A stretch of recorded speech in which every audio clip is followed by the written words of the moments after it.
What up, what up, what up, what up, everybody? How's everybody doing today? As you guys come in. So, guess what I'm, really quick before you guys come in, guess what I'm having for breakfast? Because it's breakfast time. I forgot to bring my watch. Got some macaroni and cheese. I don't eat much of it. And some chicken strips from Popeyes. So we're going to have some guests today, guys. We're going to have some guests, man. But as you guys come in, man, hit the like button, show attendance. And as always, shout out where you guys are from, man. Shout out where you guys are from. Shout out where you guys are from. And whoever wants to join, the link's in the comments. I'm going to pin it here in a second. But whoever would like to join, here it is. What up, Spectre? What up, Mob? I got to make sure Spectre's a moderator on my channel. Give me a second, guys.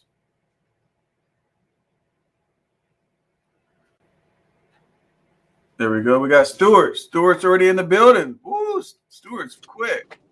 What else? Made the jump, man. You're quick, man. You're quick. Yeah, utilizing two, got the iPad and the phone going at once, so it's pretty easy for me to do it. I'm trying to. Oh shit! Spectre's not a mod on my channel, so let me fix that real quick. All right, Spectre. Just so you know, bro, you're a mod on my channel, my dude. Just so you know. Now I got a pin so people can join in the StreamYard. Boom. It's pinned to the top, and there that is. So just so you guys know, tell Stuart I'm blowing his doors off when I see him. Shit, my back. I'm gonna let everybody. Oh shit! Hang on. I'm gonna let everybody read that. There we go. That's for you, Stuart, right there. Yeah, he wishes. That's for you, right there. Right there. Yeah.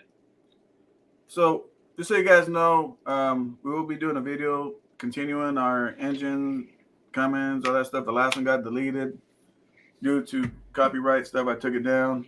But today is not that live feed. Today we're going to talk about business because apparently, I don't know. What do you think about business, Stuart? What do you think about what we're talking about on the other channel?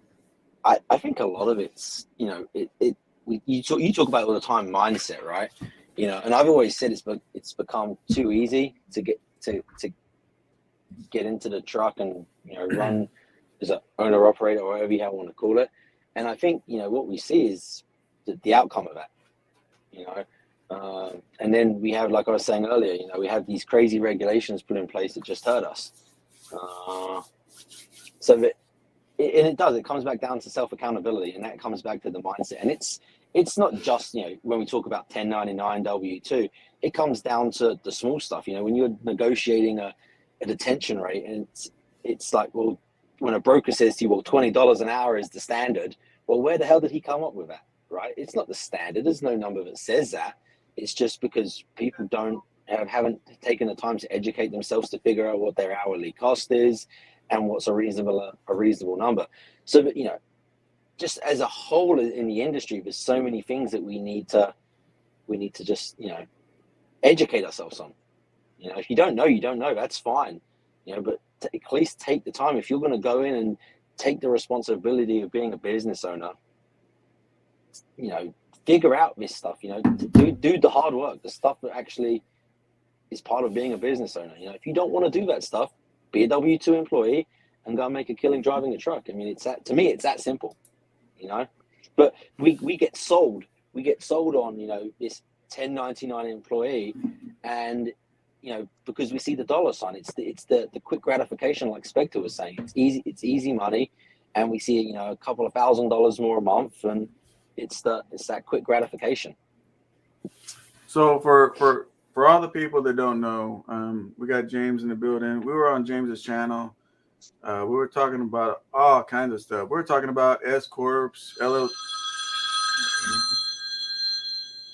Sorry about that. We were talking about S-corps. We're talking about S-corps. All kinds of stuff in this trucking realm. Got it. Yeah, I got it off. Okay. So now we're going to continue over here. And we're also going to get you guys' mindset about all this. So what would you like to think the format? Go ahead. Oh, I'm just waiting for the continual conversation. There was a lot of great topics that were going on before Best decided not to pay his power bill. So wherever y'all want to start. Listen, I'm going to hold them hostage. I'm holding hostage. So I get a better deal on power. I have an echo. Let's see. Somebody's got to turn off their YouTube. I think it was Spectrum. Hold on, I got it.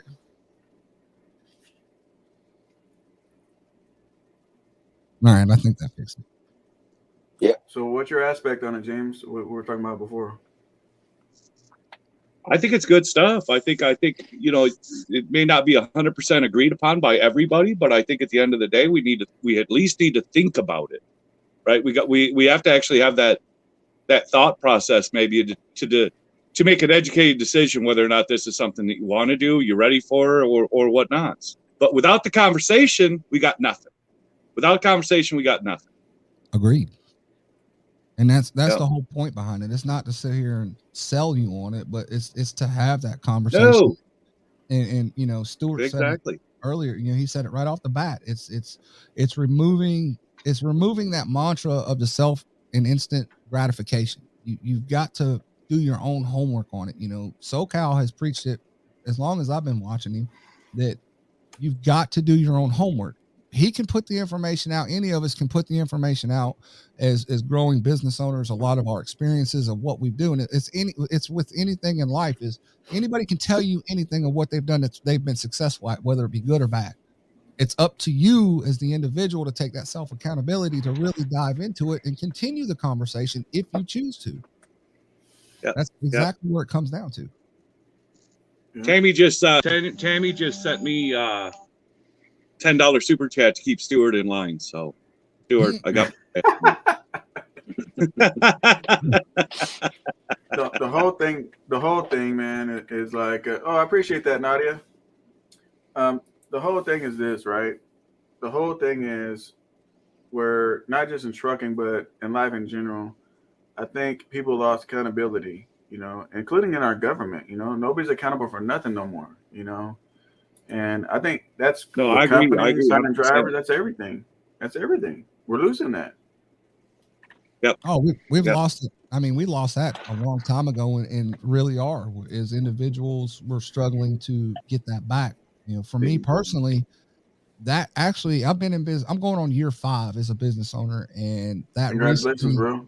That's a big deal. Thank you. It is. And I'm proud of that. And some days I wonder how I got here, but I just recently had the realization, which I stepped away from a lot of stuff, and I had to sit back and evaluate myself and be like, I'm not taking self accountability.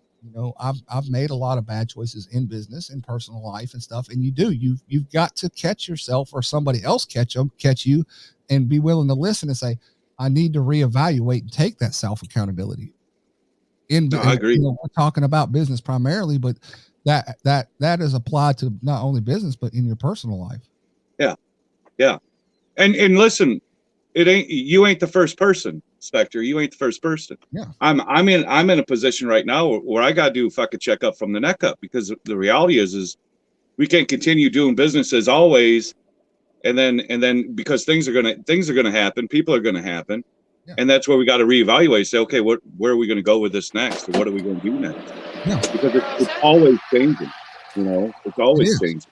I mean, and it might be happy, peachy, and everything go lucky your first year or so, and then shit hits the fan, and then we got to react to it. We got to figure out what we're going to do next. Right. And I'm telling you, get a good circle of guys around you. You can. It's a hell of a lot easier to figure this out. It absolutely is a lot easier to figure it out when you got a group of guys. If you got 5 guys that know what they're doing, and you're hanging around them, you're going to be the 6th. You're just going to be the 6th. It's about the people you hang out with. Yeah, and like for me, and I know where SoCal's wanting to go, and I guess I'll bring it up. It was 2 years ago. 2 years ago in December, my accountant, which I have a really, really good accountant, and they contacted me, and they said, "Hey, listen, you've made enough money. You're grossing enough money that you need to switch." They told me, you're going to switch, because if I didn't switch to an S-corp, I was going to screw myself. And I didn't understand why, because at the time I put the blinders on. I thought that an LLC, a basic LLC, was going to be good enough. But when they went into it, which it took a 2 or 3 day conversation. And then on top of that, it took me doing the homework with what they sent me and different links and regulations. And they sent me stuff that said, hey, you need to read this and all this other stuff to fully understand why, as a business owner that was growing, I needed to make the change. And at the end of the day, it took me humbling myself to say, hey, I need to do my own homework, understand why. And then I called them back and I said, boom, do it. Just get it done. Do it. Why didn't I do this sooner? And that was switching to the S-corp. And that came with the education that they provided me. They started the conversation. It tickled my brain. Why? And then I had to do my own part rather than just take their word for it. Yeah. So now it's not just the accountant that's ringing bells, Spectre. Now you're ringing bells. Yeah. I mean, that's, if we learn something, we share something. Now, some people are going to get, fuck this, we don't need to do that. But the reality is that your bell was wrong, and it's time to start ringing everybody else's bell. And just at least bring it to the table to them to decide whether or not this is for them or not. Just like your accountant says, listen, this is a move that you need to make or should be making. Now, it was still your decision whether or not to make that move or not. But she put that bug in your ear to say, hey, I gotta start looking at this a little more serious, and then made the decision that you're absolutely right. I need that bell rang. Absolutely. So I think that's awesome. Now I'm going to talk to my accountant about it, and I'm going to see how realistic she is as far as how good of an accountant she really is, because she's been untested as far as I'm concerned. Mm-hmm. So I might be getting a hold of you to say, all right, I'm going to send my stuff to your accountant and let her do my gig, and that way we could figure stuff out together. Where we stand. My accountant says she might say, hey, I could do an S-corp if you want to, but then can't give me anything more than that. She has the ability to do it, but because honestly, my accountant, she's been okay for the last couple of years because, well, we ain't been doing a whole lot for the last couple of years. So it's easy to do what she's doing. She's just filing the tax part of it. But as far as being an advisor for my business, I don't know so much if she's that player. I don't think she's that player. I think she's just filing what I give her. And sometimes people don't realize, but sometimes you'll outgrow your accountant or your CPA. Sometimes you'll outgrow them. And I think that's where we're at right now, is that maybe it's time to go shopping. And it's one area you don't want to go cheap. Look, trucking regulation barely changes, but accounting, taxes do. Information, every year. It's changing every year. So don't go. And I've heard SoCal say, if you don't know something, pay someone to work in the area of it. That's their expertise. I mean, how many guys out here have an H&R Block accountant? What use is that going to do? Oh, Jesus. I mean, it's really not since 1040 EZs that I have H&R Block. Invest in a good accountant that probably specializes in the trucking space, and spend your money where it's going to get the most return. Well, here's a simple question right here. I mean, you were talking about taxes change every year, right? Especially in our industry. How many people know that just recently they changed the tax law to where per diem now is 100% able to be written off? It's no longer 80%. Now we can write off 100%. I didn't know that. And every January, just so you guys know, every January they modify all the tax rules and all that stuff. Every January they do that. Mm-hmm. Yep. I just learned that just recently myself. I was like, well, holy hell, that's going to help. That's going to help a lot of people. But see, you found that out, right? So when you speak on people because you're updated, some people they're not going to be updated, and guess what? They'd argue with you. I immediately, as soon as I found that out, I immediately sent that out to everybody that was contracted with me. I said, here you go. Here's something to help you. And then I talk about S-corp with my guys a lot because I've seen the benefit that has provided my company. And in my opinion, this is just my opinion, I'm not an accountant. It can only benefit everybody else's business. It provides too much protection, protection, and it can save your business money as well as you as an individual, depending on how you got it structured. Did we lose Stuart? Or no? SoCal? SoCal, yeah. No, I had to get up for a second. Okay. But to me, that's why I speak so highly of the S-corp. I'm not saying that an LLC is wrong. That's a great place to start. But if you're going to stay in this industry and as a business owner for a long period of time, the S-corp or the C-corp, depending on how you structure it, if you have investors, holding companies, or whatever, is going to definitely be your next step. And the goal is to get there as quick as possible to separate yourself as the individual from your company so you can further protect you and your own personal assets. The craziest thing, right, is we're all on here and we're all, if it's opinion or it's fact or whatever, we're all on here for what reason? We're all out here to give out information. You do as you wish. Why is it that... And learn. Yeah. Fuck, I'm not a know-it-all. I ain't got it all figured out. But why is it when you do that, so many people, I'm not going to say, oh, that's a big word, but so many people, before doing their own due diligence, before really even listening and understanding what you're saying, they all want to be, argue with you and throw it back in your face and just cut you down. It's crazy how, the trucking realm is like that, man. It's sad. It's just terrible. Yeah, because we get stuck in our ways, right? I mean, it's like I was saying earlier about the detention thing. So I had a broker tell me, well, $20 an hour is the standard for detention. Where did that become the norm? It's because everyone's just accepted that, and that's what it is, without doing $20 and knowing what their cost is. So they really don't know what their cost is. So they're just $20 an hour. That's fine, right? It's just one of them things when we don't know, and then it becomes an assumption or a standard, if you want to call it, because no one wants to frickin' fight it because they don't know how to justify more. Right. And it's the same when it comes to taxes and stuff like that. Look, I think there's certain things you can do to fix this, right? But the government doesn't want to. Look, you could put a test in place, some regulation that says, hey, you have to pass this basic test to be able to start your own authority, and it has questions on basic tax things and basic regulation, to maybe weed out some of these guys that just maybe want to hold the steering wheel versus the ones that actually want to run a business. I mean, look, it's an open book test we have right here. All the information is out here, but as an industry, we're fucking failing. Well, and see, it's funny. It's funny you say that, about the government stepping in, is because just recently there was an article. I think it was an article, and then it was actually they televised it, but the Secretary Buttigieg, he put, there's an article where now the FMCSA is going to get with Congress, the House and all them Congress, to figure out the detention problem, because so many people have bitched about it, complained about it, and accepted what we're being force fed in order to fix it. I mean, his exact words were, oh, these drivers are not being paid for their time being held. I mean, he publicly made that statement. So now, once again, we're going to have a governmental agency or regulations put in place that are going to tell us what we are worth.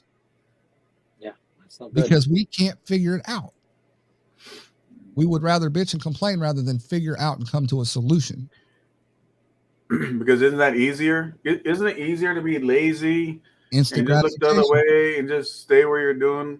It's just easier that way, right? Well, I mean, it's perceived to be easier, but that's where I've grown to really hate that term. The statement of it's good enough, or I really hate when I see it, and you see it every day.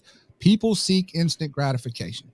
I need immediate instant gratification. I'm not going to do my homework. I'm not going to present a solution. I'm just going to complain. Present a solution. Right. Give a solution. Because the reality is, complaining ain't worth a shit if there's no solution behind it. Correct. Now, your solution may not be the answer, but at least present one. Mm-hmm. And so there's two round tables in life, and that's what people have to understand, right? Mm-hmm. So, for example, we have a round table right here, right? So there's two round tables. There's a round table where a successful person stands up and says, hey, man, so here's what I did today. I did this, basically explaining his accomplishments for the day or whatever. And those same people at the table do the same stuff, right? So they're going to say, oh, man, congratulations, bro. Yeah, that's something what I did yesterday, right? So everybody's congratulating everybody, and people are on that same mindset. That's one table. The other one is that guy's on the wrong table, and he's sitting back with a whole bunch of people at a round table with a different mindset than him, and he's saying that, and they want to sit around. Oh, quit bragging, quit bragging, Jimmy, quit bragging. So there's two different tables you sit at, and you got to decide which one you want to sit at. Well, and there's nothing wrong with sitting at the wrong table especially if you feel like you don't know. That's it. That's the point in time where you maintain, noise and sound discipline is you shut your mouth and you open your ears and you learn. That's how you level up, right? Yeah, that's how you level up. You get to the next level. The greatest. I love this saying of, I don't have to be the smartest man in any given room. I want to surround myself with people who are smarter than me. The wrong table. If you're the smartest, that's the top. It may not growing. Exactly. It may be the wrong table just because you don't know what they're talking about. Well, then shut up and learn. Shut up and learn. It may not be for you. You may not want to do that, but at least you educated yourself on it, or you received an education. You can never learn and talk at the same time, Correct. And if you agree with somebody or disagree with somebody, instead of being argumentative and stuff like that, ask questions. Mm-hmm. That's all people got to do is ask questions, and then you decide. But I mean, iron always sharpens iron, and all these sayings, I didn't make it up. Spectre, James, and Stuart, none of us made all this stuff up. These are sayings a long time ago. What does iron sharpen iron? What's the definition? What does that mean?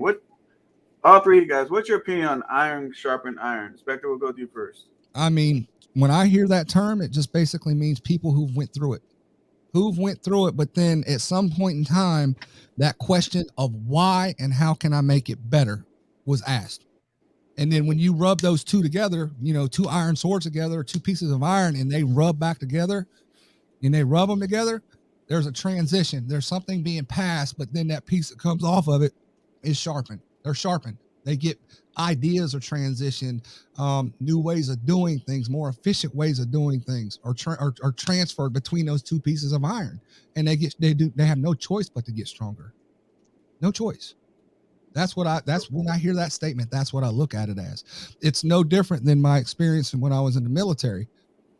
A private only gets better when that iron hardened staff sergeant or sergeant first class or buck sergeant is rubbing against them and teaching them.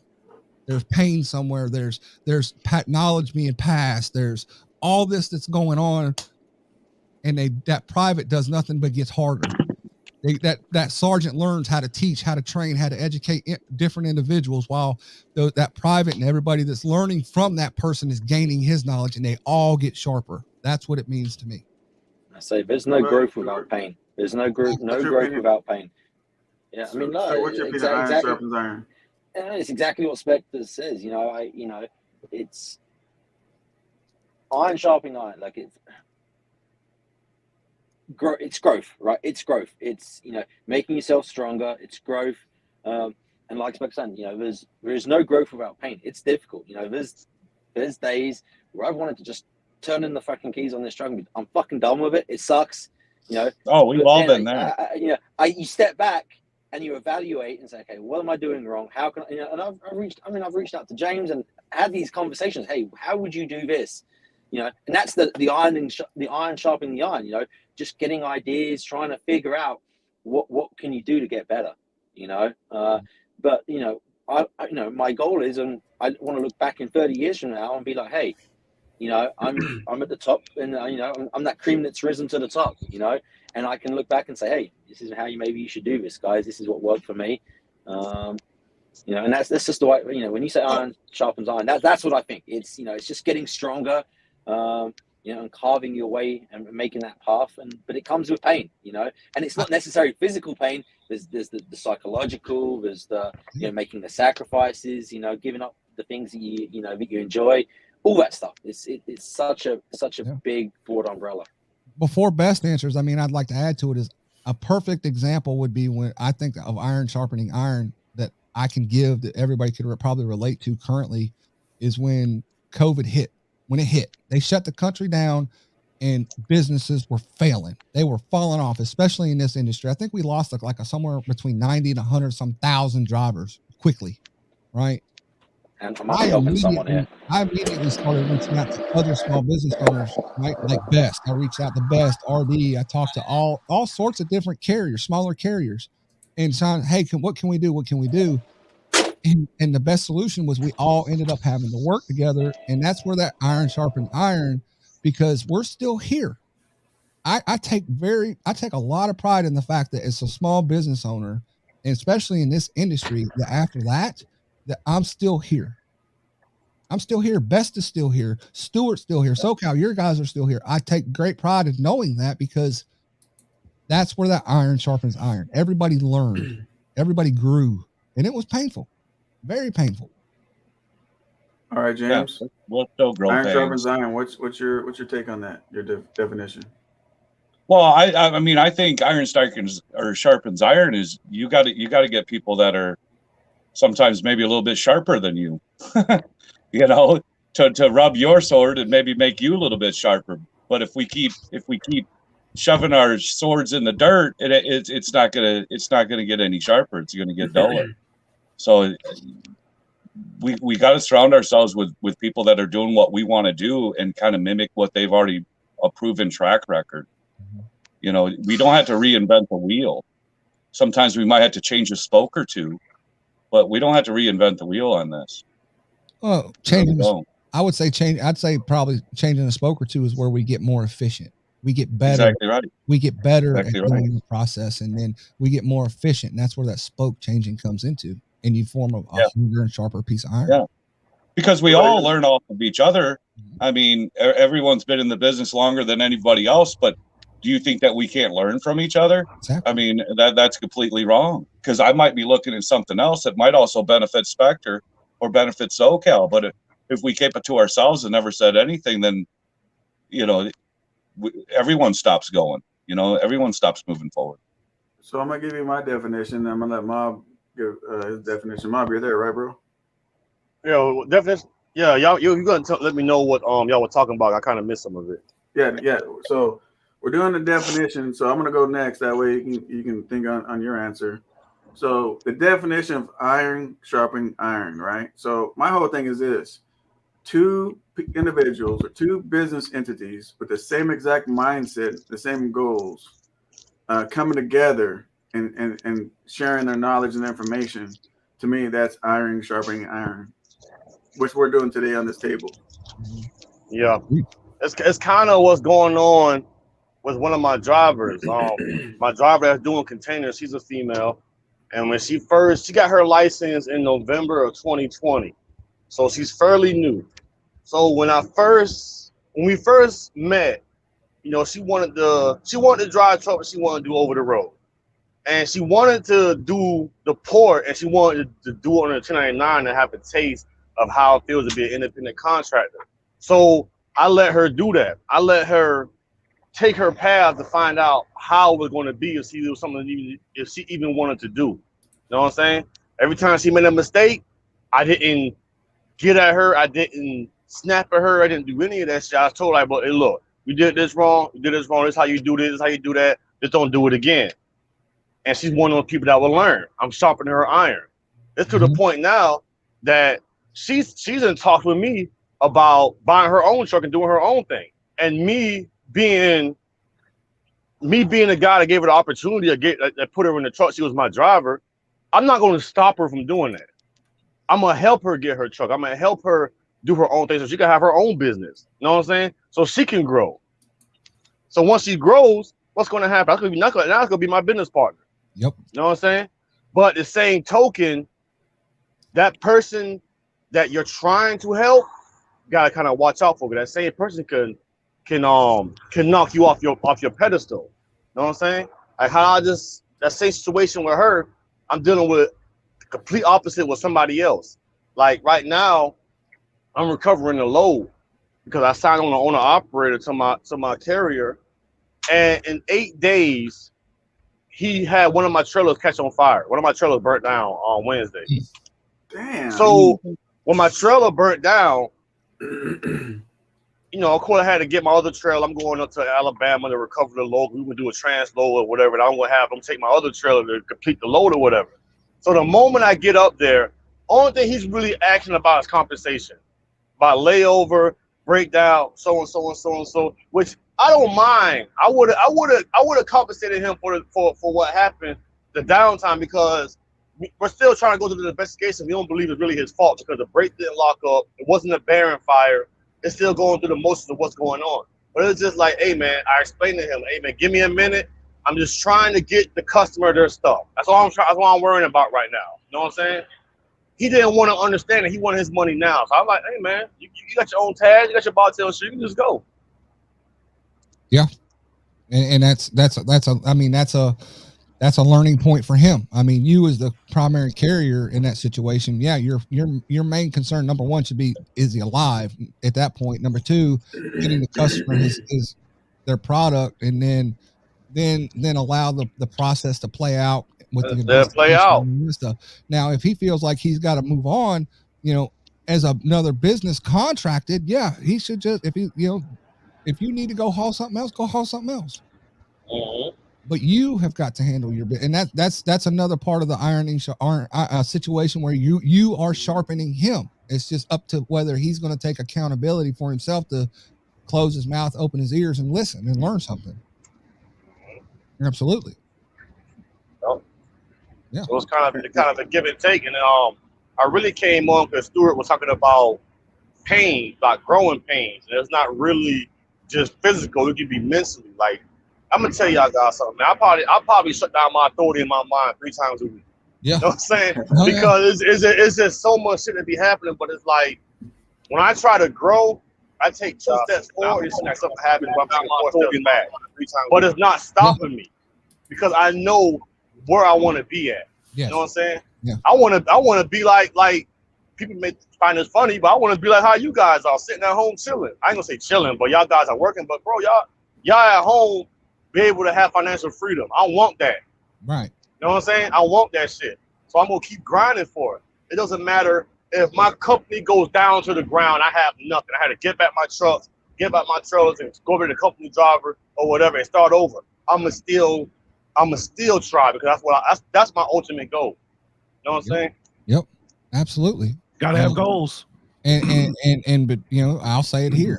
If I'm willing to help you get there, whether it's provide information, you got questions or situations just like this, that's the whole point of what I'm trying to get across to people going forward, is the fact of the information is out there. Am I on YouTube? Yes, that's my main platform, but it doesn't have to stop there. The days of conversations have stopped. The days of asking questions have stopped, and it's because society has said, "Oh, they're stupid questions." That's a dumb question. No, there's no such thing as a dumb question, especially if the person asking it does not know. Yeah, clamp it. Don't know. The only thing dumb about it would be the person that is too afraid to ask the question, and then the response of the person giving it, of whether they're going to be a jackass or whatever to basically say that's a stupid question. No, it's not, because they may not know.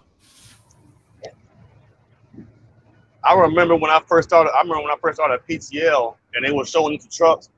I had a question. I said, how tall is this truck? And everybody looked at me like, what the hell? How tall is that? I said, I want to know how tall this truck is. I want to know if I can get up on it. I want to know how tall this thing is. How long is it? How much does it weigh?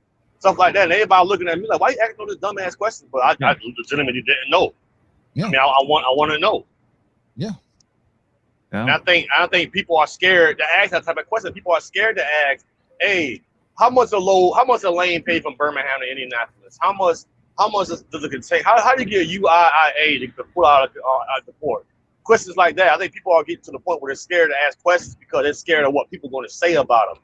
And at the end of the day, man, you gotta quit thinking. You gotta quit caring about what people think about you. Yeah, because everybody gonna talk shit about you. Yeah, we don't want to be dumb. So it's like, well, I'm not gonna ask because maybe they think I know, so I'm just gonna play it cool and sit back here and just be dumb. Yeah, just like a child. A child gonna ask you, why are you doing this? Why are you doing that? Well, why I'm doing this? Why? Because they don't know. And once you tell them, then they understand. You know what I'm saying? Do you get frustrated? Yeah. Do you be like, damn, this motherfucker did that the third? Yeah.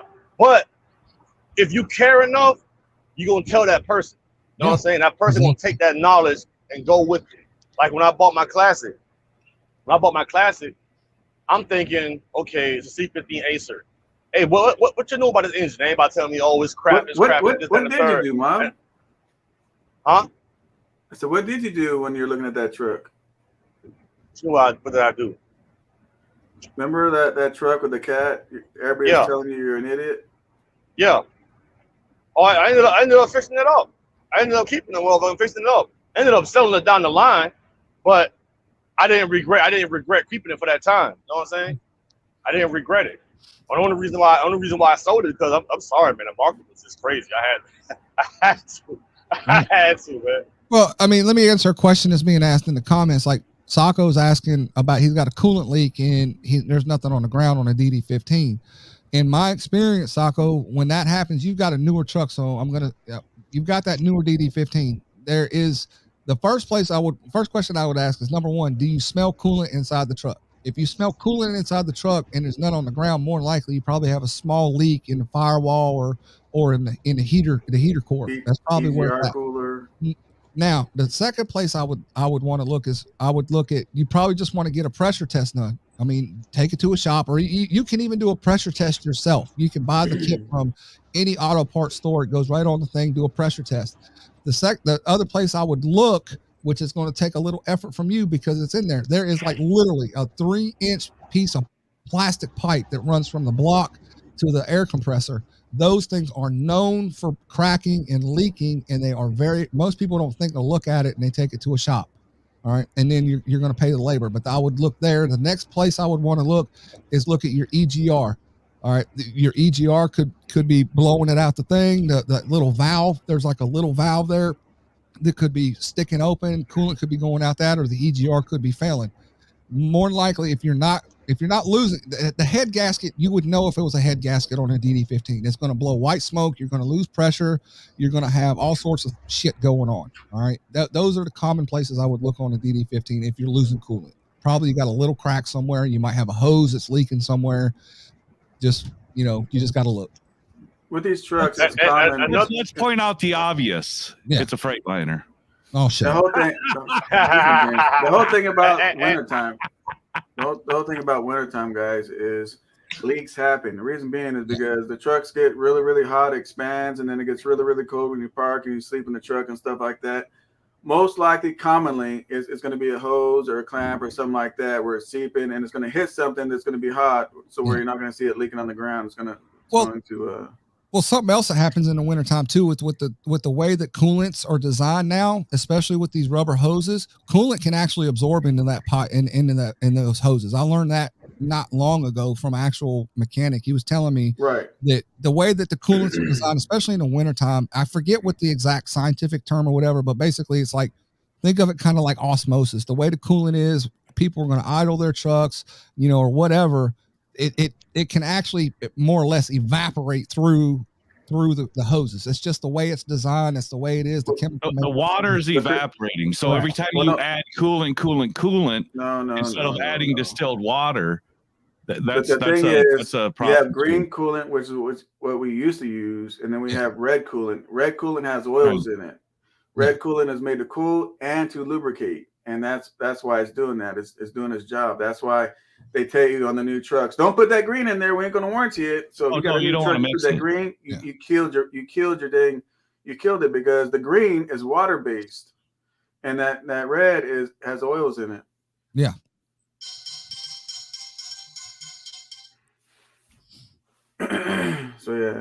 Yep. So I mean, it's the easiest thing to do. The easiest thing to do is get a pressure test done. Pressure test is going to tell you what you need to know. Yeah. And the whole thing is like, man, if you guys see that you're leaking or smelling something, the truck is always going to tell you a problem before it leaves you on the side of the road. The thing is, are we going to ignore the problem, or are we going to keep driving down the road because it starts up? And a lot of people, if it starts up, it's going to make me money. I'll do it later. And then the next thing you know, you're on the side of the road, and now it's the truck's fault, not your fault. Correct. And it could be something as simple as that the cap on the reservoir went bad. Those caps have seals on them. They're designed to hold pressure. If that cap goes bad, it's going to lose pressure and you're going to lose coolant just because it's going to evaporate. It could be something as simple as that right there. You could have replaced the cap, and it's the wrong PSI cap, and next thing you know, it's going to blow out because it's not holding right because it's the wrong PSI. Absolutely. So Western Outlaw, let's see what he's saying. I'm 17 years old, and I'm thinking about joining the trucking family. Brothers and sisters of the highway. What should I know about trucking? Man, 17 years old? First of all, I like your mindset already. 17 years old. To me, you already had. To me, it seems like you already have a hustle mentality, business mindset. You know, you're worried about furthering your career and your life, and I think that's great. And so, what I would say is just work on making sure you have patience. Patience is the biggest thing in trucking, and when you don't have patience, it costs you a whole lot of money. Oh, absolutely. I mean, that I couldn't agree with that statement more. Patience is going to be number one. You're going to have some frustrating days. The other thing I would say that you're off to the right foot is the fact you started a conversation. You asked the question, "What should I know?" It's going to take a lot of learning and a lot of failure. More or less a lot of failure, or I'd say lessons learned. All right, and then don't be afraid to ask a question. Don't be afraid. Ask it. People are going to look at you crazy and all this other stuff. That's fine. That's their problem. It's up to you to ask the question. Because if you just don't know, you just don't know. Never be afraid to ask questions, because the only person you're going to look like a dummy to is a dummy. Yeah. You know what I'm saying? Yeah. If you're asking questions, trying to get knowledge, you're never going to look like a dummy to a business person. You're only going to look like a dummy to a dummy. Just know that. That's a fact. The fact. Yeah. Welcome back, Stuart. Yeah, Stuart? they kicked me out the door, so I had to move around the building and wait out front. So When are you gonna start wearing a Kenworth hat? I mean, time to step up the game, ain't it? And I'm liking my Pete, man. Man, I'm liking I my should Pete. have brought my damn. Well, you're liking it, but you're not loving it. I should have brought my Peterbilt hat. Well, I mean, I'm liking the money I could potentially get for it. Let's put it that way. You know, Well, the that's money true. I Also- get for it right now is ridiculous. It's a business decision. well, I'd say also Peterbilt cheese. Get a Western Star. I would also say that I mean, even at 17 years old, I would say, I mean, the law's going February 7th is when that law goes into effect that Stuart was talking about the training requirements. I would say don't slack on who you go to for your initial training. Find a reputable driving school or anything like that and go to it. But also don't be afraid to say go to a truck stop in your local area and just kind of look around. And you're going to be able to tell the local drivers or whatever and find one and try to get up under his proverbial, get up under his wing and ask questions. Ask questions or try to just set time and say, hey, can we meet and I sit and watch you? Or maybe even say, hey, is there a time that I can take and go do a ride with you? Good. You know, get that experience, get that initial push into it. That's what it's about. It's about seeking that knowledge. Don't be afraid to ask the hard questions or even the easy questions because you just don't know, and then have patience along the way and then soak it up, give yourself time to process it, do your own homework and move forward. And just so you know, Western Law, there's my email too, my dude. So at any time you can email me and I'll help you along the way too, Western. Mm-hmm. I don't want you out there by yourself. Yeah. Let me ask a question when you talk about trucking schools. Okay, I went to Roadmaster and did mine for, I think I paid like $6,000 and went through Roadmaster. And it was like a free 3-week course. And I felt like it was like, get you in, get you out. And it was a machine, right? You know, I felt like cattle in a freaking cattle drive. Whereas I was talking to people who went to like their local community college and did something over like maybe a 3-month period. Mm-hmm. What's your opinions on the different types of schools? I mean, I get it's a business in itself, but what's your opinions on the different types of schools? And like, you know, even these megas that are just pumping people out to get the meat in the seats. Do you think we're sacrificing the quality of the training to get people in the seats? I think that probably in the past we were sacrificing it. Like you went to a truck driver school. For me, I was raised on dairy farms and I drove equipment as a kid growing up. And then I joined the military to where I got the same kind of training, but obviously it was in more experience based in situational combat driving and all that stuff. And I learned more. And then when I got out, I was able to transition that to here in the civilian world. But I think with like in relationship to a lot of the schools that are out there now and then mega carriers, I would say probably in the past there was a lot of sacrifice, but you've seen a lot of companies start to move away from that. Like I use Prime for an example. I went to Prime. Prime has actually made their training program better, and they've also put into effect where they have to have more time with a trainer in order to be put into their own truck, which I think is a great thing. But once again, you hear people bitch about that. But also, I think that with the law that they're putting into effect come February 7th with the requirements, it's going to force these training schools to step their game up as well to be better, because now they are going to be held accountable for these guys if something goes wrong when they get out. It's going to go all the way back to that. So I think that the quality is it's going to take a little bit of time, but I think the quality is going to get a lot better. Yeah, I mean, I got to agree on that. I mean, it's going to come down the chain, right? It's going to come down to the chain. Like, who trained who, and did you train them correctly? And is maybe you're partially at fault for this guy doing what he did? It could go that far. Yeah. It could go that far. Yeah. And maybe it should. Maybe it should. I mean, it'll hold these guys a little more accountable. Like, you know, the guy that in Colorado. Well, who trained him? Who was a safety manager? Who got him a CDL? I mean, they might all, at the end of the day, be held accountable. Mm-hmm. Instead of just putting anybody that, you know, has a pulse into a seat and let them go at it. You know, right. There's got to be checks and balances here, because you could say, well, it's solely his fault because he didn't know better. Well, he didn't know better, but why didn't he know better? And if he didn't know better, why didn't the carrier take the time to train them? And it's all right. Coming back down to accountability. And what they're doing is, once again, because we as an industry could not figure it out, governmental regulation is stepping in to force it all the way to the bottom, which is the schools, the truck drivers. We can't govern ourselves. The government will govern us. Yeah, exactly. If we can't do the right thing, the government's going to make us do the right thing, or in their eyes, do the right thing.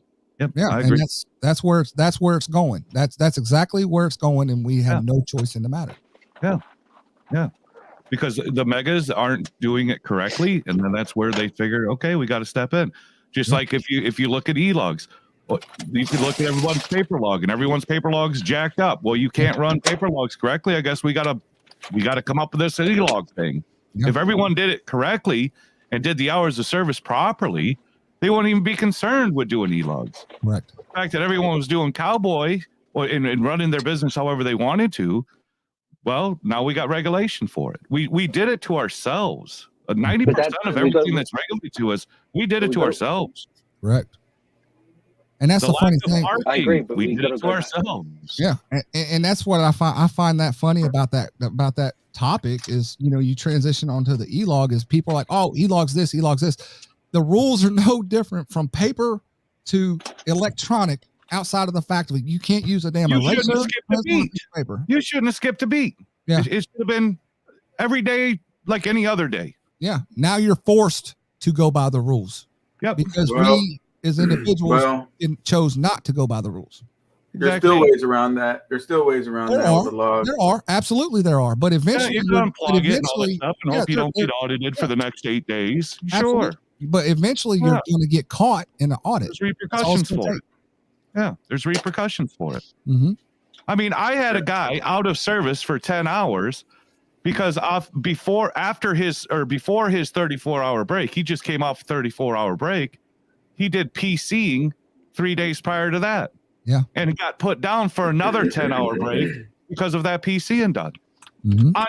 On a fresh set of clocks because it was 8 days prior. He had just come off a 34 reset. Still got put out of service.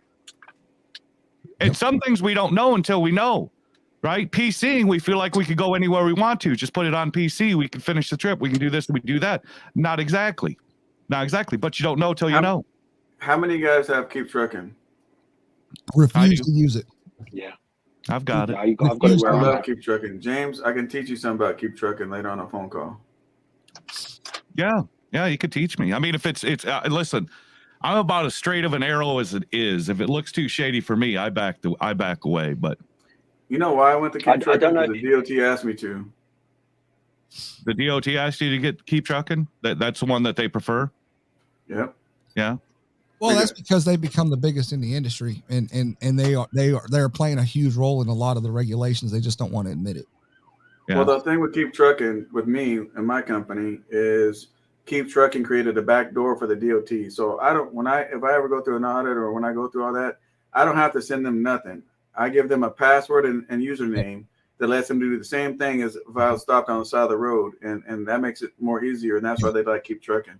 Yep, and that's I for us, we use Big Roads, and that's what I used to use Big Roads. Big Roads has that capability as well, and that's what I like about it. The other thing I like, for me, the other thing I like about Big Roads too is one, it gives the contractor, whoever's in that truck, the ability to edit and do what they need to their logs without me interfering. All I have to do is go and approve whatever edit or whatever they make. But also, the coolest thing I like about Big Roads is it won't let you mess up. It will tell you you fucked up. You need to fix this, or you need to go through the proper steps to annotate it and fix yourself.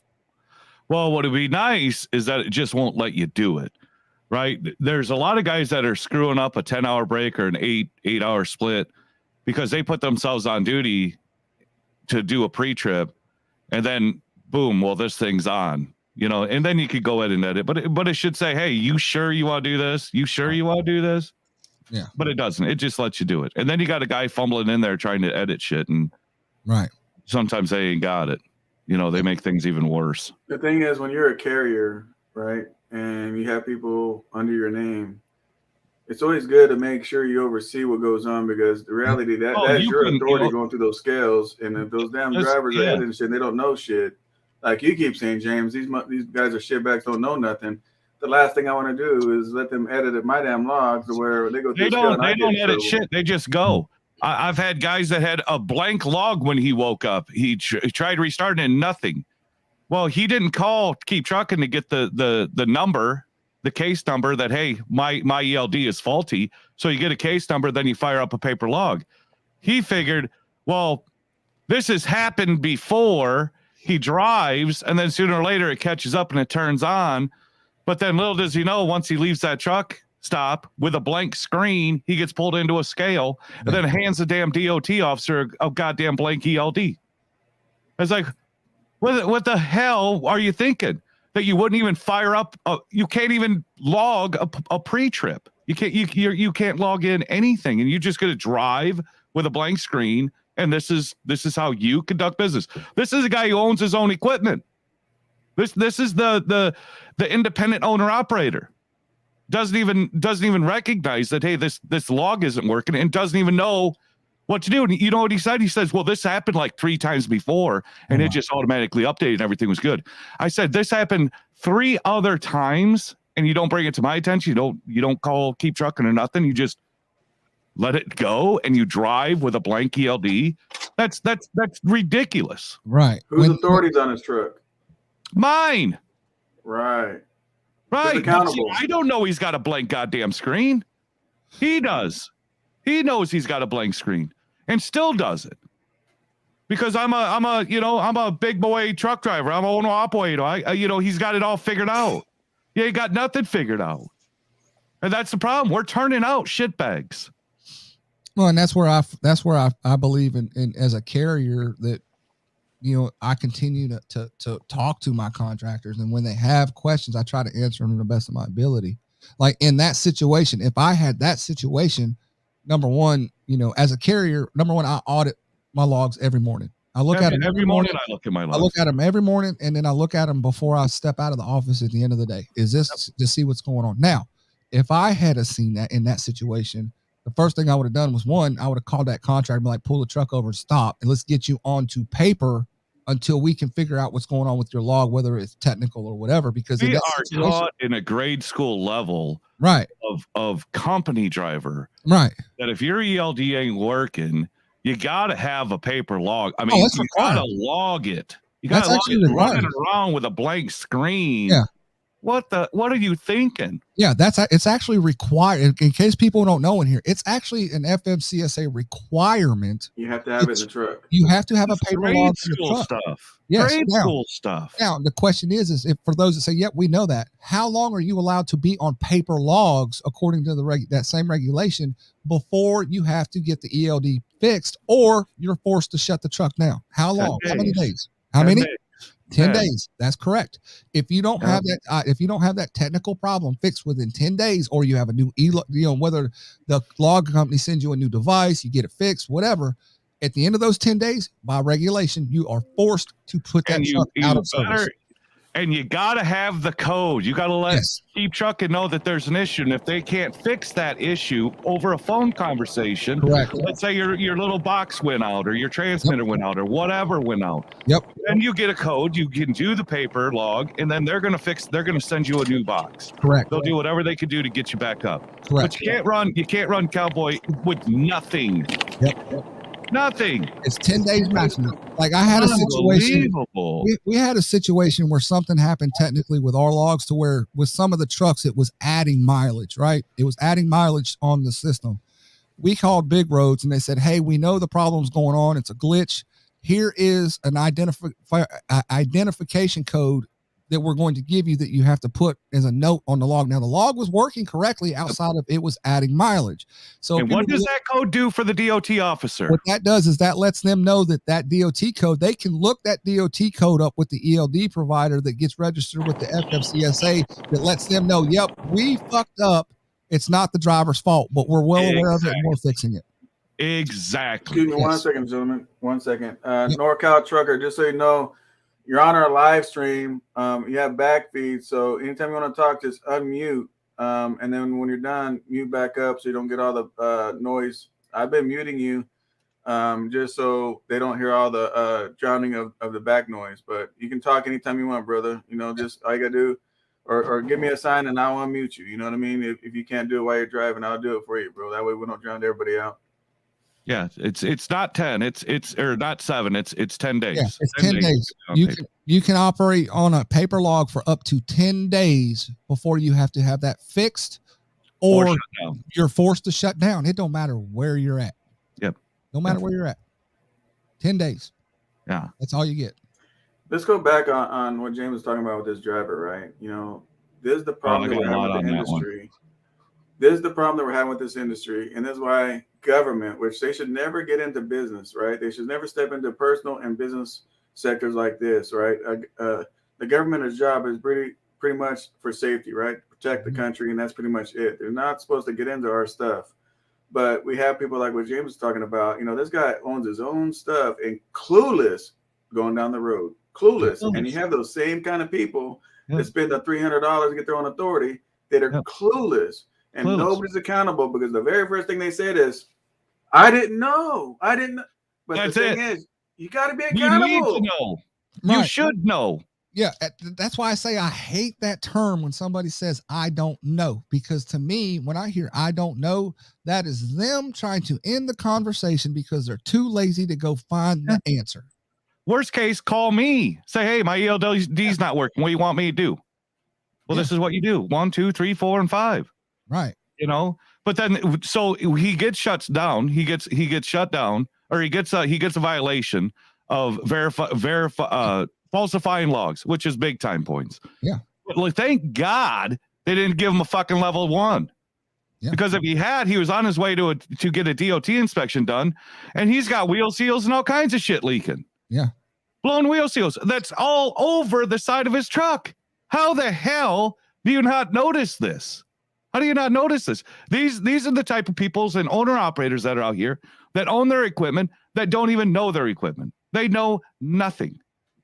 They know nothing. Well, but it goes back to this is the type of people we're turning out. Just because you can be an owner operator, maybe not necessarily should you be one. Well, it goes back to what SoCal just said. The easy answer is they say, I don't know. Why? Because they're trying to take the easy way out. I never got out of the truck and seen this wheel seal blowing grease all over the place. Yeah, they're doing that to end the conversation right now because it's a choice. It's not taking personal accountability to do the basic shit. Yep. You've got to be efficient at the basic stuff in this industry in order to go to the next. Know how to do a pre-trip, for example. Exactly. This guy, so you had 15 minutes or 8 minutes that you're doing a pre-trip. Your logs ain't working. You can't log it. And during that time that you're already there doing pre-trips, you can't call me and say, hey, ELD's not working. What do you want me to do? While you're doing a pre-trip? No. You know why? Because you started your clock out the gate because you didn't have time to do a pre-trip, because your trip planning was so jacked up that you had to go down. You didn't have time to resolve the issue. That's a problem. Well, that's a problem. Well, you also, I don't want to leave it to, I'm going to use this term. I don't want to leave it to title specific parts of our industry, right? When I say title specifics, I don't want to just say owner operators do that. Or lease operators or anything else. Because you also see that in company drivers as well, because they take that mentality of, oh, it's not my equipment, I'm not going to worry about it till it breaks. Oh, yeah. Right? We don't see we don't see hoods. We don't see people walking around their truck, make sure all their lights work. You see the lights turn on and they're gone. Right. Or there's now, no pre-trip in this industry anymore. Or now what you see is, like you just said, light test, right? And a lot of these newer trucks, people are just that lazy to sit in the truck and they hit a button and it says light test being conducted. And all that light test is, it's not telling you if you got headlights out. It's just going through the fucking test so you can stand back and see turn signals and hazards. Right. So you don't have to turn the hazards on. You just do the light test. So it'll do high beam, low beam, left turn signal, right turn signal. But it ain't a test to say, hey, this light bulb's out. Correct. But they're going to tell you that, dumbass. Correct. But that's the point we're trying. That's what the point that I'm trying to get to is why I hate that term. I don't know, is because there is no such thing as I don't know. If in your mind you don't know the answer, which is okay, there is no excuse for you not to either go find a person that can point you in the direction or whatever. It comes back down to your own personal accountability, and it starts whether you're a company driver or you're a business owner. Dude, if I see a company guy, and I don't look at him as being a rookie, I look at him as being responsible. But if I see a company guy lifting his hood, he's got a safety vest on, he's got his flashlight out there, and he's doing his pump down test, and he's doing all of that. And the pump down is the slack adjusters. And 99% of the time, if you get pulled into a scale and you have a fail, is because of a slack adjuster, which is easily resolved every goddamn morning. We should never have bad slack adjusters, but we do. Right. And why is that? Because we're not doing our job. But if I see a company guy in a company truck doing pre-trips and being vigilant, I'm giving them my card. I want you. I want you. Either I'll buy you a truck or we'll figure out how to get you one. Right. I need you to get to that next level. So iron sharpens iron, right, guys? Exactly. Iron sharpens iron. So I'm gonna talk to you for a second, James. So you got this contractor in your truck blowing wheel seals. Spectre, what does the blowing wheel seal do to that truck when it's trying to stop? Oh, it ain't gonna stop. It's gonna catch it on fire. Saturates the brakes. Yeah. Nothing happens. Yeah. The brakes Nothing happens. Yeah. Now that vehicle's not safe no more, right? No, he's under your authority, James. He's under your authority. Right. You know that. But see, I can't sit along with them. I don't ride with them. I'm hoping I've got a competent individual working under my authority. Well, they could give you a song and dance of everything they do, but when they're in the yard or at a truck stop, just like any other truck driver out here, they have the opportunity to sit on their asses for 8 minutes doing a pre-trip while they're doing nothing, and then they'll just 8 minutes is up. That's enough time. Turn the lights on. Let's roll. They ain't looked at the goddamn thing in the 8 minutes they were there. Cold out there? Isn't it cold out there? You guys it is cold out there. Yeah, it is cold. But but their fat asses are sweating to death in their truck. They could go out, burn a couple calories, climbing their fat ass. No. You're missing what I was trying to say. People would say, "Oh man, I got to help with this pre-trip," but the whole thing. How you doing every day, Ray? But the whole thing is this, right? I'll speak on me. With my truck, when it's cold as hell outside, I let my stuff idle for 15 to 20 minutes. I let that temperature rise up just a little bit on that truck because it's too damn cold, and I don't want to just take off with that thing cold-blooded as it is. I let that thing idle. I remember when I was in school, Werner came in to recruit people, and Werner was telling you don't have to warm up anything anymore or cool down. You just start it up and go. And they live that right out the gate. We don't want to waste fuel. You fire up. You don't need to idle these. You don't need to warm up. Just boogie on out. And you want to know why they say that? Here's the easy answer. You want to know why they say that? Because companies like that have newer equipment that's still under warranty, and they could give 2 if they blow it up. Freightliner's not going to say, "Hey, did you warm the truck up?" No, they're not going to ask that. What up, everyday Ray? What do you guys say, buddy? Hey, buddy, I'm in here with all my highway heroes. There you go, baby. Love Ray. Miss R said, "Hey," by the way. Ray's going to Vegas, baby. Ray's going to Vegas. What? Oh, now I'm jealous. You are jealous. You should be jealous. I'm jealous just because my man Ray's going. So That's right. I was like, I'm good now. No Ray's going. I'm jealous. Yeah. Better So guys, you scratch it in there. So iron sharpens iron, James. I would actually sit back and reevaluate your contract with old dude, man, because listen, I'm a lot more strict nowadays.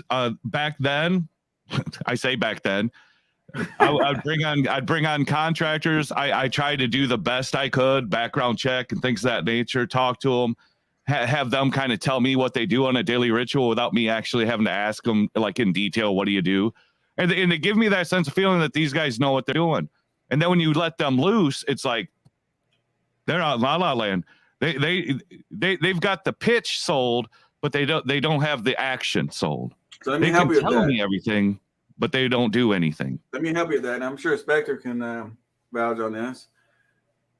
That guy needs to fill out a 30-day maintenance report and turn it into you, since that's your authority. And if that bitch is blank, he's not doing what he needs to be doing. Yep. Now, and to go on top of that, I just recently learned, because I was wanting to learn about this new entry-level driver training program, that it's actually, they changed. That's part of the thing they changed about the maintenance part of it too, is that now, which they're really going to start harping on it, maintenance wise, you're supposed to keep a maintenance record which reflects that pre-trip and post-trip by truck type, VIN, what is it? VIN, make, model, year, and tire size. Anything and everything outside of fueling is supposed to be tracked with that truck. Yep. To include the pre-trips and post-trips. Yep. So if he at that point in time, if that contractor fails to do that, which is required by his business to support your business to be in compliance, if he chooses not to do so, you can terminate that contract and send him about his way until he learns his lesson. Well, that's like a DVIR. What do we do with DVIRs? No defects, no defects, no defects. So you've been doing this for a solid year. You never woke up with a headlight out? Never? You never had a defect? Bullshit. You have had a defect. I asked the question. I didn't ask it because I didn't know. I wanted to actually hear it from an official at that level. I asked the question. I said, so what if he goes and gets a wiper blade supposed to be annotated? I said, even if he installs it himself, he said, yep. Yeah, if he put air in that tire, it's part of the DOT, right? Make sure that they're working. Make sure they're cleaning the glass. When you put air in that tire, it's supposed to document you put air in that tire and which tire. Correct. Which is why they want to check tire size, right? Tire pressure check. It's on there. It's on there. James, is he turning in a 30-day maintenance to you? The clown that I got. Well, he was, anytime he had anything done to his truck, they were sending me any maintenance that they've done. Yes. And then I require a DOT every 30 days. But yes, he was giving me, or every quarter, but he was giving me anytime he did anything to the truck, he sent me the invoices on him. Yep. Yeah. And that's good. That's legal. That's good. Right. Because I need to see what the hell he's doing, if anything. Right. Because these trucks are going to go out. And then the more he does to the truck, the more confident I have in this turd working. How is he going down the road then with all these blown wheel seals and everything else? God knows how long it took him to get that thing fixed, right? I get the receipts, but I don't know how bad it was, how long it's been bad, right? I don't know that because I'm not doing the damn pre-trips with him. He ain't doing a video, send me a video every day of his pre-trips. Well, there's that's the level that we've got to do now is do videos. It's funny you do the pre-trip. Some companies do that. It's fun. I was going to say it's funny you say that because Sam Sarah actually has an option with their ELD with their provider. Then when you do a pre-trip, that it requires you to take pictures of the section of the truck. And the company that I know firsthand that does that because they openly admitted it was GP Transco. Yeah. GP Transco has that. Well, they take pictures of the sides of the truck so that if you get hit in a truck stop, you can't hit a yellow pole at a shipper and then go to the truck stop and say, "Oh, somebody hit me last night." Right. So they're trying to alleviate that. Then make sure you take pictures of everything so there's no previous damage before and after, post and pre. Right. Yeah. But I was under the impression Night Transportation had barcodes on everything, and then you actually had to scan the barcode. To make sure at least you're physically looking at it. Yeah, you have to scan it. before they can even get going with what they got to do, Yep. bro. Yep. And I hate to do it, but goddamn, I mean, is that the level we're at? Where we got to make our drivers scan? But that's Swift with new people, bro. Let me tell you what Swift is doing when they do that. They got brand new people straight out of school. So what they're doing is they're teaching them the routine. Yep. Right? That's what they're doing. They're teaching them the routine, which shout out to them for that. Yep. You're on a different level, bro. So you got to put people on that already knows all this stuff. You're not hiring. I don't even feel comfortable not doing a pre-trip. I don't feel comfortable. I don't know how people can wake up in the morning, start the truck, turn the lights on, and roll without ever looking at anything. And we were talking a lot of money in these trucks that we could be blowing engines up because of an oil leak or coolant or whatever. And we were 80,000 pounds. 80,000 pounds trucking down the highway. And we ain't even looked at our equipment. We don't even inspect it every morning.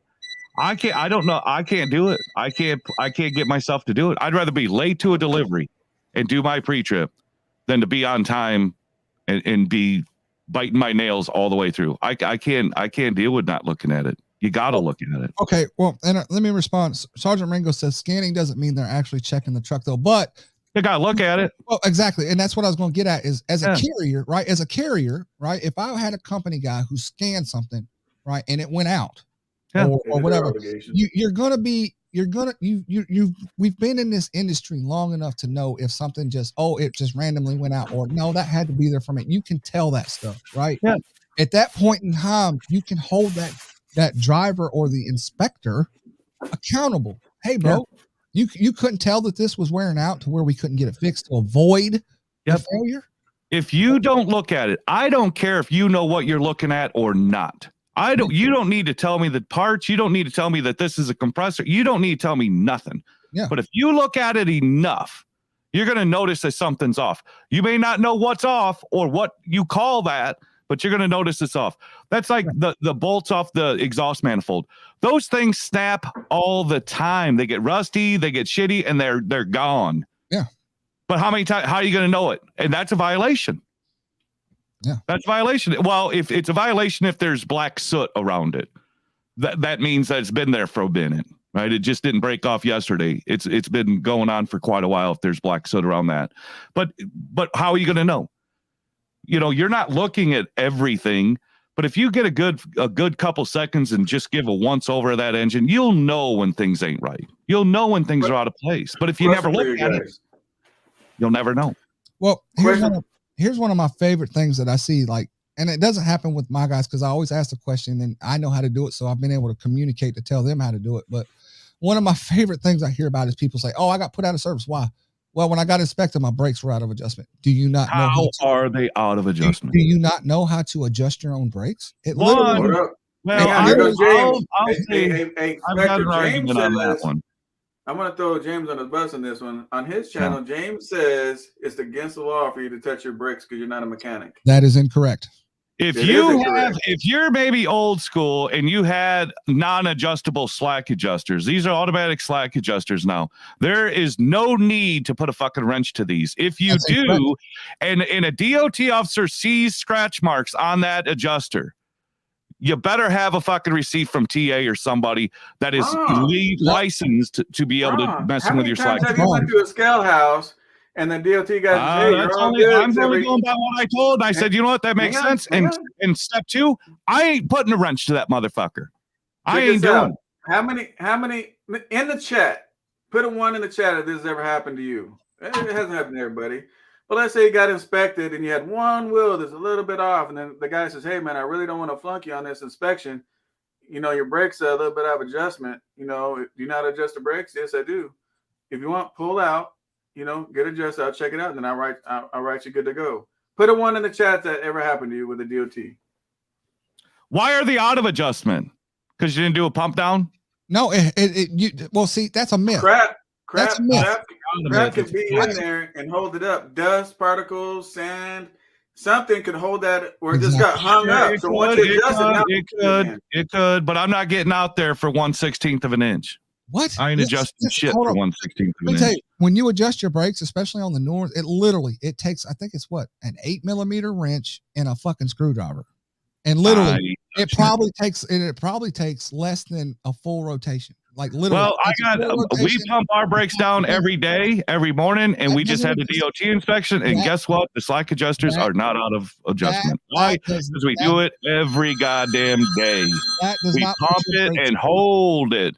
That does not put your brakes into adjustment to do the pump. That's automatic slack adjusters. That's exactly what that does. Is it adjusts the slack? Yes, it does. No, it does not. And it's automatic slack adjusters. Then what adjusts the slack adjuster? What does then? In order to what you're talking about is if you sit there, right, and they say you can pump your brakes 6 to 8 times. Not pump and hold all pressure to the brakes. Every time you do that, it picks up the slack. What else does an automatic slack adjuster do then? Show me one. When does it automatically adjust it? That's what they say. That's what it does. It's not what they say. That's what it does. And show me one that does it. Do a video and show me it doing it. I'll show you a video that is saying that it's not doing it. It is doing it. Just like Trucker's coach, and I'm not going to throw him under the bus, but he says anytime he got pulled into a scale, he'd be pumping his brakes like wildfire trying to get his slack adjusters adjusted. Guess what? That ain't going to do it. You have to be sitting still. That's where you take your advice from? That's how you learn your trucking advice? You have to pull it. You have to put it to the floor, hold it, and then it will adjust that slack. And all that slack is how far the space is between the pad and the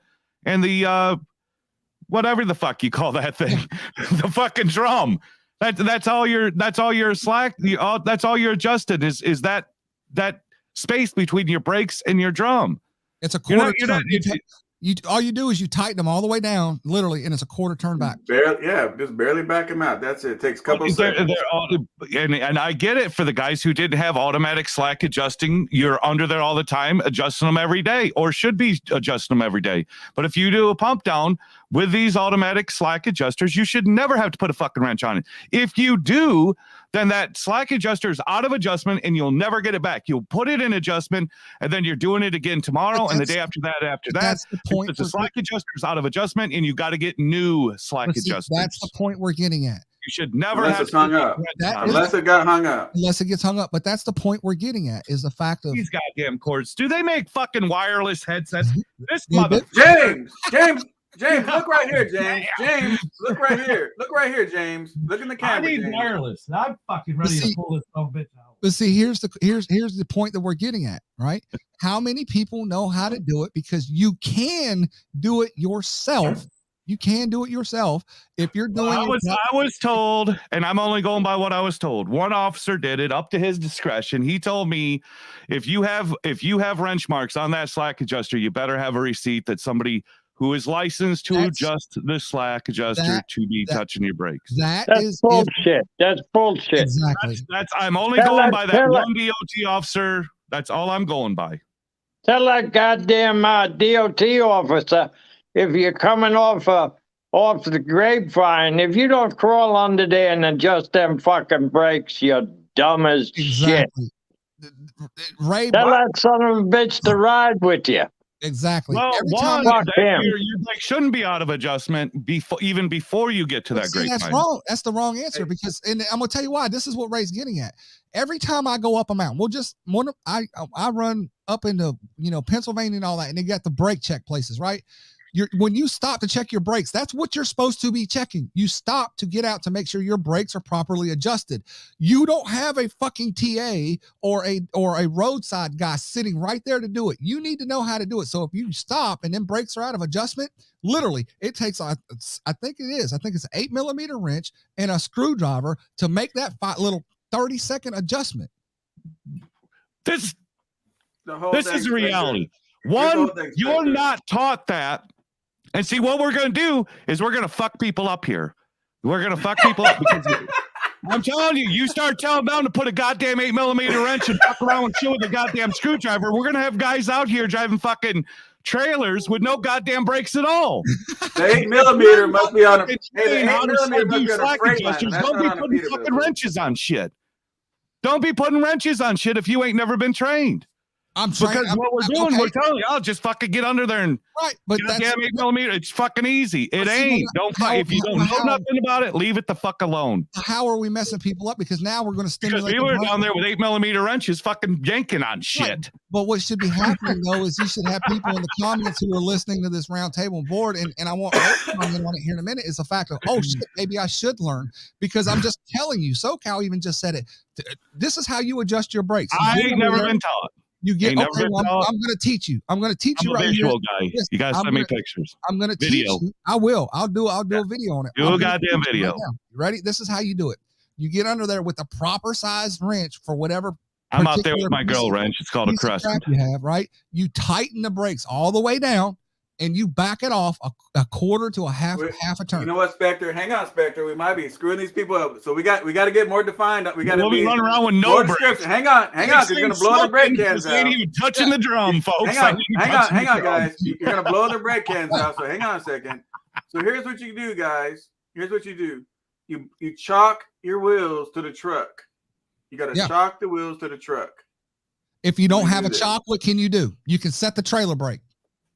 If you don't got that, just have James Best stand in front of that bitch and hold on to it, so when you do that, he can hold the truck for you. Now put down Mechanic J's in here. Automatic slack adjusters should not be manually adjusted in an effort to correct excessive pushrod stroke, because this condition indicates that problems exist. But you can adjust it to you get to a shop to fix it.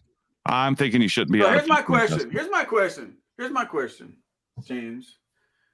Now, first of all, they got the brake pull off for a reason on top of these hills, and it's not so you can pull over and for you and Coach to sit back and do the big old pump down test to try to hopefully adjust those goddamn slack adjusters. Hey, Spectre, picture this: James and goddamn Coach is following one another. Hang on, Coach said. James and Coach is side by side.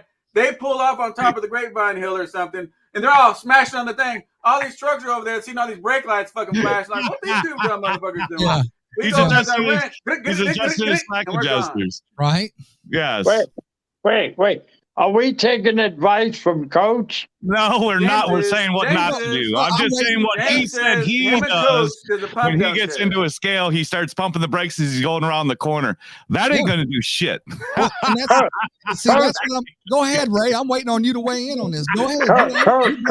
Coach is the only guy to wear out a mattress before he wear out a set of drive tires. Get the fuck out of here. You guys are rude. Listen, here's the way I look at it. If I own $100,000 piece of equipment, right, and I'm coming off the Grapevine, my ass is crawled underneath that son of a bitch, and I'm adjusting those brakes. I don't give a rat's ass about the DOT, Yeah, exactly. That's my point. Absolutely. And the proper way to do them, what we used to do years ago, I was showed by mechanics years ago when I was a kid. Proper way to do them is back them all off, grease them, tighten them up, and back them off a quarter or a half. There you go. That's what I was taught. And Hensley made a great point. SoCal, you put the comment up there. That is a great way to know when your brakes are adjusted properly. Use a playing card. But also, like somebody else said, best in order for you to do it properly, first you got to have fucking tools. You got to get out. You got to get out. Listen, you can't sit in the truck and be pumping the motherfuckers down. I got my woman's wrench. The crescent wrench fits everything. I get to see these guys on top of the hill doing a pump down, sitting in the truck, said, okay, fuck it, I'm all adjusted up. Let me hit this hill. No, you get the hell out of the truck. Brake check stations are for caging your brakes. I agree with that as well. Cage the brakes. I'm hoping that comment was a sarcastic one, because you cage the brakes, you ain't got no We brakes. don't smoke them that way. We're good. That's why we have horns. Yeah. Get the fuck out the way. So James, here's my question for you, James. If you're on top of the hill, the brake check, right, and you're done doing your big old pump down situation, you and Coach, you guys are pumping it all down. Now you're all adjusted.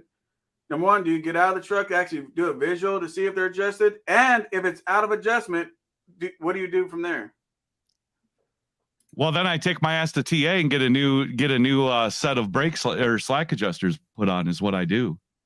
Yeah, pretty simple. Well, I'll tell you exactly what I do.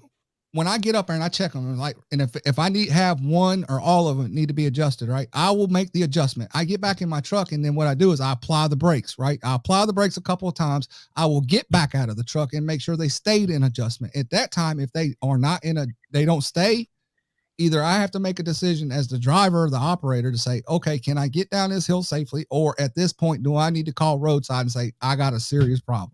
I agree 100%. Right. I agree 100%. And here's the thing. How can a automatic slack adjuster do his job when it's bare as hell, not greased up? So if you got to keep going over there and adjusting, done. I mean, you got to grease it. I mean, that's where you got PMs. Okay. So let's think about that for a second, James. If you don't do any PMs, I wouldn't be worried about the slack adjusters. I'd be worried about everything else that's fucking going metal to metal. Even when you do the PM, James, if you go somewhere it's all muddy, salty, fucked up, dusty, whatever, it'll eat the shit out of that grease, right? So all that crap is in that slack adjuster. So you want to go in there with a grease gun and blow that crap out and keep fresh grease in there so it can do what it's supposed to be doing, right? Dust doesn't go inside of the grease zerk. It goes on the outside, the shit that got blasted out, but it don't penetrate itself through it. Now water will. I'm not talking about the zerk fitting, James. I'm not talking about the zerk right, fitting. but like the grease fitting. So you got the grease fitting, and then you got where you pump it so grease purges out. Right. Dust and everything will get on that part, yes, but it's not going to penetrate in. Now water will get into it, but grease, but dirt won't. Dirt won't for the most part. So clean water when you go down the road. So when you go down the road, it's nothing but clean ass water that splashes on your truck, right? Well, preferably it's clean. Only in California, I hear. Okay. Well, in California, we don't have water. We got a motherfucking drought. Well, then there's no problems. Then there's no problems. Why even use grease? Well, what I want to hear is I want to hear. Ray's been listening to us talk, and Ray's probably got more experience than everybody on this panel almost. And yep. I want to hear his actual. I want to hear him. I want to hear what he's got to say. Ray's gonna grab a gear. Yeah, let him grab him. He's probably amazed at James. He's probably blown away right now. Well, it's the eye candy. It makes my ignorance tolerable. Look, yeah, guys, if I own a piece of equipment, I'm crawling under that son of a bitch at least once a week and greasing the goddamn thing. Preventive maintenance. You cannot beat that. And, these guys won't even do a pre-trip. Oh, no, pre-trips. God. They can't do that. You tell me they're going to grease? No. You should be doing a goddamn pre-trip all day long. Every time you walk underneath the trailer and check a slack. He might know how to do it. You think he does it? Well, you should be doing a pre-trip all day long. Every time you walk away from the truck, you look back. Every time you walk up to it, you look around. Every time you get fuel, walk around, bump those tires, look at your lights. Jesus Christ. Everything changes on a split second. Things change. Right. And Ray is absolutely correct. Every time I stop, get something to eat, something to drink, I want to stretch my legs, whatever. Walk around that shit, take a look. You don't know what's going on right now. You don't know. Just because the light was on when you started, don't mean it's on when you ended. Exactly. They go out all the time. Or you may, or like he said, bump the tires. I mean, you got a tire that possibly could have come off the bead and it just slow leaked down, or you could have, a wheel seal could have went out and you couldn't see it. Ray is absolutely right. And SoCal's right. Every time I stop my truck, whether I'm getting fuel, if I stop to take a piss, whatever, I get out and before I get back in that truck, I will walk around it. I will do what I got to do. Say, okay, boom, everything's still functional. I'm good to go. Absolutely. So back to my question, James, because James got out of this question somehow. James got out of this question somehow, so we got to get back to it. Oh, shit. James, when I get off on top of that hill. We're supposed to have everyday race talk. No, Jay. Check this out, James. So you're on top of a big old hill, over there on the side. So you guys did your big old pump down, right? Yep. And so you're supposed to be adjusted. So you get out of the truck and a little bit of adjustment. What do you do from there?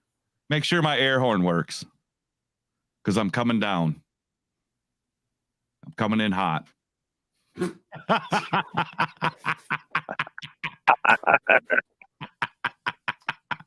you have it. I'm coming in hot. Getting back to that vehicle inspection report. There was a time, it's probably changed by now, but if you owned the piece of equipment, you didn't have to fill one out. Really? Did you guys ever hear that? No, I have never heard that. I don't know when that changed. It probably changed. No kidding. Huh. Yeah, I never heard of it. Now, I know the VIT went away. The vehicle intermittent or the vehicle inspection, something, what is it called? VIT or TIV. Trailer, well, it's supposed to be a TTIV, trailer tractor integrity verification. That was back in the day after 9/11.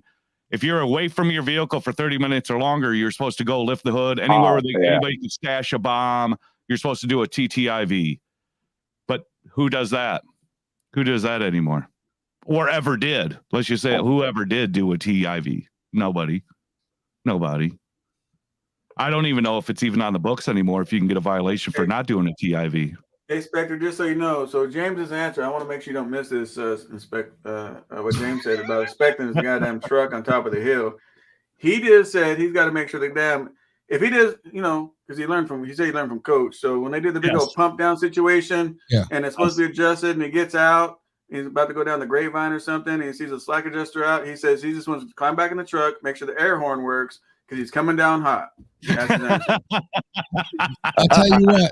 If me and you are on top of the hill, you go first. Well, actually, let me go first, and then you go first. I'm gonna ram you. You're coming down with me, baby. Yeah, you can fuck up behind me. I'm gonna push you down. Let me go first and get out of the way. I'm gonna use your adjusted brakes. That's where I'm gonna use STB, and I'm gonna radio you and let you know, hey, I'm at the bottom.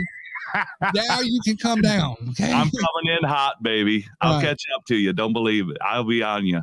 Right. Yeah. Mm-hmm. That's exactly. I'm hoping your brakes are. Okay. This is play this out. What if the air horn didn't work? Then what would you do? Well, I'll make sure the city horn works, and if it don't work, we're going anyway. I'm gonna roll down the hill with my window down so I can yell. He's gonna throw smoke signals and fucking. I could do my rape whistle. Woo! Coming through. Good God. Here's another thing that pisses me off. These guys pulling pins today. That's ridiculous. I don't know if that happens anymore. We would never do that even with our worst enemy. Yeah. I mean, these fucking morons, don't you realize you're endangering everybody out on the highway when you do something like that? Big time. Jesus That's like Christ. going down and start pulling cotter keys. I mean, what's the next level? What's the next level? Screwing somebody.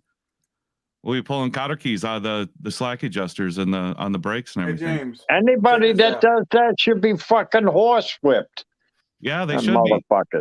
And the fact that anybody sees them doing it should be they should just beat the living shit out of them. Absolutely. Yeah. Everybody in the chat, if you guys appreciate James not driving no more and he's off the road, put a 1 in the chat. If you appreciate he's off the road. Put anyone in the chat. Thank God. Get this fucking shitbag off the road. I'm with you. Thank heavens. Here comes Trouble and Quick are both joined us. Oh, thanks every day. Thanks, Ray. 4 of them. I think what James said, he did say he was gonna open the door and jump out and wave and say good luck to everybody. Yeah. That's what he said. If my brakes start smoking, I'm opening up the door like ice road truckers. I'm bailing. Yeah. He just say good luck to everybody. On the other lane of traffic, you ain't gonna see me standing in the crowd crying. I'm already going westbound. I'm out. Well, we appreciate you not driving no more, James. Absolutely. Who isn't? Start hitchhiking, Godson. Quick, my man Quick is in here. The main man, Quick. He's muted. Hey, Quick, you gotta unmute yourself. Cigarette smoke and window down. How about now? Can you hear me? Yeah, we can hear me now. Okay. When you get your truck down, you still got to go over their work because the shops can fuck your shit up because it happened to me. Right. Well, I trust my shop. I don't go to Iron Man. No. Listen, mine didn't happen at my shop. If he trusts My shit didn't happen at my shop. I went over someone else's shit at a different shop, and they didn't do their job right. And it's just, I'm still back at my shop going over their job because they didn't tighten hoses. Well, listen, Yeah. you get PMs done. I've come out and I've had wrenches left in the compartment in under the hood. I've had my oil cap still taken off, and then if I see the oil cap off, it's like, well, did they put any oil in it? You know, you got my lower radiator hose was leaking because they didn't tighten the lower radiator hose clamp. I had to tighten it. $42.50 bill because Peterbilt didn't do their job. SoCal. Well, just saying. Let's teach somebody something really quick. Everybody in the chat, if you're driving down the road, how do you know if you're extremely low on oil or almost no oil? So let's say you're driving down the road, right? And let's say the oil cooler line breaks or something like that, and you're losing all your oil. How do you guys know, besides listen to the sound before you tear the engine up, how do you know there's no oil in the engine going down the road? Oil pressure gauge. Yeah, oil pressure. Oil pressure, oil temp. The light, check the oil pressure. What if the light don't work? What if you burned it out from the last 10 times? That's why the light's there. That's why the light's there, SoCal. Hey, Spectre, these new drivers, bro. I don't even know, man. Hey, James, when you get to the top of the hill and can't adjust your brakes, how are you going to get down it? I don't even stop quick. You're gonna have to call TA and they're gonna have to put new slack adjusters on. I got time to be stopping there with you. He came in late. James, all James gonna do is open his door, wave everybody, say good luck to everybody, and say I'm out. That's what he's gonna do.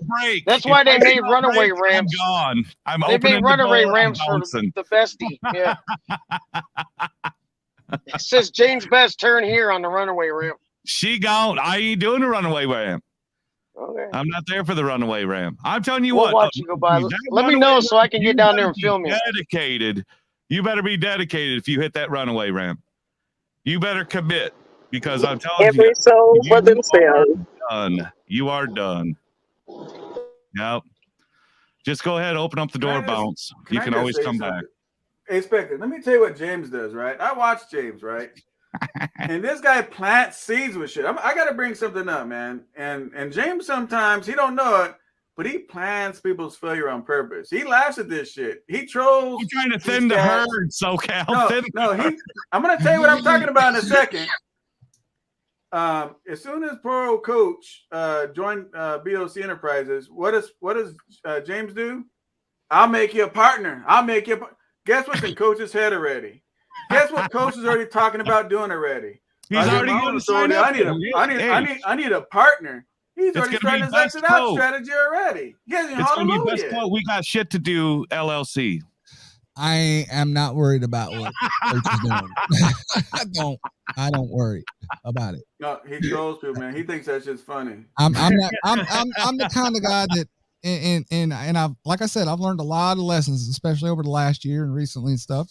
I'm that guy that I am big on taking my own personal accountability, and that goes from the truck maintenance of the truck I operate, the way I run my company, to everything in my personal life. I'm huge on personal accountability, and a lot of some of those lessons I've learned from people like Ray. Me and Ray comes on my channel when I'm on, and we talk, and I learn something from him every time he calls and checks on me. I call and check on him. Conversations we have, I learn something every time. I've talked to Quick. Me and Quick have had a lot of conversations. SoCal, when I get the chance to watch you, I learn something. It comes back to taking personal accountability.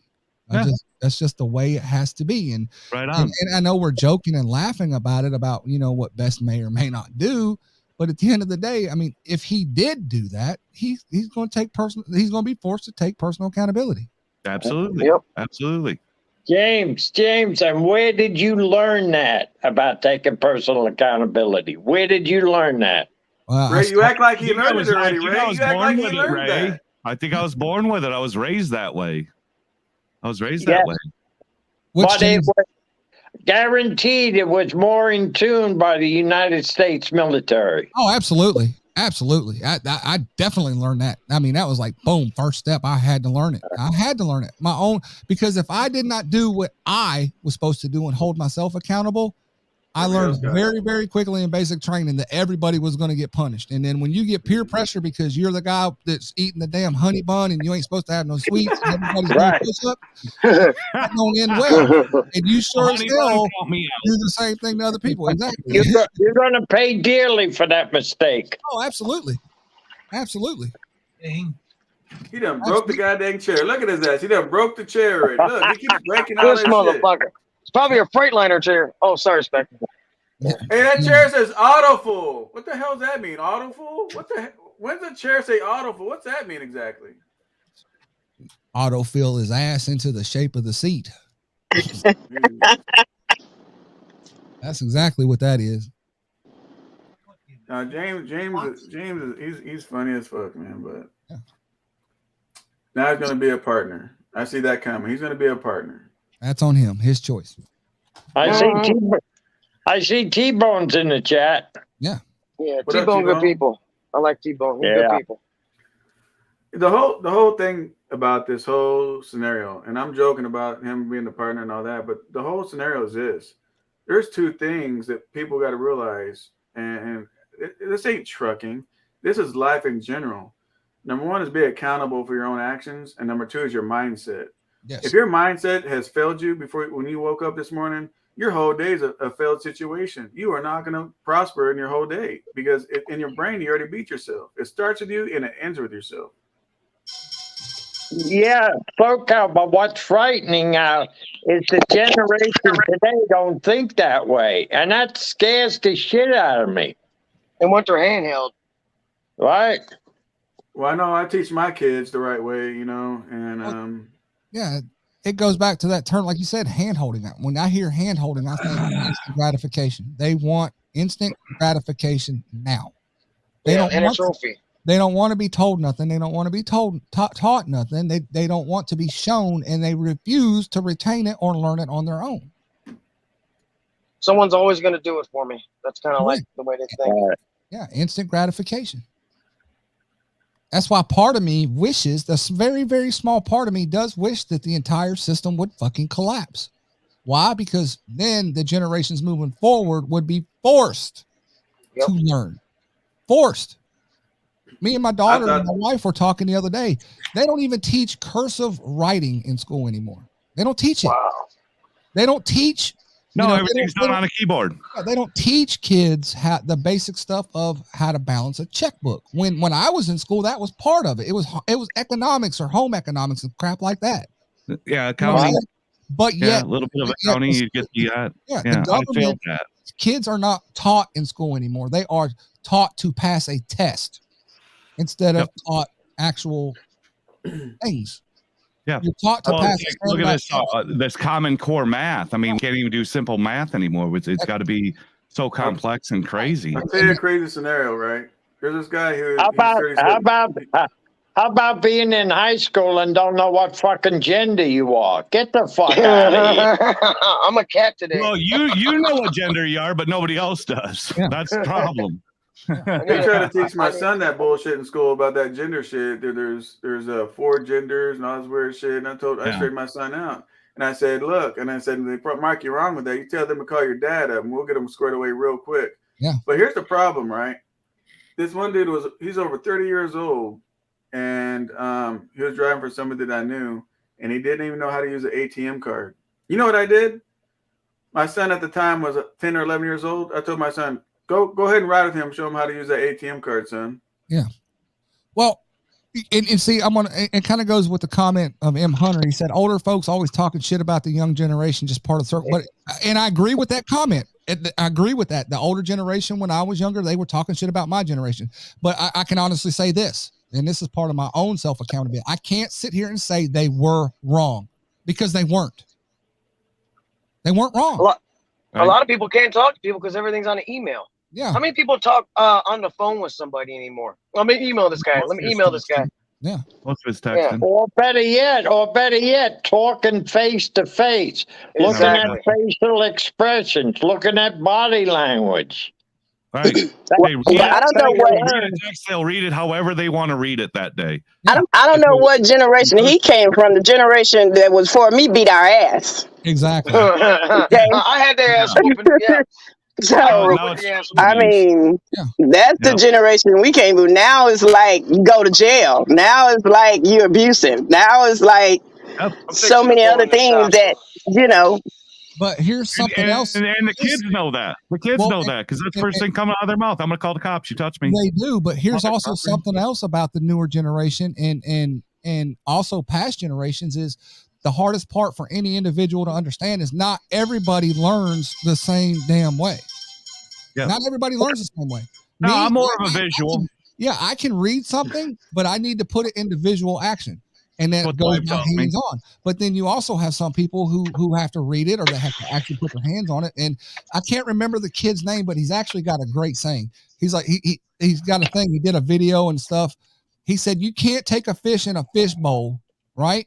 And tell him to climb a tree because he'll never climb that tree. He's going to think he's stupid. You got to find ways to teach him. Not everybody learns the same way. And let's go deeper with that, right? You can't take a trained fish in a fish bowl, throw him out in the ocean, and think he's going to survive. Yeah. Right. You can't take a wildlife that that the zoo grabbed when they're young and. He told you what was wrong, right? Fuel pump leak. You can't do that. Is that antifreeze for me? No. No. Look at the lower radiator clamp. Mute him. I did. I'm all over that. Get your shit together. But yeah, man. So it's just like, I don't know, James. They want you to teach everybody how to go up and go down the hill. Can you give them? I'll teach you how to go up. Going down, it's just a free for all. Just make it happen. Get down the hill as fast as possible. That's the motto. Get it done. Please do not learn from James at this moment.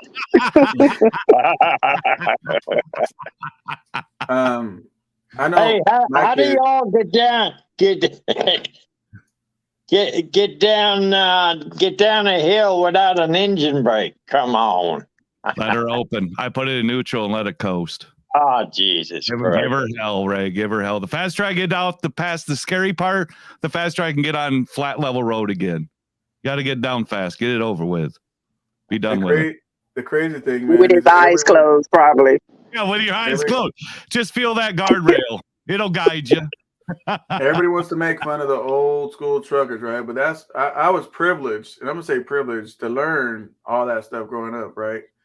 And if you see what they went through, right, back then, no power steering, no air conditioning, no engine brake, no air ride cab, they had a 350 horse motor that went 55 screaming down the highway. 200 power engine going down the grapevine.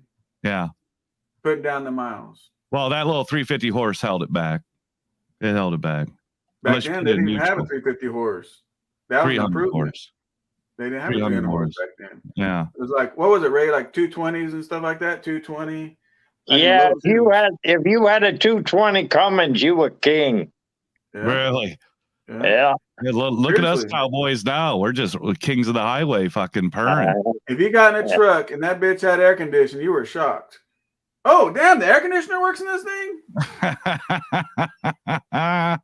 It's a tough living. I mean, there ain't no doubt about it. The older trucker generation, they got it tough compared to now. But honestly, if I had to deal with half the stuff that the old timers had to deal with, I wouldn't have been doing it. If I had to sit in a truck stop and call on a phone sitting at my table to figure out what my next load is, how do I get anything done nowadays? How do you get anything done when you had to do that? We didn't know any payphone. We didn't know any better. That's the way to work. There used to be banks of phones and truck stops, and you had to wait in line to make a fucking phone call. Yeah. We didn't know any better. I've seen them at shippers and receivers where you go into an old shipper receiver and you've seen this bank of payphones that aren't there anymore, but you know what it was. It's like, could you imagine in the heyday, people standing in line waiting to get to a payphone just to find out what they're doing or their pickup number or whatever? We didn't know any better. And you know what that taught them, James? You know what that taught them, James? When there's no cell phones, you know what that taught them? Damn, I got to roll through the desert. I better bring what? my damn toolbox because I blow a hose, I do something, Right. I build a pickaxe, I can't call nobody. No, I bring a good pair of sneakers because I'm walking. We're leaving that property behind.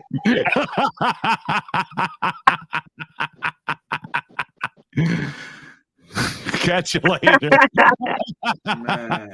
You know, back in the day when I used to ride with my uncles, what they did was it was more of drivers talking to drivers. They would meet face to face to talk to each other. Nowadays, we got this internet stuff, and you don't have nobody communicating or listening. No, they go to a truck stop or something. Their lips are sealed, but you get them in the truck, man. They just run in their gums, won't shut the hell up.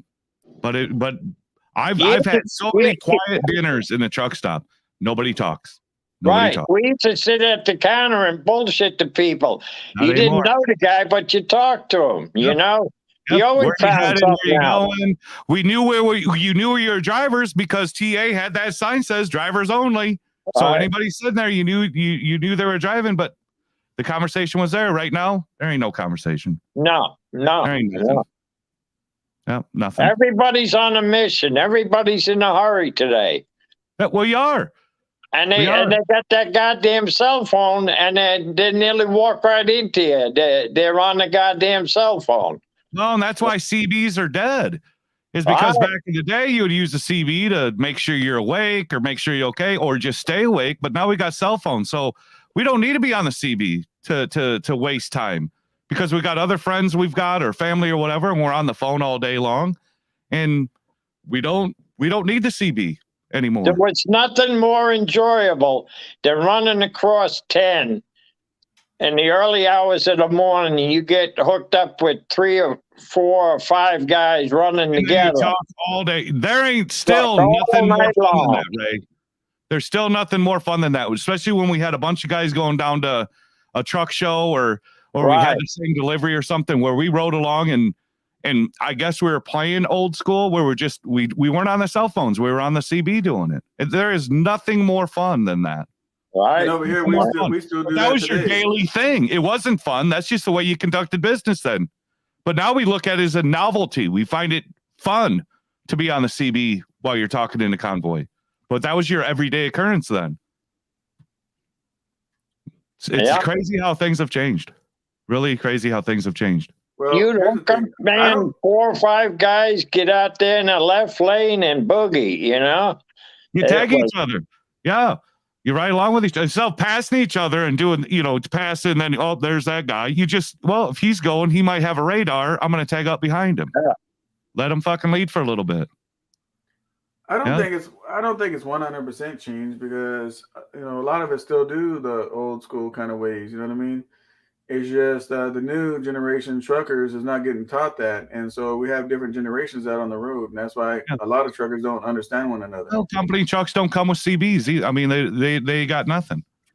And then they want to tell you that Peterbilt James CB is distracted driving, so you can't even do that.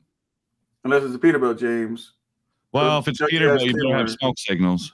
Those junk ass Kenworths don't got no damn fucking CBs put in them.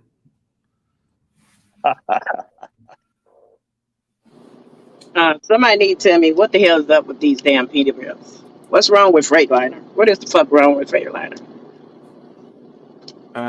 There's nothing wrong with any truck. It's just I give James a hard time. No, they all get the job done at the end of the day. He said he's gonna shit in the Peterbilt hat, so I'm just giving him a hard time. I have Kenworths. I'm just giving him a hard time. I think he had a bad experience. No, it's just I had a Cascadia. I never had any issues with it when I was company guy. It's just you have this idea of what you want in a Cascadia, just ain't it. Now, if I was trained in Kenworth, it'd probably be the last thing I want to drive is a Kenworth. I think they're all pieces of shit. But I was trained in a Cascadia, so No, I do like the Pro Stars. I did have a Pro Star for a little bit when I was company, and they do have a paper towel holder built in. That was pretty ingenious. I did like them. Oh, the Kenworth, are they gas savers? Mine ain't 6.7 mile to the gallon, and this last if it was like 5.7 miles to the gallon. It was garbage. So here's the thing to that question, right? it always depends on where you're running, as far as the terrain, how much you keep in the box or how much you're pulling, your engine. There's so much of that, right? So and how you drive. A lot of it's how you drive. A lot of it is way better MPG if you hurry and put that cruise control on. Well, I always run with cruise control, and I've tried 62 mile an hour, 65 mile an hour. I mean, I tried everything. I got 264 rear ends. If anything, I should be purring. I should be sipping fuel. No, I'm not. I'm drinking as much as a hood. It ain't it. I get 7 miles a gallon with my hood. I'm not even touching 7 miles a gallon. I get 7.4. I ain't never touched 7.4. I never had a 7 mile per hour on a NIFTA. Ever. Mine's 2017 Cascadia. Mine's a 15 T680 with the Cummins on it. I can't get nothing for fuel. Nothing. I might as well. I don't even bother. Other than if to tell me what it is, I don't even care. Because I could seriously, when people say, "Oh well, if you get a hood, James, you're going to lose all this fuel economy." I ain't got it already. What the hell do I care? I ain't losing. I ain't going 9 miles to the gallon to 5 miles to the gallon. I'm going to 5 to 5. I'm not missing out on nothing. Hey James, we got Dwayne D. He's got a question for you. I'll put it up on the screen for you. I'm on my 30-minute break, pumping the hell out of my brakes. What do I do next? Check your air horn. Check your air horn. Make sure your air horn works. That's all you need to do. Jump out and wave at everybody. Check your air horn. If that works, you're solid. If not, well, make sure you can open up the door from the inside. You're gonna need it. Wow. Hey, only the lonely in the chat asked me if I knew the Southern Shaker. You guys ever hear the Southern Shaker? Southern Shaker? Yeah, he was out of North Carolina. Yes, I knew him, only the lonely. I never ran with him, but he used to run with a couple of guys I knew, Special K, Doodles, Hot Shot, all those guys. Yeah, he was world famous. He used to drive these large cars, you know, and he run coast to coast in record times. That was a long time ago. He passed away about maybe 5-6 years ago. May he rest in peace. $10. Thanks for the great content. Absolutely. Faye Tuckin. Oh shit, did I miss it? Yeah, throw some of that money over to SoCal. Help a brother out. Where's that at? Oh, there it is. Maybe you can get a Kenworth hat on him. Thanks for all the great content. I appreciate that, F8 Trunkin. That's it. James, you need to get one of these right here. Let me show you what I got right here. Look at that. A SoCal, well, it's a flat bill. I look ridiculous in flat bill. Look at that. I can't do it. Look at that. I gotta have it curved, baby. I gotta have it curved. I'm in Illinois. I'll get my ass kicked if I. What about this one? That's a flat bill. Can't wear that one either. I get my ass kicked. It's got to be curved like a farmer boy, or I don't fit in this podunk town. We're not here to be trying to be trendsetters, SoCal. You got to look like a couch hit kicker. I gotta represent. If I come around here trying to change trends here, I get my ass whooped. Yeah, and it's not by one guy; it's by the whole fucking town. If you guys have any trucking questions for Ray or not James, because he'll just teach you how to go down the hill. But anybody else, how to fucking bail and walk the fuck away. Yeah, fuck James. Fuck getting that information from James. No, I'm just kidding. Yeah. I'm surprised the FMCSA even says, "Okay, James, you can have your own authority." Yeah. What were you thinking? Man. Let's hope they ain't watching this show. Let's hope not, Ray. Let's hope not. Yeah. Yeah. Can you imagine if DOT's watching your show, James, and you're telling me about how poorly you prevented maintenance on your truck? Yeah. You'd be amazed how much shit I hit with Schwann's truck. I got terminated once from a Schwann's truck. Hang on. Cat Martin, you gotta, if you're joining, anybody that joins our panel, you have to, when you join, you have to swipe off and get off the YouTube. Otherwise, you gotta get the YouTube off because it's gonna play. So, Cat Martin, when you do that, unmute yourself because all we hear is a whole bunch of echo and backfeed. Hey James, really quick, can you shout out your DOT number? Because I got DOTs to watch my channel. They need to 3390866. I just got the text message. They need to know the DOT number. Come check me out. You want to see my CSA score? I think I'm winning.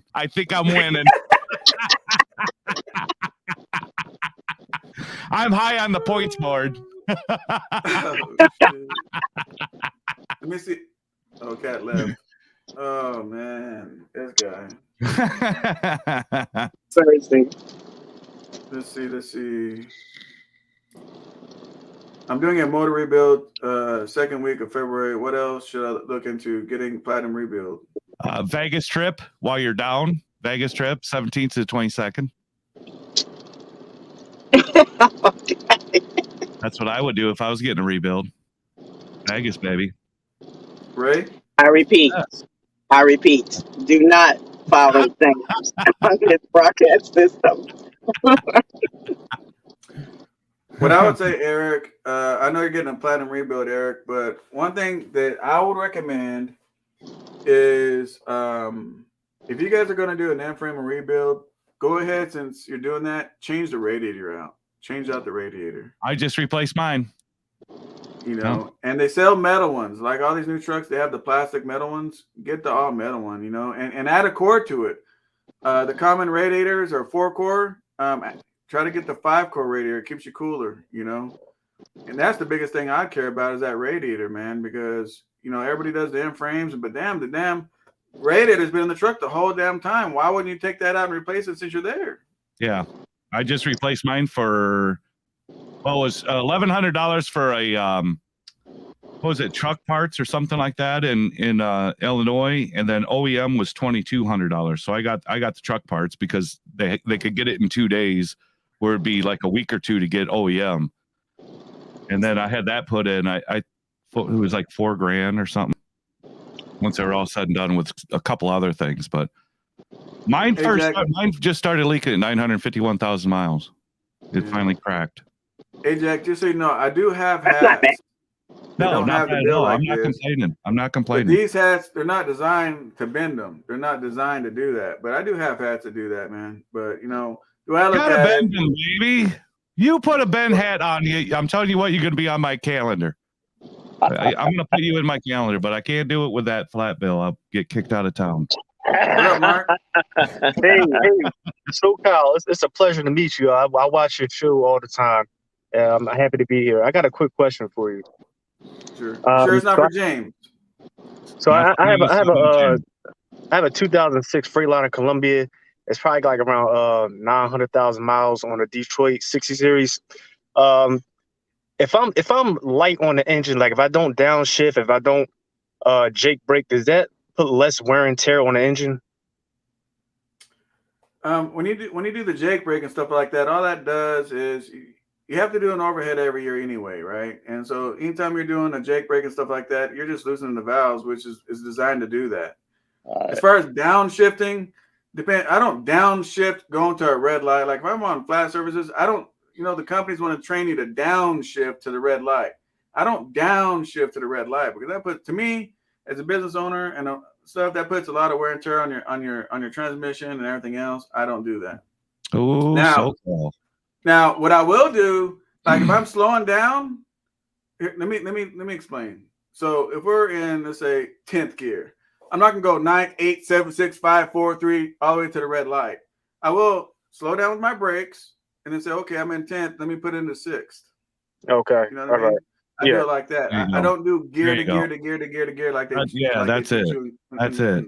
Let me in control, and you're not in control if it's in neutral and you're riding your brake. You're not in control. Don't ever be in neutral. It's just you can brake while you're in 10th gear, and then skip a bunch of gears, and then grab it. Yeah, that's the habit I was doing. I would just put it in neutral and pull the trolley brake down and brake just to see.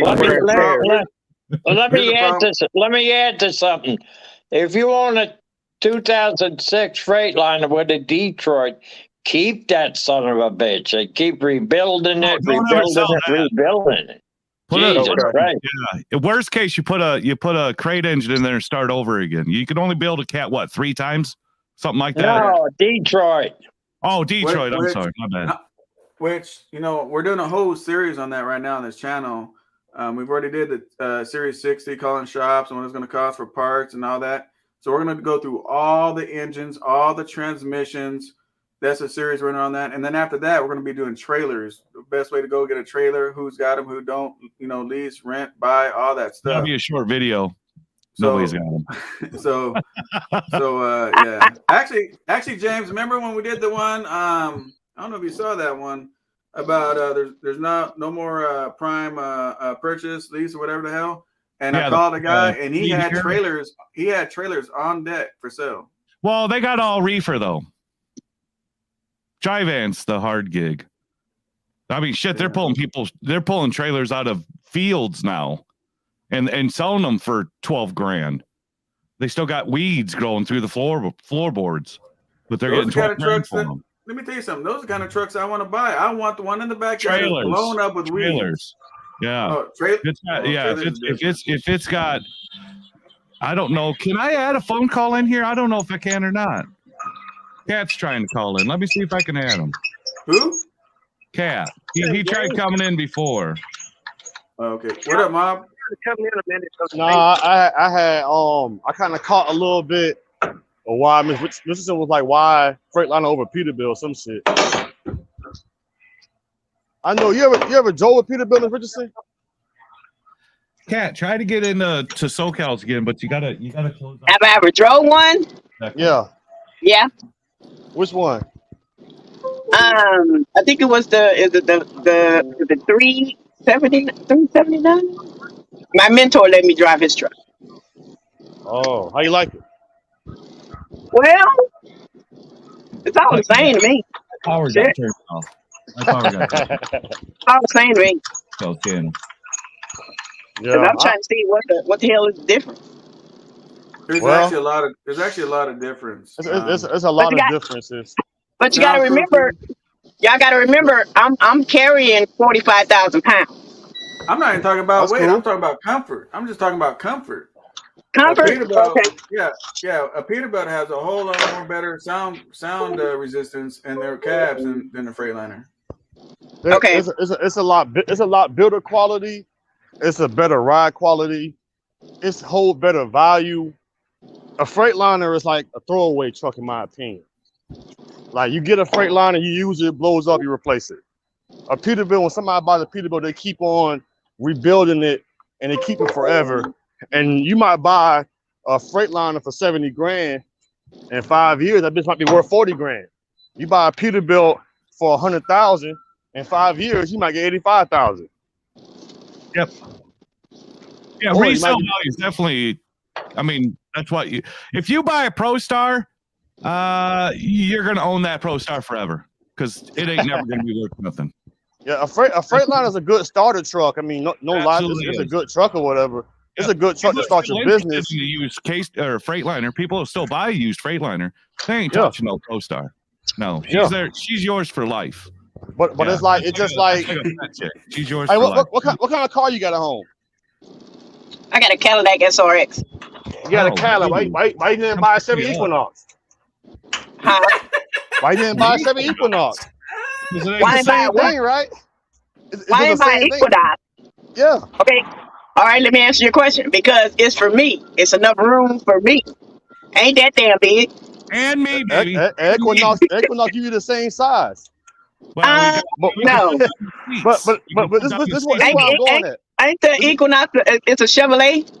Yeah, I don't do Chevrolet. It's built like an SUV. It's built on the same platform. Bob, if she wants to go bang bang, she go to a hotel. She ain't gotta be like you and get a car into a fucking shag wagon. I don't do Chevrolet. But nah, this the thing. That's why I asked that question, right? Because that Cadillac is a Chevrolet. It's the same GM platform, same suspension, same brakes, same everything, right? But you bought that car. The same. But you bought that car for the quality. Exactly. Right. Yep. The same situation. The same thing with Freightliners and Peterbilt. Same scenario. And the lines on a Cadillac, beautiful. Otherwise, she'd be on a goddamn Chevy Caprice. That ain't it. That answers that one. Yeah, it's the lines, baby. I tell you guys, if I were to go into business today, today's day and age, I'd buy a pre-emission shaker and rebuild that son of a bitch and go out there and make money with it. FLD, I would. Not a Cascadia. I mean, that thing, that ain't it. FLD 120, 132. The 132s are starting to go up there. They starting to go up in value. You got a little bit of class in that truck. You get a Freightliner. Well, shit, you might want to like plastic, you know. No, I don't like plastic. I don't like plastic. Yeah. Just like I don't do plastic. Yeah. I like the leather wrap steering wheel. I mean, it's got to at least have a leather wrap steering wheel. If it ain't got that, I'm out. Yeah. I like Peterbilt, man, because for the type of work I do, it's just a better all around truck. I got the double frame of my shit. I mean, if I want to pull flatbed, if I want to pull heavy haul, if I want to pull cattle, if I want to pull end dump, I could pull anything with this motherfucker. Yeah, that's the beauty.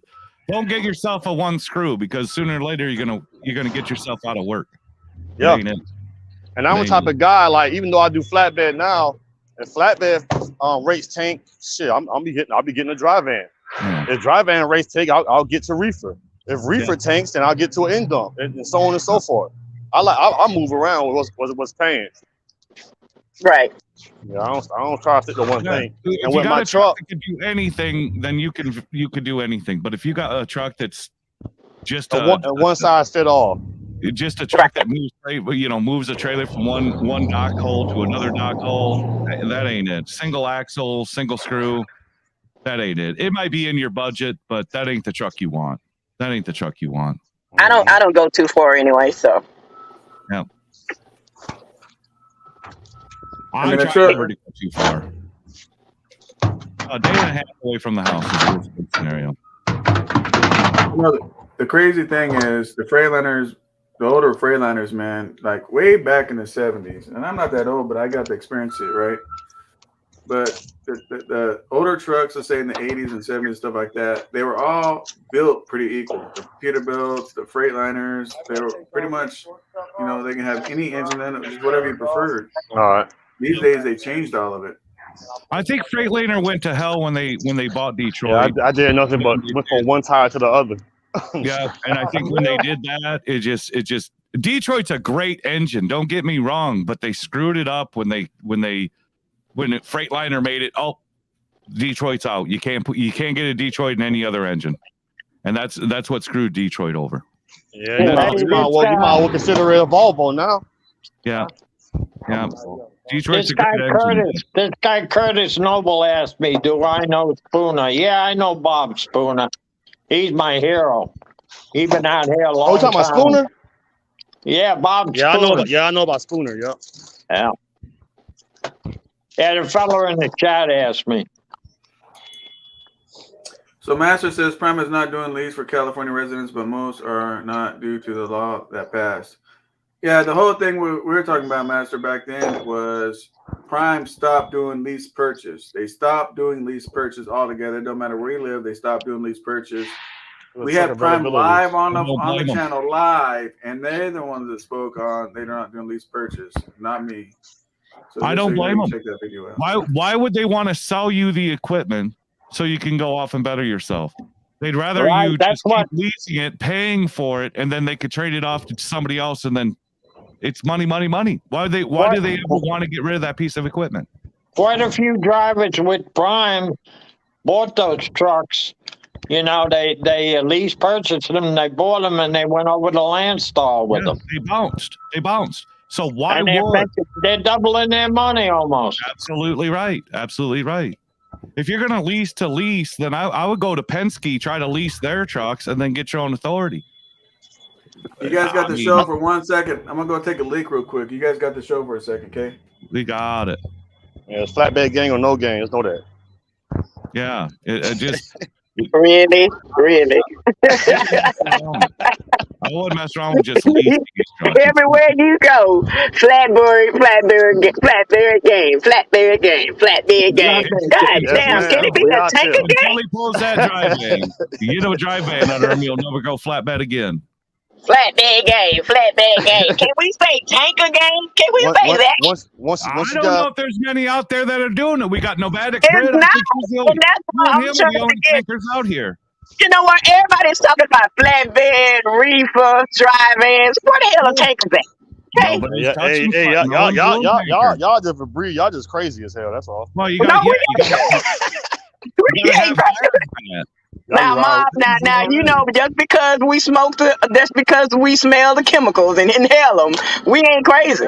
Yeah. But you can't smoke I done chemical tankers. When I used to typical tankers, but I did ISO tankers before. Going out the port. I gotta be able to smoke. That bitch used to be Gotta slamming the smoke. hell out my back too. We're not that bad. Alex is a tank driver. We got Trust me, three. we're not that bad. Three tanker drivers. We're not Oh, that yeah. bad. How many we got in here, Sophie? I'll say the good thing about tankers, man, is it's always gonna have a consistent rate 106 people. because it ain't like everybody jumping into it. That's right. And you're not, because nobody don't want to do the work. They don't want to go every 5 years to get the test. They don't want to do the test. They don't want to read. They don't want to go get warrants that's going to be coming up on them when they go up there and get the TWIC card. So they don't want to do that. No. I don't even want to get a medical card. I only do it because I have to. Yeah. Which mine is due in February, so I gotta lose some weight in February. April. And I am not, I'll starve myself. I am not getting a CPAP machine. And I think I'm fat enough to get a CPAP. But so I got to lose some weight so I ain't CPAPing it because I don't understand the whole. Why is everybody on CPAPs? I ain't doing because the doctors are getting paid Yeah. to force you to get out the damn truck. Yeah. I ain't doing no CPAP. I'll starve myself before I do You can CPAP.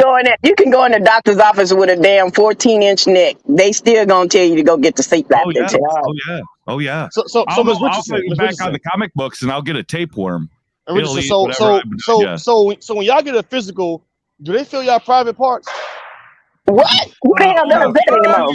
I'm asking you.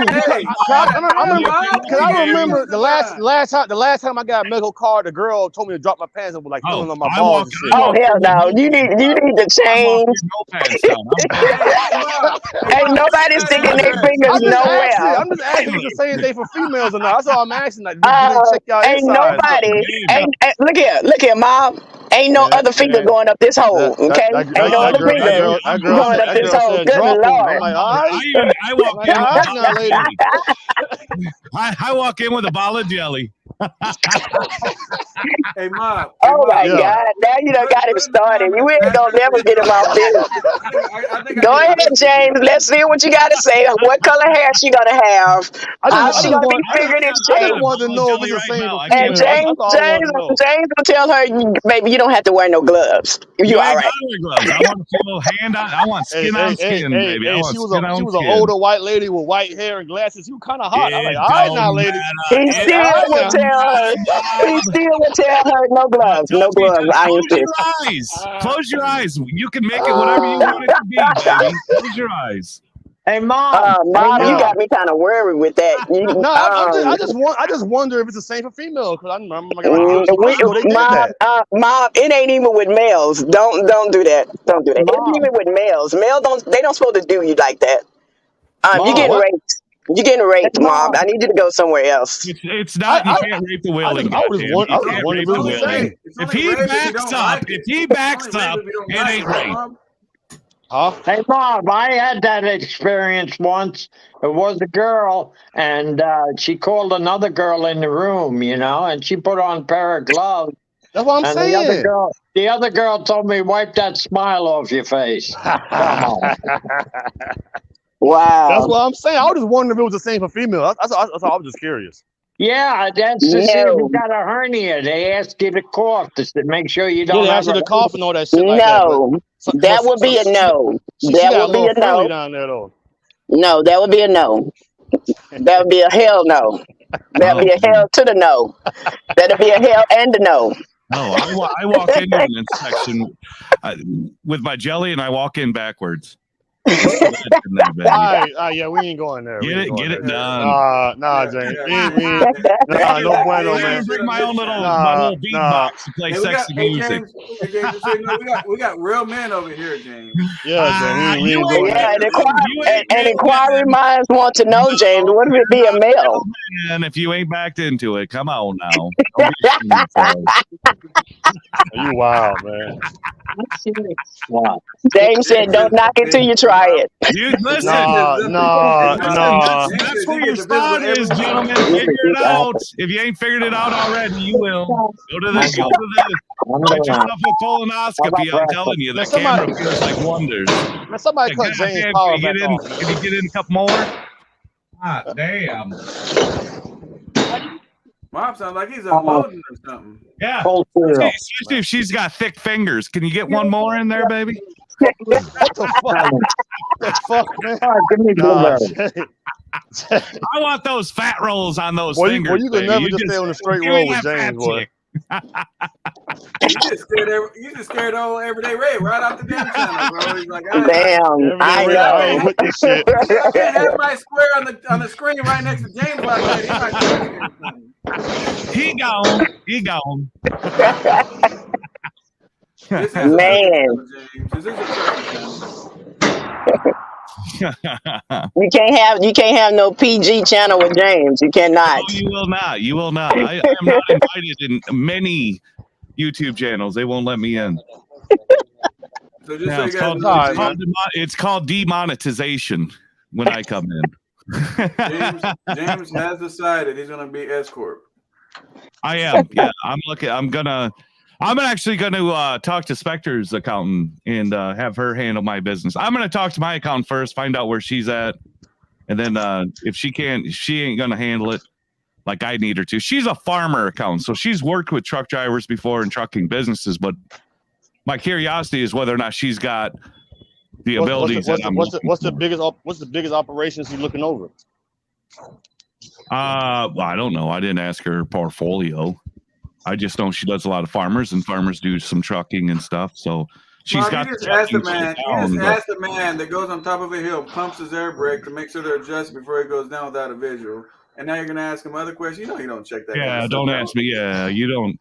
Yeah, it's probably not. I figured that would be like waivers. Each and every one of you should sign before I answer questions.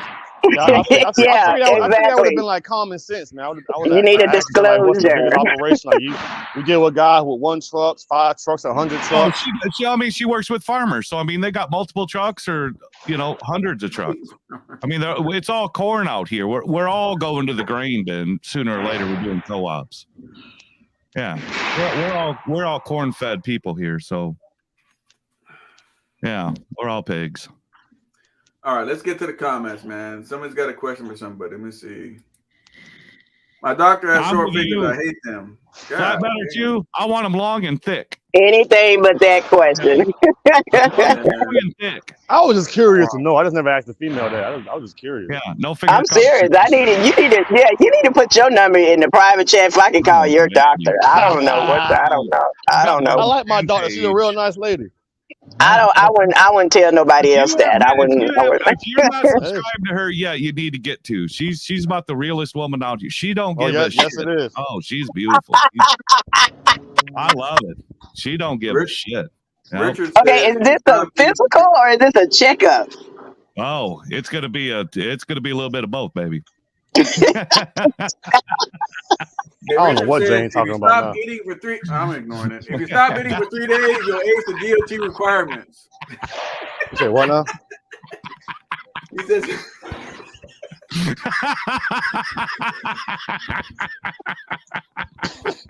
I learned to ignore James. Even on his channel, bro. I'll just change the whole damn topic altogether, man. If you stop eating for 3 days, you'll ace the DOT requirements.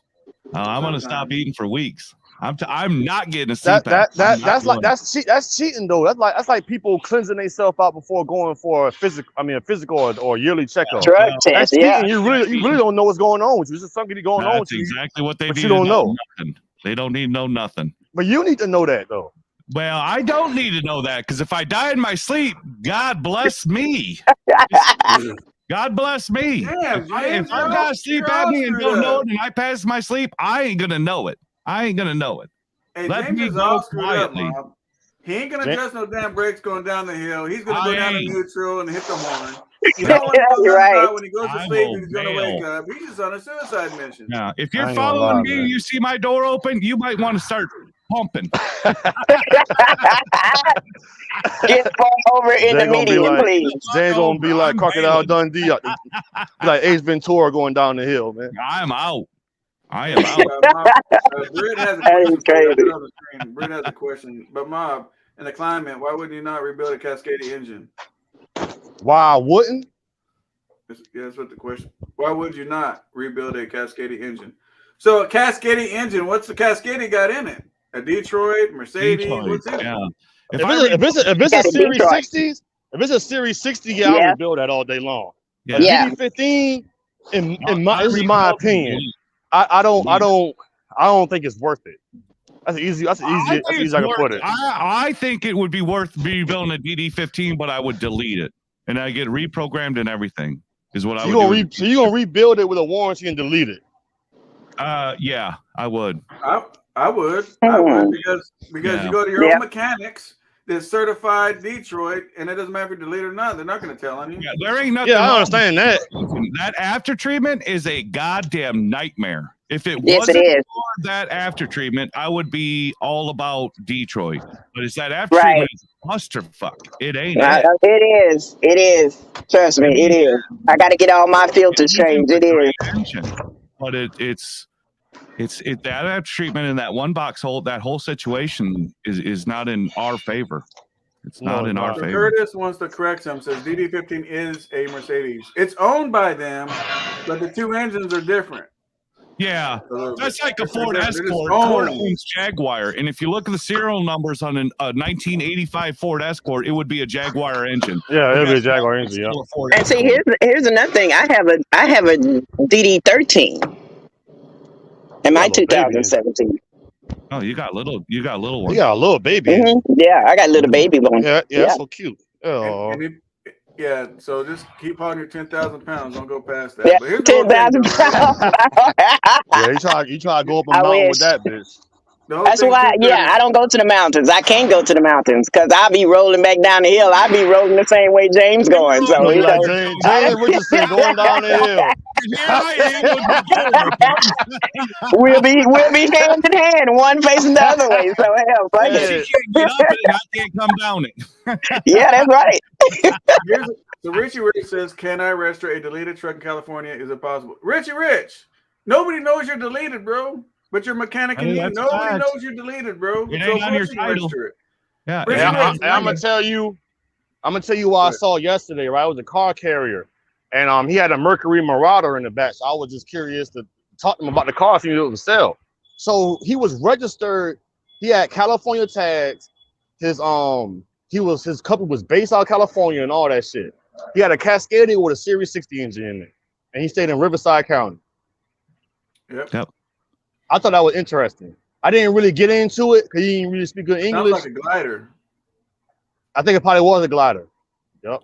Aren't they looking for years? Aren't they looking for years, SoCal, more than like sniffing it? So like if you've got an older one that's pre-emission, then they don't want you there. But if you got a 2015 that's deleted, that's fine. Here's the problem, right? The ports want to look at the engine, not the truck. You can have a 2005 with a new engine. You can run that inside the ports. But the ports care. Here's the whole thing as far as California. And this is what I try to tell people, right? If you have local California plates, it's different rules than if you have portion plates in California. Portion plates is just like if you got Texas plates, portion plates, you know? Yeah. They don't care about that stuff. So if you're in the ports, you don't have portion plates? I mean, I do, but I mean, if people running local, like hauling dirt, state plates. Yeah. Okay, I got you. Rules. Yeah. So this dude says, "SoCal, you never answered my question. So what do you think about expediting vans?"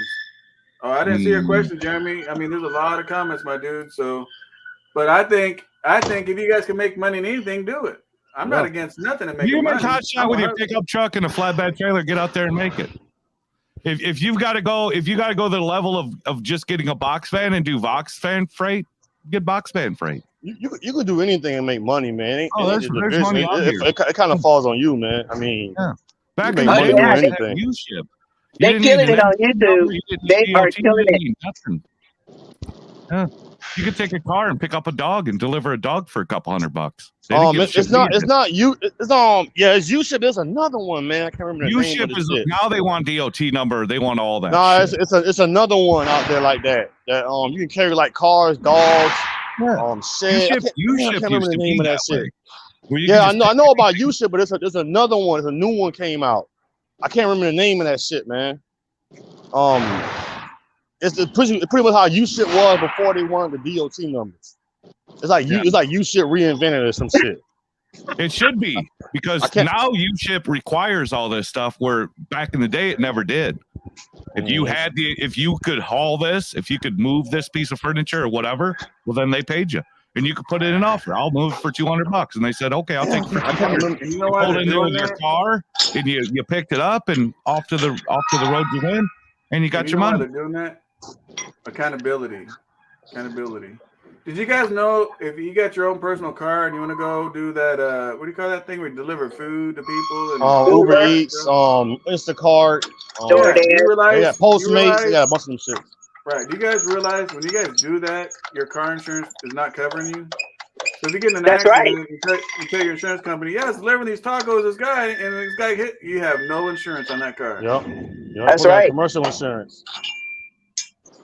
And if your insurance find out about it, you didn't tell them, one day you're gonna look at your bill and it's gonna be double what it was. You're wondering why.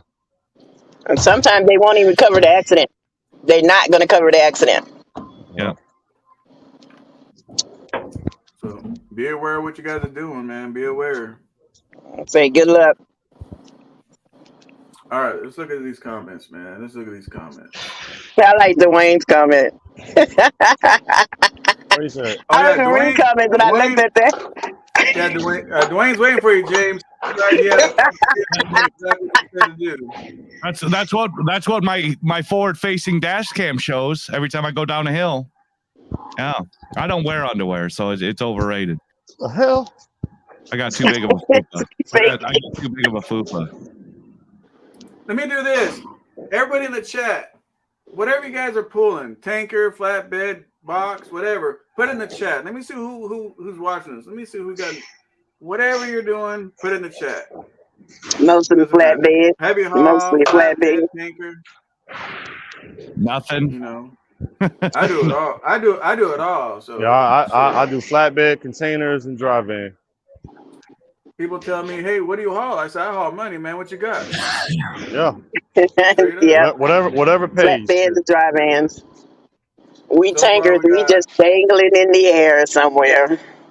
So we got container, dry box, dry van nation, dry van, rail, dry box, containers, tanker. We got one tanker. Dry van. God dang, we ain't got a flatbed person in this bitch. Them boys ain't built like that, man. You gotta be built for that shit. No one ain't built for flatbed. All right, don't make mom mad now. You're gonna get Oh, there we go. End dump. Oh yeah, I miss doing end dump, man. End dump was good money. It was easy money. You know what's crazy with me, right? In my whole realm of experience, I've done a lot of stuff, bro. I've done a little reefer, dry van, end dump, transfers, water truck, containers, flatbed, heavy haul, oversized. I've done tanker. Doing pneumatics for powdered cement. Yeah, I've done pneumatics too. What about Richard M? DoorDash. I think the only thing I haven't did was I haven't did like reefer, and I haven't did like heavy haul shit. He was cute with that one. He was cute. No, that's cute. I think Rich is behind. Remember, I asked everybody when I was talking about that insurance, and I was asking what it was called. I don't know. I think that's probably what he does. Yeah, he said he drives too. So here's the question. Which one would you prefer the most out of all the ones you did? And not me money. or him? Not money. Which one The do you most prefer? the most fun Yeah, I had. not money. The most fun The I most one. had was end dump. The most fun I ever had driving when I was doing end dump. Okay. End up you hauling gravel. I was hauling whatever could Something fit like back that? there: gravel, shred, aluminum, road salt, corn, auto fluff, whatever fit back there. I had it. Remember, I pulled a rock trailer, and you know, my dad, he had the aluminum, right, doing hazardous. I remember me and this guy went to this dump site, right, to dump our stuff, and I told him, I watched the dozer first. You know how they get the dozer, man? They push everything and pile it all up, and that dozer tracks makes shit soft. Yeah. I told the dude, I said, hey, bro, I said, don't go against the pile and dump, man. Do it on the outside of that, man. Shit soft. Man, don't tell me. I know what I'm doing. I know what I'm doing. You don't tell me. I said, all right. When you're loaded, you're heavy, right? So he backs that bitch right up there, dumps the load halfway, gets the truck stuck. I know one time I was dumping somewhere in Kentucky, and I had Georgia clay, and the ground itself was real muddy, real soft. I didn't really feel comfortable dumping it right there, but that was where they wanted me to do it. So I'm bringing the trailer up. I had a frameless 40 foot, and the shit's going up and it's going up and it's going up, and the bottom part went down, but the top part stayed for a little minute. So I'm still going up with it. I'm going real slow with it, and then the wind hit. Dangerous. And then when the wind hit, oh my God, I thought it was over with. I started rocking. I'm like, oh shit, it's going. Cause it was an old saying the old guy told me about end dump. It's like he was saying it's not a matter of if it's going to tip over, it's when it's going to tip over. Well, I wouldn't want to talk to that guy no more. But what I would do is this. I mean, here's the whole thing, right? If the nose goes, it all goes when you're unloading. So what we always did, we'd spray diesel on it, or we put like a trash bag on the floor. We'd do something to where it break loose. You know what I mean? If you're hauling some sticky ass shit, or if you're hauling like waste or whatever, you know, put the rocks and crap, you know, the big stuff in the front, and then put the bullshit in the back, so when you know it'll slide. You know. Are you doing any mentoring anymore? I've got a guy here that was scared to ask you. He was scared to ask you. He gave me a $5 super chat. Would you or will you not do any more type of mentoring or phone call conversation? Maybe get this guy to the next level. My mentoring's still going as far as the guy that's in the program. It depends on how much help. Depends on how much help he needs. You know, like they can jump on this and we can help him. You know, but it just all depends, man. Tell me email. I mean, I'll tell you, there's a lot of help on YouTube. All you gotta do is ask a question, and I'm telling you, we can run that thing for an hour. You can run that idea for an hour. I mean, if he wants to join, bro, I mean, all my description, my videos is all my information. You know, if that's what he really. I mean, it seems it's pretty important since he reached out to you. Tell him out. Yeah. You know, he just didn't want to ask information. Yeah, but I think you do. I mean, shit, you're a good dude. Okay? I mean, what you're doing is definitely next level. You definitely do a next level shit out here.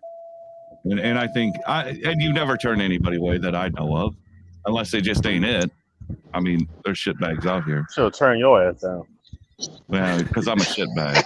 I'm a shitbag. I just got lucky. I got lucky with jumping out trucks. Yeah, God-given looks. You got hit with a ugly stick. I got blessed. Hey, I kind of like James, but I kind of love James. I watch the show, but it's kind of funny when he about to bust a blood vessel when he's screaming in the damn mic. Oh yeah, yeah. I'm really waiting to have a heart attack. It's gonna happen. I'm like, damn, what did he say? Yeah, I got no couth. I got no tact. I got nothing.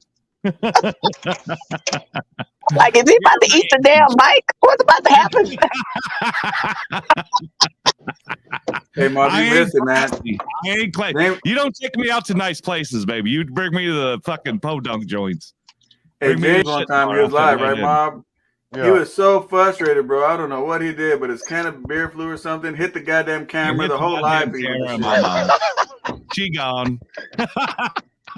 She gone. Hey, Don't let him be drinking. Don't let him be drinking. That shit reminded me that one show Guilty was doing, and he was drunk and he was snapping at people and saying all type of shit. His wife cut the internet off on his ass. That shit was funny. And that's what I thought was gonna happen. I'm like, she gonna turn that internet off because he's going on for somebody for no fucking reason. If you missed that, if you hear it, you got to jump out the damn transformer chair.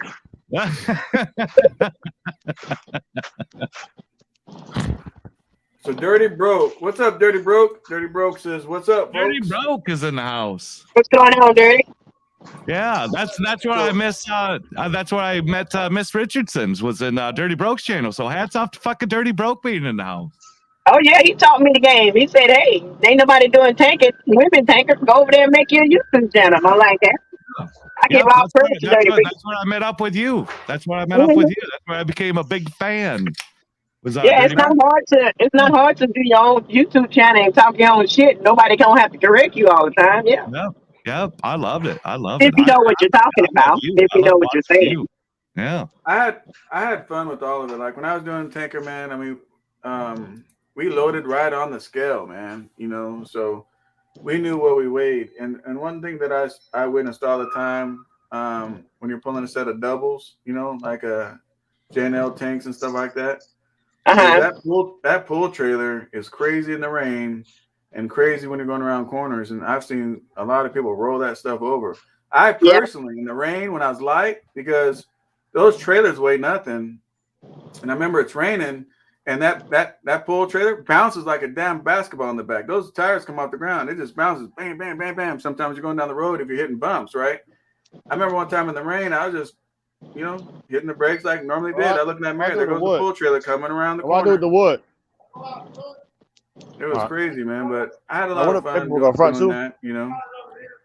But again, tanker, what people got to realize with tanker, it's all different. Just because you pulled one don't mean you're good with all of them. Like there's what do they call them? Waffles or whatever that shit. Baffles. Inside the tank. What is it? Baffles. Baffles, yeah. Waffles? I'm a dumbass. Baffles in there. I don't know what the hell I was thinking. Baffles in there, and that slows down the surge. So well, here's the thing: when you get it's different kind of tanks. You got the fuel hauler tanks. You got the baffles, and you got the straights. I pull the straights. Yeah, I pulled a tanker. I was doing ISO tankers, and it was a 20-foot pub container inside of a frame, and it'll probably be like $45,000-$50,000 worth of product, and there ain't no baffle, no nothing in that motherfucker. Yeah, that's straight. That's just like me. Mine's just longer, silver, and smaller. But when you're dealing with baffles, you got an easy surge. When you're dealing with straight, it's gonna knock you forward. Pushing you, yeah. And you slam on that brake, you better be buckled up, man. Yeah, I had to relearn how to shift and everything pulling that ISO tanker. The first 2 or 3 times it was kind of like, you know, but after the third or fourth time, man, I pretty much got it. Bless you. Yeah, and I think they need, since they opening up these schools in February, I think they need to do a tanking school. They need to do. I feel like personally, as being a flatbedder, 2 pages to get a tanker endorsement. 2 pages. You read those, you got tanker endorsement. But are you prepared for a tanker? Nope. Yeah, that's what I'm saying. I mean, a year experience that they give for you to come over at tanking, a year experience not enough. Yep. And then on top of that, they only give you a week of training. Yeah. And then they let you go. Yep. And delivering fuel, man. I gotta give my hats off to you delivering fuel, man. You know the bullshit that people got to go through delivering fuel. Man, I don't deliver fuel because I vape too much. I remember, I don't know if y'all have MR, but we had like MR gas stations, and there was a guy unloading fuel, and I was just talking to him. You know, I was just curious about it and stuff, and I asked him like, man, what's the most dangerous part of your job, man? He was like, man, it ain't driving, it ain't unloading, it ain't loading. There's people walking up to you smoking cigarettes while you're unloading fucking gasoline. Oh shit! Yeah. God damn! Yeah. He said every time there's always somebody walking around with either a cigarette, a black, a joint, whatever, and they just walking right by me. like I ain't got all this damn gasoline on me. Yeah. And let me tell you, 100 yards away from money. It's money in that. It's money in the fuel haulers. Those of you want to make money, It's dangerous. Go to few hauling. I'm only gonna haul death. I'll haul death. To be honest with you, man, to me, it's all equally dangerous. I mean, yeah, everything got a different risk, but trucking itself is dangerous. Yeah, I'll haul death. But I ain't James, touching can I say something? I've learned that you don't have to have the hazmat because death is not hazmat. You know? No, it's not. Right. No, it's not. Right. I'm not sure about that. You're correct on that. You don't have nope. You don't have to have a hazmat with death. Death is not hazmat. Death is water based. It's like hauling cow piss. Yep. So why death is more than diesel right now? Because they can. It's always been, And the reason why, because we gotta kill the cows and pigs to eat. It's always been like more that. water, and water costs money. Has it always been like that? Yeah, it's always been like that. Hey, Britt is in the building. What's up, Britt? Hey, tanker driver, another tanker driver. Yay! Yes, I just wanted to say hello to the young lady in the chat because yes, I'm a fellow tanker yanker. Marv, the engine that I have is a DD13, but I mean my truck's at like I've put nearly 1 million miles on that. It's 2016. But my thing is the truck's paid off the whole 9 yards, and in this climate, why would you not rebuild? It's about 20K. And get like another 4 years out of that thing because that's the way I do it. I've replaced everything else, like you're all saying, the one box, the gearbox, the clutch, the PTO, because tankers is hard on trucks because of that surge, that pull push, pumps and everything else like that. That was why I was saying, why would you not rebuild it? Because I look at it from my point of view, knowing what my truck's potential could be. And it's all about keeping your overheads down low, Yeah. It's just to me, this is my opinion, man. I wouldn't do it. It's just me. Like if it was my Peterbilt, if it was my Columbia, if it was my Classic, if it was my W9, yeah. Well, Cascadia, I just don't care about them. The reality is this. I'll be honest, I just don't care about it. I don't care about it. If you don't rebuild it, somebody else is going to rebuild it, and they're going to make a shit ton of money off of that truck. That's just because it needs rebuild, it does not go to the scrapyard. That's fine. I ain't saying go to the scrapyard. I'll let somebody buy it. It's off to you. You're going to give somebody an opportunity. But I tell you what, somebody's going to get rich off of that truck. Somebody's going to buy that truck, and they're going to run the shit out of it, and they're going to make their money. That is an asset that you just pissed away. You just gave it away. That's fine. I can't see it. I can't. Just like these fools that are selling their Peterbilts and Ohio truck sales, and it needs a rebuild. That truck still has money to be made in it.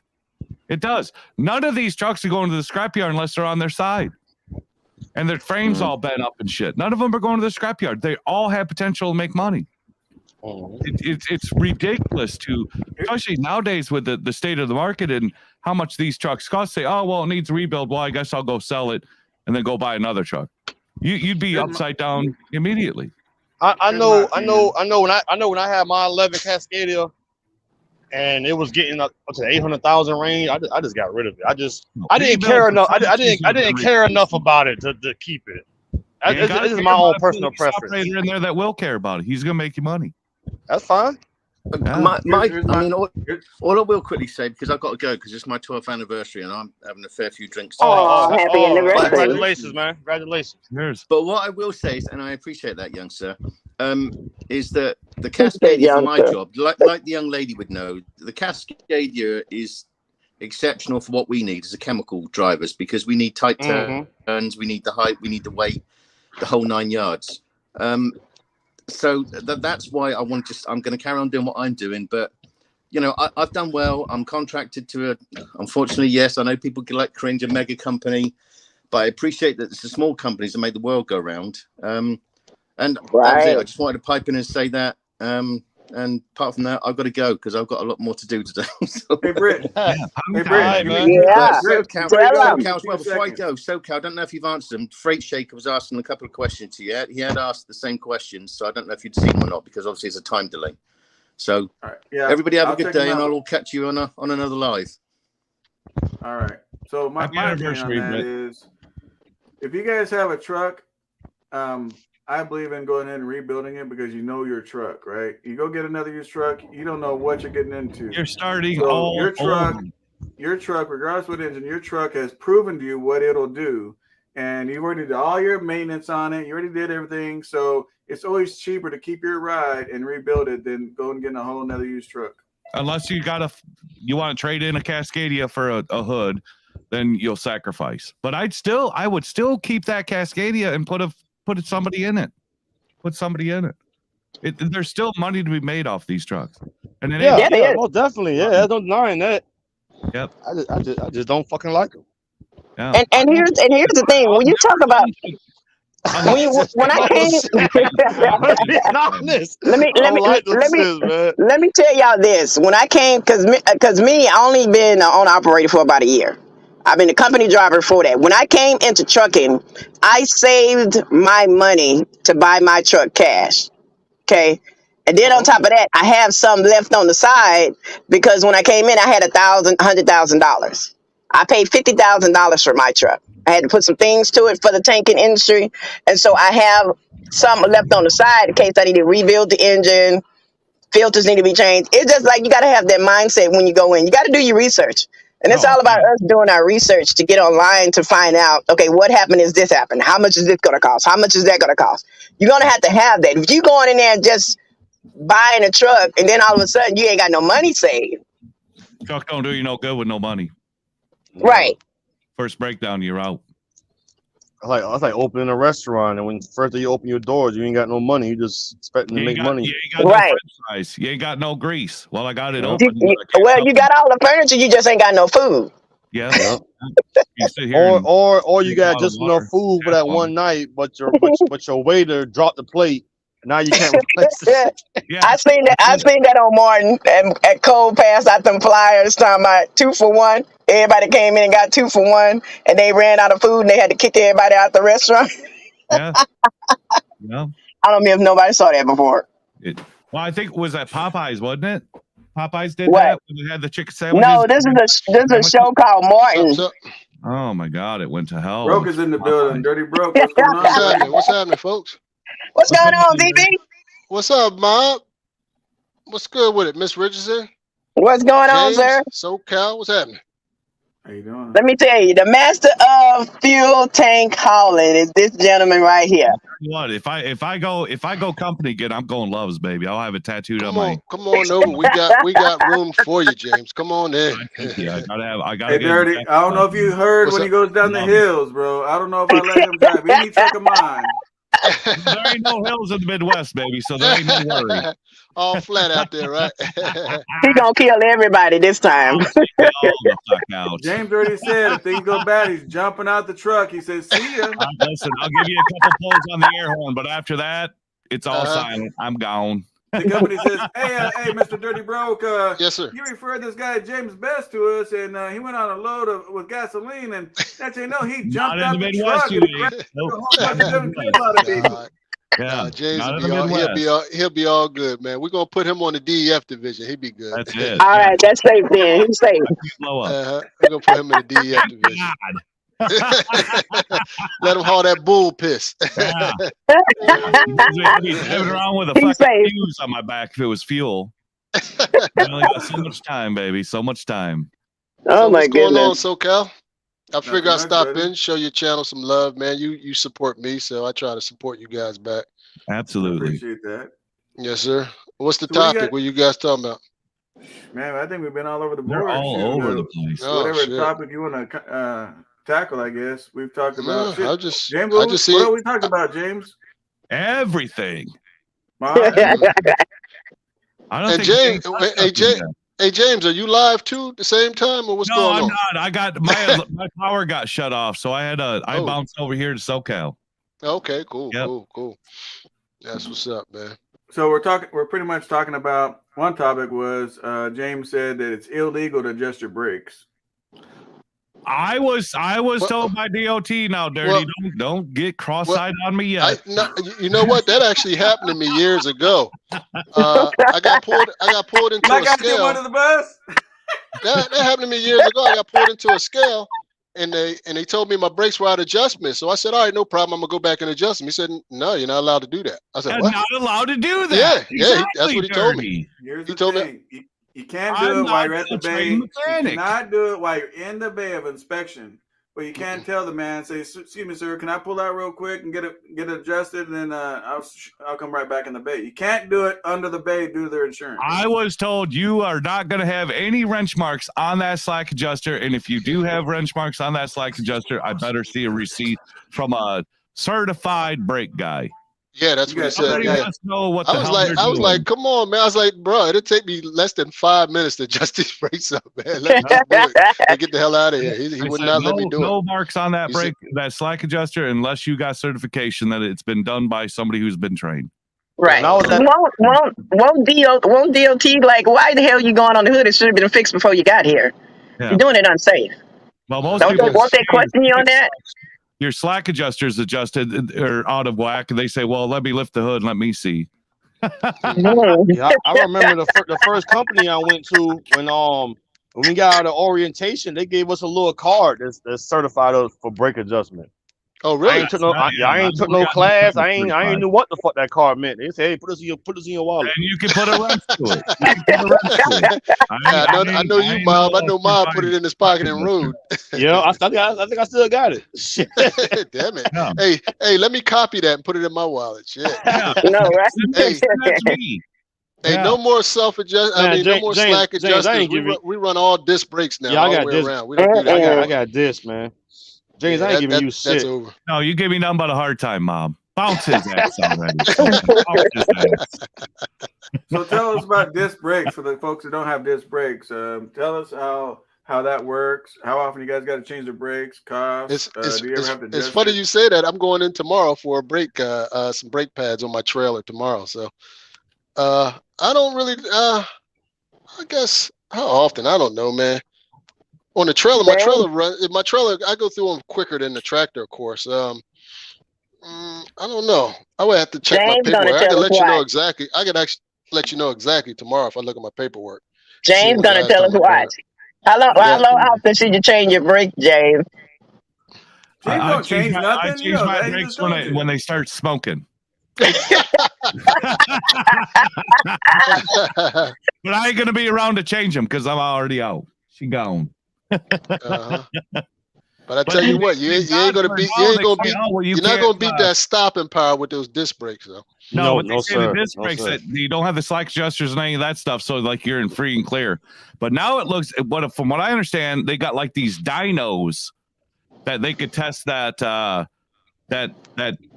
disc brake, whether or not it's out of adjustment or not out of adjustment. Is there any facts to that? I haven't heard it. You don't adjust disc brakes. No, you don't adjust them, but if they're out of adjustment or if they're not working right, then now they've got tests to find out if you are out of adjustment or if you're the only way a disc brake can be out of adjustment is if you have like your caliber is if your caliber and if your caliber is fucked, you will know because you ain't going nowhere. But it's not the same then, because if your slack adjuster is out of adjustment and you can't get that slack adjuster back, you won't know until you get back there and do it. There's no adjustment with disc brakes. Yeah, there's no such thing. But you can have an adjustment with slack adjusters. You can adjust it, and then next time you touch the brakes, it's out of adjustment again. So that's where you need new slack adjusters. But that's almost the same principle as the disc brakes. Is if it's out of adjustment, it needs to be replaced because something's up. Yeah, if the caliper on it goes bad or something like that, you know what I mean? If anything goes bad on your brakes, if it's sticking out, change it. If it's wearing it down, change it. If the slack adjuster move more than a certain amount that it's supposed to move, change it, please. I agree. Do not follow James. Y'all see he's drinking beer on the live. He's talking about shit crazy. Make sure it works. Make sure your door handle works. You can get the fuck out. You're bailing. Other than that, you're good. You're good. Door handle works. Air horn works. Check. Let's roll. One thing I learned about cars, right, and Mom knows this because he has race cars too, is when you're going fast or you have a lot of power and stuff like that, you warp those discs, those discs and stuff like that. So on race cars, you got to have cuts in them and all that stuff to keep those things cool. Once they get hot, man, they're just screwed up. Yeah, drill and slaughter, they start fading. Yeah, they start crystallizing, and then you got nothing. You got nothing. That's when I bail. That's when I bail. That's when I get, I'm glad. I take myself. I'm glad you ain't driving no more, man. He's behind the desk in his transformer chair, so he's good. James is going back out Monday, man. We got to load for James Monday. No, you don't. Not in no death division, you don't. Not in no tanker division, you do not. No, Come on, baby. James. Only if it's death. If it's death, I'll do it. What's everybody drinking today? We know what James is drinking for breakfast. Alcohol. Yeah. You know, I got this. You know what I'm saying? I got this. Oh, you got Atkins. Well, I've got Atkins too. I got nothing, man. I'm dry over here. I got nothing. This is low carbs. I'm Atkins. Shout out to the sweet tea. I have sweet tea. Shout out to the Busch Lights. Yeah, I only drink water and coffee. I don't drink nothing else. I need to get a sponsorship over here. Yeah, where's my sponsors at? So question. So with your guys' experience with disc brakes, would you ever go back to drum? Not if I don't have to. I don't think I would either. I don't think I would either. I mean, these things stop on a dime. So yeah. Especially with tankers, you're gonna have to have us to, like motorcycle. You stop on a motorcycle. Yeah, they're beautiful. I mean, they really. I mean, this thing. I mean, you can get it stopped quick, man. Nothing like a drum style. So you noticed earlier that DB says, you change the trailer brakes a lot more often than the tractor brakes. So that's because he's hanging on to that trailer brake. I don't even have a trolley brake in my truck. You don't use tractor brakes. We'll just trolley that, baby. I don't even have one. I mean, this thing ain't got nothing in it, man. You need a trolley brake. You need a trolley brake in a day cab. Who the hell has that? Well, listen, if you're an owner operator, I definitely want a trolley brake because I'm going to use up their brakes, not mine. In a day cab? Sure, why not? Yeah, sure. All my day cabs, my old day cabs had trolley brakes. Yeah, I ain't gonna lie. When I be pulling containers, like get me a pool chassis, I'm using that trolley brake. I ain't using my brakes for nothing.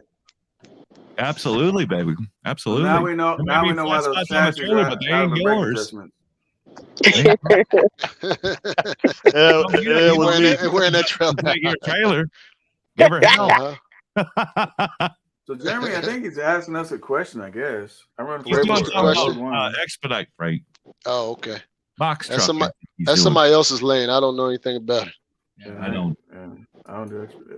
I don't know nothing about expedite. There's money. There's money. Did he ask a question? There's money in everything. Yep.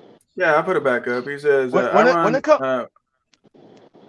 Go ahead, when it comes to expediting, there's a few channels that actually talks about it. I know one of the bigger ones is the Crafty Trucker, and they have like a whole community of them. They have like how we have YouTube trucking. They have their own little thing. So look them up, man. They'll probably get shoot you in the right direction with that. Mm-hmm. Duluth says the Scale House in Superior has a dyno for truck brakes. Oh, okay. Yes, they do. Explain that one, because shit, I don't know nothing about They check your brakes. What they do is you ride over this thing. You ride over this thing, and it's like the little spinning. It's just like the same thing when you go to the dyno place. Oh, okay. You ride over this thing, and what you do is you ride it, and they tell you hit your brakes, and they'll see how far your truck can jump off, or if it does jump off, then they'll tell them how much compression you have when you hit your brakes. I've done that before. Oh, okay. It wasn't in my truck, but it was in a Mac. But here's the thing, though.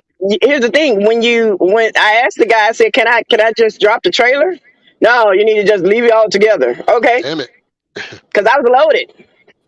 Now remember, you got force coming up to you, so it's different when you in like drive-ins and the others, and you got fluid going through your tank. They are actually looking at see how far you move when you hit the brakes. But hey, some people have it when you just drive on and drop the trailer, then come back around and then get on it, and then some have it the one with the tractor and the trailer. Those are very strict. They coming out with everything. That don't seem like it's too accurate though. I never experienced that. I don't know. I know in Florida and the scale house in Darien, Georgia on 95, they have like actual heat scanners. So when like you're driving, like, you know how you go up to the thing like 45 miles an hour, 35 miles an hour, and you look at the arrow to you if you go to the scale or bypass. They have little heat. They have heat radars that measure the heat from your brakes. Like looking through, like you look at like night vision or something like that, Right. and they can look at your tires and see if they're all orange. Okay, that means they're working. Like you got some of them orange and then one's cold, and they're like, okay, one of your shit's not working, they'll bring you in. Damn. Wow. They coming up with. I'm telling you, they coming up with. Oh, I think yeah, Mob. Yeah, I remember Early telling us something like that too. Not They coming up with some shit. Yeah, I know. When I was going to CDL school, we actually went up to the scale house in Darien, and they actually showed us. And we was looking at trucks, Brian Biden, and some of them was bright red, some of them were like orange. But he said if there's not bright red or orange, that means something like if his front is orange and his back is red, something's wrong. You know what I'm saying? They bring him in. You know what? I take that back. That wasn't at a scale house. It wasn't at a scale house. I did that. It wasn't at a dyno shop. It was somewhere that the DOT told me that I needed to go to get it checked because the old vehicles that we had, the Max that we had, and I guess they had like a different brake system or something. But they wanted to check it out because DOT will tell you, well, I need you to go to this place. I need you to get on that dyno thing, and I need you to give me an inspection. I need you to bring it back to me. So let me know. And I'm like, that's crazy as hell. Yeah. And Hot Seat says they're putting sensors in the scales in Virginia to check your tires as you drive through. And that ain't no shit. I got pulled in one time and I had a trailer tire that was off the bead. I had no idea it was off the bead. I don't know when. I never got a pop. I never got anything. Pre-trip, James. I'm driving. Trip. No, it was after the fact. I do my pre-trips. I go over the fucking He didn't do his pre-trip. He said he don't get out. Why he lying, Mob? Why is he lying? Oh yeah, I think I heard that. Hot Seat level inspection, and I'm gonna do good on it. He says you got a trailer tire that's flat. I'm thinking, what are you talking about? Trailer tires flat? He says, yeah, one was flat. So he's out there beating all the tires. Says I can't find it. I said I don't know which one's flat either. Then he started coming out with the air pressure. Sure enough, I had nothing in one tire, and I'm thinking, dude, I don't know what to tell you. They all look fucking good. We hit it with a goddamn hammer and everything's fucking kosher. No, you don't supposed to just hit it with the hammer, James. Hey, James. Let me ask you something. I called road service to have them blow it up, and everything was good after that. All right. So when y'all thump a tire, right? When you thump a tire with a hammer, you thump it. How do you know how much PSI? I've never done it again. I've never done it again. After that incident, I never, because he was even out there with a hammer. He couldn't tell the goddamn difference. He was out there with a goddamn hammer, couldn't tell the difference. We had you talking about DOT, right? Yes. Well, I'm gonna tell you why. The DOT is not even allowed to check your air pressure with a exactly. Because liability issues.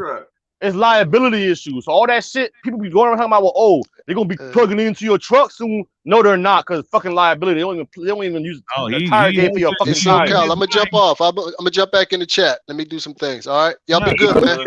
All right, bro. Ever since then, I don't even trust the goddamn hammer or the fucking gas. I put a fucking gauge to it. I put a gauge to it. Oh, you sure it was a hammer and not a beer can? Right. God damn you, Duluth, you fucking cocksucker. I used to love you.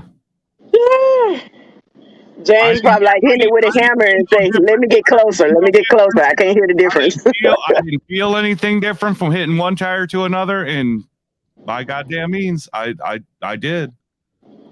You can tell when you have a hammer, bro, as far as what your tire's doing. That's old school stuff, man. I mean, right. But you gotta have the right hammer, James. It ain't have the right hammer, please. Not a hammer. Mean it. You can't have a nail hammer, James. Right. I use a ball peen. I just tap. Ball peen ain't gonna work. It ain't gonna work. Well, Use the crowbar. my trainer said. Well, my trainer said. He said you could do it, so I did it. Oh my goodness! Nothing but a fucking gauge. Nothing but a fucking gauge. Fuck your hammer. It ain't it. It ain't it. Yep. I hit everything with a gauge. If you believe in thumping your tires, put a 1 in the chat. If you believe in what James is saying, saying fucking hammer and thumping your tires, put a 2 in the chat. Let me see. You can use a mallet. I was that guy that thumped it. I don't thump it no more. I get a gauge out. I don't You're thump lying it. like a motherfucker. Wait a bro. minute. You ain't get no goddamn gauge out. Come on, bro. I ain't You're gonna the lie. guy that jumps out the fucking door if you go downhill too fast. You're gonna get a gauge out. That's brakes. That's brakes. Okay, so what is the question again? What are we using? All right. What are we using? Are we using thumper finger, hammer, or mallet? No, the question was, do you believe in thumping your tires? I don't. 1, yes, or 2, no. When I first started, I was taught that way, right? Until one time I was out doing the preaching, I was thumping my tire, and an older guy was next to me. He was like, "Man, what the hell are you doing?" I said, "I'm checking my tires." And he took my hammer, right, literally stretched out my hand, hit the tires. How much PSI in there? And I couldn't answer the question. He said, "Exactly." So you ain't checking shit. No. And so I was a tire thumper. I was the guy out there fucking thumping it and thinking, oh, well, if it don't sound different, then it must be good. And the funny thing about it is that he had a tire gauge. I just started. I ain't knew nothing about that big dumbass tire gauge or whatever. Yeah. So he got his tire gauge out, and he measured the trailer tires. One of them was at 50 psi. Jesus. It sounded full though. Yeah. See? Please check your tire. Please check your tire. You'll hear it if it's low. You ain't even gonna hear it if it's flat. No, you ain't gonna fucking hear it. You ain't hearing shit.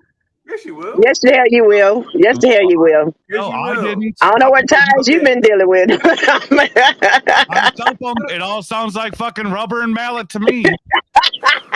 Exactly. Sounds like rubber and mallet to me. I mean, you can thump it with his damn finger. It's full. Goddamn air gauge. No, I don't fuck around. The only way to me I can tell if it was actually off the bead. I guess flat. Like I say, it was 50 psi, bro. It sounded the same to me. Sounds the same to me. I'm with you, Mob. It sounds the same to me. Oh damn, I don't want to be with you. First of all, I'm not kicking no damn tire. I'm not kicking no big ass, heavy ass tire. I'm not kicking no tire. Like I'm doing something. Oh, I'm pretty tripping. A little thick kick here, a little kick there, a little kick there. Yeah, we got it. We're good. Fuck no. If I can't tell with swinging on a fucking tire with a fucking mallet, your tips of your toe ain't gonna fucking do it. It ain't gonna fucking do it. Look, if that shit did not work, why in the hell do they not? Why do they make them and put them in the truck stops? You don't need a damn tire. Because we're fucking idiots and we buy anything, for Christ's sake. We're fucking chumps. If they can market it to us, we're gonna fucking buy it. It's just like take the air gauge out of our fucking hands. They'll sell us a goddamn mallet for $5 less. We're gonna take the goddamn mallet. It's just like all right, so truckers already have a bad lifestyle because we kind of sit around a lot, right? And when you go on a truck stop, you have your roller wieners, you have your roller whatever, you have your McDonald's, you have your Subway, and then you got your fruit section, a little small ass fruit section. Oh, what's everybody buying? Chip, candy. Yeah, I got to try to come in one more time. Couple pineapples. All right. You're in here, Cat. You thump your tires? Cat, you thump your tires or you DOT violation already? Feds on you. I'll get them on you. So let's all picture James. Let's all picture James real quick, guys. He's on top of a big ass hill, and the first thing he's gonna do is say, "Well, shit, let me adjust my brakes." So now he's doing this 25,000 minute pump down test. I'm all adjusted. Let me check my tire pressure. He's really gonna go out there with the guy that was done in the morning. That was done in the morning. Yeah, that's done in the morning. Man, I do my pump down. If they start smoking, I honk my horn, and then the third thing I do is set the brakes, and I open up the fucking door and bail. He out. She gone. She's out. She gone. I'm gone. Cat, you got your playing YouTube playing in the back, or background. someone's doing something, Cat. Cat, you got to close out the YouTube. Go off. Hey, so Cal, can you hear me? We Yeah, can't but you be got to turn off your YouTube. YouTube. Not To the sure how to do background. Hit the that. square if you're on Android, and then swipe up. Like Tinder. Like Tinder, swipe up. Get rid of them. It ain't it. Damn, he done swiped his It whole ain't it. situation back out. Swipe up. Oh crap!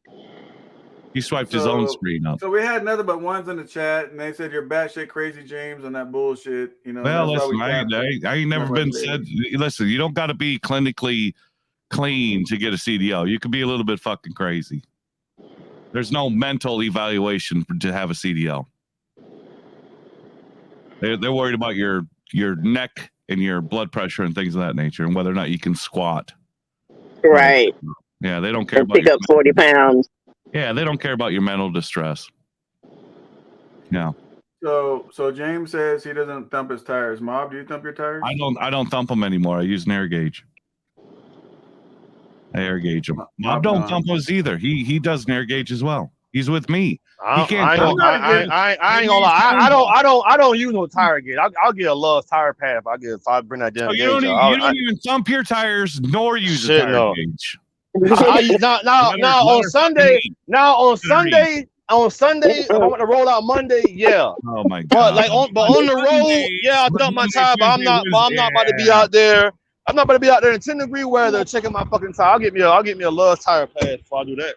So you don't because you said you don't thump tires anymore because you're tone deaf like me. You can't tell the difference, and now you don't even air pressure. You're just gonna let that fucker eat.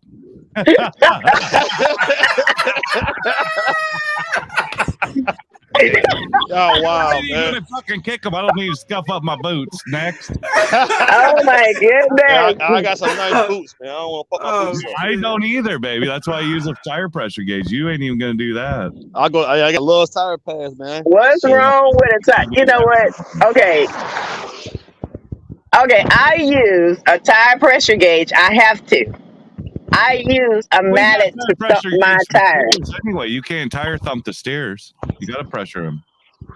Why can't you thump them? You can't thump steers. What you mean? I ain't thumping no damn tires. No, you can't thump steers. Thump them what? Thump them with what? My finger? My hand? No, you can't. You can't tire thump steer tires. Can't do it. No, you can't. And the main thing, what I got to make sure is my tractor tires are really, really good. Yep. You have to let James go with the argument, so I have to disagree with James. Yes, you can. Cannot tire thump steer. Yes, you can, tires. James. No, you cannot. No, you cannot. Is it calibrated for 120 psi? It ain't. You can thump your hammer. You cannot tire thump. You cannot tire thump fucking steers. You got to hit a fucking. You got to have the air pressure. You got to have the gauge. I had him all fucked up. Look at him. Oh my goodness. Come on, man. I went for him yesterday, for Christ's sake. That's I even don't know, in the bro. when you get still your haven't learned how to go down CDLs. there. You haven't learned how to go CDLs, down. you can't do it. I could just imagine James' mugshot after him jumping off the truck. His hair gonna be messed up. He's gonna have a bunch of dirt stains on his face. But he gonna have shades on. He's gonna be smiling. God damn. Yes, he is. Hey, Mom, James is the motherfucker at the truck stop. We make You don't fun want of to be with the the guy that's flip-flops, on the not news doing all right. pounding and looking like a fucking devil. You want to look pleasant to the jury. You At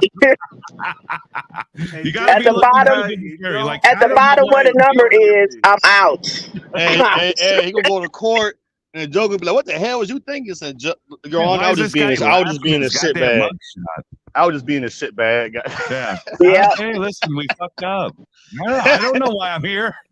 Yeah. I don't know tuck and roll. Tuck and roll. He said it wasn't even me. Tuck and roll. I don't know what felony is. I don't. What did I do? What did I do? Gotta look guilty. Tuck Gotta look and innocent. roll. Tuck and roll, Judge. Tuck and roll. You ain't heard of it? Tuck and roll. Safety first. You don't want to break a leg jumping out.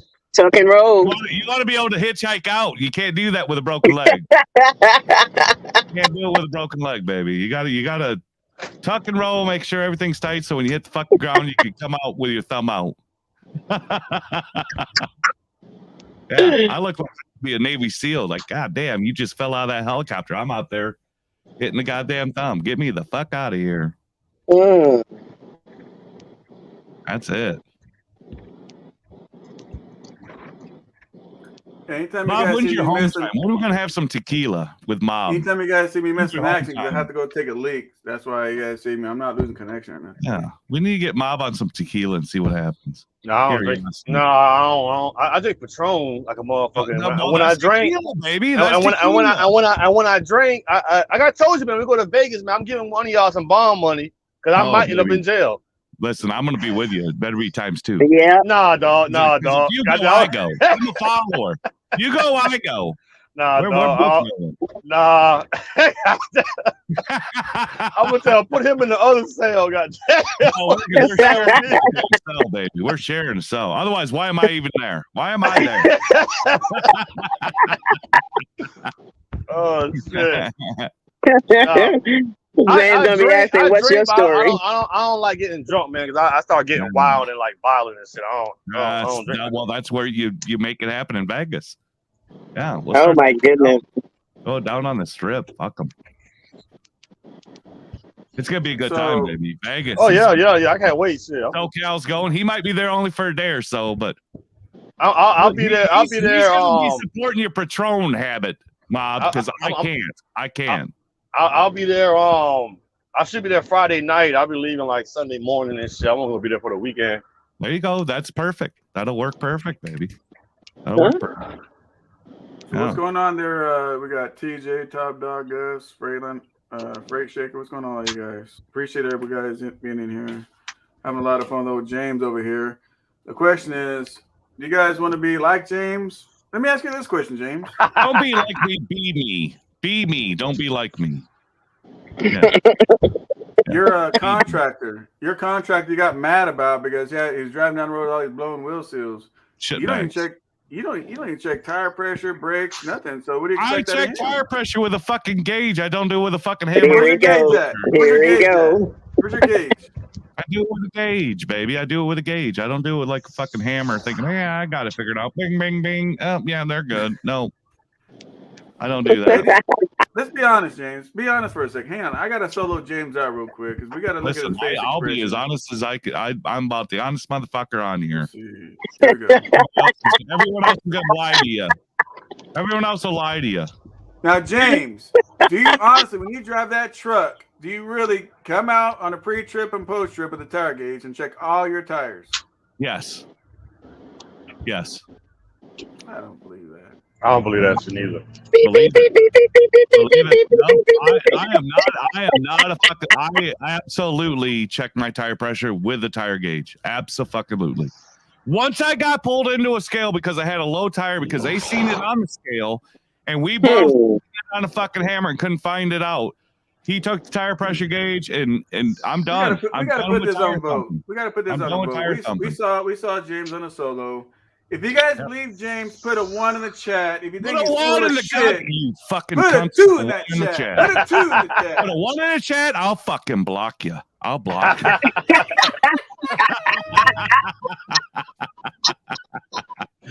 I'll block. Now remember, we can go back to past videos when you said you don't get out. Okay. Yep. Oh, I'm sorry. I don't want to be blocked. Sorry, let me take that back. Southbound, you're my boy. You're my bone. Flatbedder, you're out. Blocked. Cody, you're blocked.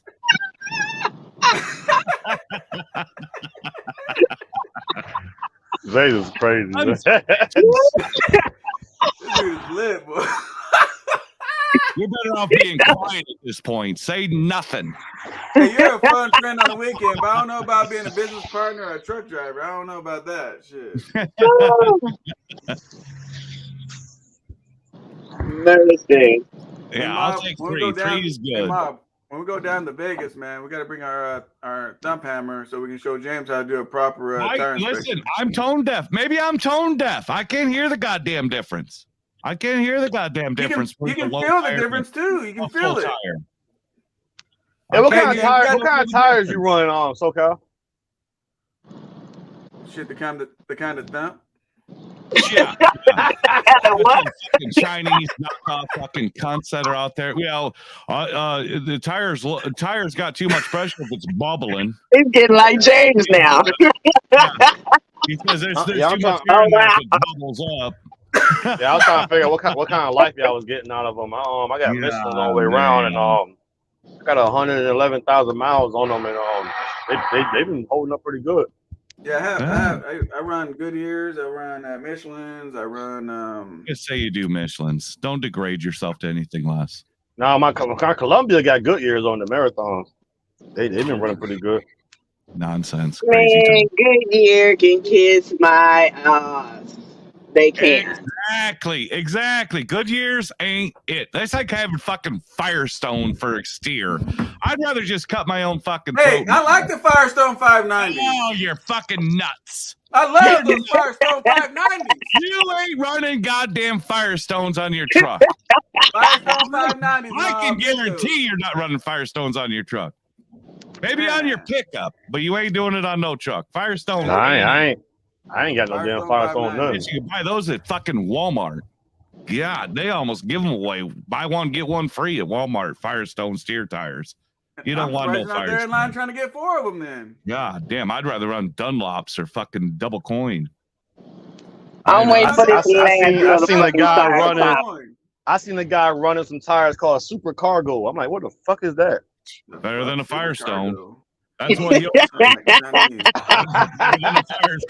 James, how do you know what tire is good or bad, bro? You don't go out there and thump them. Listen, I've seen these if you want to put a fucking egg on a fucking steer tire that's round, get yourself some Firestones. Because if you like that up and down motion, it's for you. It's for you. The quality control is a bunch of blind men out there with fucking hands. Yeah, that's round. It ain't it. It ain't it. Firestones ain't it, baby. Says the guy that jumps out the damn truck going down the hill. Says the same guy that pumps his I'll be brake bailing, but at least my steer tires will still be fucking blown up. Firestones, they're out before I get out.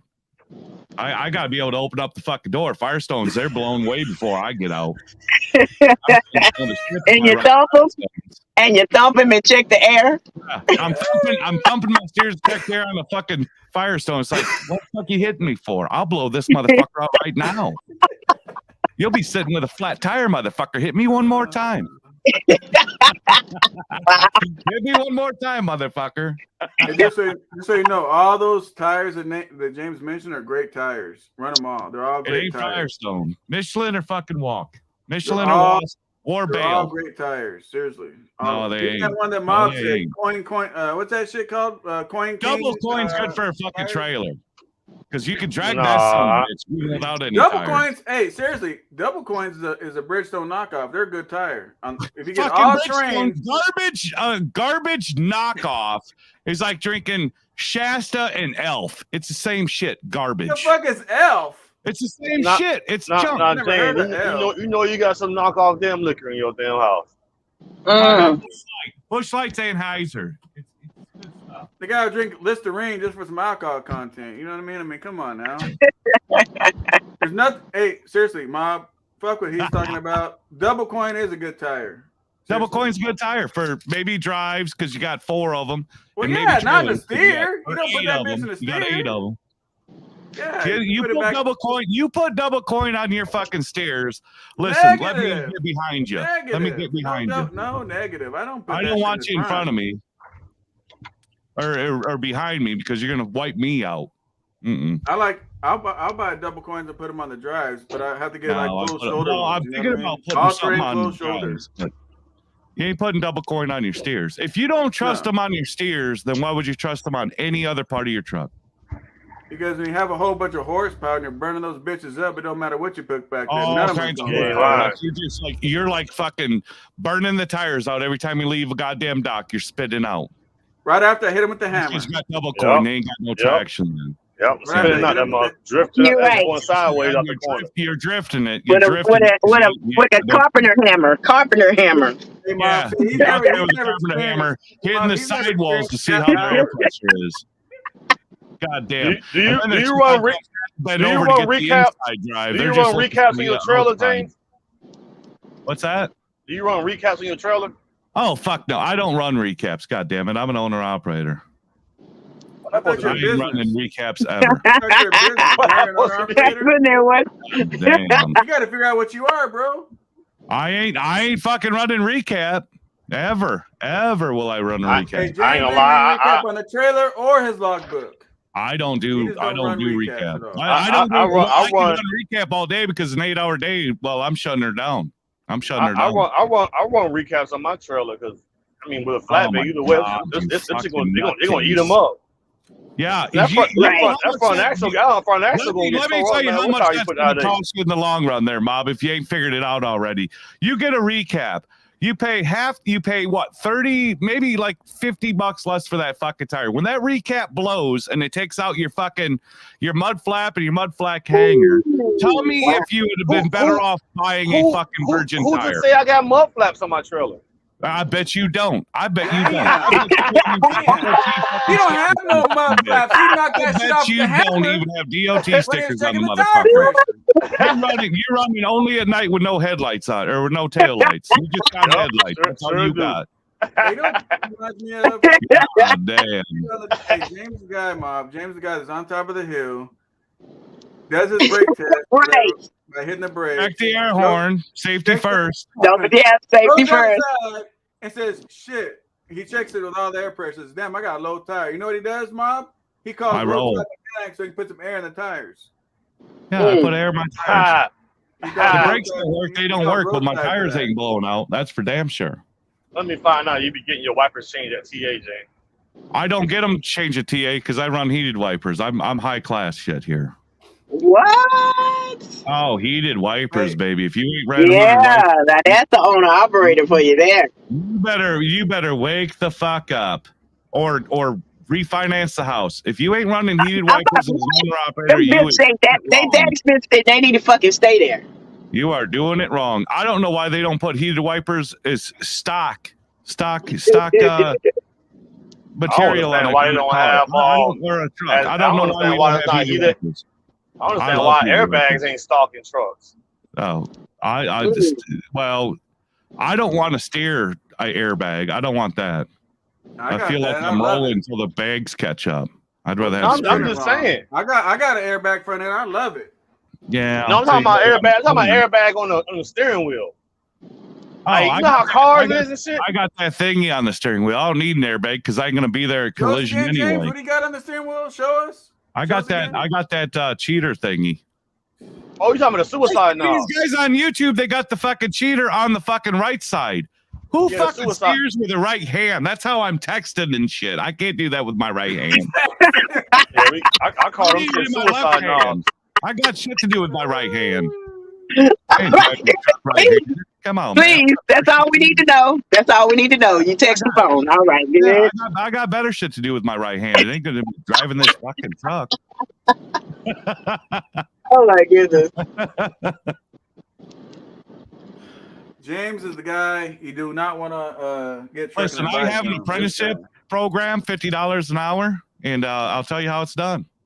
Hold up, James. Hang on, James. Hang on, James. Hang on, James. You're going to say that again. Hang on.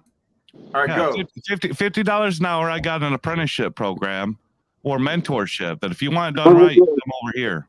Cash App TOTJB. Per hour, of course. I ain't got all day. Fuck with you. You full of shit. Damn. You are full of shit.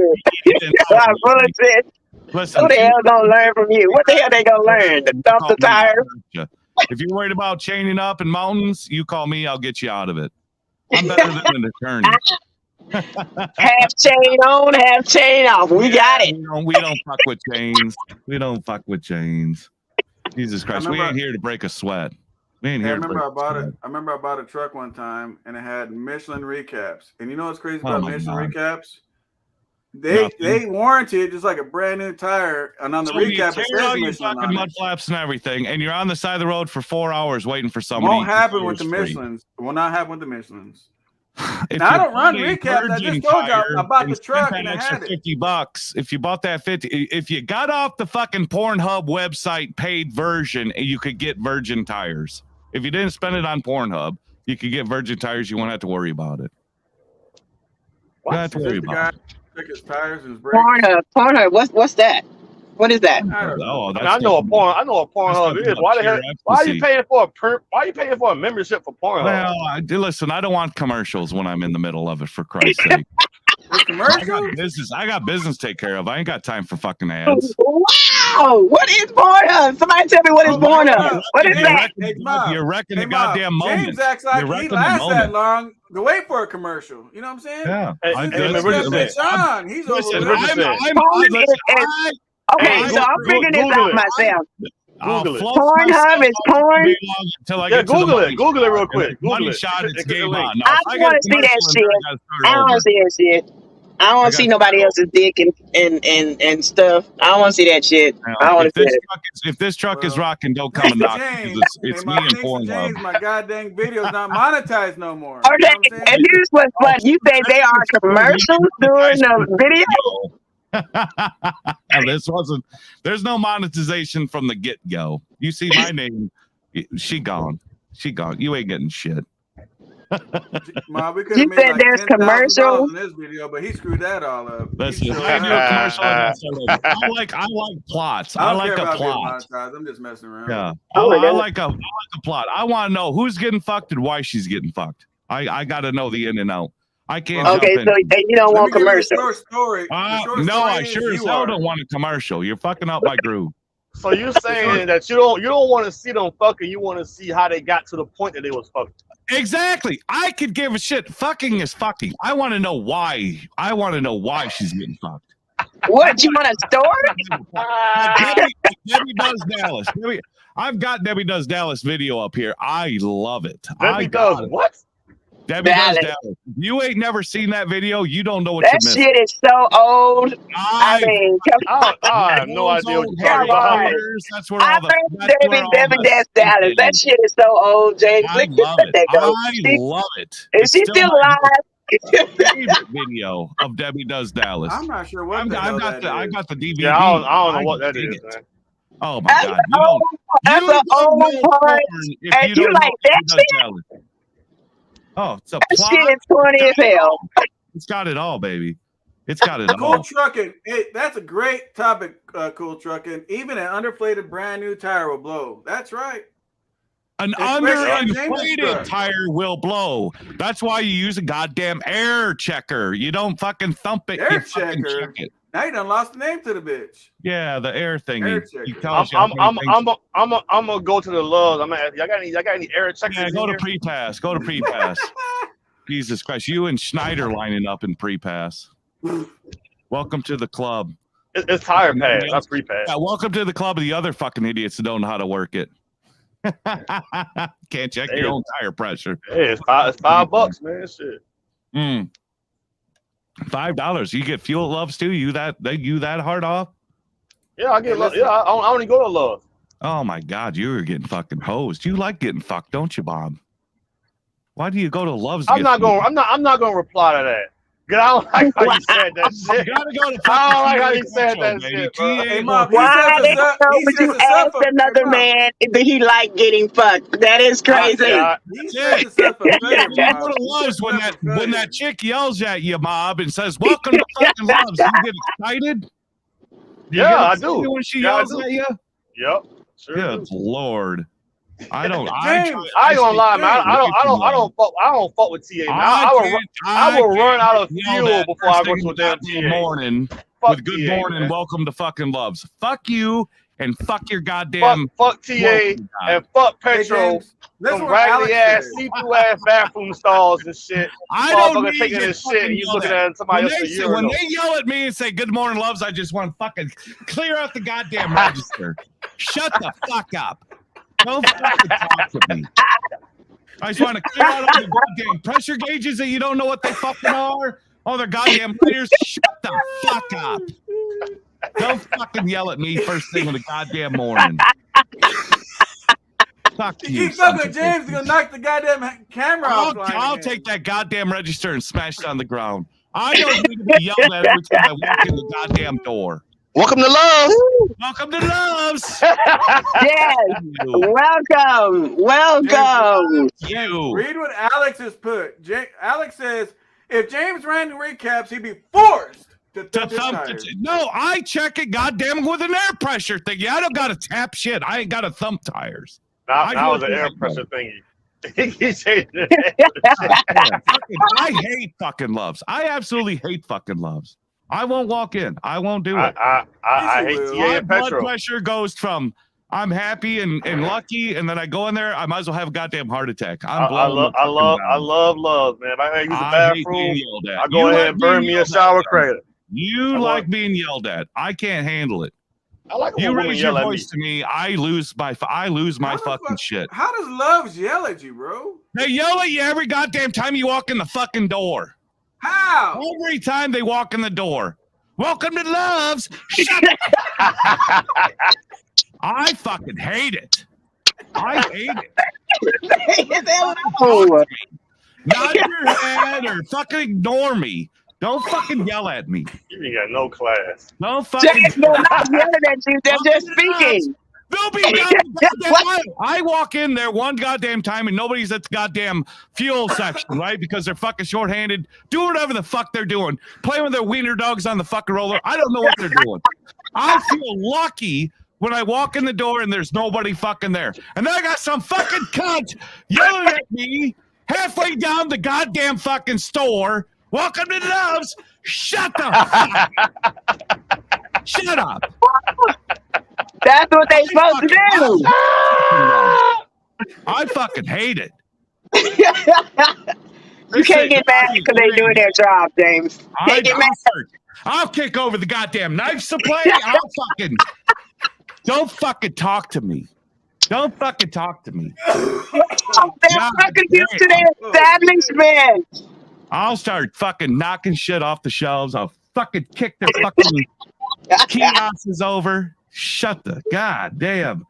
I don't need to be welcomed every time I walk into this fucking shithole. God, welcome to Loves. Get the fuck out of here. Fuck. Oh my goodness. All they doing is just doing their job. James like going. Nobody likes he like going to TAs. Nobody wants it. He like going to TAs because they got the gaps in the bathroom stall. He's looking inside and shit. I'll take the fucking gaps. I likes it. I likes it. It's nice. It lets you know that you're appreciated, that they love that you're there. Oh, they love that you're there as they roll their fucking eyes, just looking at the fucking shit. Welcome to Loves. Fuck the fuck off. I don't want you.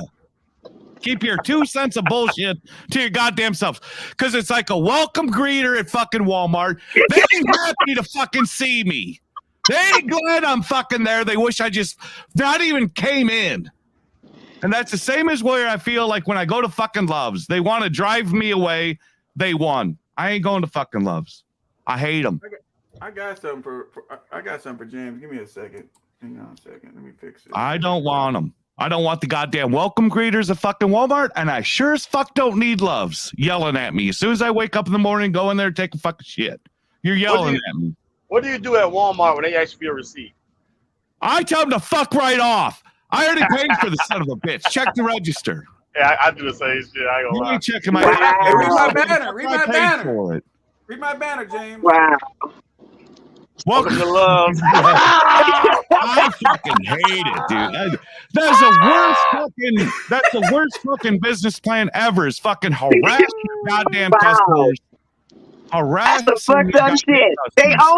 They only doing their job, and you telling them to fuck off. Doing their goddamn job. How about you fucking stay at the goddamn fuel line and look fucking pretty? You ain't gotta fucking yell at me. I don't need you. I don't need you. How you gonna hear them if they don't yell at you? I don't fucking need you. Keep your fucking mouth shut. Do your fucking job. If I gotta ask you something, then you answer my question. Until then, I don't want no goddamn communication. I hope one day when you come up there and say, "Can I have a question?" They'll say, "What, Mom?" What they'll say? What they'll say when he asks the question? Welcome to Love. I go nuts. I'll kick your shit over. James, honestly, you know why they're yelling at you? You just said when you thump the fucking tires, you can't hear the bitch, so they gotta yell at you. So I can't hear. I want silence. I want goddamn silence. You can fucking nod and just like you see that I'm there. Nod to me, wave to me, or say good morning.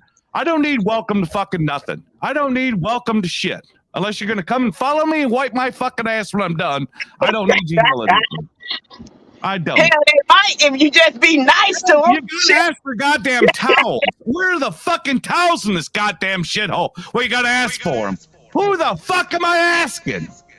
Who am I asking for a goddamn towel in this fucking shithole? Somebody want to fucking wash my back? God damn. You worried I'm gonna fucking carry the goddamn towels out? We got no class. Hey, I'm still stuck. Hey, I'm still stuck that he says he bends over to check his tire pressure. I do bend over. No, I hold on to the tire so I don't fall on my face. I hold on to the tire while I do it. I don't want to fall down and make an ass of myself where I can't get the fuck. It looks like a goddamn turtle on his back. I hold on to the tire while I do it. I should have rails. He holds on to the tire, bro. Can you imagine that?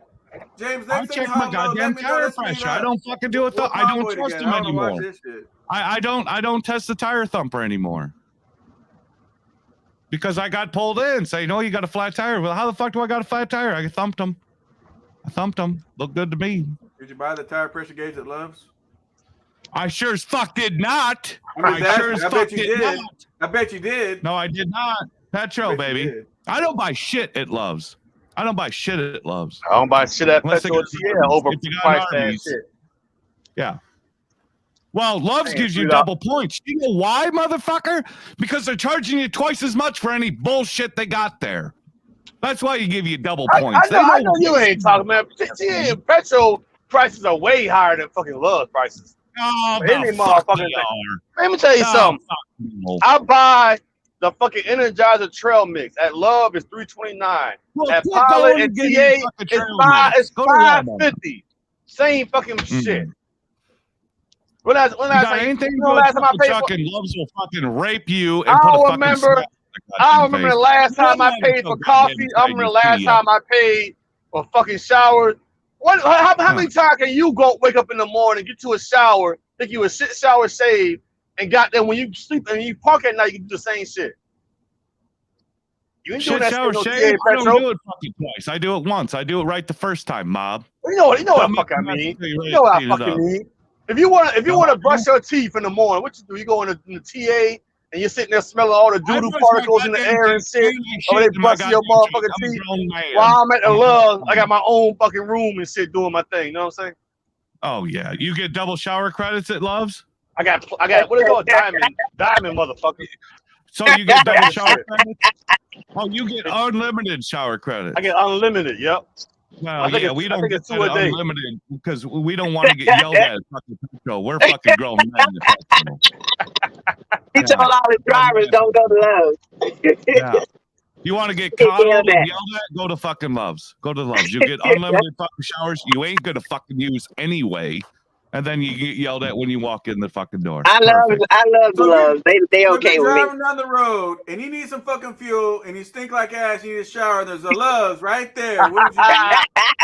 Guess what? I ain't getting fuel there. I'd rather wash off in some mom and pop fucking fuel island with their goddamn squeegee than fucking go to you like fucking with the fuel station when you pumping fuel, the damn fuel come out the nozzle and shit. Spill it over your pants and shit. That's what you like. Well, I know how to use the nozzle. I don't piss on myself. You're one of those guys that get out of the truck with your flip-flops, no t-shirt on, and wash your truck. I don't wear flip-flops. Flip-flops are for fucking pussies. I don't wear flip-flops in the shower. I'm a grown man. I'm a grown man. What you going in the shower? What you going in the shower butt naked? You go in that shit? Oh, your feet on the floor? Naked and barefoot, baby. Barefoot naked. Not me. I gotta have some shower shoes. If I wear flip flops, I'm coming out with a goddamn sprained ankle and probably concussion when my head hits the goddamn floor. I ain't doing it. Well, that's probably from the air gauge. I'll get a headache. You thump tires and you take a shower barefooted. Barefooted. I'm a goddamn man. Fuck that. You probably take a shower with fucking underwear. You don't walk with a lot of kids with underwear on. Afraid there's a camera. Yeah, a lot of unprotected activities on your feet, man. I got a whole lot of listen, there's unprotected everywhere on my body. Hey, Mom, that's nasty as fuck, isn't it? you got truckers going in there shooting loads off in the shower, and old listen, I'm James just gonna barefoot listen. like a motherfucker I'm going in adding for a to the shower. masses. I'm adding to the masses, and I rinse my feet off with my own urine. That's how I roll. Maybe you might want to wear fucking flip flops. I don't need it. I don't need it. I don't use flip flops. I have shower shoes. What's the difference? They're shoes, not flip flops. They're shoes with your toes showing. You got those toesy booties. What are you wearing? Shoes? You wearing Air Jordans in there? That's right.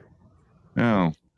Actually, even in jail, I never wear shower shoes. I'm in there like a man, barefoot, baby. You think in barefoot showers? Oh yeah. Oh, in jail, yeah.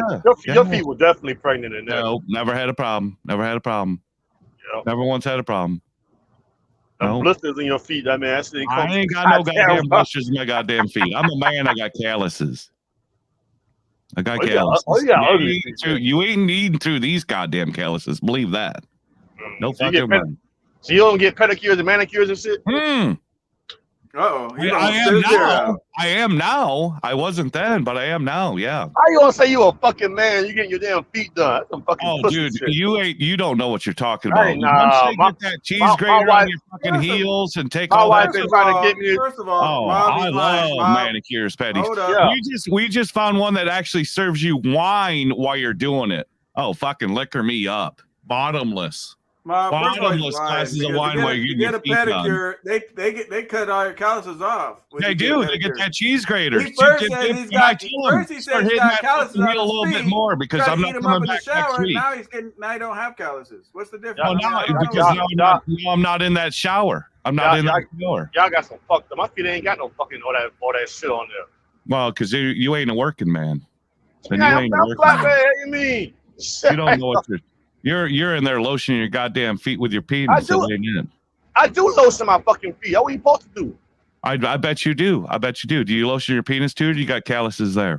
Why are you asking me about lotion? I'm just talking about your lotion regime. Is all I'm asking for is your lotion regime. What do you do every day? Feet first or penis first? There we go. Hot seat says I'm going to send love t-shirt to James. I tell you what, I'll wear it, but yeah, I'd be furious. I'd be furious if I want some love sauce, really. I bet you do want some love sauce. I got your love sauce, baby.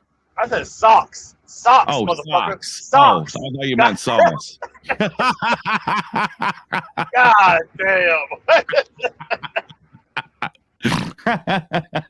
Damn, he just snorted, boy. He's really having a good time. I did. I'm having a good time. That's a hell of a laugh right there. Someone's gonna screen record that bitch and put that on intro of a video. Wow. Damn. Oh fuck that. That should go on the sound clip somewhere. Yeah. Speak English. Get out of the fucking South. Come to the North for a minute. I'll understand you. So how many Love's credit cards do you have? One. And that's only because I got to talk to a manager to be able to run a credit card over the phone. Nobody will do it, but you got to say, give me the manager. He'll fucking do it. And sure enough, he will do it. He will do it. At Love's? Yeah. Otherwise, they don't take credit card over the phone. You got to talk to the manager and let them know who the fuck you are. You go to Love's then. You go to Love's. I don't go to fucking Love's. I go to Love's for their tire. I go to Love's for their tires and shit. That's it. Right. Yeah, I don't go to Love's for their fuel, and I sure as fuck don't go there to get yelled at or use their showers. No. Unless I got an Arby's, and then maybe I will. Arby's? Yeah, Arby's. Oh, the fucking... That's damn shame. That's damn shame. Oh, God damn. They got, he's going to be nice. Yeah. Oh, wow. If they got Arby's or Taco Bell, if they got authentic Mexican food, I might stop.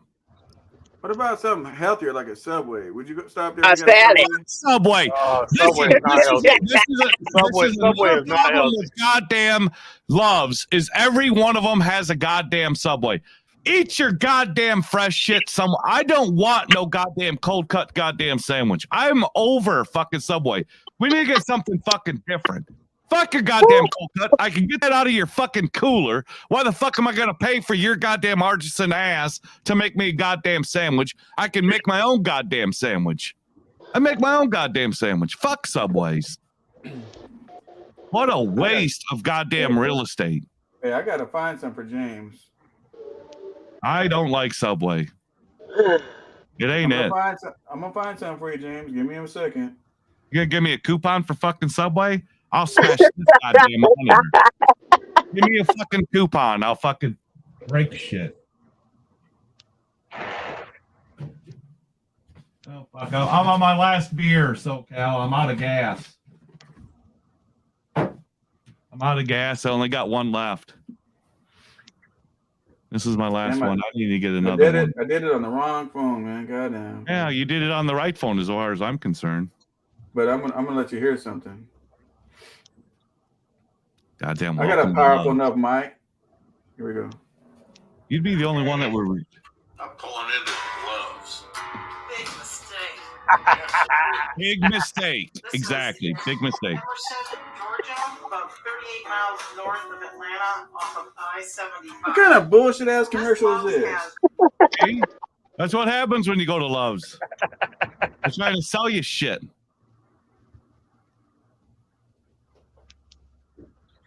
God damn. You can't even get your shit together. Oh shit, that's got music. God damn it. Now you're done. Now you're done. There's music. It's over. Fucking fuck it. You know what?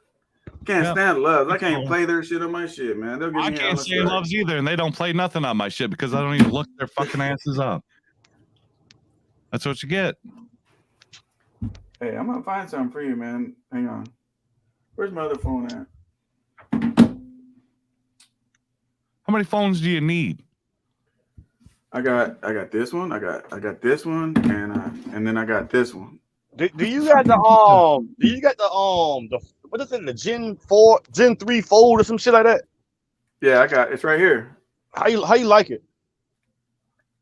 Well, oh, that's that Flex one. Oh, it's not broken yet. I like it. Yet. How long you had it? Shit, since it came out. I got two of them. Yeah, I was reluctant to get it. I got this one. I got to get the screen fired up though. Yeah, I got this one. It's two screens too. What is that? That's a generic shit. That's not even Samsung. That's what do you mean generic? This This is fucking Samsung. Or no, it's LG. It's LG. Exactly. LG is way above. You know what LG stands for? Long gone. Because they ain't gonna go you know what you know what Samsung is?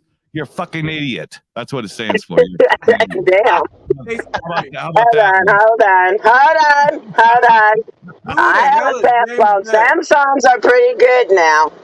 Yeah, they're pretty good, but LG's the best. The iPhones, you gotta be worried about spying on you.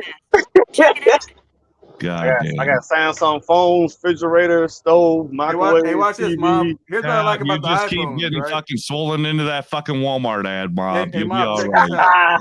Hey, Mom, check this out. Hey, Siri. Is James Best an asshole? No. I don't know how to respond to that. Exactly. Nobody does so. She don't know what to call that motherfucker. He might yell at me and run at me, and he might snort, but he does me all right. Yeah. No Wait a minute, James Best camp. No James, you heard her. You heard her. You heard her. There ain't no women complaining about the old Best camp. Believe that, look at baby. the cat in his background gonna knock the shit over on the refrigerator. That's right. Pussy rules. I let it do whatever she wants to do. Ladies learn from this. Hey Siri. I do what you want. Keep you in your place though. Do you like Love's Truck Stop? I don't have an answer for that. I do. Fuck no.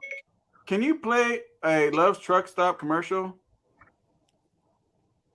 I'm learning how to choose the right audio apps for you. All right, yeah. All right, bro. She's obviously smarter than the operator at this point. iPhones, man. iPhones trash. She's clearly smarter than the operator. I got something for you right here. Watch this. Welcome. Well, guys, I'm going to get off. I'm going to let y'all have the fun. I'm continuing watching. I'm driving. I have to stay fucking hours in the damn thing to wash my damn truck. Like everybody and their mom wants to wash their truck today. Yeah, wash that dirty thing, baby. Wash that. Yeah, he was dirty. She was dirty. You like it dirty. Like oh no, I don't like it dirty. No, we can't go home dirty. Can't. You have too many diseases when you're dirty. All right, all right, y'all have a good one. You too. SoCal still looking for a goddamn commercial. Yeah, and I got a fucking pee again. Goddamn. You're gonna have a fucking love shirt on when you come back because your advertised love so goddamn much. I'll be right back. Listen to this.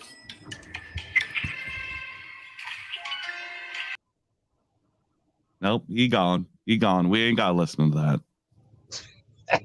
God damn, fucking loves.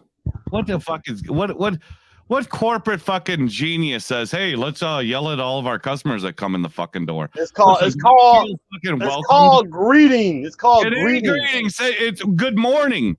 Good morning. I can tolerate good morning. I get that from TA and Petros. Good morning. I don't need Petro. Yeah, Petro be mean mugging you like, why the fuck are you in here? I don't need it. I don't need it. It's called violence. It just gets my heart rate up. I can't deal with it. Can't deal with it. Just give me a simple good morning. It's fine.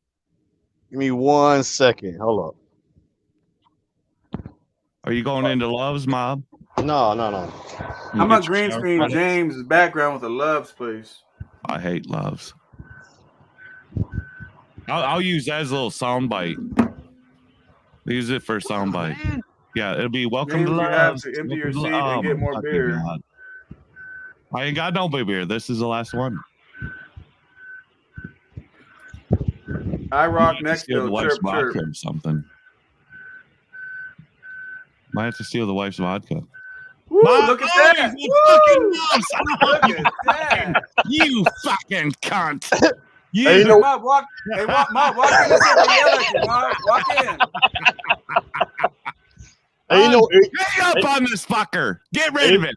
Hey, you know what's good about this place? Is that when I roll up, I ain't even got to put my card in. I already got my RFID ready. Oh my God, they got your goddamn number already. They already know it. They already know it. They'll be yelling at you. Welcome to Love's, Mob! God damn. Go inside. Go inside when you're done. I'm about to. I'm about to tell us. Look right here. Look right here. Can you please yell welcome to Love real quick? Bam, look at that. That's what I use. That's Jay. That's Flying Jay. That's another shithole. That's another fucking shithole. Man, you ain't got no class, man. How the hell you gonna say TA and Petro is the best? TA Petro is the goddamn best. Where can you buy Chrome? You gonna get Chrome at fucking Love's? Nope. You ain't getting no Chrome at fucking TA and Petro. You getting Chrome, from the people. That's where you get all the goddamn Chrome, motherfucker. You getting Chrome from what? It ain't Love's.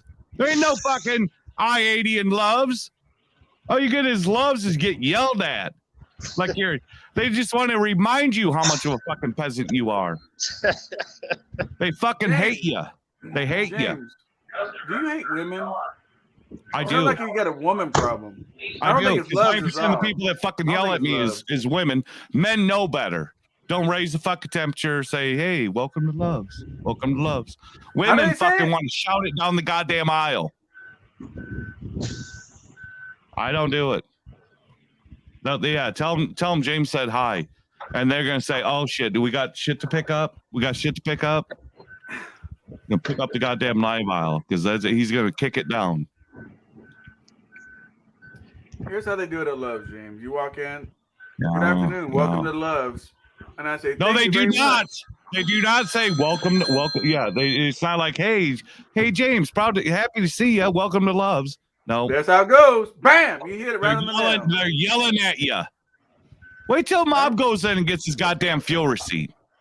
You'll have some fat fucking cunt yelling at him halfway down the fucking store while she's trotting to the fuel fucking station. I'm gonna tell Watch you. It. Welcome to Love. When he's done getting his 60 gallons of free fuel. Put on video, Mob, when you walk in, Mob. I'm gonna tell them to put that on the speakerphone. You will put it on speakerphone. Hey, Mob. I'm gonna tell them to do it on the store speaker. I'm like, tell James back welcome to Love. Yeah. Do that. Do that. There we go. I'll break this goddamn monitor. I'll rip this goddamn mic right off the stand and I'll be gone. I'll be gone. Hold up. What's your shirt say? My shirt says Jesus returns. Come on, heathen. Come on, heathen. Jesus return. Is it a baby killer? Yeah, No, you're gonna Jesus hit wasn't the babies with baby killer. baseball God bats, was get the baby drunk, killer. let trucks run down the hill by themselves as you jump out, and you got a T-shirt that says Listen, Jesus loves you. I am graced by Jesus. I will survive. You may not, but I will. You may not. I definitely will. I definitely will. I can't wait for Mob to go in there, so she'll be nice and polite, and she says, Yeah. "Well, how you doing? How you doing, sir?" Yeah, she'll be nice and polite. She'll be nice and polite. Put her on camera, yes. Mob. Show how sexy she is too. She's gonna be all sexy, skinny, like a swim model. She'll be like a swim model. 2 tons of fun, yelling at me. Like a swim model. Like, how you doing today, sir? Oh, she ain't gonna be no swim model. Well, it's kind of cold outside, man. Them 2 tons of fun. I promise you this. If they got eye candy, they're working at Arby's. They're working at Arby's. They ain't working the goddamn counter. I ain't gonna lie, I love you having some pretty women sometimes. Yeah. Got Arby's over there? Or is it Subway like any other 99% of all loves? Subway and McDonald's. Yeah, Subway, eat fresh. McDonald's. Eat fresh my ass. How about that? Piece of shit place like McDonald's and a nice place like Subway. Oh, fucking nice place. Oh, if you think that Subway's a nice place, I hate to see how you treat your lady. Oh, we're gonna go Subway tonight. It's on me. It's on me. Hey, I got a you want to hear something fucking funny? When we were in the limo one time, we actually pulled that bitch in front of a Subway and grabbed some Subway when we were in the limo doing That's stuff. ridiculous. That's absolutely fucking You ridiculous. take your old lady to Arby's for a fucking date. Well, I want to You get got her. that I wrong, want to get her. Mob. He don't take his woman I nowhere. want to get her adjusted to the taste of fucking meat. Of course, I'm bringing her to Arby's. Hey, I'm Mom, bringing her to Arby's. if I wanted her to have the taste of a fucking vegetable, I would bring her to fucking Subway. You bring your ladies to Subway, I bring my ladies to fucking Arby's. She wants to eat a fucking vegetable. That's the where only you come way in. this lady's I'm gonna a see meat James man. if she walks to the basement. Otherwise, she never knows he's home.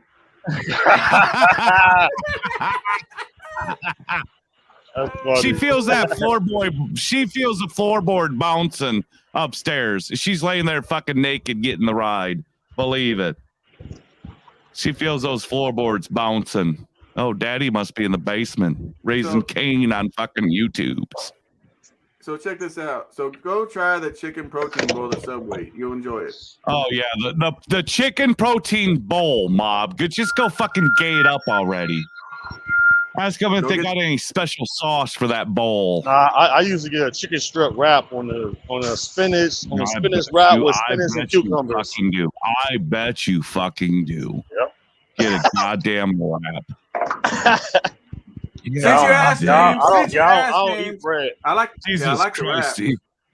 Do you wear the nylons with a skirt, or you just going in there just with a skirt on when you order that? Don't be mad. Don't be mad at me because I ain't fat, motherfucker. God damn, you skinny, scrawny son of a bitch. I ain't skinny neither, stuff. We're fit. You We're trying to get skinny fit, James. fucking, you skinny little fucking truck driver, you. Uh-huh. Man the fuck up, get some Arby's. Get that taste of meat in your mouth, Mom. I'm 5'11" and 230, and I ain't got no gut. 230. Oh, 230? I've been lighter than that. No, mine's all muscle though. Mine's all muscle, not bone. See, you might be just thick boned. I ain't no small dude now. Yeah. Hey, check this out. Check this out. You'll see when I'm in Vegas. You be Check like, this God out. damn, Since you you fucking asked- skip this motherfucker. I'm gonna see you in Vegas. Hey, Mom. You and I are Mom. gonna be in a bathtub. Since James You just know what I'm asked talking what I about. have at Subway, since you're forcing me to tell you, James, what I have at Subway, since you're twisting my arms, yes, I'll tell you what I have at Subway, James. Since you're twisting my arm, I'm gonna tell you. Me. It's gonna be a chicken meat bowl, is what it's gonna be. So here's Fucking what I nothing do. but chicken Try crackers. this out. This is what I do, right? I'm not gonna fucking try it out. I go over there, I'm not I gonna get the try it chicken out. breast, 2 chicken breasts, right? I tell them to chop it up, put green peppers, olives, onions, and then cook it in the cooking thing, right? The oven or Cook whatever. it in the cooking thing. Comes Don't they do in out, put California? it in the bowl, throw some cheese and mustard on it. Bam, there's your lunch. Where's your lettuce?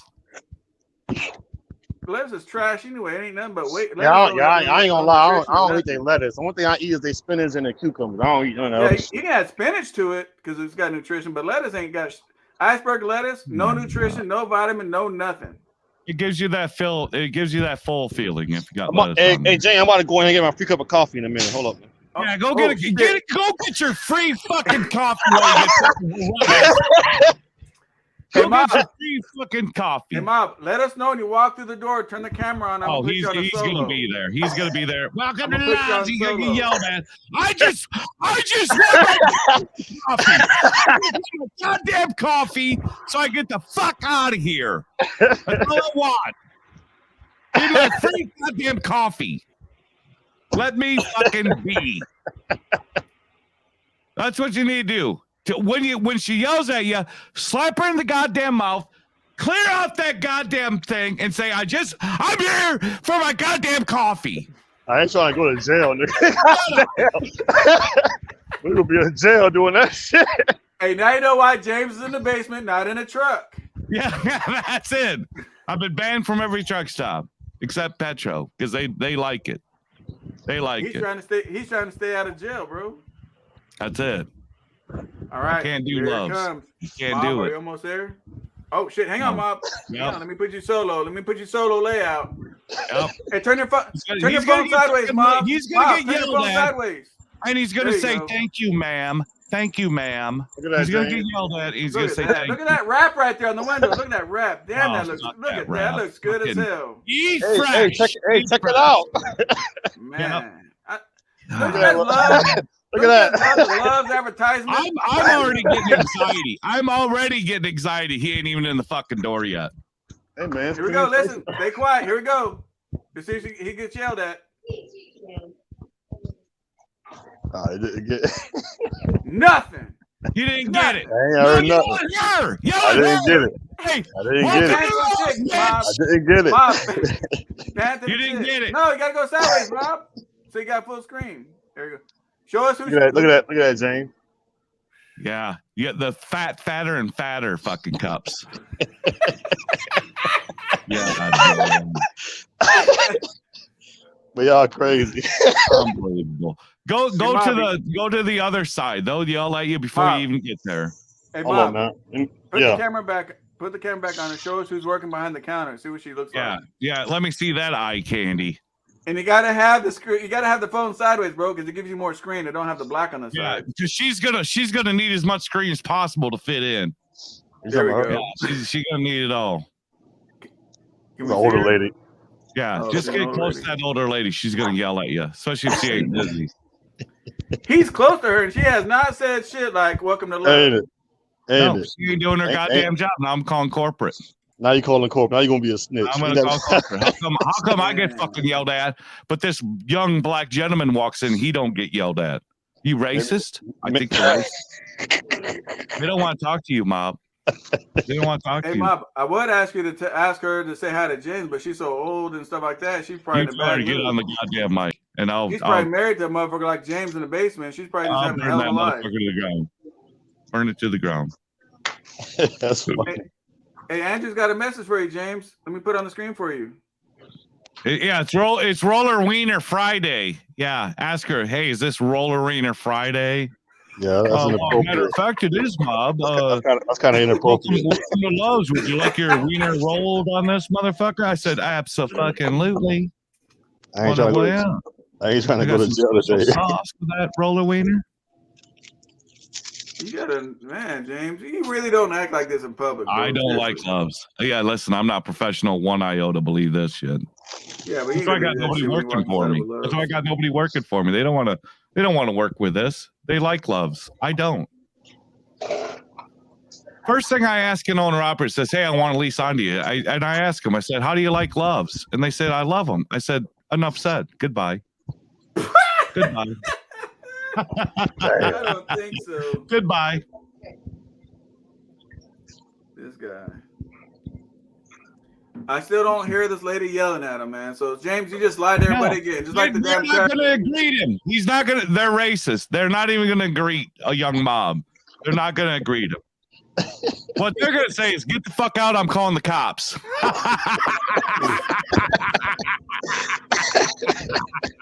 I'm calling the cops. You crazy, man. Now that's pretty fucked up. The Loves, I stood last night, had a Hardee's. Hardy had 6 tables dressed in Valentine's attire for the special day. Oh, days. yes. Valentine's coming Yeah. up. James, what are you doing for Valentine's besides sitting in the basement? Well, and evidently I'm going to fucking Loves. I'm going to fucking Loves.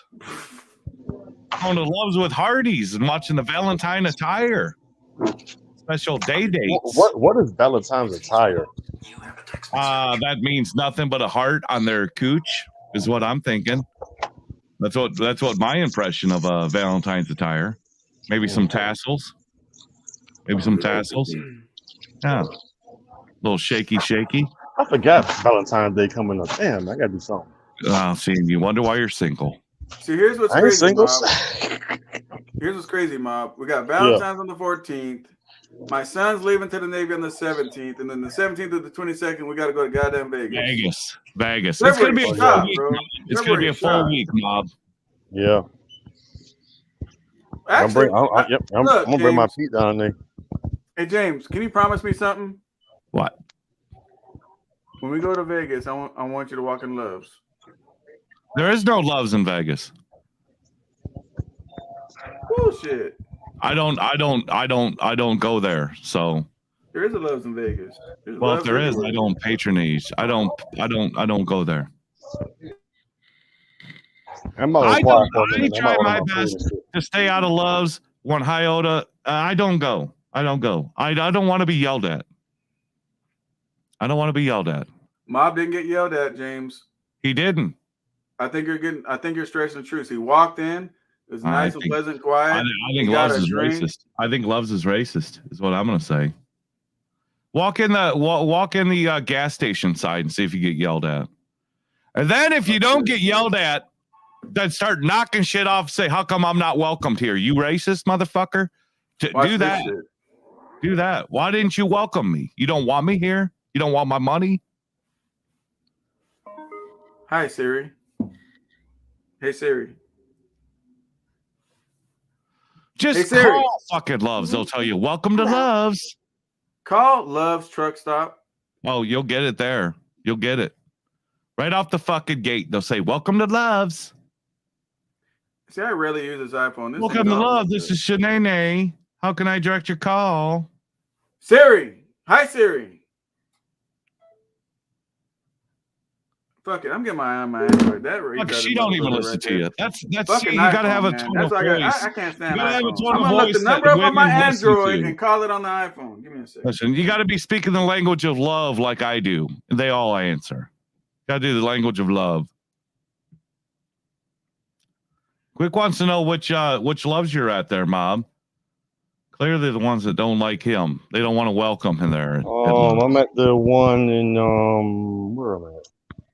I'm right outside of Indianapolis. Where am I at? They don't want to welcome Whitestown.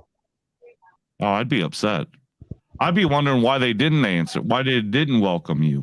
How come I'm not welcomed here? Am I not welcomed here? You're not around. happy if they do it or they don't, man. That's crazy. Well, listen, hey, watch this, Mob. If they're going to fucking do it, they got to do it to everybody. And if they're not going to do it to me, then I want to know why you ain't doing it to me. Am I too fat? Am I too fat? Here we go. Well, you already know the answer to that one. Well, some women would say yes, and other women say, I dig it just the way you are, baby. Here we go. Oh, yeah.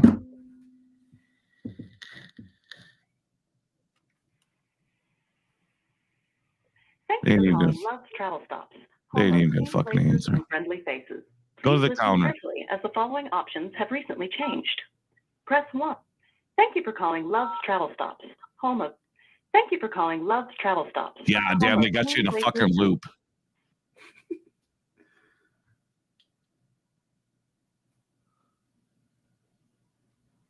She's gonna answer, welcome to Love's. No, I think I got hung up on.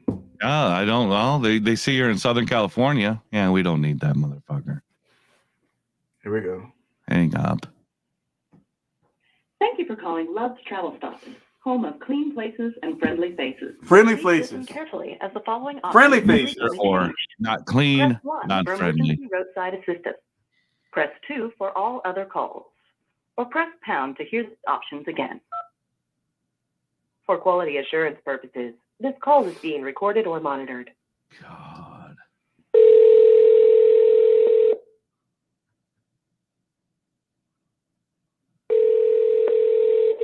Lux 340 in Las Vegas. This is Sandra. How can I help you? Oh, so we do have one in Las Vegas. Do you know? I see. I didn't know we had one in Las Vegas. That's great. Do you know a gentleman by the name of James Best?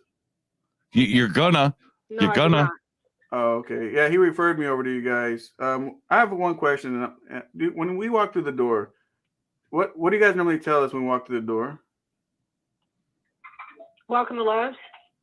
Can you say it one more time? I can't Welcome hear to you. Love's. All right. Thank you. Welcome to Love's. Thank you, ma'am. Yeah. Welcome to Have a good day. Welcome to Love's. That's funny. God, that's hilarious. Look how nice that was. She gonna keep saying it too. Yeah, over and over and over again. Welcome Loves. Welcome Loves. Look how nice that was. Yeah, it was nice. Yeah, it just made me want to just go to Loves and participate. But she knew who the hell you were, though. Oh, well, she didn't know who the fuck I was, but she will know who the fuck I am. Yeah. You ever had anybody that came in there and fucking did a high-rise fucking kick all over the goddamn place? Yeah, that'd be him. So is James wrong again? No, I wasn't wrong. There's a love, but there is a Loves in Las Vegas. Yeah, there is a Loves in Las Vegas. I ain't going there. He's wrong about everything he says, bro. Well, I'm not going to fucking Loves in Las Vegas. I'd rather park in the goddamn street. How to go down the hill, how to walk inside Loves. Listen, he can't do none of it right. I'm giving you professional advice here. I'm giving you professional advice. Stay away from fucking Loves. I would really. We gotta. Hey, Mob, we gotta take his trucking card from. Oh shit! Here we go. Turn it sideways, Mob. Oh, it's a Peterbilt. Another pile of fucking shit. Look Stuck at that in bad boy. He's gonna be on Bonehead Trucker saying, "Why are you clogging up the fuel line?" It's a Peterbilt. I can't get the fucker started. What do you want from me? They'll come around and have a Pro Star pull them out of that fuel island. Pro Star. Yeah, a Pro Star pull them out of the fuel island. The guy owns a Peterbilt hat. We got to make room, sir. We got to make room, sir. Hat. You're clogging shit up here. Do you still got the Peterbilt hat, James? I do. It's upstairs. Yeah. It's covered in shit right now. He won't give it to us, though. No, I'm not going to give nothing. I just shit in it. I'm about to jump off. My phone about to die, man. Let it charge for a minute. I'll come back on. You got so long. Yeah, put it on a charger. Put it on a charger.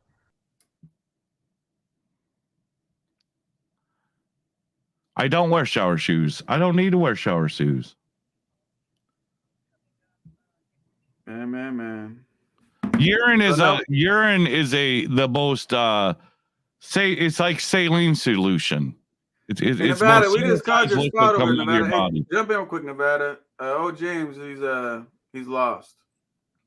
It was a gift. It was a gift, Nevada, and I take it as a prank gift. I don't believe that it was a from the heart gift.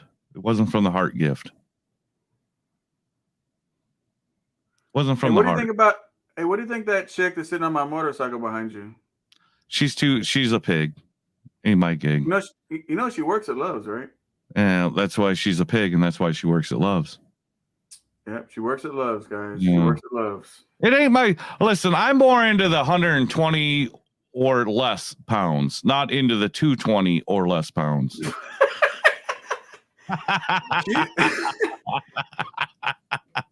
Hey, they put an Oriental chick on my bike too, and she was real skinny. Yeah, she was a thick fucking Oriental too. She was fucking. She looks like this in the goddamn morning with her goddamn noodles. It's like, babe, it's noon. Yeah, I know. I'm still hungry. Yeah, Man. Yeah. I like a smaller frame. So what do you want to tell all the new truckers out there, James? I don't know. Don't turn into the chick that's on SoCal's bike. Don't be her. Don't be her. She looks good from like the titties up.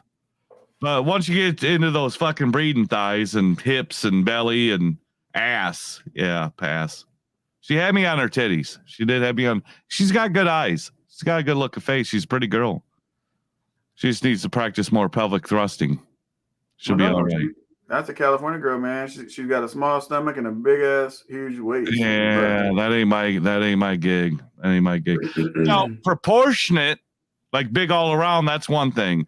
When it looks like, oh, look at this. It's like what you call it is a counter girl. She's a counter girl.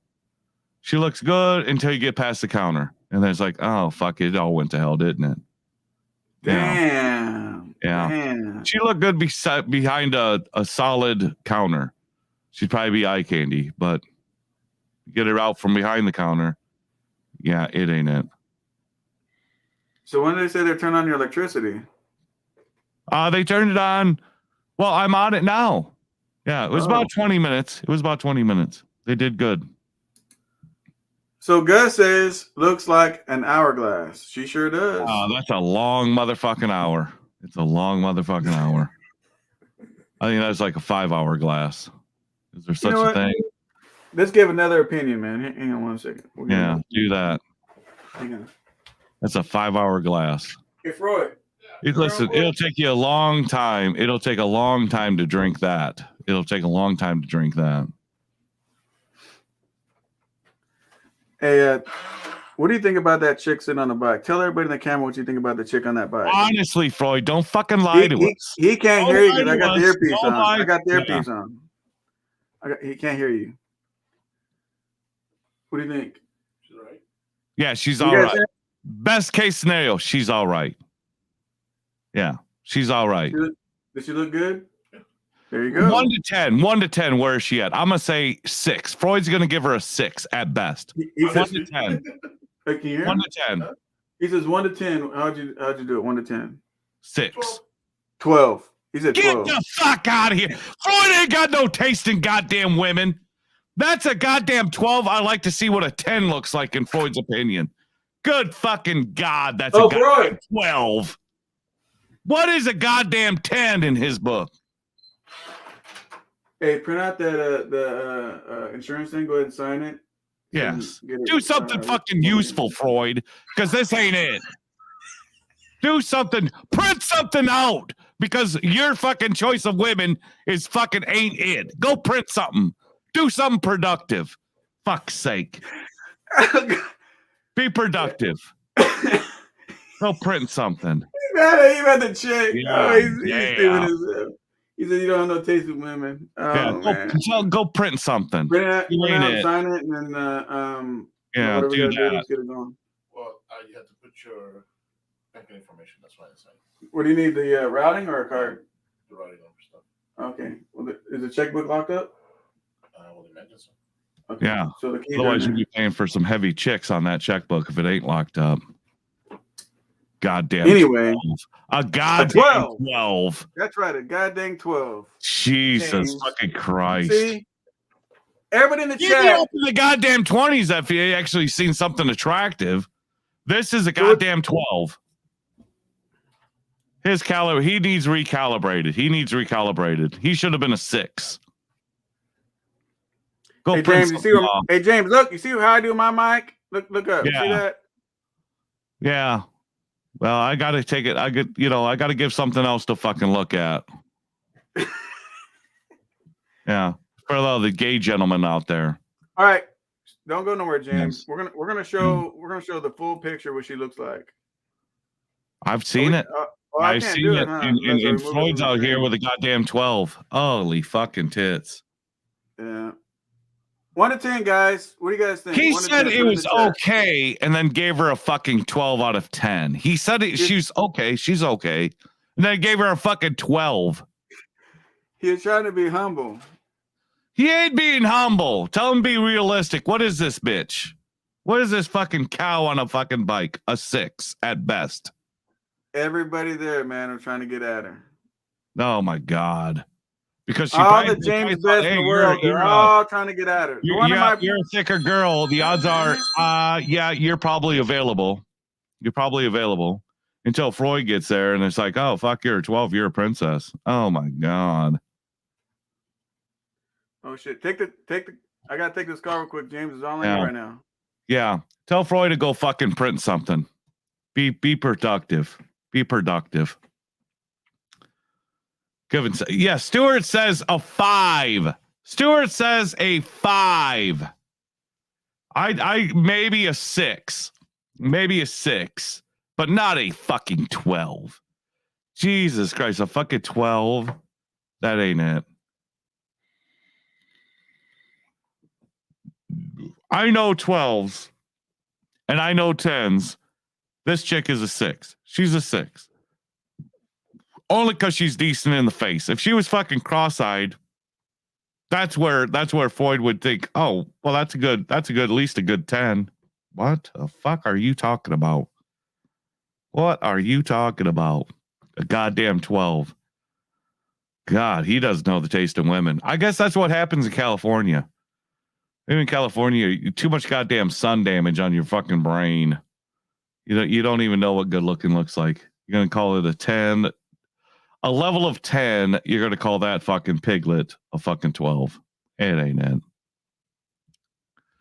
James, can I start an OTJB clips channel? Curtis, I don't know what that would entail. A clips channel. All right, I'm back. Someone called me another load of those dang those masks. What do they call them? Those N95 masks? Yeah. Trying to get it on your trying to get it on your number 12. Turn it into a 13. Hey Craig, what do you think? Hey, I actually had a question for you guys that's not on the topic that you're on. Thank you. We don't need imagine that. Nevada Trucking and Trails actually sent me over here. I've followed a couple of your guys' lives and stuff, and I had asked him a question. He said you guys would be a good spot to pick for another opportunity. I have been presented that opportunity to possibly get into my own truck. I would be renting a truck from this broker. He would be brokering me. I have all the numbers and stuff that I have, and I just, there's all those horror stories of the big trucking companies, and you get in there and you fall so far behind that you can't ever catch back up and stuff. So I just kind of wanted to see what your guys' opinion on this was. You're gonna get the truck from a broker. Yes, he has 2 trucks that he rents out. A broker does. Yes. Yeah, I'd say thanks, but no thanks.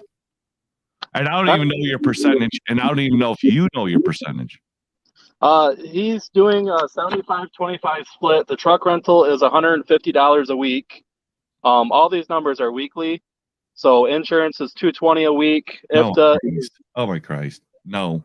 Let the man talk, James. I'm listening, bro. Go ahead. Don't listen to James. James don't even know how to go down the hill. It's all about money and numbers. Go ahead, bro. Let me write it down. $66. Let me get my calculator, and then I'll tell you what's up.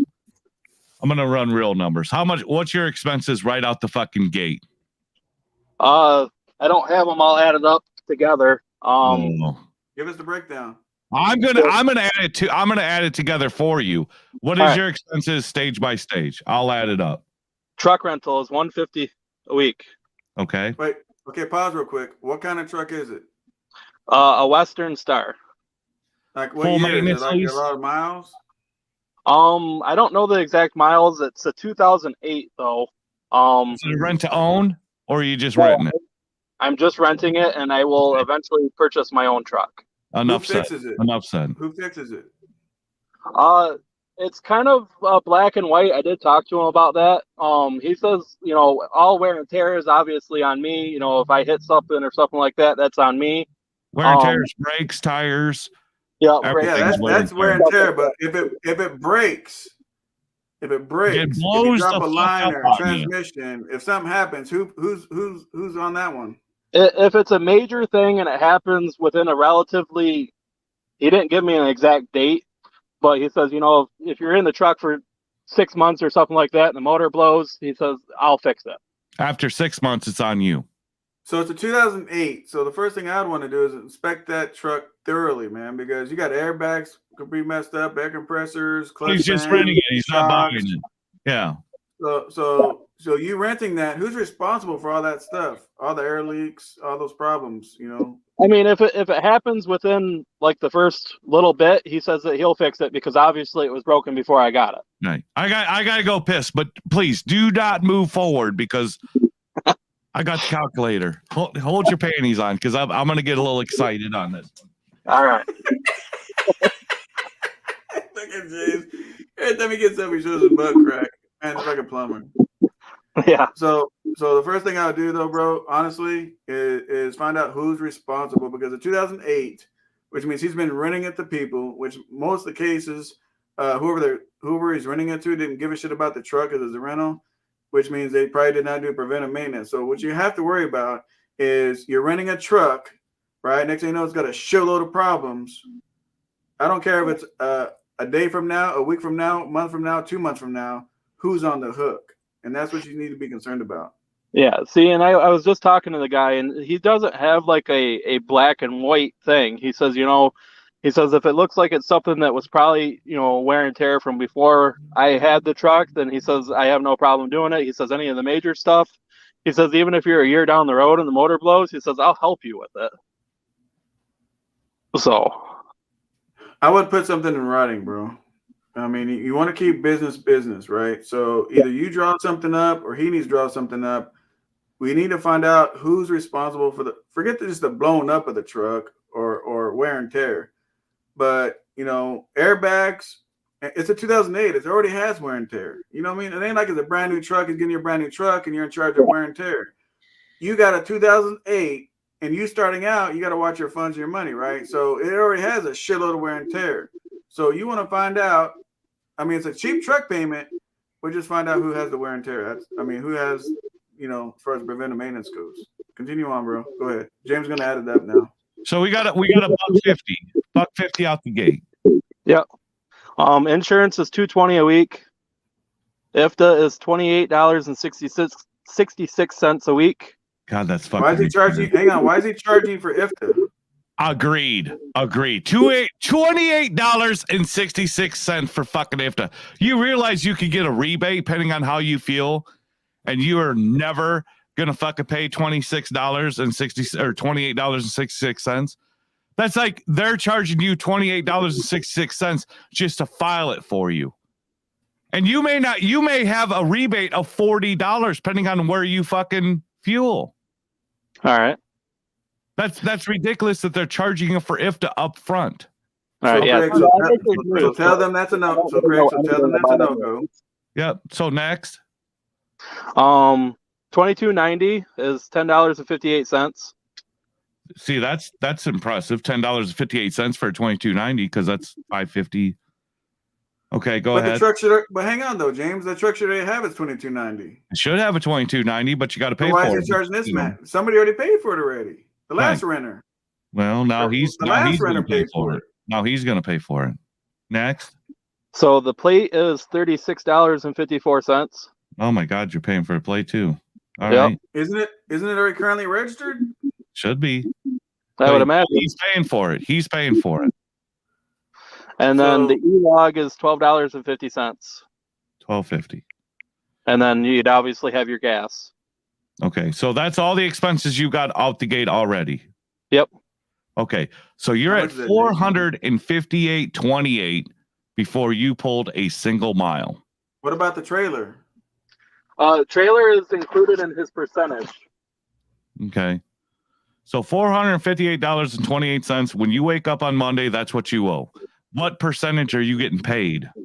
He's doing a 75-25 split while I use his truck. How much split? 75-25. So you're getting 75 or are you getting 25? I'm getting 75. You're getting 75. And then how many miles have you driven with this company? I don't work with this company at all. Okay. So in their average, how many miles does their average truck make? I know I've actually talked to 3 of his current drivers, and they're all averaging right around $4,000 to $5,000 a week. After no, I don't give a fuck about dollars. I'm talking miles. How many miles? I don't know on the miles, to be honest. Why would you know when it's what James is trying to do, bro? He's trying to calculate your fuel. What he's trying to do. Yeah. So how would you go on mile? I mean, they're saying, well, I make $5,000 a week. Okay, but how many miles are you running? And what's the rate are they running? Their average rate per mile? I don't know. I can text him real quick. And I got $20 says also, and I'm not trying to give you shit. I'm going to bet you $20 that they also don't know what their fucking rate per mile is because they're not even doing the back office. Well, okay. So what you need to do is you need to look at those paycheck stubs that those drivers sent you, and then figure that out. Once he has the average miles, what do you want him to do? Nevada, if you got the paycheck stubs, email them to me, bro. I don't have the paycheck stubs. I actually met one of his drivers, and he showed me paycheck stubs, but I don't actually physically have the paycheck stubs. We're not concerned with paycheck. You're paid on a percentage, correct? Yes. 75%. How does he get to work? I could take the truck right home. No, how does he get to work? Home. How does he get to work? Is it spot market or is it contract freight? Does he have customers? He said there's no contract, and he has customers. They do a lot of steel and mulch and stuff like that. So what he How said, much I upfront- ain't got customers, but we ain't got contract freight, but we got customers. That means the broker's the customer. I guess so. Yeah. Like I said, I don't know any of this.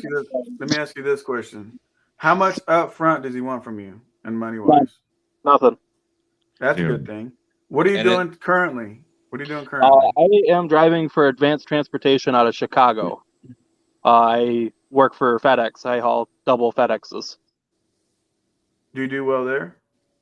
It's not bad, but it's a lot of sitting around waiting. I'm averaging like 2,000 miles a week right now as a team, but I've been running dedicated, and I'm not supposed to be dedicated. Are you paid by the hour or by the mile there? By the mile. Paid by the mile. What's your mile there? $1. You're getting paid $1 a mile?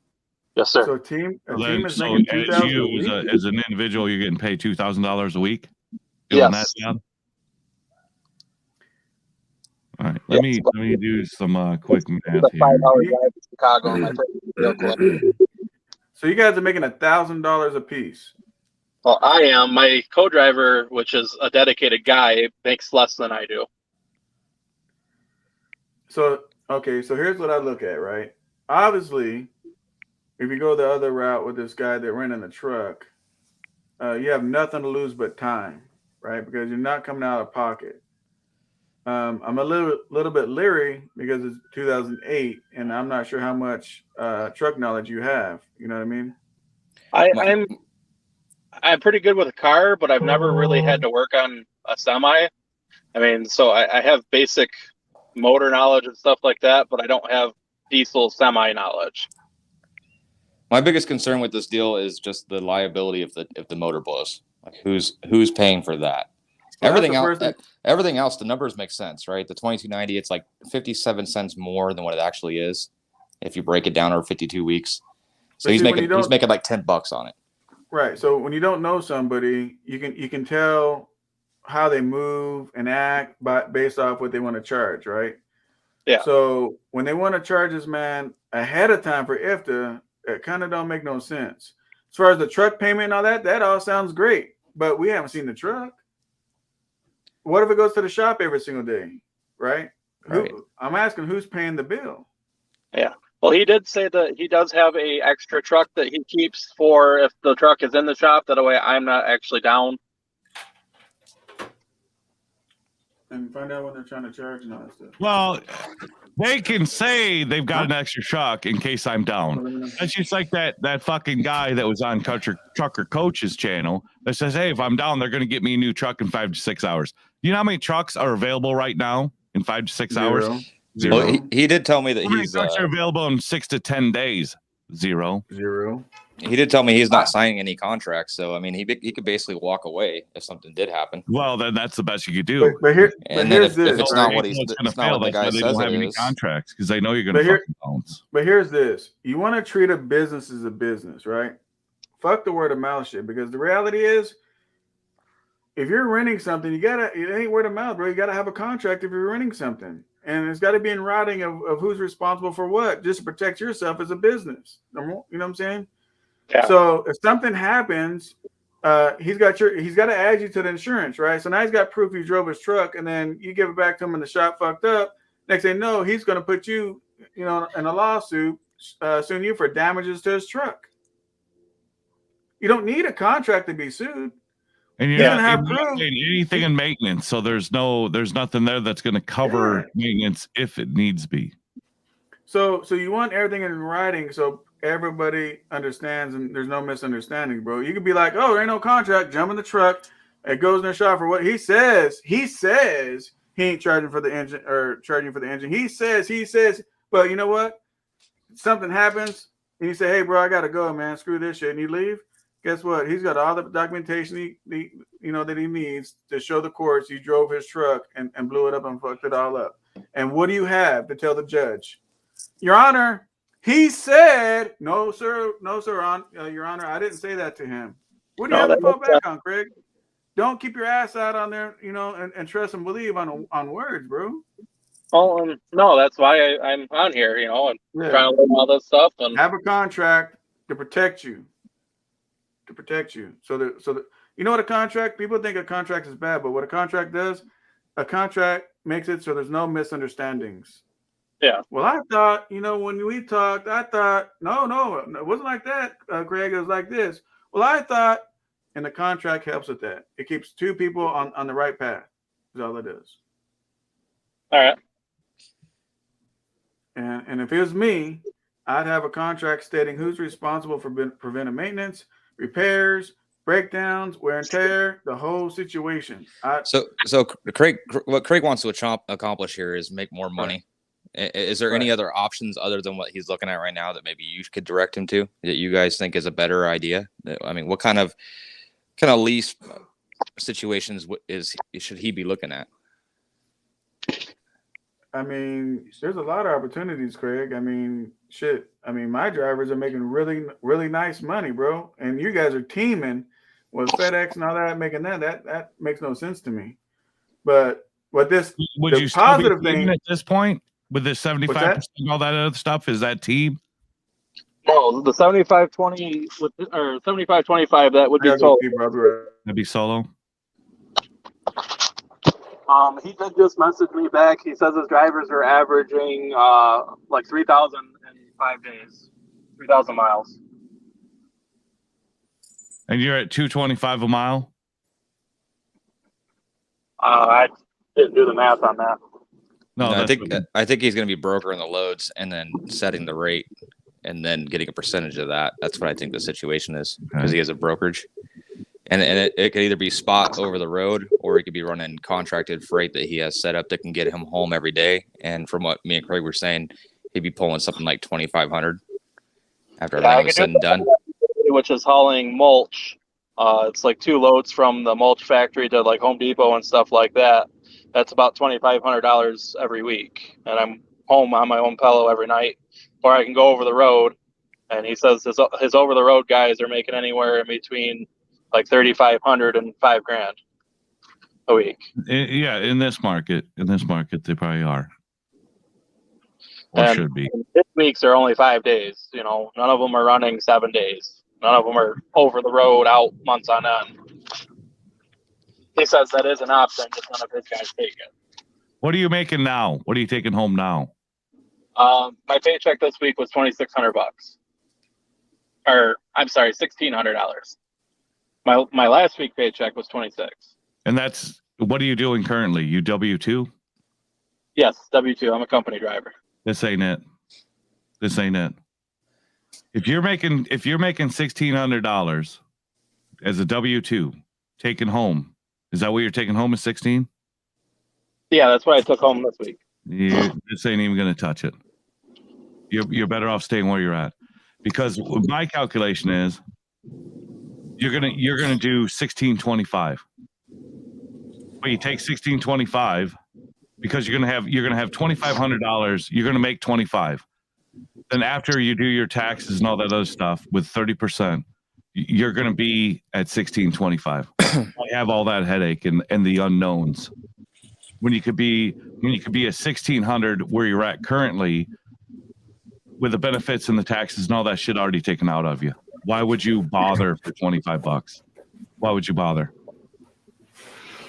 This one ain't it. The thing is, I'm just trying to get closer to. You might want this and want that. At the end of the day, it all comes down to dollars. And dollars wise, this ain't it. If you think you're going to make more money doing this one ain't it. Because you're making $25 difference. You're making a $25 difference. How if I don't do the mulch where I'm home every day and I still go out on the road? I don't give a fuck. You do mulch, you don't do much. The fact of the matter is the reality of what you're looking at is a $25 difference. Now you may not be asking for fucking permission. You may not be asking for approval, right? It's up to you. 100% it's up to you. Yeah. This ain't it. There's better deals out here. Put it like this, bro. You're about to leave somewhere, which what you're doing right now, I mean, and I mean this all respectfully, that shit sucks. You're teaming and you guys are grossing $2,000 fucking dollars. That don't even make any sense. My driver solo does better than that at times. You know what I'm saying? So that makes no sense to me. So I drive 5 hours in a personal car to get here. Yeah. Well, so you're looking at $25. So if you had a great job, if you had a great place you're at right now, I'd be like, hey, bro, don't take that chance for an opportunity like that. You know, you're at a good place, but you're not in a good place. So my whole thing is, if you doubt what we're saying, all you can do is just go try it out and see how it works for you. Yeah. That $25 is not going to make up for the difference of the unknowns that you're going to be responsible for. Craig, I did tell you that SoCal up here is hiring. So Yeah. if you're looking for a good job and you want to make some more money, I would check him out. Yeah. That extra $25 you're making a week, there's too many unknowns of what you're going to be responsible for at per week or per damages or per breakdown.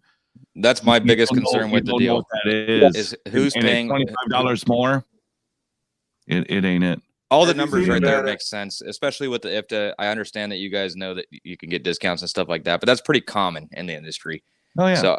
So I wouldn't say that's like a deal breaker. It's something I raise an eyebrow to, but at the end of the day, it's something I can overlook. It's $28 a week. Who gives a fuck about that? But we're talking every week compared to a quarter.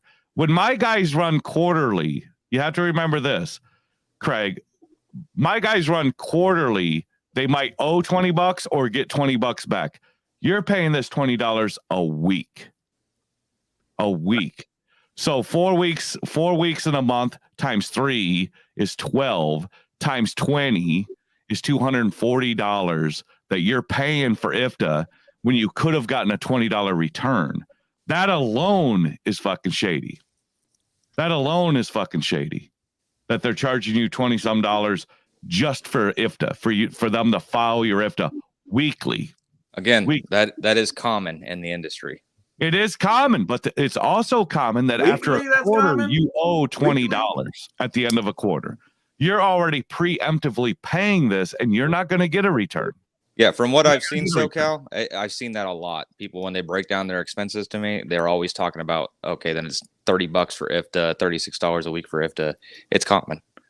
No, that ain't it. I mean, I don't do it where I'm at. Even if you fueled at the best location and did not get any fuel in Pennsylvania, Ohio, Indiana, Illinois, and you bought zero fuel there, but you ran nothing but Illinois, Indiana, Ohio, Pennsylvania, you would still not owe what you're going to end up paying with that deduction every week.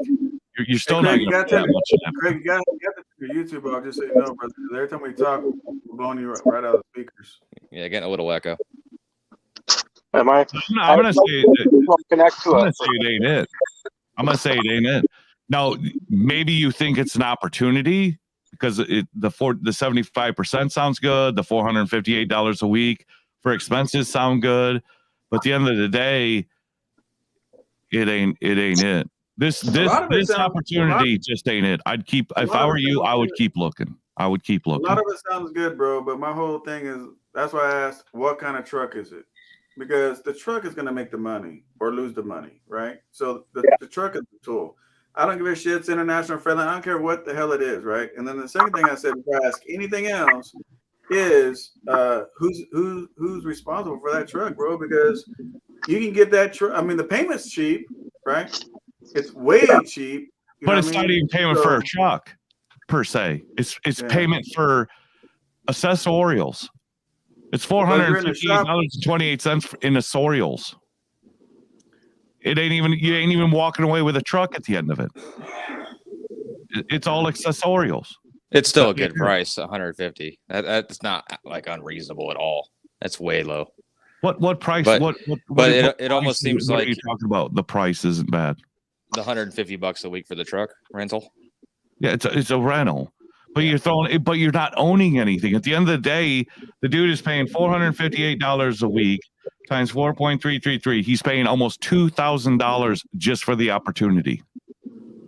Just for the opportunity, he's paying $2,000 a week. And I'd say best case scenario, you're doubling your money. He could buy a truck or for that money. Or worst case, it looks like you're gonna make what you're already making now, except for the fact is you're gonna be paying taxes on it. Yeah. Well, you're going to pay $25. You're going to get paid $25 more, even after taxes. You're going to get paid $25 a week more to have that responsibility for the breakdowns that are coming down the fucking pipe and what the company decides they're going to pay for and what they're not going to pay for. The $25 ain't it. You're at $2,000 a month already just in expenses before you even move out the fucking house. You're in the whole $2,000. That ain't it. And on a piece of machinery you'll never own. You'll never own it. But you don't know what your liabilities are when shit starts breaking. If you're going to pay for brakes, tires, DOTs, any of it, oil changes.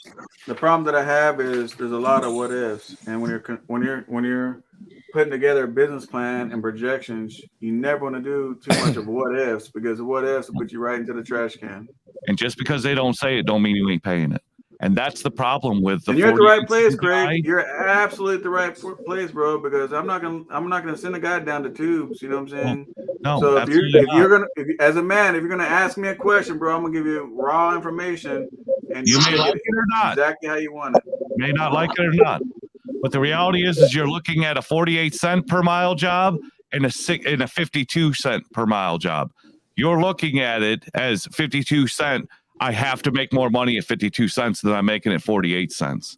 But the reality, what you're paying to do that job, you're losing your ass. You've been better off at 48 cents a mile. Because of everything that you're paying and what you're paying and what you're doing and the $2,000 expenses before you even get started at a 75% of what you hope is going to be at the end of the week, miles and rates. How old is your license there, Craig? How old is what? How long have you had your license? I've had my CDL for almost 4 years, but I took some time off for COVID. So I have under my CDL, I have just shy of a year and a half. But in Michigan, 2 years. In the last 2 years, you have a year and a half, or is that a year and a half in 5 years? It's a year and a half in the last 3 years. Okay, so COVID, you worked through COVID then. You didn't take COVID off. I took like 2 months off in COVID when my kids were home. Yeah, that's fine. You know, you guys can't say that name on these channels, man. They'll delete the damn YouTube video. No, they won't. No, they won't. That's why I say CB19. They've done mine already before. They've done mine in the very beginning. They deleted my shit right off. I got a warning, so I don't even say that word, but they probably won't right now because we're so deep in the video. But so here's my whole thing, bro. We have what they call a farm endorsement. So I've been driving on my farm endorsement since I was 18. So yeah, that ain't gonna count. What is your main? Let me ask you this, Craig. What's your main goal? What is it you're trying to accomplish? Honestly, I'd love to own my own and be able to let my wife stay home. Yeah. Who doesn't? Yeah. Who doesn't? Okay, Yeah. so you know, what about some smaller goals? To where I have more than one truck and then I don't have to drive. Okay, but those are long term. You can have one truck. Those are long term goals, and those are great. But you're trying to switch over to another company. What I'm asking is, why? What's the goals here? Those are long term. I get that. You want to be rich. You want to keep the wife home. You want to drive a Mercedes. I get the long term stuff. What's the short term goal? Why are you moving companies? What are you trying to accomplish?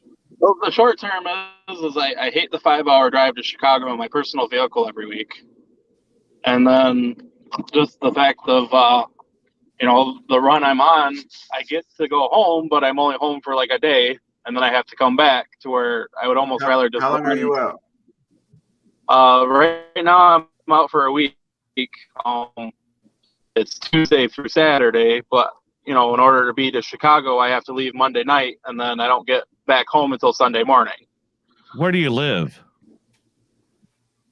Michigan. I live in Michigan, the northern part of the thumb. Let me ask you this: they do construction out there? They got dump trucks and dumps, concrete mixers, anything like that? Yeah, that stuff all runs in the summer, but not too much in the winter.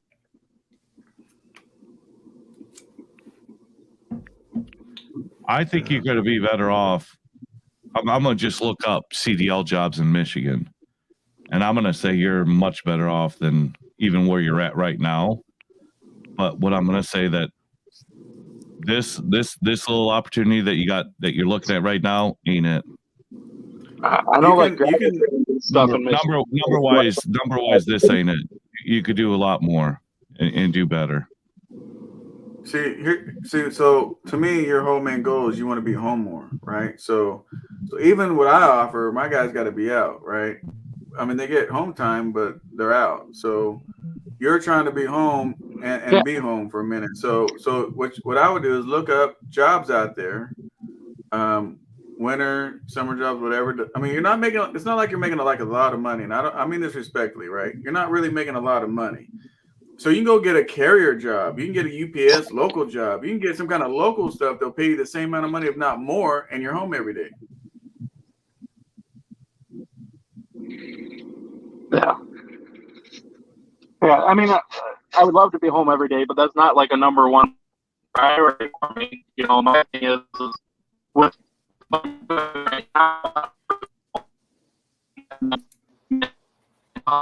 we're losing them. Yeah, Greg, you're breaking up just a little bit there. Might be your service.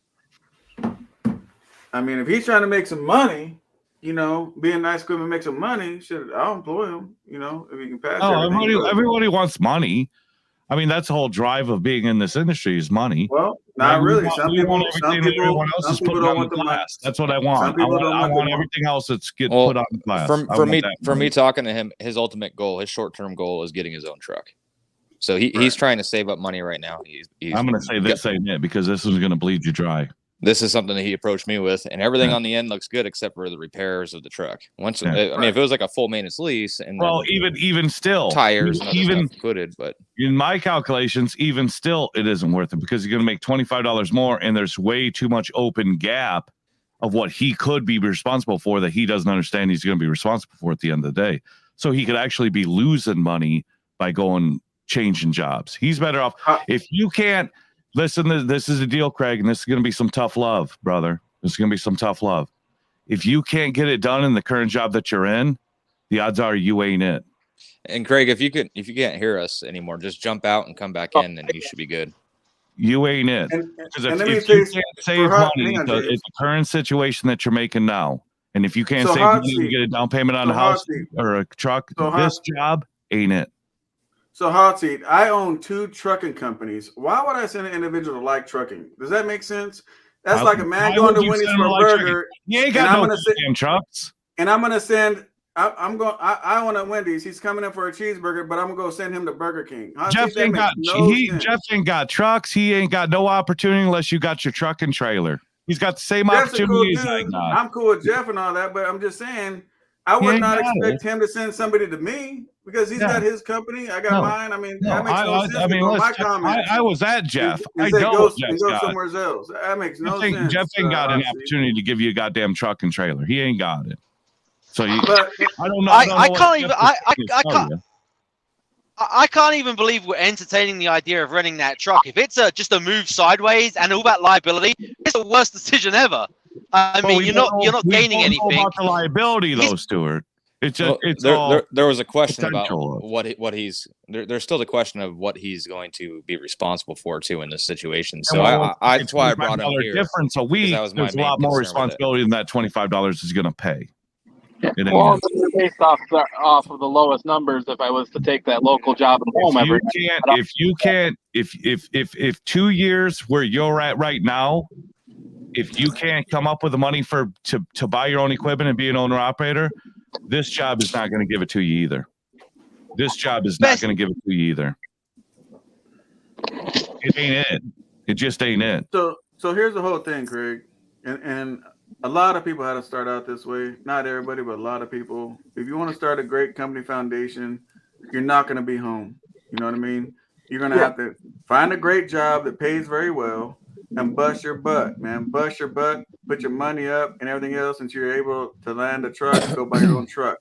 Unless you fall into a Nevada deal or something like that, you know, I mean, that or go Which into is some kind of lease situation rare. or whatever. You know what I mean? That's So, ever gonna fucking happen to anybody out here. Rare.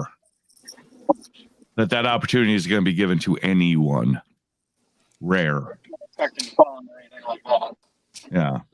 I mean, you have to look at Nevada, and no disrespect to Nevada. His experience in trucking is not going to be 99.9999% of people's experience in trucking. It's just not going to be. and you know what's crazy about me, Craig? I had somebody one time, right? And he was working at a place as a driver. And he was making like, as a driver, they paid him like 50%. He did all that stuff. And he said, hey man, I might want to come drive for you. You know what I told him to do? Stay there. See, just because I got a trucking company and they say I want to hire a driver, whatever, that never changes my mind of helping drivers going in the right direction. If that's with my company or against my company, it is what it is, man. Truth is truth. Right. You know what I mean? And I told that man, stay there and get your money. You'd make less money if you came to work for me. Exactly right. Same with Johnny Sacco. Johnny Sacco wanted to lease onto me. He wanted to take over my truck for the 60/40. What he was doing at fucking GP Transco, I told him, I said, you're better off staying where you are. I can't say that you're going to get what you're going to get out of me is what GP Transco is going to give you. And he stayed at GP Transco, thank God. Because it sometimes you're just better off staying put. Sometimes you're better off staying put. I'm going to tell you something, man. And it's no disrespect to GP Transco, but I know so many more damn good companies that people can lease onto besides GP Transco and all these other There kinds of might companies. be, but where do we hear of them? Where are they? I mean, when All you're they talking all they got to do is email me. 48 cents a mile. You're tired of the 48 cents a mile. What's the next level of being a company guy with 2 years experience? I think GP Transco is one of those. Now there might be some run by night, fly by night fucking situation. They're going to pay you 62 cents a mile and all that other shit. And there just may very well be. But what I know of is going to be GP. I'm not with the pay per mile thing, man, because it's as a company guy. Yeah, because it's too much sitting time, bro. Too much sitting time. How much sitting time is there when you have an opportunity to do dropping hooks? When majority of GP Transco is dropping hook. FedEx, if it was FedEx, I'd say, hey, that's a great thing if you can keep it moving. UPS, sure, if you keep it moving, you get home every day and all that other shit. If you got a depot in your neighborhood, yeah. See, I'm FedEx right now, but I wait an hour and a half in Kentucky for the other driver to get there, and then we wait almost 8 hours in Chicago for our next load. You wait for relays and all that nonsense. Well, I think what's really killing you is that 5-hour drive to Chicago. So I would be making a change. That's once every 2 weeks. I would start looking for more localized jobs. But the one you're talking about currently, what you're thinking about, I'm going to say money wise, you're better off where you're at. Now you don't like that 5-hour drive. I don't blame you. I wouldn't fucking like it either. But you got to be able to find a situation or a position that's closer at home. But this what you're doing dollar-wise difference to have the responsibility that you would have, it ain't worth it. It ain't worth it. And the reality is this, is that what you're getting off the miles that you're getting currently and what your miles are going to be when you go to the next spot, and even at 75%, where they reel you in saying, oh, I'm getting 75%. Again, difference between 48 cents a mile and 60 cents a mile. If you're not getting all the benefits, it doesn't fucking matter. 60 cents turns into 48 cents pretty goddamn quick. But saying, oh, I'm getting 60 cents a mile. Well, I'm getting 75% a mile. What's the goddamn difference? At the end of the day, that's all that matters is what you're going to take home and what you're going to be able to do with that 75% and then be able to buy a truck that you want to buy at the end of the year or 2 years. And it doesn't matter what percentages are. At the end of the day, it comes to revenue. It comes down to revenue. And I can say my drivers, 75%, but I'm only going to give you 2,000 miles at $2 a mile. What are you going to get? Like my drivers, they take the truck home. They should take their truck home. They should take most drivers should take their truck home. Yeah, see, with the rental, I'd get to, but with this, I don't. Well, and then you got that 5-hour deadhead. And the 9 times out of 10, the reason why you're not able to take the fucking truck home because they got no freight coming out of your house. No, they got no freight. So they say, well, your freight's in Detroit. Well, you're going to drive from Morrison, Illinois to Detroit because that's where our freight is. That's the reality. What you need to do is find a job more localized to your area, and you're going to get more home time and probably decent money. I mean, you're up there in the north side of Michigan. How many people are there with a goddamn CDL? Nobody. Everybody. I don't think everybody does. He does have a point, though. Working for a carrier that's in your backyard is beneficial because they're always going to get you home. The only problem that you have right now with your situation is the 5-hour drive. That's the only problem you have with your current employer. Well, he's also got 5-hour drive. He's got issues with the truck too. Because the truck is not his responsibility, and he's still making good money even with truck issues. Yeah, but they got it on his responsibility. They got his truck on like an opti idle thing where somebody's going to sit up there and hit the pedal just to keep it warm. I don't give a goddamn. That's like an owner operator saying, I want to idle when I want to. I want to go where I want to. I want to be home when I want to, and all this other shit. And at the end of the day, when you're an owner operator and you're a responsible owner operator, none of that shit matters. Okay, well, as a company driver, it's all about goddamn business. It's all about goddamn business. How are you supposed to sleep in the cold when the truck's turning off and ain't getting heat? Well, then you got to talk to your fucking safety manager and say, listen, I can't get a good night's sleep. You got to do something about this. And when you're in goddamn Michigan, if they're not listening to you, then you bounce. You get a fucking bunk heater. So you would bounce because he's idle with a goddamn bunk heater. He's talked to him. So if you got a bunk heater, you don't need heat. Bunk heater is the heat. You don't need to idle. The only time you need to idle, in all reality, if it's too goddamn hot. Because you can't get air conditioning without an APU or the truck running. It's one or the other. And if you don't have APUs, then you got to idle the truck to sleep. No, this truck has no bunk heater, no fridge, no microwave, no nothing. That's ridiculous. That's ridiculous. And if they're going to put if they're going to put that throttle bullshit on you, then it is a factory truck, though, but it's the biggest pile of turd I've ever seen. Regardless, if you ain't got it, I don't give a fuck if they give me a W-9. If I ain't got a bunk heater in the wintertime and they're not going to allow me to idle to stay warm, I'm out. Yeah, so he's got a list of reasons of why he wants to leave, and then he presented this opportunity. This opportunity ain't it. I'd keep looking. But the thing is, that's not it's not an opportunity, Nevada. He is called in. That's who's on the goddamn phone. Pay attention. It's a liability. You know what I mean? Yeah, I hear you. Off means that you guys are all good with numbers and breaking stuff down. In Michigan, it's big for gravel trains. Gravel trains get paid by the hour. What would be a good hourly rate? I wouldn't do any hourly rate. That's just me. You ain't gonna pay. Trust me, you ain't gonna pay me enough hourly. See, that's a good rate. Me, you can get a job in my backyard doing gravel trains. $60 an hour. Here's the problem, Greg. And then here's the problem, Greg. If you just want a 9 to 5, go that route. If you're trying to save up, get into business for yourself, what do you got to do? You got to put your foot into what you want to do, right? So if you're getting paid per hour, and there's nothing wrong with that, but it's going to just be a 9 to 5, bro. You're not going to be able to save and make a move and do what you want to do, bro. Yeah, see, and that's what I've been having problems as far as trying to find a job in my backyard is, it's not a good location as far as like hubs and stuff like that, FedEx and UPS. There are other places that will hire you that will let you take the truck home. So you don't have that drive back and forth 5 hours to get to work or not. There's going to be areas, there's going to be companies out here that's going to let you take that truck home. You're just maybe gonna be out 2 or 3 weeks before you get any home time because there ain't no freight where they're looking or where you live. Here's the whole thing, man, and I hate bringing myself up, but I can just speak on myself, right? So I'm not gonna speak on anybody else. When my guys want to go home, I don't give a fuck if there's freight, not freight, whatever.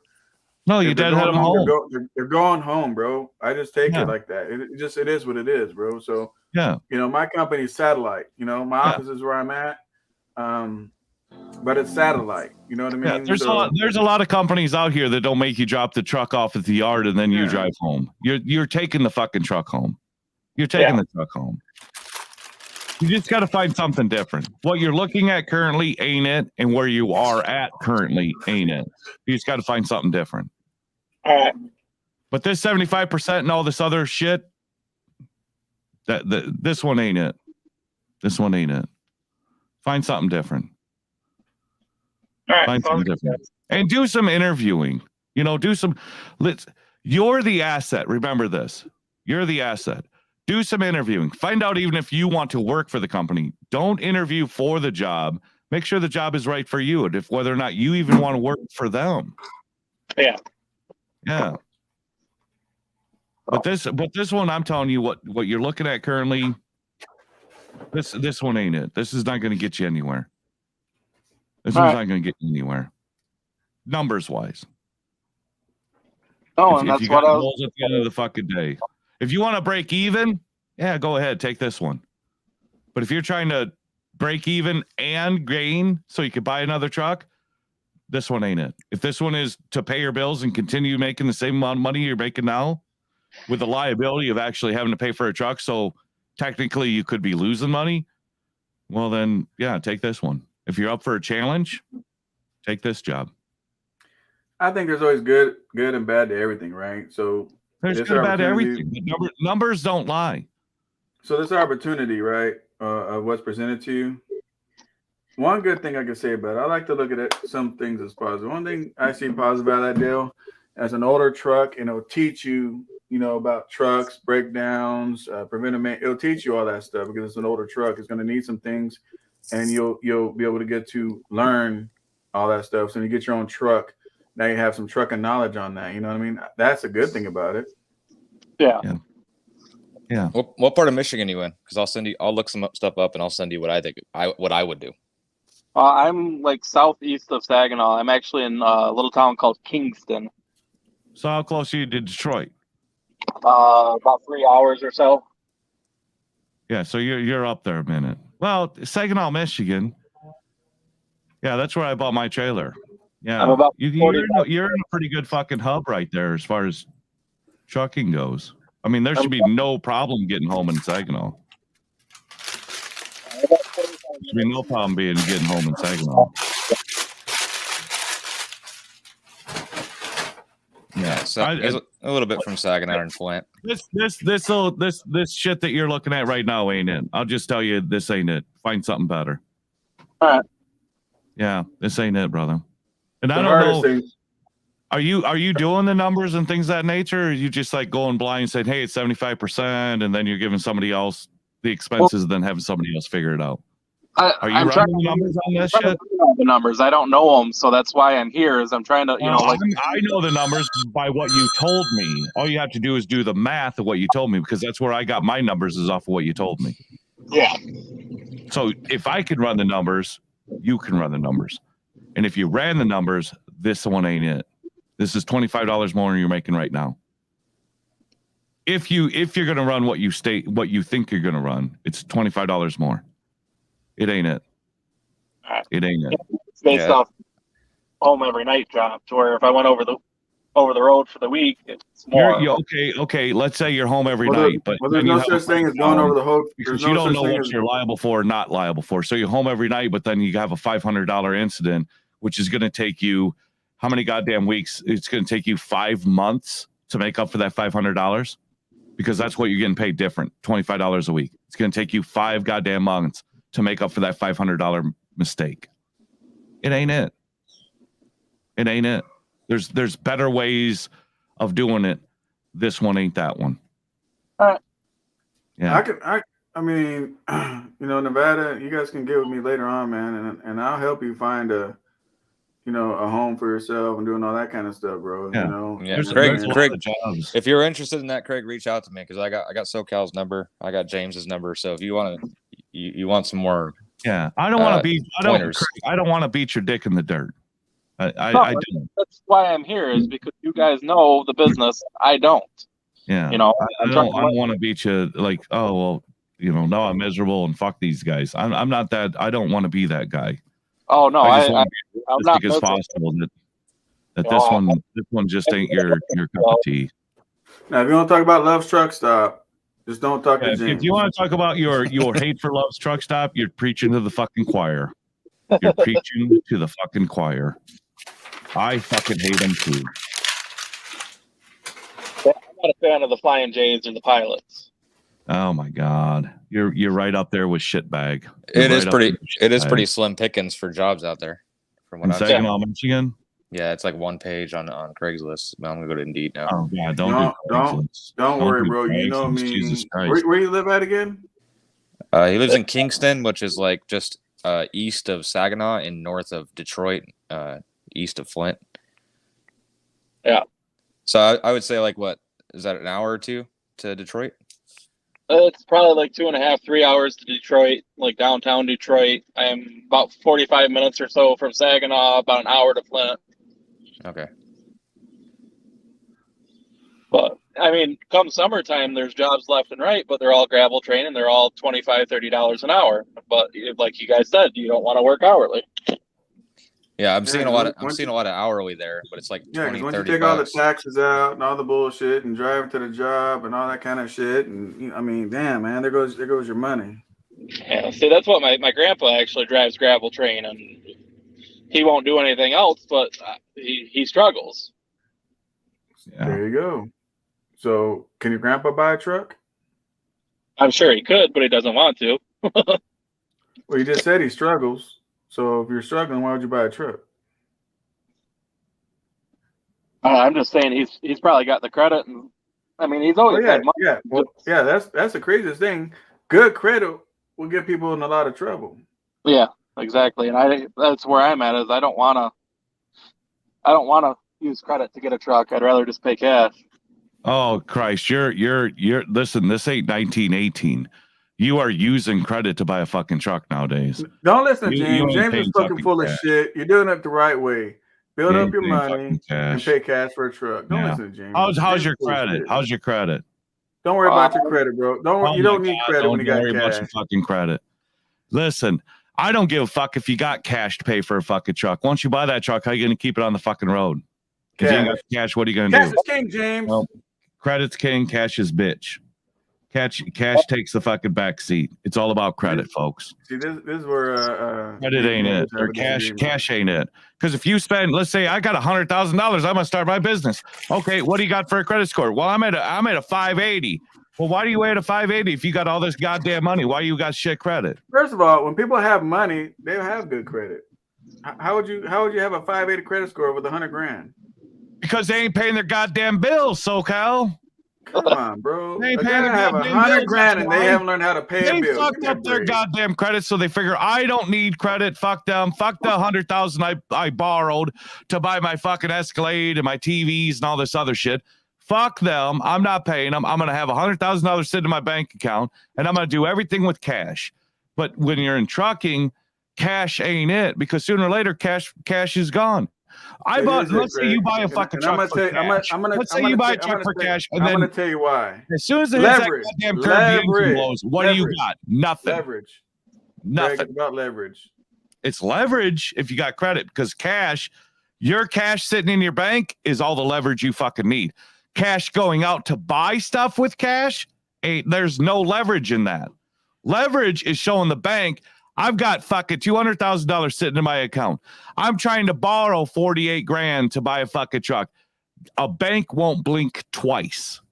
They're not going to blink twice. They're going to give you the goddamn credit line. You use your own money, start up 2 corporations. One is a holding company, and put that money in that holding company, and then you borrow from your own holding company, and you be the bank, and you charge yourself the interest rate. And then you just make more money on your money. Yes, if you're cash rich, yes, you could do that. It's $100 grand.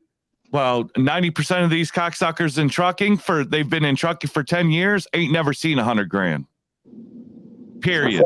Much less have $100 grand. That's a reality. Truck drivers are paycheck to fucking paycheck. They get themselves in stupid fucking leases because they think there's going to be more money in it. They're not doing it as a business decision or business move. They're trying to do it as a money grab. They think there's going to be more money in it. So then they sign themselves into fucking bullshit and then find out they got 6 months in it, and then they're gone, broke and worse off than they were when they started. That's the goddamn problem. That is the problem. It ain't it. It ain't it. I'd rather you pay yourself the interest rate instead of paying it to a bank if you have the If you cash to can do borrow yourself that goddamn money, then who wouldn't? If they got the goddamn James, money you sitting just there, why said would a you second borrow it? ago. You just Borrow said a it second from ago. yourself. If you had $200,000 in the bank, you go to the bank and ask for $40,000. Or you go to yourself. Or you go to yourself and borrow the money and then pay the interest to yourself. But we're talking truck drivers here, baby. We can have truck drivers at JB Hunt, fucking Schneider. I don't give a fuck. These guys are fucking paycheck to goddamn paycheck. They ain't got no goddamn money. They lucky they got a fucking decent credit score. They ain't got it. And that's why these leases are so goddamn popular, because we're taking a guy who ain't got no credit, got no money management, no nothing, and then you can give him a lease and give him the title of a goddamn owner-operator. Period. You need to because read that, they James. ain't got it. You need to read All of on a the sudden, screen, see, James. you got a whole lifetime to fuck up your credit. You got a whole lifetime to fuck up your credit. Then all of a sudden, one day, you decide to wake up one goddamn morning and decide, I want to be an owner-operator. But guess what? You ain't got no goddamn credit. You ain't got fucking nothing. So when you wake up with that fucking pipe dream that you want to be an owner-operator, what's the next best thing you do? Lease up. That's what you do. Lease up. Hot seat. I've already put that out there. Nevada put that out there, bro. But I'm not sure what fit he's looking for. I'm still trying to figure out his whole game plan. Just because people have positions available for individuals, you got to find out what their business plan, game plan, everything else is. You know, you just don't hire any swinging dick. Yeah, you got to have goals. Where are we going with this? Yeah. Yeah. I can't hear you. We can't hear you, Nevada.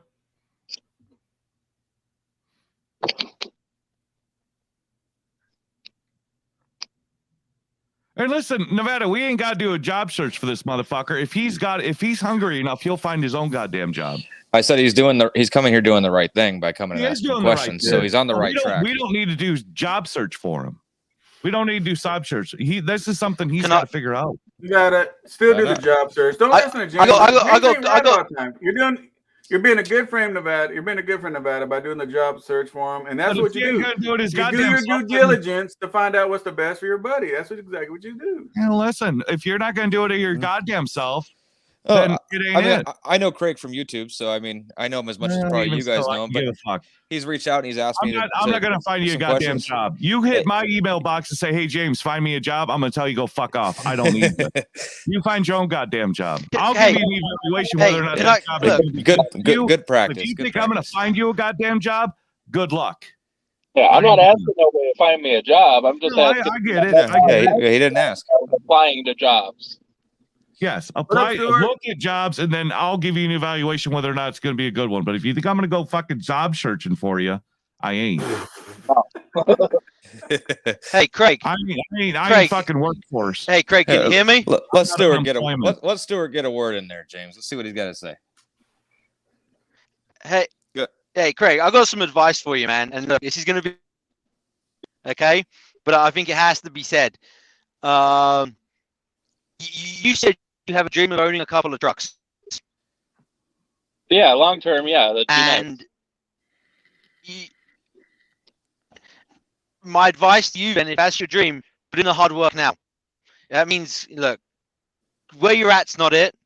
Going to this rental thing is definitely not it. That, if anything, at best, it's a sideways move. You're going to be in the same situation.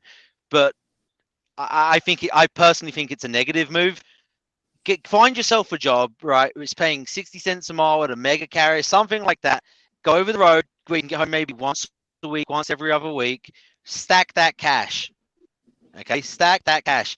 There is a downturn in this industry. There's going to be a lot of trucks coming on this market soon at very good prices.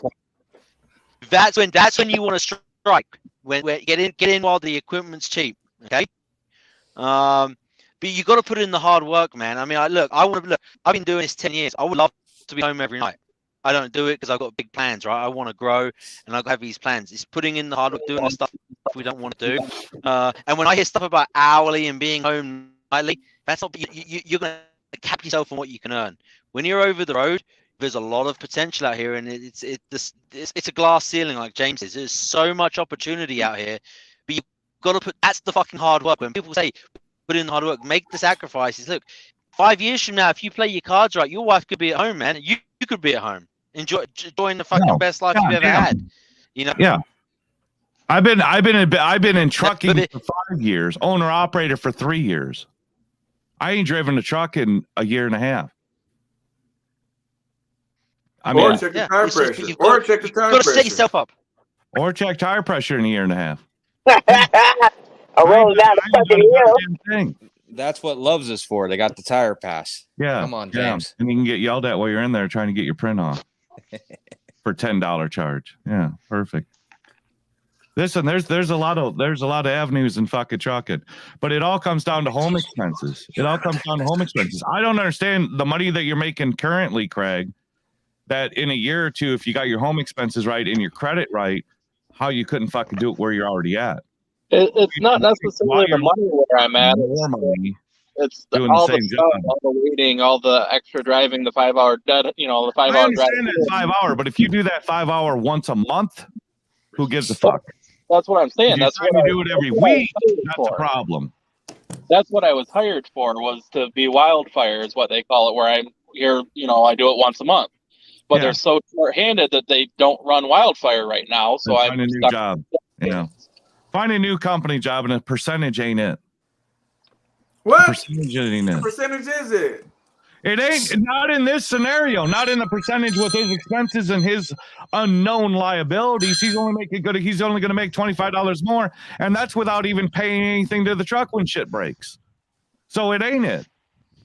It ain't it. In this situation, that's a very blanket statement that you're making, James, because per mile could be it. Per mile could be it. If they guarantee a certain mileage each week, it fucking could be it. I'm a fucking YouTube fucking clown, smartest man in the goddamn basement, while you do whatever the fuck you do dealing with SFI, because you ain't got no goddamn credit. Charles, you can take this motherfucking fist, shove it straight up your fucking ass. You don't even know what the fuck you're talking about. Fucking cunt. Fucking cunt. Shut up. Fucking instigating little fucking cunt. Anyway. He's in my goddamn channel running his fucking cocksucker. I thought you were talking about Stuart. I'm sitting there thinking, Charles. I thought he was talking about me too. I thought he was talking to Stuart. I'm with like, a goddamn SFI fucking truck telling me how to fucking do anything. While he's out there fucking with his wife running his goddamn business, while he holds a goddamn steering wheel, and you're gonna fucking tell me how to get shit done. Shut the fuck up. Shut up. Oh, fuck. Hey, what's going on, Quick? Oh, Quick's gone. All right. Okay. Yeah, you get Quick to say some good stuff. That guy knows his shit. He knows his shit on Chuck, sure. If you broke down, call Quick. But Craig, I think at the end of the day, man, the whole thing, like I was bringing up, the issue with like who's responsible for the truck is really what's killing the deal for me. That's why I kind of was like, let's kind of throw this out here. I think this would be a great place to have a discussion on it. Yeah. But honestly, I think the expenses, the truck payment, all that lined up right. But when it comes down to who's paying for the truck, and like SoCal pointed out, it doesn't matter if you have a contract or not. End of the day, that motor blows, it can go back on you. Yeah, there's too much unknown. Where your $25 extra that you're going to make doing the same job, that $25 a week extra, we don't know where that $25 is going to get ate up at, because it ain't it. There's not enough information. And even if there is enough information, the extra $25 you're going to get. And just so you know, Craig, he's factoring in taxes and your own insurance into that equation. That's why he's getting $25. Correct. Because if you look at it on the face end and you're not calculating insurance and taxes, he's cutting that extra $2,500 out, eating up by that. And your best week, and then in your worst week, he's looking at it like it's going to average. So that's why he's saying you're only going to make $25 more. When you and I are looking at the numbers on the front end, you're making obviously way more, but you have to factor in the unknowns, which is insurance, taxes, things that I've been doing for a couple of years. So just so that makes sense to you, Craig, because I get that right off the bat, but I'm sure that just him just saying you're only making $25 or more. Because it sounds like, oh, how is that possible? But that's how it's possible. Yeah, it's I was on the $25. phone, and god dang, I was muted and talking to some business. And damn, who in the hell pissed old James off? He was yelling about something. I don't even know what the hell you guys were talking about. I missed in the it. comments. Yeah, the comments. Mr. Charles got it all figured out, and everyone else has goddamn YouTube fucking jokers. Fuck off. Fuck off. Go to SFI and grab another fucking truck, you fucking moron. What you gotta say, quick? Are they team? They run team? Yeah, but it's just with the buddies. So he's planning on leaving, and his partner's gonna stay where he's at if he does leave. Okay, I didn't know how many miles they want to run because we can get him out of Indy. He can take the truck home with him. Man, we can run him team, or he can run the way he wants to. So yeah, there's a he can lot be of home. He can be home every week. He can run a dedicated route and be home every week, or stay out 2 weeks at a time. But we can hook him up. Yeah, looks like he dropped off. I'm back. Okay. Yeah, I lost it for a second. Yeah, there's opportunities, man. But what I would say, Nevada, I thought you guys are buddies, but I guess you guys just know each other from YouTube. So, Craig, what I would say is write down some kind of, first of all, do some goal setting, long-term, short-term goals. Write up some kind of business plan, what you're trying, stuff like that, and some projections. And then that way you have a target. And then once you got all that, now you know what's a good place and what's a bad place for you. Yeah, and I shared my numbers with you, right? For my truck and my situation, which is unique, like James Best said, I'm at $1,200. So if you can get yourself in a situation around that, fixed cost, truck payment, everything, $1,200 a week is where I'm at. I don't know what everyone else's numbers are. You're not even going to touch Schneider at $1,200 a week. I mean, it's just not out there. Yeah, it's just not out. No. I got a place to send him if he wanted to do something like that. To own the truck, to buy the truck is less than $1,200 a week. Yeah, not less than $1,200 a week, don't. Nevada said he pays $1,200 a week. That's $1,200 a week, including everything. Think about this for a second, guys. Everything fixed. All the fixed costs. $1,200 a week fixed. Can you do that, SoCal? Nevada, are you buying a trailer? No, just a truck. Okay, this situation you'll be buying a trailer too. That's either $200 or $250 for a trailer rental. Yeah. Oh wait. Yeah, the guys that I know, for $250 you can buy a trailer.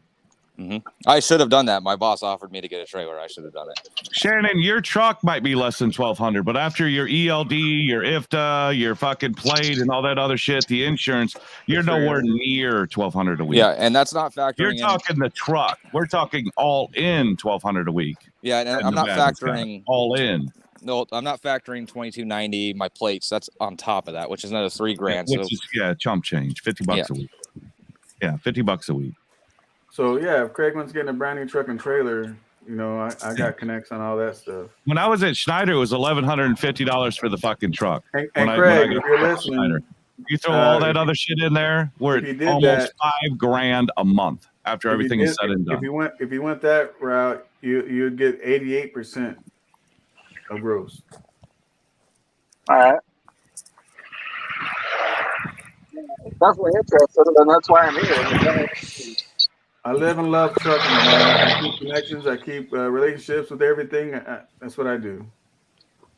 Just because I don't speak on it, don't mean I ain't got it. Well, you need to speak on it because you ain't got it if you don't. So, all I'm saying. Bullshit. You ain't got it. Yeah. So I don't know if you want to drop your email, SoCal. If you're interested in that, Craig, reach out because Nevada, my email's scrolling right on the bottom of the screen. There you go. It is. SocaLTrucker03@gmail.com, Craig. So if you want to know more about that, here's the opportunity, man. Who's SocaLTrucker 01 and 02? Who's this guy? Who's that guy? 01 and 02 SoCal. Those were taken. SocaLTrucker was taken. 1 and 2 was taken. You need to buy it. It is what Email them at SocaLTrucker@gmail.com. Say, how much can I buy this email? How are you guys asking me what my email is when it's scrolling on the bottom of the screen? Yeah, SocaLTrucker 03. Not 04, not 02, 03. If you guys are trying to reach James, it's shitbag. I don't give a fuck. That's my 800 number or 900 number. 1-900 shitbag. Yeah, you ought to do a segment on opportunities like that, like kind of like what you've been doing with like lease programs coming. It's like you ought to do a little segment on calling companies up like that. I already did already. Nevada, I did that. Okay, I'll do it again. Yeah, but that was just like people in the chat putting them in, and we were kind of just seeing what they're at. No, we called live. We called them live. But was that for company jobs or was that for leasing opportunities? I saw the leasing opportunities one. I didn't see one for like company jobs. Yeah. No, he does. He does it on Instagram. Go to Instagram, and he's got all the company jobs there all the time. Go to my SoCal group. Yeah, SoCal group does it. I'm not on Instagram. Well, get on Instagram, fucking loser. That's Facebook too. It's on Facebook. It's everywhere but YouTube. Get on Instagram. Come on, man. It's 20th century. 21st, 22nd. I'm a Facebook guy, man. I'm a Facebook guy. Man. Come on, man. I have let me tell you this, Nevada. I got a secretive Facebook group that I started like a month ago. It's already got 11, 12,000 people in it. And all that's in there is nothing but job opportunities. All that's in there is companies putting their posts in looking for drivers, or drivers putting posts in looking for a job. That's all this group is. Now, I won't put it out on YouTube. How much you get paid off of Facebook? Any curiosity? Is there any money to be made on Facebook? I get like 10,000 a month. Dollars? No. I'm just kidding. I don't get paid 10,000 a on month. Facebook. No. Because I'm wondering. I mean, I see a lot of people that go live on YouTube and then they go live on Facebook. Is there any benefit of going live on Facebook? You're good, Freight Shaker. Bigger You're reach. good, brother. Bigger reach. What, is that all it is? Is the reach? You don't. And honestly, if they're friends with you on Facebook, they have already. If they're interested in you, they're already subscribed on YouTube. So, what's the fucking More than point? likely, right? Yeah. What's the point? Yeah, I'm not in. Unless Facebook, you put it into a group. Unless you put it into a group or post something. Videos on Pornhub. I generally get a pretty good return off my Pornhub account when I You put guys my seen my YouTube last on video? Pornhub. I don't even know who you are, dude. Wild Beard Trucking. I don't even know who Wild you are. Beard, I did. Wild Beard's going to be on my channel this weekend. I got to mute James. He's over talking me again. Get the fuck. He does that shit. He does that shit, man. Get the fuck out of here. I'm going to be interviewing Wild Beard this weekend. Wild Beard. And yes, I absolutely did see your last video because, well, I'm the man. I'm the man. I don't think that's Wildbeard though. That's not. He ain't got the right logo. But yes, I'm gonna do Wildbeard interview. That's somebody that's trolling Wildbeard. Yeah, not this Wildbeard, but the other Wildbeard. I will be this weekend. If it's a troll, you guys are mods. If he's a troll, block him. Yeah, I can't do shit. I'm on StreamYard. Yeah, I can't do somebody else's YouTube channel. That's a fake Wildbeard. Yeah, if that is you, Wildbeard, you got my number. That's somebody I would call a friend. You better text him before you get blocked. Yeah, you probably want to block him because that ain't it. He's got a Cool Trucking, how do you step on my toes, bro? I'm gonna mute myself. I'm gonna go in the store real quick, but I'm listening. Yeah, Cool Trucking, don't step on his toes. Cool Trucking, be cool, baby, be cool. I think he's gone now. I clicked him. Yep, you clicked him. He's done. Cool Trucking, I don't know how Yeah, you for 5 stepped on my minutes, toes, anyway. brother. I have no clue, man. Yeah, don't do it, Cool Trucking.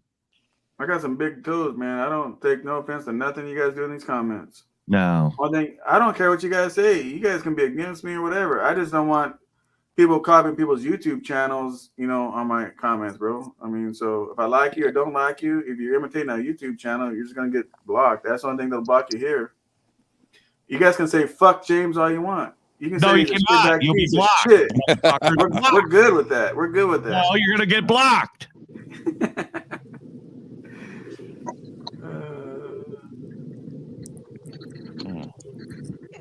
Stuart, where are you? Are you at home? You talking? What are you doing? You look lonely. You need some cuddling? I'm now you did it, James. I'm hey, James, at the Country Pride. James. Look who's coming in here now, James. Look who's coming in here now, James. You fucked up now. Who's coming in, Mama? Is there a mama? Oh, every day, Ray. Yep, everyone's P's I and Q's. think you lost Watch his yourself. goddamn signal, though. God. Yeah. Am I the only one sitting in a truck? But I hope so. My truck's out in front of the office, bro. If you want, I'll walk out there and sit in it for you. Yeah, go sit in it. I'm on that 30-minute break. How many people are in that country pride you got there, Stuart? 5? It's a good. Good chocolate. Good. 1 decent amount. Yeah, 1 goddamn guy. 2, 1, 2, 3, 4, 5, 6, 7, 8, 9, 10, 9 including me. And then you wonder why they're taking it away. I'm on 40 just past Asheville. You know the one that it's pretty crummy TA. The one in off of 40 just past Asheville. Well, it's got a country pride. It can't be that. What the hell is Taco John's? I don't do Taco John's. Too spicy. It's too spicy. Taco Bell or walk. Taco Bell's where's that, right, James? Taco Bell, Las Vegas. Yes, Taco Bell's Las Vegas. They sell beer at Taco Bell in Las Vegas. Yep. How do you beat that? How do you beat that? Taco Bell with beer on tap. It was pretty good. Fucking love it. Fucking love it. I haven't done it yet.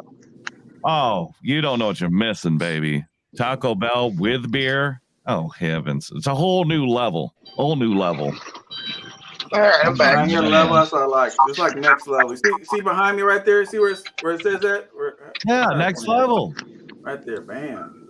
Yeah. Yeah. Such a piece of shit. Piece of shit. It is, dude. Everybody and their mama drives this thing. 28.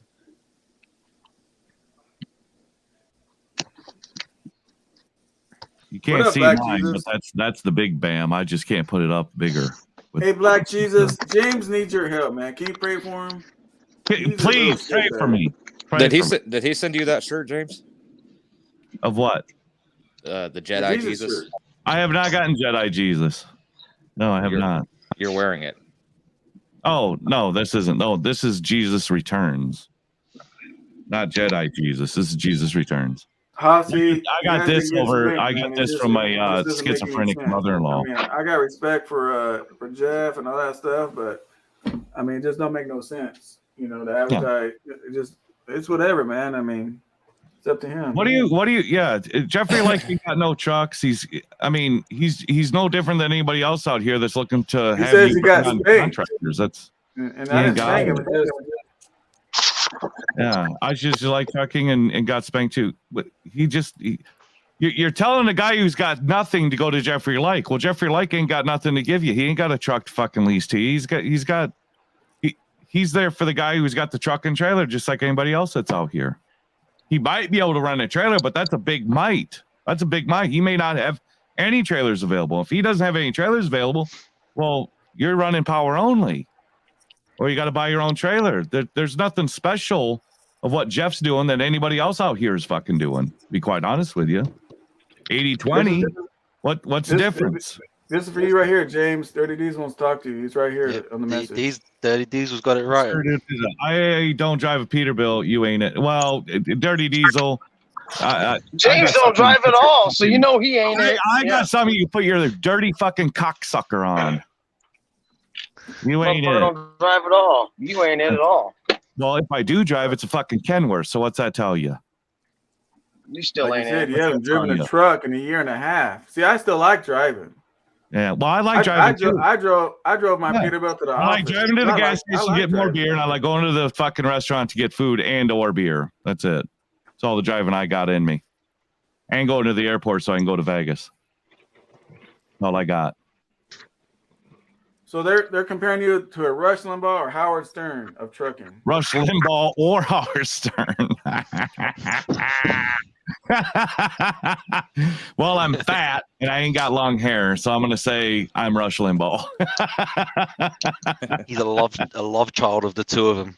That's it. Love child between the two of them.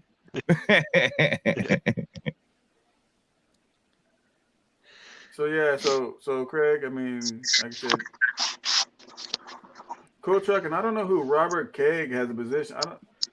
Everybody has positions. Cool trucking. I got positions for him. Everybody's got positions for him. We don't need help finding him a job. We're trying to teach him how to find out what's the right job. I mean, well, we're also discussing even Quick offered opportunities for him, my dude. I mean, so cool trucking. I mean, I get it. Let's try them. I mean, Nice on to that meet you. channel, there's nothing but opportunities. Pull up the chat as we're talking, so I haven't really been able to read any of the messages besides the ones that pop up on the screen. Hey Craig, I got a That's got a the only ones question. that matter, bro. That's the only ones that got matter. a question for you, buddy. If you was to get a truck tomorrow, okay, and you had a truck and a trailer tomorrow, what would you do? Where would you be running? What's your plan to I know where you got that to generate story. revenue? Who does he sound like, James? Does he sound just like me? Well, he sounds like the Catholic pastor I talk to when I'm doing my confessions, whispering dirty things to me, is what it sounds like. Speak up. Man, is this better? Is this better? Yeah, get your face closer to that fucking screen. But that's what I tell people. You know, when people join my mentor program, right? I always hear about the Mercedes, the fancy cars. I want a house. I want the wife to stay home. Yeah. I want all the money. And I tell people, I say, Yeah, look, Dad, if I you don't had a need a paid off, fancy car, and I already got my dream house, right. so I'm all I'm not set. saying. I'm not. That's saying half the talking battle, about Craig. you, Craig. Honestly, I'm not talking about that's you. half the battle, brother. I'm talking about some you're of my already mentees ahead of the that join, game. right? So Dude, I always I tell have them, a 2001 Volkswagen Jetta with the 1.9 liter turbo this is diesel. my And point. There you go. Right over their heads. See, you're already there, Craig. All you gotta do. God damn it, Quick. What? All I did was walk outside my truck. Are you doing fucking noise? some Sorry, race you tracking going on here? No, I got out of the van to get my truck. That's fixed. Yeah. Sorry. Yeah, Sound like Craig, you're at the already ahead of racetrack. the game, brother. You're ahead of Dude, the all I game. did- Redwood, dude, all I did- California. Dude, all I I do is don't get know out of the van. Redwood, California. I'm not live. Calling me does no good. Hey, I SoCal, mute me real quick, so I'll come back in. You can mute SoCal, yourself. mute You me. just click it right down I don't there at have the my bottom. phone. I left it in the fucking van, so it's God damn it, quick. Ah, okay. Gotta bring your phone. How are we gonna look at the eye candy if you don't bring your phone? It's the only way to go there, We Stuart. even had I'm outta here, Bob guys. Catch you phone later. eye candy. Well, there Enjoy. was no eye candy, What the but fuck is this in the mail? I got in the mail. you What is got this, there? James? Mafia money, California mafia money. Is that what that is? Big padded envelope. It's mafia money. Hey, SoCal, do me a favor. Start a Facebook group and then let all those cash investors got over one. in California stay over there and stop buying all the homes I'm trying to buy. Yeah, quit coming I to got the it in. Look at that. Look at what that. is It that? came. Parts. Look at Parts that. for Looks like Peterbilt? an RC part. Yeah. Broken That's parts right. for Peterbilt. That's right. We Oh, see if what's you behind can't- me, if you right? can't- That's if you the can't second drive one. an RC car, you cannot be driving a pick or a truck. Oh, I drive both. Oh, goodness sakes. And you break both, clearly. Brake parts, clearly. Can't even drive an RC car. You can't And you know even what, see James? between the They lines. sent me this, and they're not even yelling. Look, they're not even Is that a yelling. They just fortune put it right in teller? there. Is that a fortune cookie It piece of paper says, you pull thank out? you for buying from RC Chop Shop. Yeah. Clearly on a budget, they can't even put it on a piece of paper. They have to cut it up to send it to you. Yeah. I So don't know it if is you an can do RC business part? with people that are conserving that much goddamn I paper. can see the little truck in the background. looks like a fortune cookie message on that. Yeah, thanks, but no thanks. I'm not reading that. Throw it away. I hope these are the right parts. It Yeah, it ain't. is. It It ain't. is. I hope Nah, it's the it right ain't. parts. I think it is. Yeah, with their thank you letter, I can pretty much. I'm assured that ain't the right parts. So I'm gonna show you some. Hang on, I'll be right back. You're not going to show us that RC car running. I can promise you that. Funny thing is I didn't even notice the RC car in the background until he pulled out the part. Yeah. I can guarantee that thing ain't going to be running tonight. I am huge into RCs. I got 22 of them, I think. Well, see, I grew up one day and I decided RC cars is for children, but clearly you and SoCal are still living in the past. I just Yeah, get big so RC. I got this one, right? So I got this well, one. we see your toys. See? Is that T-Max? So Jeez, let's not get so technical. here's the engine that I broke. It ran believe into it. something, broke it I completely believe off you the broke car. it. Yeah. So I was missing this right here for the carburetor. Yeah. And that's what this is. That looks like it doesn't even go anywhere near that carburetor. I was going to say, that looks like your throttle linkage to your slide, not your actual slide. Right. Yeah. I'm back. I think you got hosed. So Yeah. Let Quick take a look at it. You guys already got I'll tell you whether or not that's your I used to race. trajectory. I used to race RC cars back in the day. Yeah. That was pretty good. I still Put that do. part back up there, SoCal. Quick, I'll tell you what you got. My kids at school actually has an RC program. Put it big. Yeah, because you ain't Well, got I got the one that's brand new behind me. That's just for looks. Yeah. Just keep it there because that's the only way it's going to stay new. And then I got my racing one right here. You'll be buying fucking parts for that piece of shit too. Yeah, they do. Hey, they do break easy, man. You hit shit, it fucker's broke. That's RC Look at car that shit. exhaust, James. Look at that exhaust. Yeah, I don't see it. Yeah, I see it's right something here. needs You wish you could have that on the fucking Kenworth. cleaner ran in it. Gas cars are the shit. You wish you could have that on your Kenworth. That's the exhaust to put on your Kenworth, bro. Ah, shit. Did you get What that is from? that one, Did you get SoCal? that linkage from Peterbilt? That's about same quality, ain't it? Hey, this right here, this is more to James's liking right here. What's in this box? Is there a pistol in there? Now you get me excited. That looks too thick to be a pistol. Hang on. It's probably the wrong If it's a color, so he's probably not gonna If like. it's a 1911, keep it in the box. If it's a So you're talking 1911, about this. keep it in You're talking about this box then. If it's Yeah. shiny, Is he's that a gonna bitch about it. 1911? Guaranteed. That one looks like a pistol. Keep it there. Keep your 1911 wrapped up. Garbage. It ain't gonna do you no good. I hope it's nice and shiny, SoCal. Just so James I bet will get it is, pissed too. off. I bet it is shiny. That way when he's Oh, getting that motherfucker's down by the pimp. cops, all they see is fucking SoCal's shiny ass 911. They could chase that down. So in this box, I'm going to show you what it is. The other box, I can't do that. Yeah, it's a chrome 1911. Chrome or gold, one of the two. Gold What's Desert this? Eagle. That's probably what it Oh, is. goddamn Oh. drone!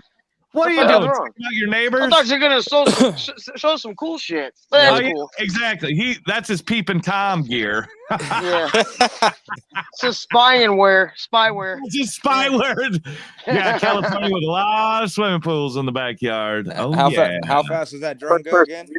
90 miles an hour. Jesus. Fast enough. What did that Fast run? enough. What'd that The run race you? drone. What'd that run you? Now, You got a what's drone gonna that goes cost him. 90? It's going to be what it's costing him when he gets caught. Well, yeah, my drone only goes if I go over 35, I lose it. Some of them race drones are fast as fuck, dude. The racing Yeah. drones, things are wicked. I never got into drone. I like my cars. Oh, me either. Well, James would have to leave the basement if he wanted some toys. Yeah. He needs James, you need a fucking hobby. I do need a hobby. This is it. YouTube, baby. It's all I got. You need to get out and get stupid. Talking to I do with in the basement. I get stupid. Yeah.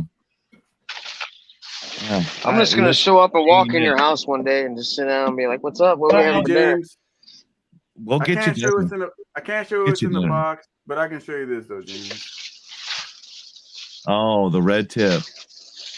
What is that? Well, what is that clip? That ain't a 1911, is it? Tell me it's not 1911. It's a self-defense round. It's probably a SIG round.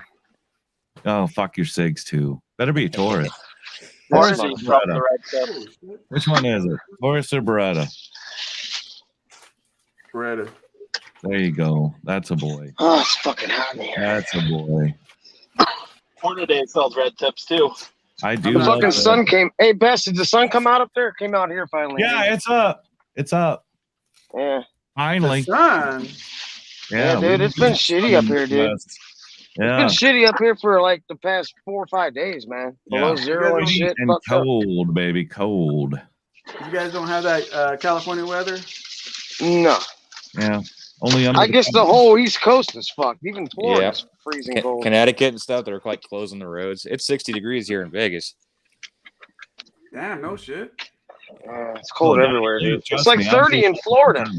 I know I drove through a bunch of shit this morning. Yeah. It's like 30 degrees in Florida. It's fucked up everywhere over here. Yeah. This year is a fucked up year. You don't know where to go without getting fucking too cold or snow. It's a crazy, crazy year. I could build birdhouses, but I'm not. I'm not going to build birdhouses. I could. That would be kind of different. Yeah, it'd be a little GAY. Yeah. Yeah, I did that in Boy Scouts. That's a pretty birdhouse you got there, Mr. Bass. Yeah, pretty nice birdhouse. Oh, Pretty nice God. birdhouse. Can you make that hole a little bit smaller? What are you looking at, SoCal? Your parts? Trying to figure this out? Yeah, that's pretty wrong part, ain't it? Yeah, wrong part, ain't it? It ain't it. So it's still broke. Still broke. What? It's still broke. You didn't have the right parts? Quick, you should mute your crackling or whatever you're working on over there. I know. Quick is always too goddamn I'm busy. really? You guys can hear that? I'm just putting shit in Yeah. the refrigerator. I can't hear Wow. people quick because you're making all this damn noise. Yeah. I can't believe you guys can hear that. already. I'm sorry, man. Damn, who? Yeah, I can hook up. You I can hook hook up James up with a decent body shop. body shop. His Ford. I do need body work done. Yeah, I do. I got the hookup. Yeah. I don't know. That's a funny ass movie, by the way. I got the hookup. That's a funny ass movie. I do need to get a home brewery. Great hobby. Oh, other than, yeah, it's not even gonna. I'm not even gonna have it long enough to stay cold or get cold. Yeah, it would be a great hobby. Does American trucks have cold start? Explain to me what do you mean a cold start? I don't understand what that means. Yeah. Sorry, Bull. It isn't We your still hear name. you. Quick. Hey, quick. I'm gonna mute you, but when you're ready to talk, just unmute yourself, okay? Okay. Sorry, man. You're good. There we Right go. on my head. Yeah, it's like, So back to your it's like problem, somebody with James. paper. I'm gonna help you with something, James. I'm gonna school you today. Help me. I'm gonna help you, James. Help me. I'm fine. So, as you see with the stuff that I have all the good stuff in here, right? I mean, yeah. I mean, seriously, I have like crazy stuff in here. One thing I didn't want to do was have wired stuff all over my head and all that stuff. So that's what I got. So I got this, right? And this is for streaming. This is not a Bluetooth for a phone. You know, I didn't grab a like this is my Samsung for my phone, right? So that's not what this one is. This one's for streaming only. What's the difference? There's no mic on this. It's just my earpiece. I have my That's mic what up I above. want. Just earpiece. Yeah. So that's what this is. So I put it right here in my I gotta ear. get rid of this. I just tied this up, see how well it works. But otherwise, I'm running over this motherfucker and I'm getting it tangled all over the goddamn chair. Yeah. It just irritates the living shit out of me. This So I was like, Lord. I just need the best of the best. I'd rather have the earbuds because this shit hurts me after a while.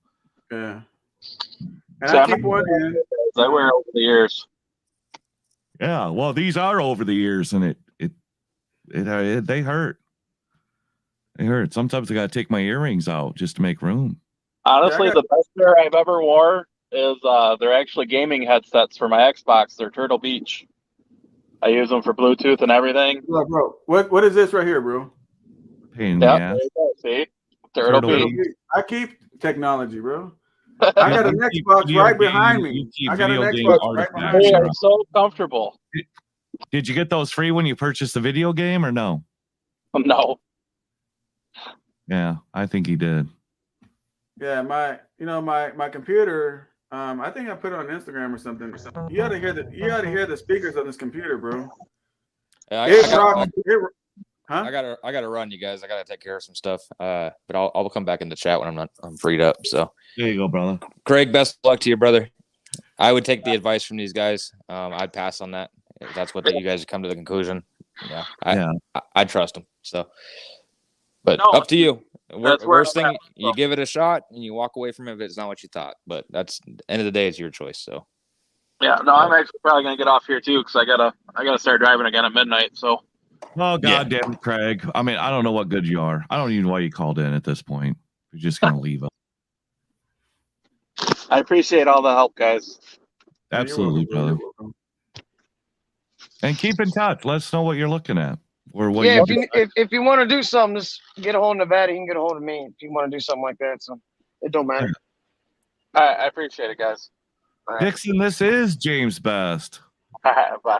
Tell Dixon Erez from the old Schneider days says, what's up? Look at this. We got old Schneider guys in here. That's awesome. Yeah, I'd have to see your face though, Dixon, whether or not if I could recognize you or not. Who? Dixon Erez. Remembers me from the old Schneider days. Yeah. I'd have to see a picture though. I'd have to see your face. I am cool trucking. Oh, That's somebody else. SocaLTrucker's in here. I think he's in here. No, he's bounced. He's got bad reception. Yeah, so. Man, I wish Mob would have came over here. We could have went and got some. Mob was here. Crab. Oh, to your house. In Indy. Yeah. Yeah, he should have. Get a hold of him, so we could have went and got some of the crab boil. Went to the ugly crab. Boil. I'd be down with that. Yeah, dude. Oh, it's sick, dude. It's ridiculous. I don't It's want the the shit. mud bugs. I don't want the mud bugs, but if you got crab boy, I'm in there. Oh, dude, they got king crab legs the size of your arm. And lobster, fuck yeah, dude. It's called the ugly crab. Oh, It's ridiculous. damn. The ugly Ridiculous. crab. The ugly crab, dude. Oh God. This shit is I'm ridiculous. down with that. Yeah. Hey, I'm gonna show you something too, James. Yes. I'm gonna have to go upstairs and steal some of the old lady's vodka. I need you to pray for me though, so I don't get caught. Hey, look right here, James. What is that? Goddamn Kenworth key. Somebody got style. God. But Somebody got fucking style. Hey, but look what I put it on. A fucking noose. You just killed goddamn Kenworth. No, he made it run better. Goddamn Kenworth. He made it look cooler. No, he didn't. The key makes that Kenworth, that Peterbilt look good. You know, if they could have At ever least we got know what we're that, driving off with. if At least Peterbilt it's could have Kenworth. ever got that 86-inch studio to fit their Oh, cab and make it God. look right, that would have been the Oh, perfect truck. God. I'm telling you what, you're absolutely right. If you could have made it fit right and look right, that would have been the perfect fucking truck. You're absolutely correct, Quick. Yeah. You are absolutely right. I cannot deny Kenworth that. hood's too big, too tall. It is. Peterbilt hood's nice and low. The I truck agree. sits better. If I could've Everything got about that- a Peterbilt's better. Yep. If I could have gotten that dinette set, I tell you what, I'd been probably more happy in that Peterbilt than a K-Dub. But I don't want to say that out loud too many times. But I think you're right. We're looking at directions. That's just those earbuds. Hey, Christmas is coming. Christmas is coming, SoCal. And you know what it has? Look a brother up. You know what it has? THX surround sound. Yeah. Something. Yeah. Yeah. Yeah. Hook a brother up, would you please? Just Shit, say help no. me out, bro. Shit. Shit, help me out, bro. Shit. Yeah, The whole I got a sticker for you. With Yeah. car holler front end. No, I got stickers. I got a sticker for No, you. it's my printer behind me. Oh, okay. And we got Oh. two brand new. It must be next gens Floyd. here. It must be Floyd fucking finally doing something today. His name ain't Floyd, it's Freud. Freud's printing some shit. He's finally fucking doing. There he is. There's a moneymaker.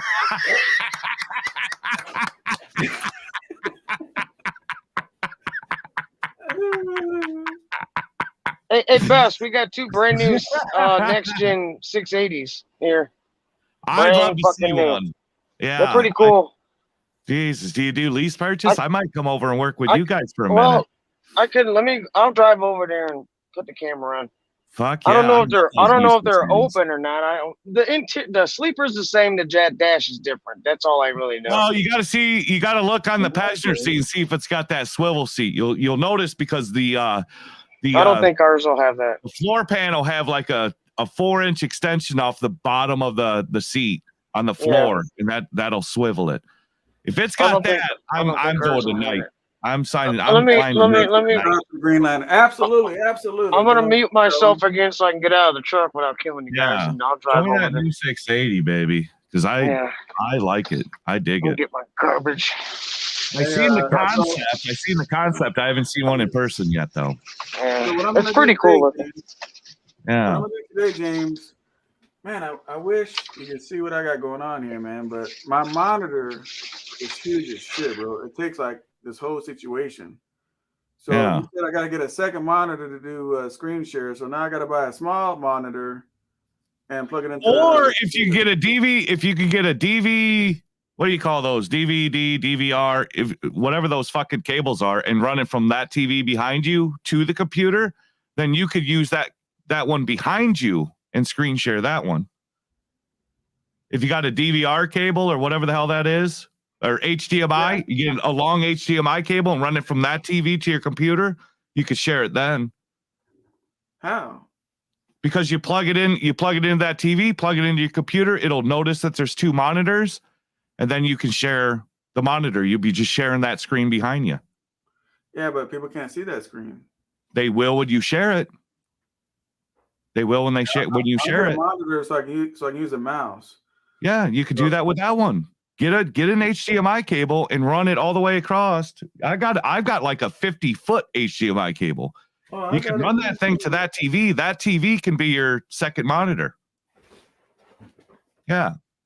Just run it to your computer on the graphics card on your computer. You got an HDMI slot. Just plug that TV into your HDMI on your computer. That'll be the second monitor. I'd rather have a second monitor right here in front of me so I can see it. Well, or mount one up on the wall higher than your other monitor. Go up higher and do a wall mount. My mouse, so I can scroll from this screen to the next screen with my mouse, right? Yep. I got 3 monitors and I can run all the way across. So I can do whatever I want to here, move over here and do whatever I want to, move to the center. Yep. I can't turn the camera on. How do you turn the camera on? Just oh my goodness. We need YouTube 101. Where's Ike Stevens at? Yeah, so that's what I'll be working on this weekend. Getting another monitor? Yeah. Or your RC car? No, I got plenty of those. No, another monitor. Yeah, get another monitor and just mount it up above your other one. And then that'll be good for your screen share. Yeah. And correct the whole. Let me tell you something. He's almost got as much money as God. Otherwise, that's going to be in the Catholic's purse. Yeah. I'm like everybody else. We're just 9 to 5 in it. Just just getting by. That's all we're doing, bro. There's no money over here. No money over here. No money over here.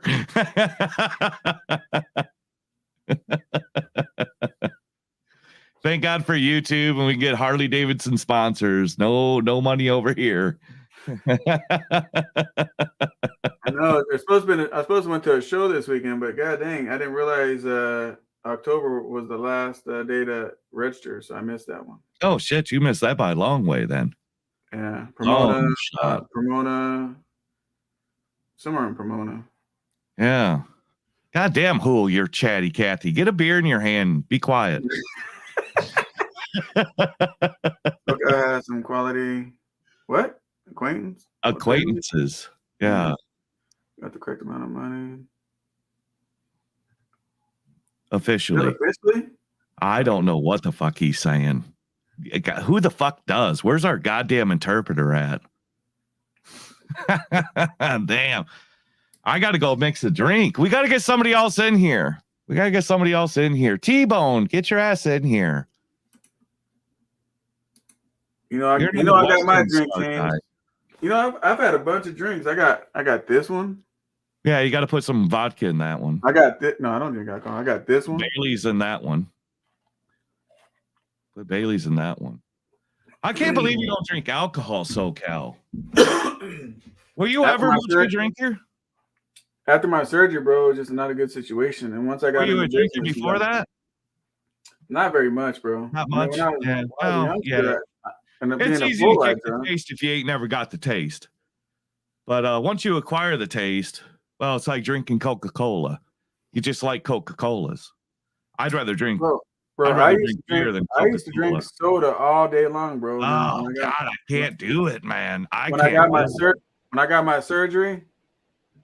No, I don't. Back growing up, a week. I can't drink soda all day like some of these guys. Let me tell you something, bro. Before I got my CDL, yeah, I drank. Yeah. You don't want me to drink, bro. No, you're one of those. Yeah. But yeah, we used to play quarters and. Oh, you were a power drinker then. Yeah. See, I don't play games drinking. No, I'll do like Tucker's coach drinking game, but I'm telling you, you throw ping pong at me and shit, I'm half in the bag in the first 10 minutes. It don't take me long, but I'm one of the marathon, steady pace, If I start pounding them too fast, shit, I'm running around the fucking neighborhood naked. I can't do it. I What can't you know do about it. that OE, James? I can't play games. Can't do it. Drink old English? The old malt liquor? That shit'll fuck you up. Yeah. And it's cheap. You better put your big boy pants on if you're doing old E, baby. Yep. That shit was cheap. It was cheap and potent. That malt I know, liquor. isn't that shit crazy? That malt liquor is a different beer than any other beer. Anytime I drink malt liquor, like Mickey's Big Mouth, Old E, and there's another one. If I drink that, I could do a 12-pack of Busch Light all day long. If I drink 12 of the malt liquor, phew, she gone. I'm checking the fuck out. I'm checking out. That malt liquor it does something to you. It does something to you. 99 cents for a reason. Yeah, no shit, right? That's what I'm saying. That cheap ass shit, man. That shit was the on a budget. Yeah, in a budget, it'll fucking get you where you need to be. Yeah, that malt liquor is a whole different breed. So I'm gonna be sending you something, James. I just gotta figure out how to mail it, and you better make sure you send me back something.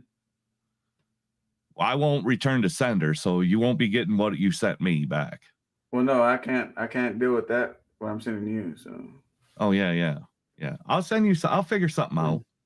I'll send you something else, SoCal. Shit, I might just bring it with me and give it to you in Vegas. That'd be tits too, baby. I'm looking forward to Vegas. We only got 3 weeks left. 1 day less than 3 weeks. There's T-Bone.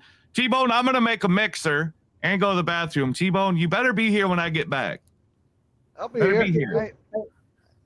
I got another 60 Every time he miles leaves, to he's showing his ass crack, boy. That cracks me up.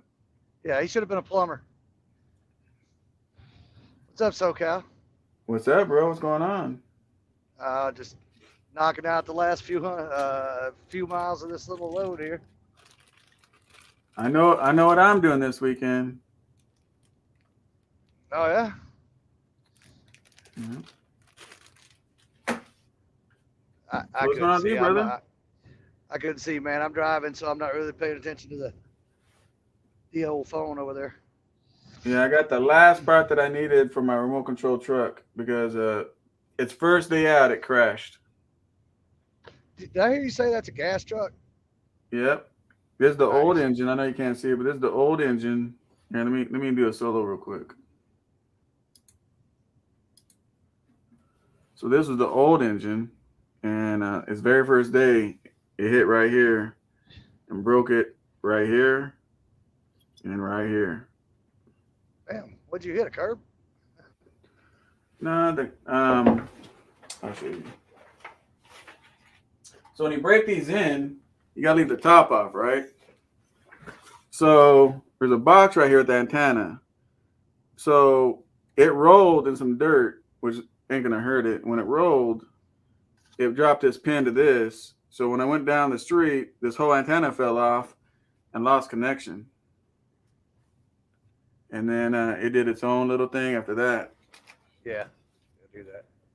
I got my boys a couple pretty nice little RCs for Christmas a couple of years ago. Took them up to the school. First thing they did, my youngest one ran it right into the wall. He was like, "That was awesome." The other one's right by. Let's see. The other one's right here. See the other one right there behind me under the TV? Mm-hmm. Yeah, that one's brand new. It's never been started, and it just sits there. Just sits there for looks. But yeah. But no, I have one of my whole cubicles is actually a garage area for my remote. I got like rollaway toolboxes, parts. I take it seriously, so. Mm-hmm. Ray Shaker drank Cobra once freshman year in high school. Our young butts couldn't keep it down. Oh, damn. Yeah, I remember that. Jeez. So what's new with your T-Bone? Like I said, just rolling. I killed some time this morning getting a new CB hooked up. Then I got this late night delivery I got to hang out at this evening. Damn midnight delivery. Okay. I don't know. I got roped into doing some nighttime stuff this week. I've been on about 3 of them this week. Yeah, I'm on another vacation. Yeah, I'll probably go to the house after this. It's up here pretty close to the house. Drop this off, go to the house for a couple days, and start over, start fresh. I remember someone earlier asked me when we're doing the Cummins and all that. You know, we went live and did the Cummins one, but someone played music, got me a copyright strike, and I took it down. So our next live, we'll get back into, again, we're going to do the series of all engines rebuilds, parts, all engines. And then after that, we're going to do where to go get a trailer, buy, lease, rent, all that. We're going to carry everything in trucking for you guys in 2022. We're going to cover it over here. Where to find trailers, all that stuff. Yeah, I was listening in when y'all did the you was calling the Penske and all those guys. I was like, holy crap, dude's paying what was it? Something stupid like $3-4 grand for a month for his truck, or 5 or 8. I don't remember what it was. It was outrageous though. Freight Shaker, I used to have a guy that painted the bodies, but I can't find nobody, so now I'm going to paint them myself. Yeah, one good thing about remote control trucks, like actually, I'll be right back. I'm going to show you one real quick. You got the show real quick, T-Bone. Oh, good. Especially since I can't see the chat. What's up, guys? Guess SoCal's going to get something to show us something. He's going to show us a little something. He's always telling us a little something.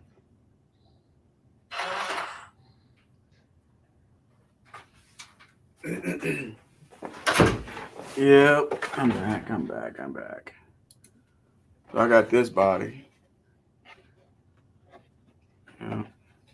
So it's gonna go good, all black and blue when I'm done. Yeah. It's gonna be pretty cool. Yeah. James, you're absolutely right, T-Bone. James is a piece of oh, never mind, he's back. Go ahead, James. I I'm a apologize. shit bag, not a piece of shit. Get your shit right. Yeah, we didn't say none of that, James. Right. No, what I said was he should have been a plumber, showing that crack every time he gets up. Every time you get up, James, you're showing your crack. I need suspenders. I'm getting to the age I need suspenders. Ooh, what up, Crossroads? I like that. That's got a short wheelbase too. Quick was in here a while ago. He was. Oh shit! Hang on. Yeah, he sent me a picture of that 680. That's a short wheelbase. I like it.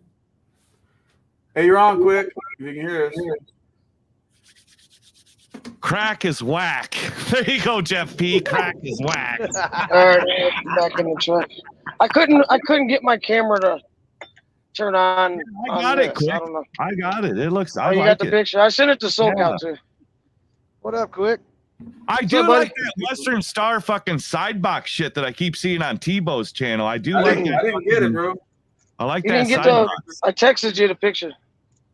Didn't get it, bro. That sidebox latch on the old Western Star. That's oh, wait a minute. Yes, I did. Nope, I didn't get it. No? Yeah. We'll pass the city pictures of the other ones. Yeah, I like that's the only number I have, so that's what I No, sent I you. got Did I got the text, but the picture didn't come out. Oh, okay. Yeah, it's California thing. I can't get jack shit from SoCal right. either. When he sends me a picture, Yeah. it won't download either. Want me to it's try a it again, or California thing. maybe? Did you get the flatbed picture I sent you the other day? Nope, he The didn't guy get with the that big either. military thing? Nope, he didn't get that Yep. either. I can guarantee you. Yeah. California All right. thing. I don't get any pictures that SoCal sends me. Yeah, you got that picture with the military on the flatbed. Yeah, that was when I was broke down. I saw that going by. All right, I'll try to send it again, or maybe it'll come across. Yeah, I'm I'll still send alive, SoCal. Trouble. You can't kill me, baby. You can't fucking kill me. I just said SoCal, that one I showed you the other day, Quick, that bus that bends in the middle and that long ass RGM. Yeah, that trailer was long, dude. Extendable RGN thing was crazy. Hey, so here we are, James, on TikTok. Here I am on TikTok. I don't understand TikTok.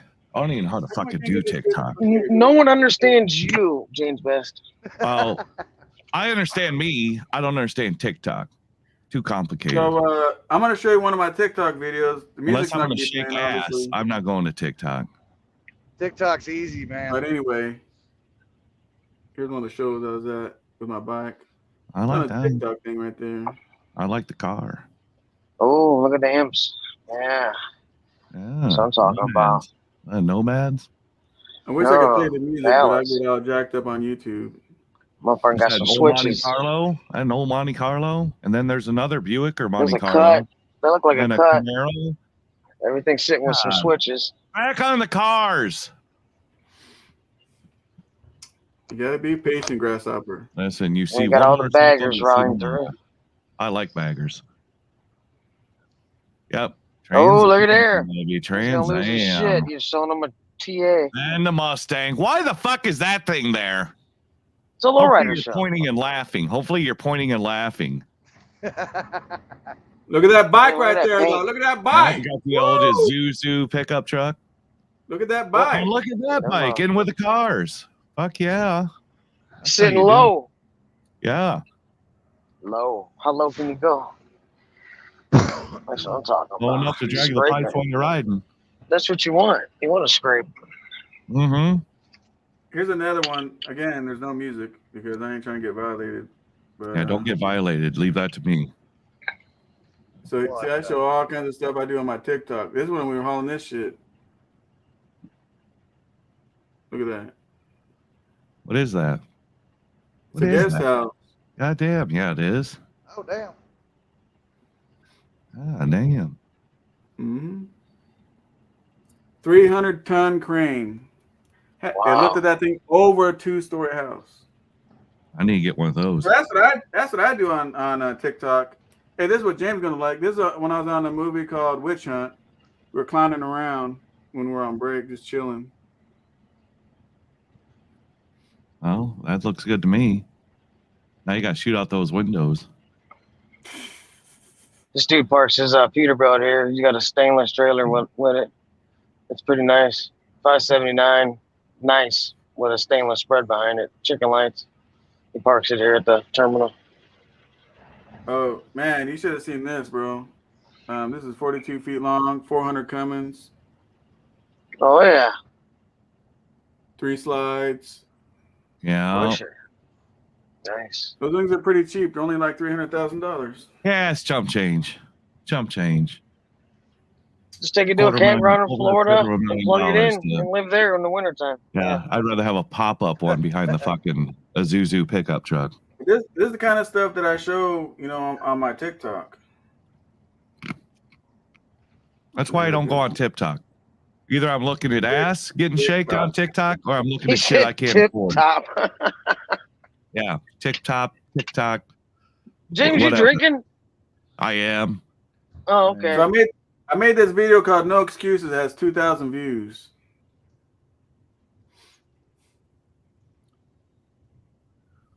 Oh, I got a Quick, couple you of already those right back here. out? What's that? You already back out? Yeah, I'm out. I had to come to Indy and get this lower radiator hose fixed and O-ring on the fuel pump replaced again. But I'm all done. I'm loaded going to South Carolina. I'm gonna leave in the morning. Look what this chick posted. Why would you put that on TikTok? Look like somebody. Oh, had to damn, that's tell her nasty. twice. Looks like somebody had to tell her twice. SoCal. Or she had some fucked up piercing. Hey, what do you tell a chick with 2 black eyes? One too Nothing. many goddamn Nothing. times. You done Like- told her twice. Yeah, exactly. Bust her fucking nose next. Maybe that'll make her learn. Biatch.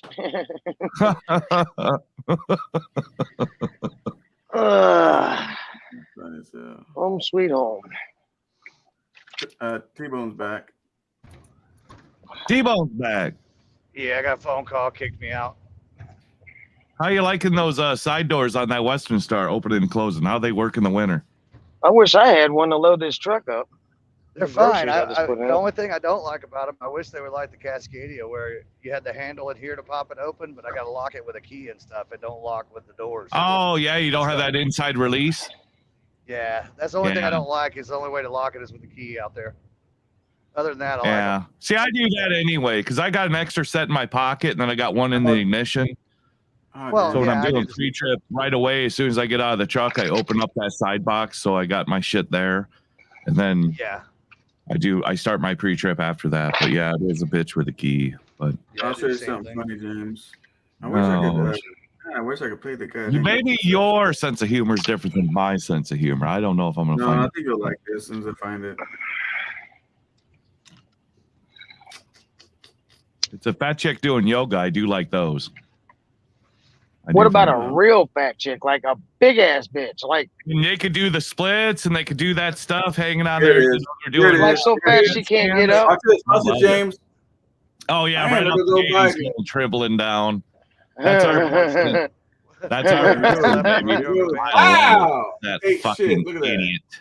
God damn. That's a fucking That's clown. on my TikTok too, man. I just have fun with TikTok, bro. Yeah. What a fucking idiot. Yeah, It's embarrassing. I'm glad he doesn't do a whole lot of interviews and press conferences because that dude ain't it. Dude, come on. That dude ain't it. All right, so I'm looking at monitors right now. Let me see if they got them in stock.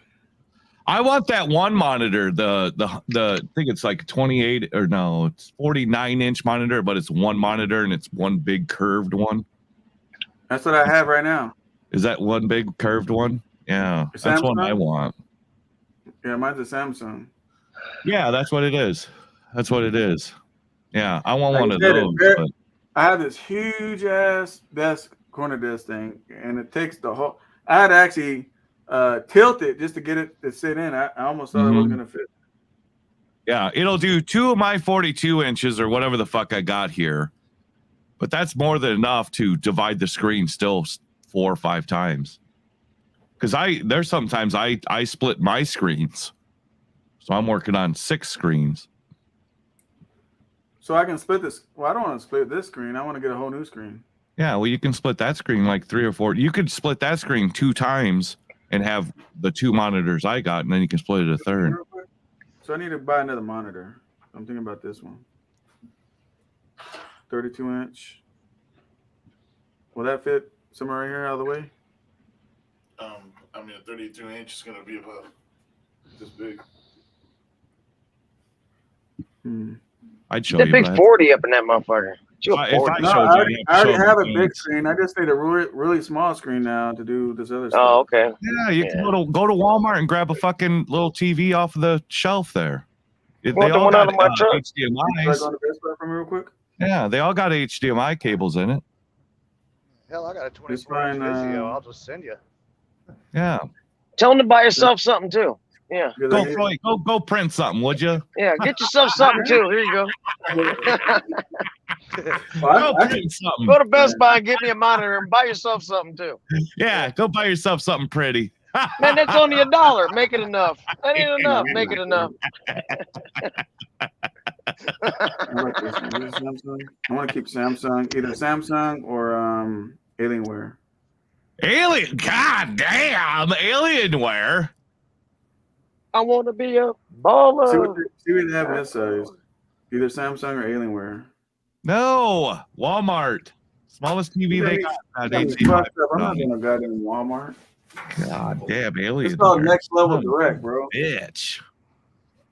Hey, SoCal, what part of Los Angeles you live by? Go to Facebook Marketplace. They got them. What part of California you live by? Like the LA area or? Yeah, LA area. Is it by we had that yard up there by Fontana. Is it near there or no? No, that's way on the other side. That's the 15. Okay. I'm like on the like Santa Clarita area. All right. You way down there. I didn't go out there all last year. Never went to California. Oh, good luck for you. God damn. Yeah. Trucking gods are blessing you. I'll probably go this year though. So he's gonna go for me and go get my second monitor, James. Make sure that motherfucker hooked up before the show's over. Nah, I'm you got room for it on the table, or you got to get a wall mount? No, I'm gonna put it right next to this monitor. Holy Christ Almighty! That's how you do it, though, because then both monitors will show up, and then you'll be able to screen share. Hey, I'm gonna pop these brakes real quick. It's gonna be loud. Yeah. There you go. Because when I do screen share, I've got options for both of these monitors. I can do either one. Well, most of the time I go to my right because I'm not much of a lefty. Well, I'll be calling you trying to figure this shit out once the monitor. Listen, you plug it, it's plug and play. It'll be a given. Yep. You want to do shit. It'll just automatically notice it. Yep. Yep. I'm gonna take a lick real quick, James and guys. It's all on you right now. So what you It's all gotta do? on us. Yeah, do what you gotta do. Put Froy on. We'll talk to him. Jay, I think did he you get just your, went to what's called. Did you get that power bill paid? Did you get your power back on? Yeah, we got the power back on. Wife had to go out there and do 10 minutes of 10-minute worth of songs, table dances, and we got it done. Yeah, we got it back on. He said, yeah, that's good enough. Yeah, you might have got sick of looking at her, but I doubt it. I think they changed the transformer outside the fucking house. Because they were up there doing whatever the hell they're doing up there. And I thought, they got to be changing the transformer. Because, one, it's rusty looking, but that's the only reason why they'd be on that pole, is to fuck around with that transformer. On the pole, stripper pole? Well, no, the wood pole. Yeah, just that's no fun. the phone pole. Stop that Why the stuff. fuck? Can we discuss this? Why the fuck do we still have phone poles? Goddamn, 100 years later, and we still got fucking. Because if you were in a newer the middle of the subdivision, it'd be goddamn all air. underground. Yeah, If it was a new should be all subdivision, under the goddamn ground. None Well, of these you gotta- goddamn poles should be just like, Only- like maybe in, I don't know, Florida or something. But like It's in at the Midwest, new builds. New and all builds that shit. are in That our should be area. That's all buried. underground. Yeah, It is, but be you're in an buried. older area, so that's Yep. they're Bury not the going to sons do of it. bitches. Well, Oh, they because should. you wouldn't let You already got an established neighborhood. because it's underneath. You stuck 10 behind that. So that's how we'll do the next one. So you don't want an angle? You want to? Yeah, underneath. Okay. Yeah, that's more than enough to fit a 32. Yeah, we'll Yeah, have to get another relook. curved one. What- Make sure you what's get a that? curved one. What about a curved one? Yeah, get a curved one. We'll do it. What about a curve Samsung? We just curve it straight from this TV and curve this whole corner right here. And then move all these curves. Yeah, that's what I'm talking That's about. it. Get some LED lights to put on that Look like motherfucker. shit. Yeah. Get some Take a LEDs to picture put of on that this motherfucker. and show That it one. to the agent and see what's best. You don't have measuring tape, huh? Do you have one? I got one in the center somewhere. In the back? Yeah, get a curved monitor. You don't want a flat one. Well, just take a picture and tell him what we're trying to do and see what he says. What size is that? 49. 49 or something, 48. Yeah, 49.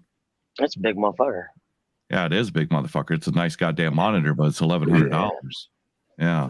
When that fucker goes, the whole goddamn thing goes. No wonder his electric bill so hard. He turns that motherfucker on. Yeah. Controls power. Yeah. Yeah. Sorry about that, guys. Get a curved one. It's That all way right. it matches the curve that you already got going on, and that'd be cool, man. You don't want no Yeah. flat one against curved. It's whatever pretty much they have. No, but the one They that I got a have, curved one. no, They but got the a- Samsung one that I have is not the curved one.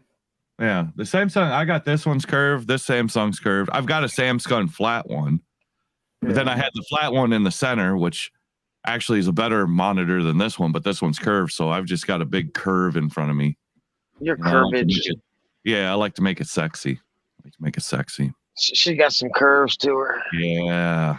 Go yeah. check out There my you go. The rule desk. says, She's so a got curved monitor curves. is like a monitor with a booty. Monitor with That's a booty. right. baby. That's it. It's like some Without boobs. the booty, what do you got? Titty. Two thighs. Yeah, without a booty, you got two thighs putting together. Ain't no fun. But can they wiggle? I tell you what, I'm an ass man. I give a shit about titties. I'm all about the ass. How did I Love meet them, Freud? Singles.com. It's been so long ago, I forgot, man. Me and Freud, we do a lot of business together. We have we own a lot of TV stuff together. So I was actually producing a whole entire TV show out of my own Yeah, pocket. that's a couple years back. Yeah. Yeah, I remember that. Yep. I like Freud. He's a good dude. We rented this. We had like a bunch of locations I had to rent, and one location cost me $5,000 just for the location.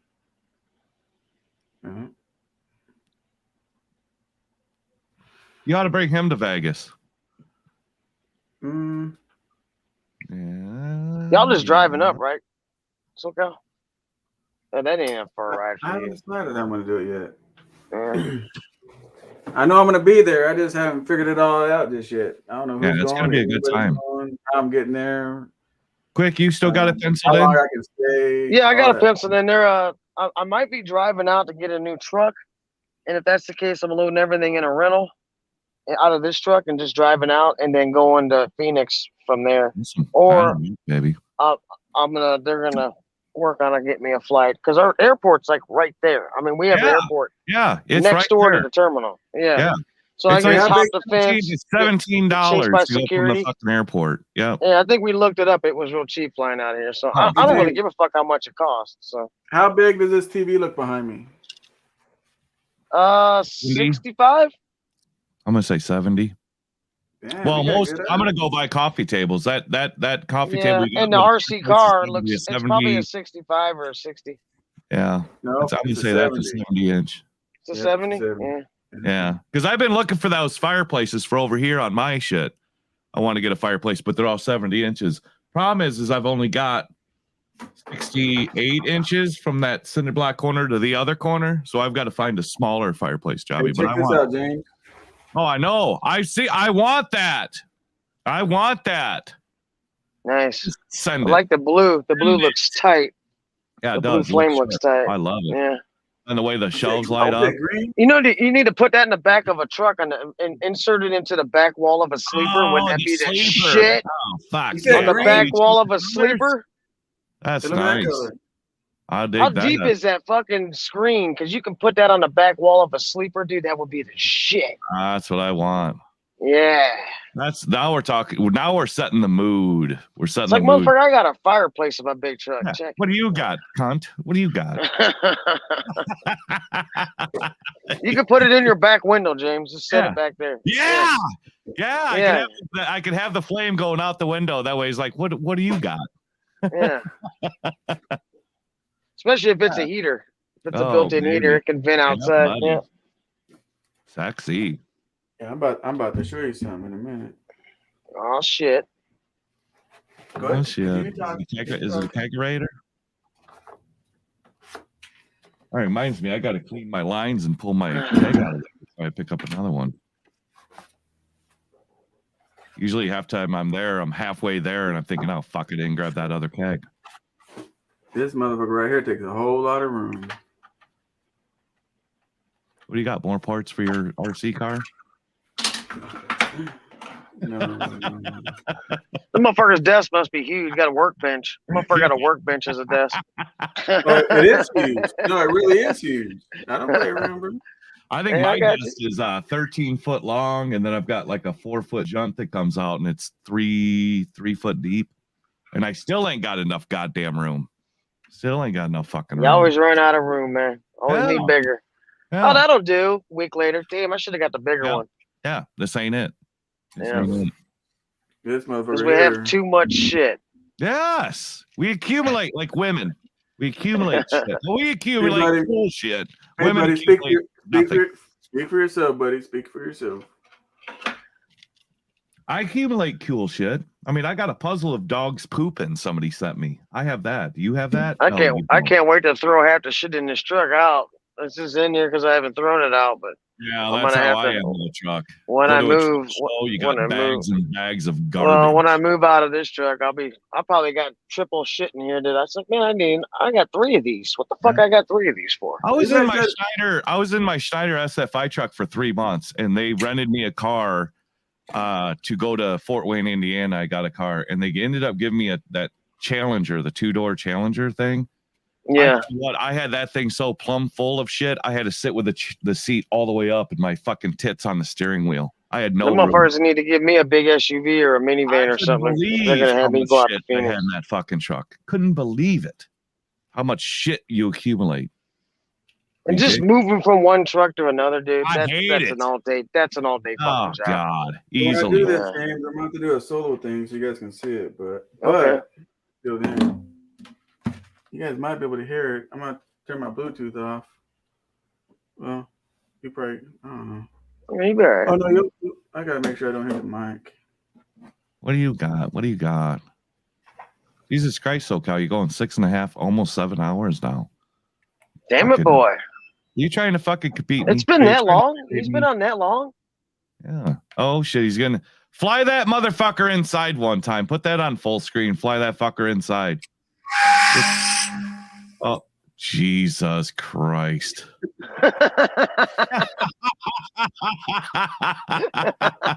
Oh, Godzilla sounding motherfucker. He's gonna go through the goddamn ceiling.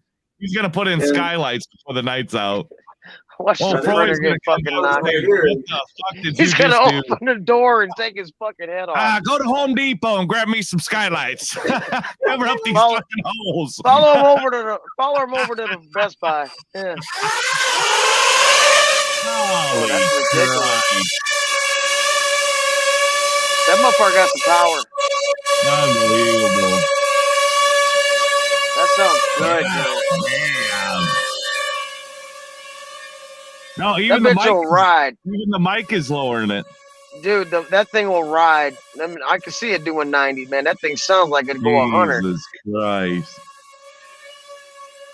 Look at that thing, man. It's all alien looking and shit. Yeah, that thing's fucking ridiculous. Yeah, look at that motherfucker. I'm through the fucking TV already. That thing Dude, that fireplace is it. Look at that fireplace. That thing's that fireplace is it, man. Yeah. I gotta get one of those. That thing's sick.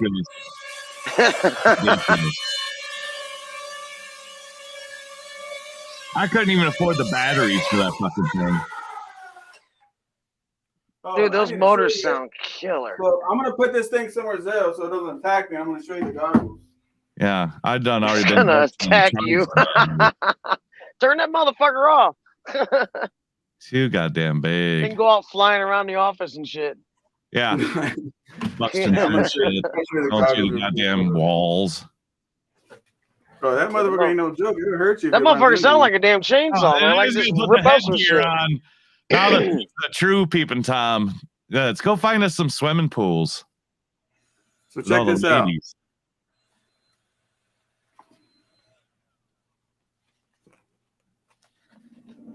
Oh shit! You gotta move the strap, SoCal. Looking closer to the goddamn monitor now. I want to put the fucker on. Let me move it out of the way.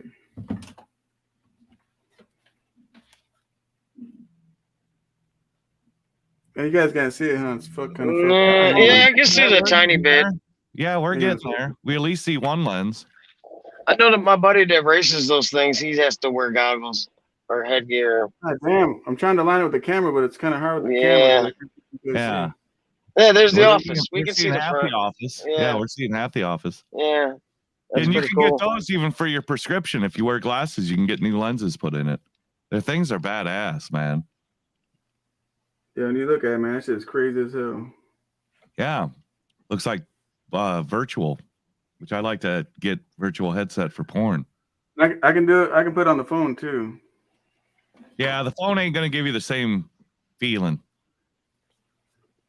Of course, you'll be running into a goddamn wall if you wear that mask, start flying. You'll be running. You ever put some of those virtual? You ever put some of those virtual? You ever put some of those virtual goggles on and do those things, dude? That's some weird shit. Yeah, it is weird shit. Damn, I forgot. He's supposed to pick my son up. He's on his way to Best Buy. God damn. Look at you, boy. Irresponsible parent. Come on. He's an irresponsible co-parent. Uncle Jordan pick me up. Come on, man.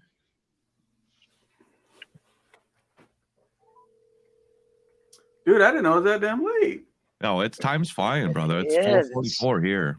It's 5:44 here in Indy. It's weird. Indy's like a different time zone, and it's like right. It is. So close. I got me to boil fucking eggs. I'm thinking, dude, I don't even think I can boil fucking eggs at this point. All right, how close are you? I have to order out tonight. Mm-hmm. I ain't it.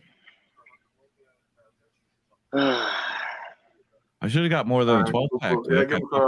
I miscalculated. It happens. Will do. It happens. Small little detour. But yeah, this thing is crazy. Can you guys hear how loud that shit is? Yeah, it is, dude. Your mic, it's so loud the mic even tamed it down.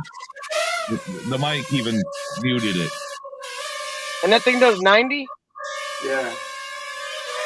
That'd be Shit, cool so to you film got at a drag about 2 strip. seconds to correct it, otherwise it's out of range. then it's going rogue.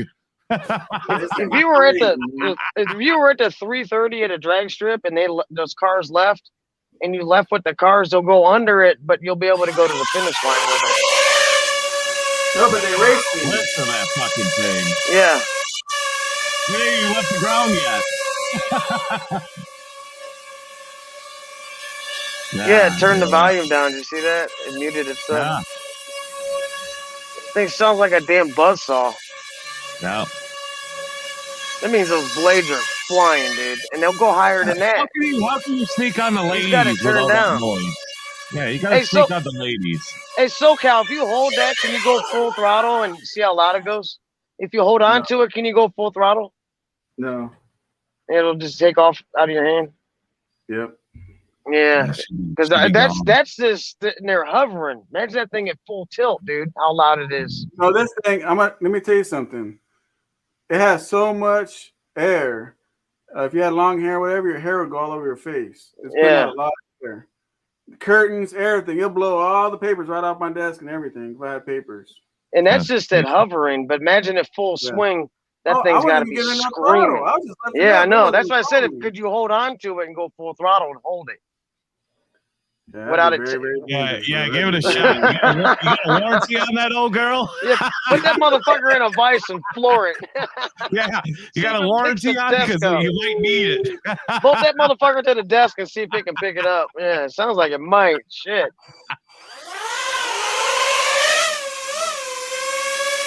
That's a lot of wind. Look at the pull on that, dude. Holy shit. That's what I'm talking about. That motherfucker is singing. You see that bitch pull up on his arm? I can barely hold it. That motherfucker there's got some power, dude. Oh, shit. That's what I'm talking about. Yeah. Loud and fast. That's where it's at. Yeah. How can you not dig it? Not called next level for no reason, bro. That's it. Hang on, let me pick this up and take it to you. I didn't want just a drone. I wanted the baddest ass shit out there. And you wanted the drone. Yeah, that motherfucker wanted a smuggler drone. Pick some shit up and go drop it off over there. You know how long it took me to slow the blades down? Damn, slow down. That was funny though. Your whole arm lifted with that motherfucker. It's like, damn, it's gonna pick up SoCal. Yeah, you want to recheck this throttle back. That's a lot of wind and shit. That motherfucker. That's got some power, dude. It's got some power.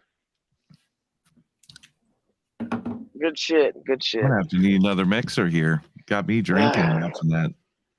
And you know what's crazy? Happen. That's on slow mode. I have 3 modes. Jesus. That's on the slowest mode. Put on manual where it does 90 miles an hour. It'll came out of my hands. How long does the battery last? How long can the battery last at full tilt? 20 minutes. Wow. 20? Yeah, you better. Dude, batteries nowadays are just ridiculous, dude. Yeah, RC batteries, yeah. $200. Yep. God. These goggles, I think, were $500. God.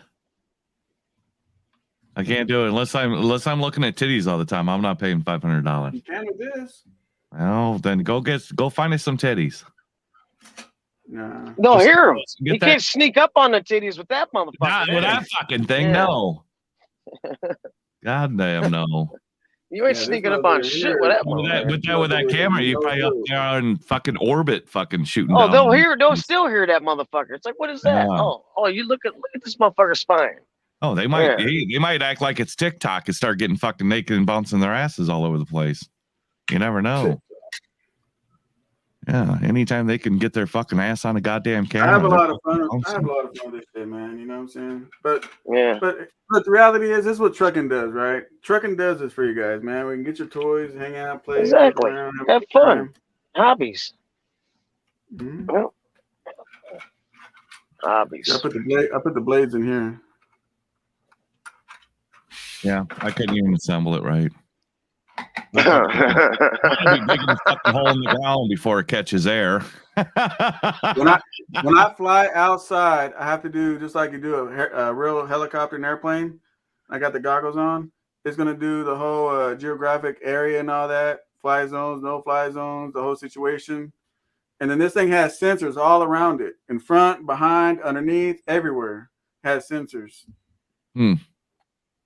Mm-hmm. Yeah, I Dude, need drones one. have gotten so So- popular. There's like airspace. Like some places you can't even fly them now. Yeah, Restricted you gotta have a airspace. goddamn license. Yeah. I know.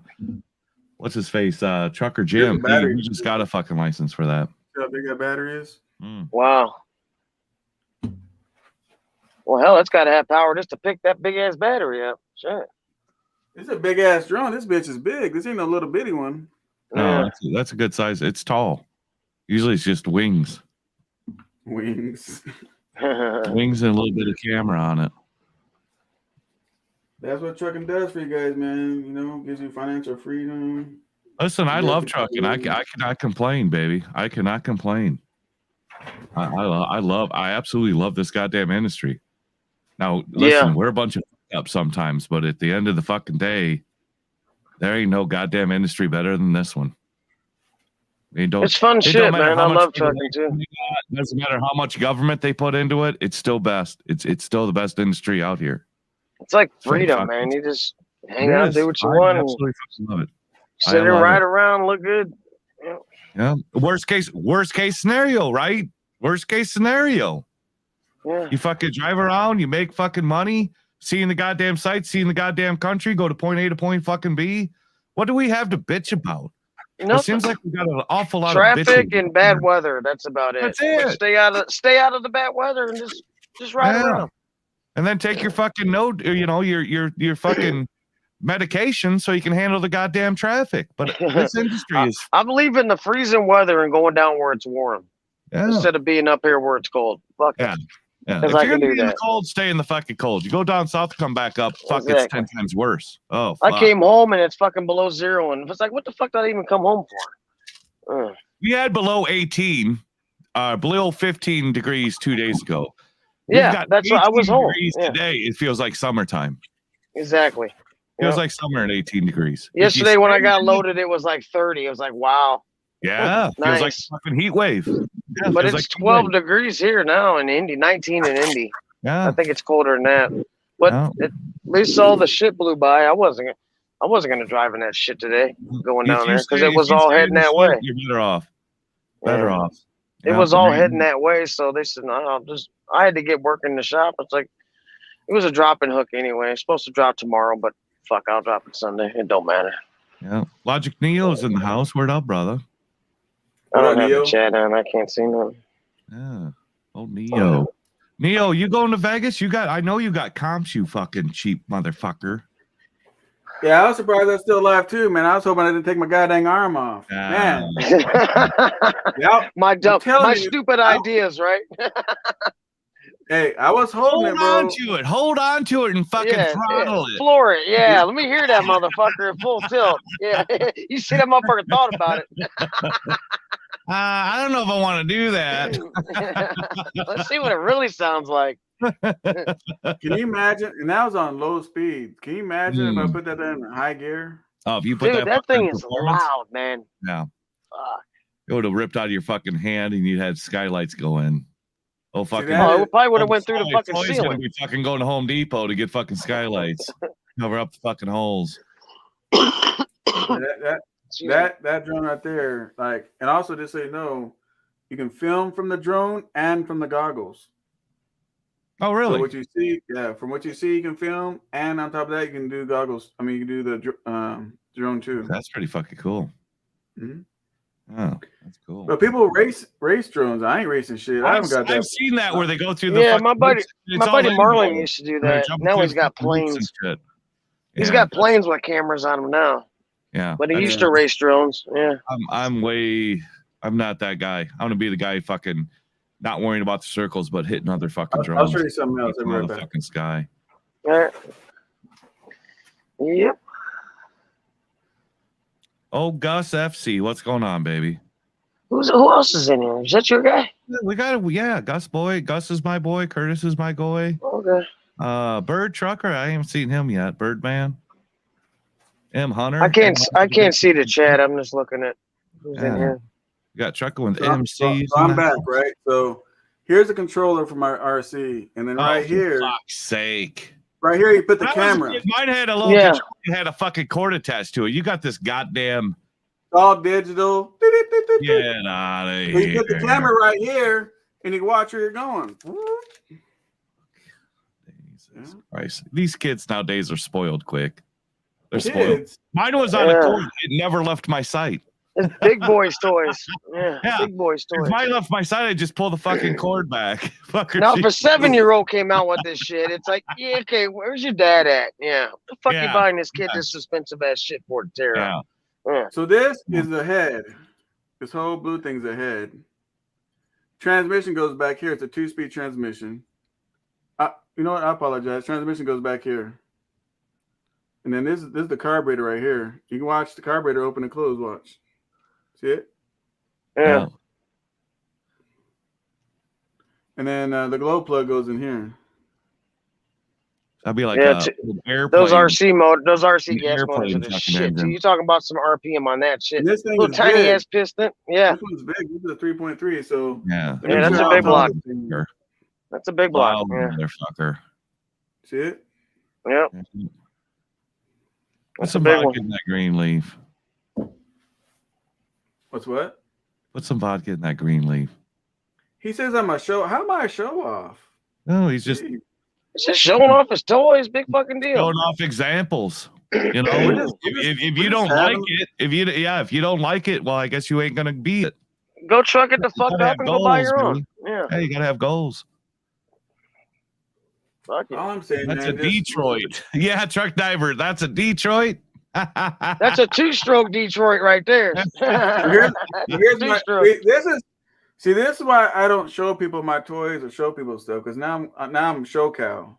Yeah, I like exactly. SoCal. I like Flossing and SoCal. shit. You're all No, flossing not and shit. show cow, Yeah. show cow. Yeah, I like SoCal. SoCal. Yeah, show me the potential. Show me the potential. That's what I'm looking for. If I see nothing but everybody driving around in a goddamn Chevy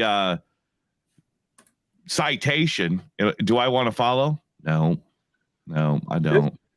You know, my office is like a man cave. Oh, You know, your it's an office is nice, dude. It's an office. It But is. it's like Yeah. a man cave. You know what I mean? I'm moving in, baby. You gotta give me 2 cubicles though, and I'm over there. I got my green screen on the right that I don't use for this stuff, and then I got lighting. Let me you know. Give me 2 cubicles and make Troy get kegs for us.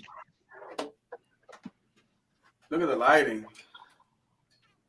Yeah, I got those. I got a fuck ton of. They take up too much goddamn space. I got all my green screen packed back up in the bag. I'm ready to give it away. You said fuck it, huh? Green screen's overrated, dude. I ain't did it? it. I had fun with it, but I'm done with green screen. But I don't use it for this stuff though. Yeah, it's just not good for anything but porn. All right. It's just not my gig anymore. It was fun while I had it, but Show me the money. There ain't no money over here, Shannon. I'm broke as hell. Shit. yeah, broke Matter as of fact, shit. You spend it all hey, on that drone. Hey James, you know what I'm saying? I just need to borrow $5, James. You got it? I'll Hey, cash it SoCal, let to me you. hold a bill. Said. SoCal, why don't you pay for my Vegas trip? How about the I phone? ain't got You no- said hold a I ain't bill. got- You want an electric bill, phone No, bill? I need you to pay for my Vegas trip, flight and hotel stay, because my phone, my electric bill. I don't got is- no money. How much is my electric bill, James? $1,400, $1,300. $1,400. Yeah, you're right. Because all them computers and shit you got, and He's charging them that fucking goddamn drones. battery. Yeah. And he's got Froy out there. Ask Froy how much the toner cartridge costs. He's This out is there king. printing stuff, right? We got a motorcycle plate. Motorcycle plate. Yeah. Yeah. Yeah. Well, Not to my Harley though. That's got a got custom figured black out. one on the back. This is for a different one.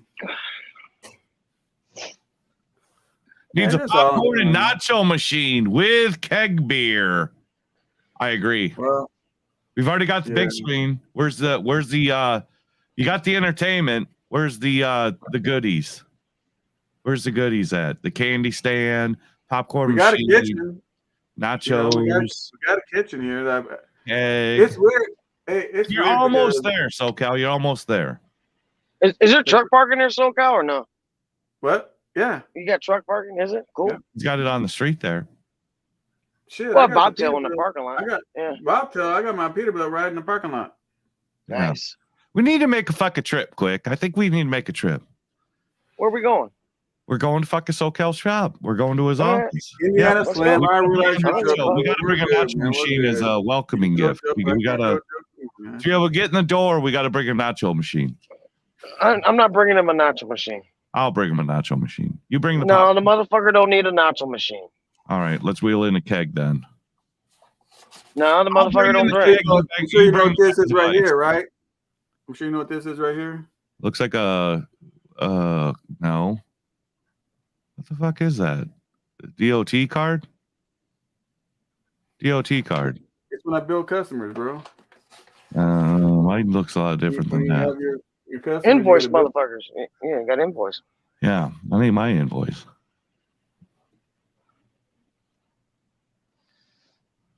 Yeah. You doing a lot of ports still, SoCal, or is it busy? Nah, I don't go inside yet. There's a customer that I'm talking to. I run from here to Vegas, and I quoted him $28.50. So there and back. Yeah, but shit, man, that's not going inside the ports. If he wants us to go inside the ports, I'm gonna raise it. Yeah. And that's on your chassis, or you got chassis? Well, originally when we're talking, we're gonna put on the flatbeds, but now he's talking about he needs the empties brought back, and I don't know. I have to find this whole situation out and see what's going on with him. But it's a 3-year, 60 loads a month. So what I might do is just broker it out. 60 loads a month? Yeah. Yeah. So if I moved out to Vegas after I get my 1,000,000-mile bonus and everything, I just move out to Vegas and just drive one of your fucking trucks doing that back and forth. Yeah, 60 loads a month. I'll broker them, baby. You just tell me what you'll need out of them, and I'll cover you. You know, they're only getting like $1,200 going to fucking Vegas. I'm getting $28.50. Shit. So there's money there. It's not far. No, Vegas is what, 3 hours? 300 miles. Pulls. Yeah. Couple pulls. Yeah. Yeah. You know, you do one turn a day. Yeah. And it's drop and hook. I mean, I guess if I'm not doing the flat, that's what I was telling them. I said, if I'm doing a flatbed, we need a crane to take a load off the flatbed. So, I mean, we got the fleet to do it. It's just I'm trying to structure and find out. And it's supposed to be starting next month. So, yeah, they might want to get their shit together because we and only then got I got another customer doing, you know, the solar panels that goes on your roof. Yep. Yeah. So that's dry van work. So yeah. we're at almost I've had a lot of those. When I was dispatching the guy in California, we did a lot of solar They do put those things up in big acres of solar panels now. My brother just signed the one in Vegas. If you take a plane over Vegas, you'll see that one looks like a dish that's big and big and big and big and bigger.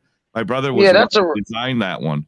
And those actually tilt towards the sun. So it follows the sun the entire way. But those are different panels. Those are different. I'm talking about for the roof for your house, those little bitty ones. You know, I still think those are like 50-50. They say, oh, it's 100% efficient shit. Yeah, if you're gonna climb up there and clean the sons of bitches, because dirty solar panels get nothing.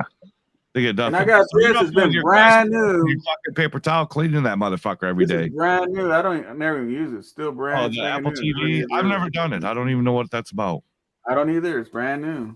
Brand spanking new. I'd like to get a windmill. What is it? Yard GC or Gus. That's what I want. I never needed it. Apple TV. It's like a Chromecast and shit. Yeah. Yeah. I just stream from my phone onto my TV. Gotta get some of these too, bro. What the fuck is that? Next Level Direct. What is that? A little day calendar? Yeah. How come I ain't got one of those? Why ain't I got one of those? Because you ain't it. I guess I'm not in. Here I thought I was. I guess I'm not. I actually got to get one of these. LVI? What is that? Super Bowl, bro. I got this when I did the commercial. Oh, fuck your goddamn Super Bowl. Who's going to be in the Super Bowl? A bunch of nobodies. That's what I like to see. Yeah, that's what I like to see. All the big hitters are out, other than Kansas City. I like to see them gone. But all the big fucking quarterbacks are out. There ain't no more big quarterbacks. I love it. Absolutely fucking love it. So this Super Bowl is probably going to be the Bengals and who else? The fucking St. Louis Rams or the California Rams or whatever the fuck they are now. Hey, Guys, there's the link, bro. Jump in. Yeah, So it's gonna be awesome. you know, you guys know me, man. I don't show my shit. You know what I mean? I just do it for fun. We're killing time, just fun. Exactly Something right. like Blurted it Chilling. up. Especially that drone shit, man, because that was a challenge. You know, That was cool shit. I'm like, that would have went viral. That motherfucker would have left your hand and tore the whole office up. I wouldn't even be worried about the office. I'm worried about myself. Fuck the office. He's running from this motherfucker's chasing this dude down. Next time he's got all scars and stitches on his goddamn face. Set of blades, bro. That's my second set of. I couldn't even. Those things are moving, dude. Whatever they hit, something's getting fucked up. Yeah, the blades are moving. You should hear that thing in person, man. Like when I'm in the living room of my office, I have my paperwork and people sitting in the office. I'm like, let me show you something. I'll fire that bitch up right there. My kids, they ain't fucking with it because I'll tell you a funny ass story, right? When I first got it, I didn't know how to fly it, right? And I'm like, and to be honest, I still kind of really don't. You know what I'm saying? So I was like, well, shit, let's just fly it in the office before I fuck up outside, right? Lady. So I put it together and I'm trying to learn how to fly it. That bitch, I was trying to land it, crashed right into the couch. My kid's sitting there. Oh, fuck, man. Tore the blades up, tore the side of the couch up, bro. Damn. The blade's plastic or metal? But they go so fast, man. It's like real hard plastic. Yeah, that's true. And then the second time I screwed up, I mean, I'm here. I ain't gonna bullshit. I'll tell you my mistakes. The second time I screwed up, I launched in the office again. Again, here I'm trying to be safe in the office, and that's where all my crashes are. The goddamn office, right? I'm telling them the floor and hang on to it. We gotta keep it safe. We're gonna go ahead and do this indoors. I lifted it off the ground. Remember this before I learned how to fly, right? So I lifted it off the ground, and it was near my wall, right? So it's hovering. I said, it ain't gonna go nowhere. I'm gonna go to the kitchen real quick. That fucking thing with all the air, it started moving towards the wall, bro. I didn't even know it. You know, with all that air pressure. There goes hitting the wall. Oh shit. There went another set of blades. Yeah. And a camera lens. What do you know, Shannon? Hi, Shannon. Hey guys, what's up? What's up, babe? Can you hear me? You can. Yeah. Yep. All right. What's happening? I just finished my my shift out. I want to say thanks for all the entertainment today. Plenty of that. Plenty of that. I wanted to tell you too, James, that my lease payment. I don't think that Craig guy's still in here, but I couldn't answer nothing because I was driving. But I blanked out for a minute, so I don't know if Craig, if you're still in here though, you always got to consider that we missed a couple important things. Like I would have asked him about the tolls, right? Who was going to cover the tolls, and also fuel, right? If that guy was going to rent at that rate, like, is he also paying for fuel? Because there went all of his money. That's all I was making. Yeah. Like, paying for fuel. Yeah. Yeah, he's paying for fuel, I bet. Yeah. Yeah, and so James, I know that like he sounded like he was going to be a company guy per se. I bet he wasn't paying for fuel, and I don't know about tolls. Maybe he wouldn't have to pay tolls.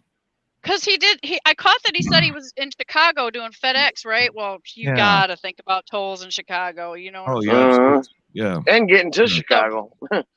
Yeah. Right. And so the other thing, too, James, my lease payment, I know, like my lease cost is $114 per day. Now that is all in, just to let you know, like, because my truck is a pretty fair lease deal. $114 a day. Yeah. There goes the paper. He's getting the calculator out. How many days? And so, how many days because a week? I drove every day, every single day, 7 days a week. 30 days. Yes. So you're at 34.20. Okay, so the truck by itself is 69 and some change. $69 a day. Yeah, the rest of it is all of the. That's not bad. 2,000. You sure? Yeah. I think you're crazy. Yeah, I'm told. Trust me, I'm totally sure about my numbers. $69 a day. You're at $2,000.70 on a brand new truck through Swift. You need to redo your math. That ain't it. You got to redo your math because there's no way that you're getting a brand new Cascadia through any company for $2,000 a month because you can't even buy one from a dealer for less than $2,500 a month. No, I'm not with Swift, and I don't have a Or brand new with truck. any well, JB Hunt, you're not getting a brand new Cascadia for $2,000 a month. Shannon, were you the one that reached out do to the me? math on that? What is it per week when it comes out of your settlement? Because your settlement is per week, not per day. So no, my settlement's per day. Your settlement is not per day. Your settlement is once a week. You don't get paid after every load. What's going on, podcast? You get paid after every load. We got a podcast in the building. I do get paid after every load, but And they sometimes take $67 out of every load. So it's not a new truck. How old is this truck? What year is it? Hold on. Let me go a little bit further. Yeah. So sometimes I'm on loads that take 2 days, right? So then I settle you as soon as I gotta finish. Yeah. So when I settle as soon as I finish the load, it takes out 2 days worth of lease payment, right? Yeah, as it should. Yeah. So and you're so telling me I have $2,000 a month for what year of a truck is that? it's a 2019 Freightliner Cascadia. 2019, and you're responsible to all maintenance and all that shit. For $2,000 a month, yeah. you're paying everything. Yeah, but there's an additional expense because there's another variable. So I want to be clear. So I pay 9 cents per mile into my maintenance fund. Okay. Okay.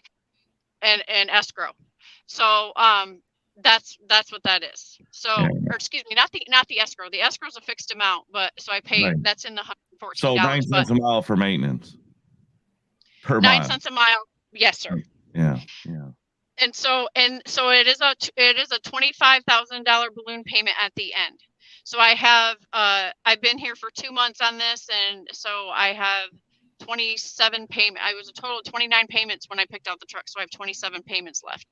That's 27 monthly payments and I think they came out to like 1990 something or other. That's just the truck part. That's not a bad gig you got, Shannon. That's a good deal, Shannon. Yeah, and it's a beautiful truck. 2,070 a month at 27 months is $55,890. You're not buying a truck today for $55,890. Right, and it was no money down, no credit check. Right, Yeah. so No, I can't complain. That I bet you that deal right now is unduplicatable. You're not going to get that deal. I think so too, because right when I got in on that, it seemed like then that's when the whole truck thing blew up, right? Yeah. So I'm because that $55,000 truck right now is probably sitting at 80. I bet you. Yeah. So, I've been hearing you guys. I've been hearing you guys talk about the Freightliner, some Cash is King and you guys will bring up a Freightliner that might be for sale. And there's been quite a few of them that I heard about that were pretty close to this truck with 400,000 miles on them in the truck paper for like $139,000. Exactly. So now that's just ridiculous money. That's ridiculous money. It is. It's going to pay $130,000 for a truck with 400,000 miles on it. You might want to check your temperature. Because that ain't it. Right. So I think I can say it's fair, is versus what's going on out there now. Because I know what you have is above fair. What you have is unduplicatable in this industry, in this market right now. Free Sugar, where is she leasing at? From Dart Transit. From Dart. And excuse me, it's not from Dart. Huh? Did we call Dart from Dart? Okay, so this is how it works. There's Dart, and they run my freight contract, and then there's Highway Sales, which is actually, I meant to correct myself. That's who I actually have the truck contract with is Highway Sales. So I have 2 contracts. One's the freight business contract. One's is the truck. So I can, and this is the other thing I think is a benefit too, is I can move the truck. It would cost me some money, but I can. If I'm not happy with Dart, I can pay the money and take the truck to another carrier. So, and that's almost Are they out of Madison, Illinois? I think they're in Minnesota. Yeah, I'm not exactly sure, but so I was able to do that. Coming in with no money down too. So there was a lot of benefit to the whole scenario with Highway Sales. You got a really good deal. Yeah. So I'm not necessarily happy with my freight contract with Dart, but I have to You have to balance it, right? So sometimes when you get a cheaper truck, but you got cheaper freight, it balances out if you got a high ass freight, gross, and then a high ass truck. So, it all kind of balances itself out. Right. And so, my main goal here was to get my business started and be able to get my hands on a truck. And so, because I had a great job at JB Hunt, you guys know that. And I loved it too. And it was a really tough decision for me, but I had an opportunity to get a truck for no money down and give it a shot. And I just decided to suck it up and do it. And you can't go wrong. Worst case, if it goes upside down on you, you walk away. Go to the next one. Yeah, I can't walk away. So it would cost me $3,500 because they want you to pay the next month 30-day rent or lease payment while they get the truck ready for the next driver, right? So of course there's fees anytime you do right something. Now it ain't gonna take that long to get it changed over. Yeah, you've got a great deal, Shannon. You really do got a good deal. Yeah. So I just wanted to just let anybody else who might be interested in something like that. I'm not promoting the situation to anybody else. The reality is that dollar amount isn't going to be available anymore. That I bet you that dollar amount, either if you get that dollar amount, the miles have doubled on the truck, or the payment damn near doubled on the same truck that you've got. I think that I could agree on that just based on the information I've been picking up, They'd But I did a lot of research. They'd be fools. I did a lot of research, and I want to say this to anybody else who's thinking about actually doing this. Like I did a lot of research before I ever left my good job. And if I went back to JB Hunt today, I'd make great money. They loved me there. Like I did really great work for them and all that. So that door is always open for me. But I'm out here for a business, and I was out here to, take my first step in the whole game. And so it was a lot of work of really I talked to 35 lease purchase companies. I'm not even joking. So I was not, I wasn't playing. When I was working at JB Hunt, I was preparing for that jump. And I had initially was going to wait another year, right? Save up some more money.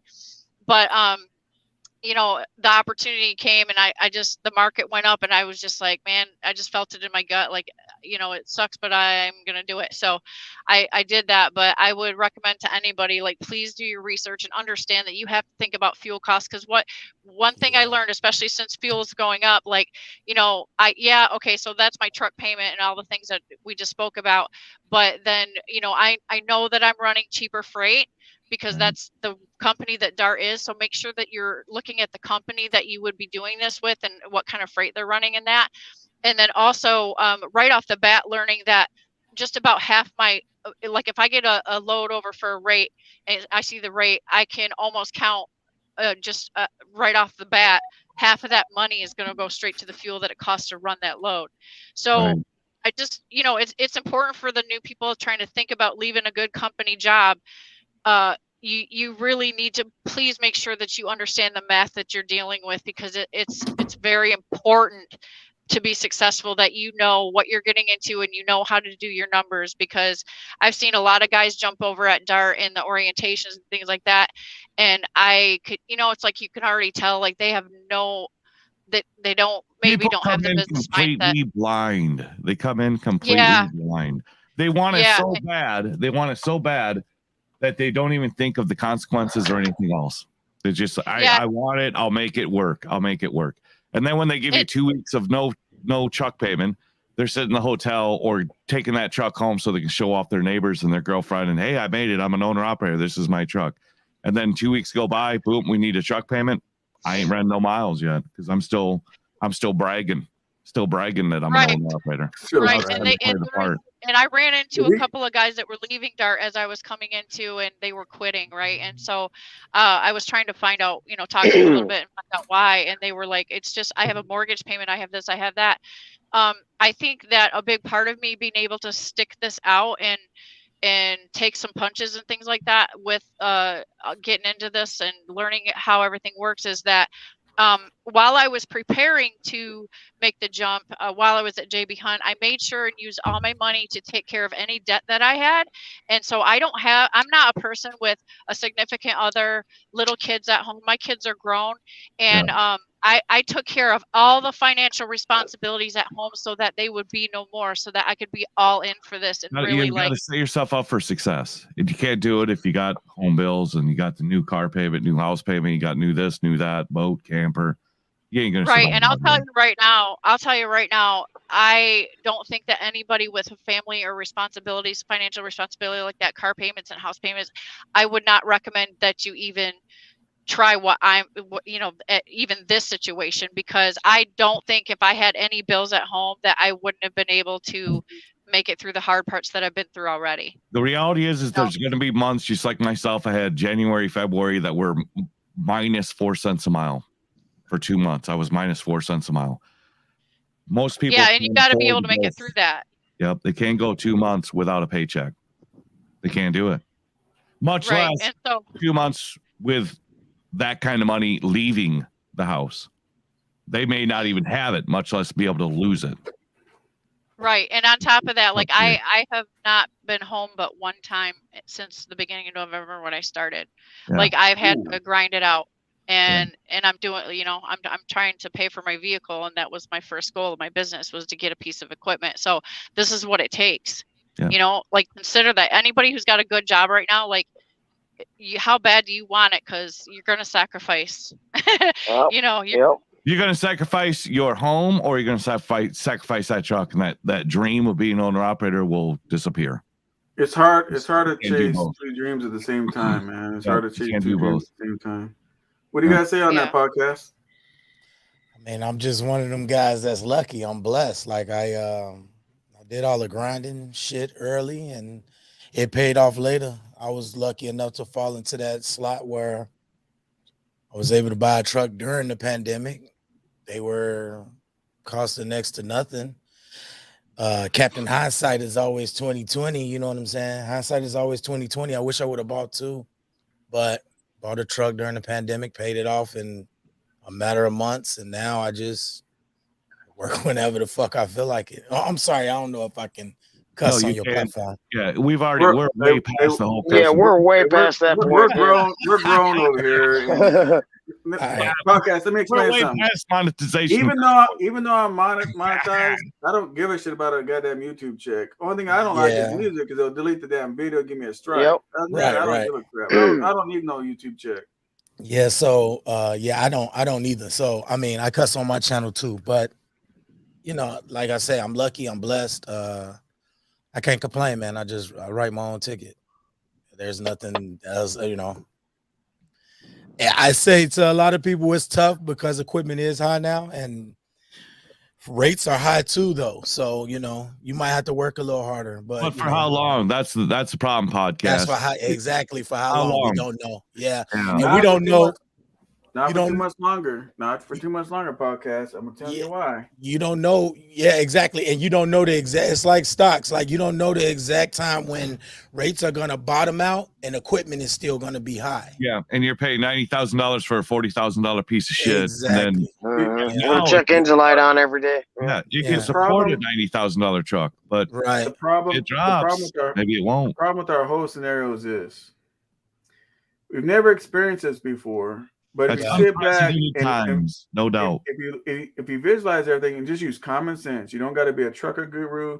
You don't got to do nothing. Just common sense, and look at shit, and then watch how shit moves. You can figure it all out yourself. Yeah. So what's going on is people ain't going to work. Right. People ain't making stuff. You go get loads, they're out of it. You go to the stores, the shelves are empty. It's going to catch up to where there's not going to be shit to haul, which is going to plummet the rates. There's nothing because everybody with high-ass payments is going to be chasing the rates. Supply and demand starts taking over. Yeah. Supply and demand starts talking. It ain't that we can't consume it. We we'll consume it. If people would go to work, no more widgets. If people we got no more widgets, and we got no widgets to ship, and the guy who's trying to build shit to ship with these widgets and they can't perform, now that's 2 loads we ain't got. Then that starts multiplying on how many widgets ain't getting built, how many widgets that need to be built or to be able to make this widget, and then that widget isn't built, so that widget can't be built.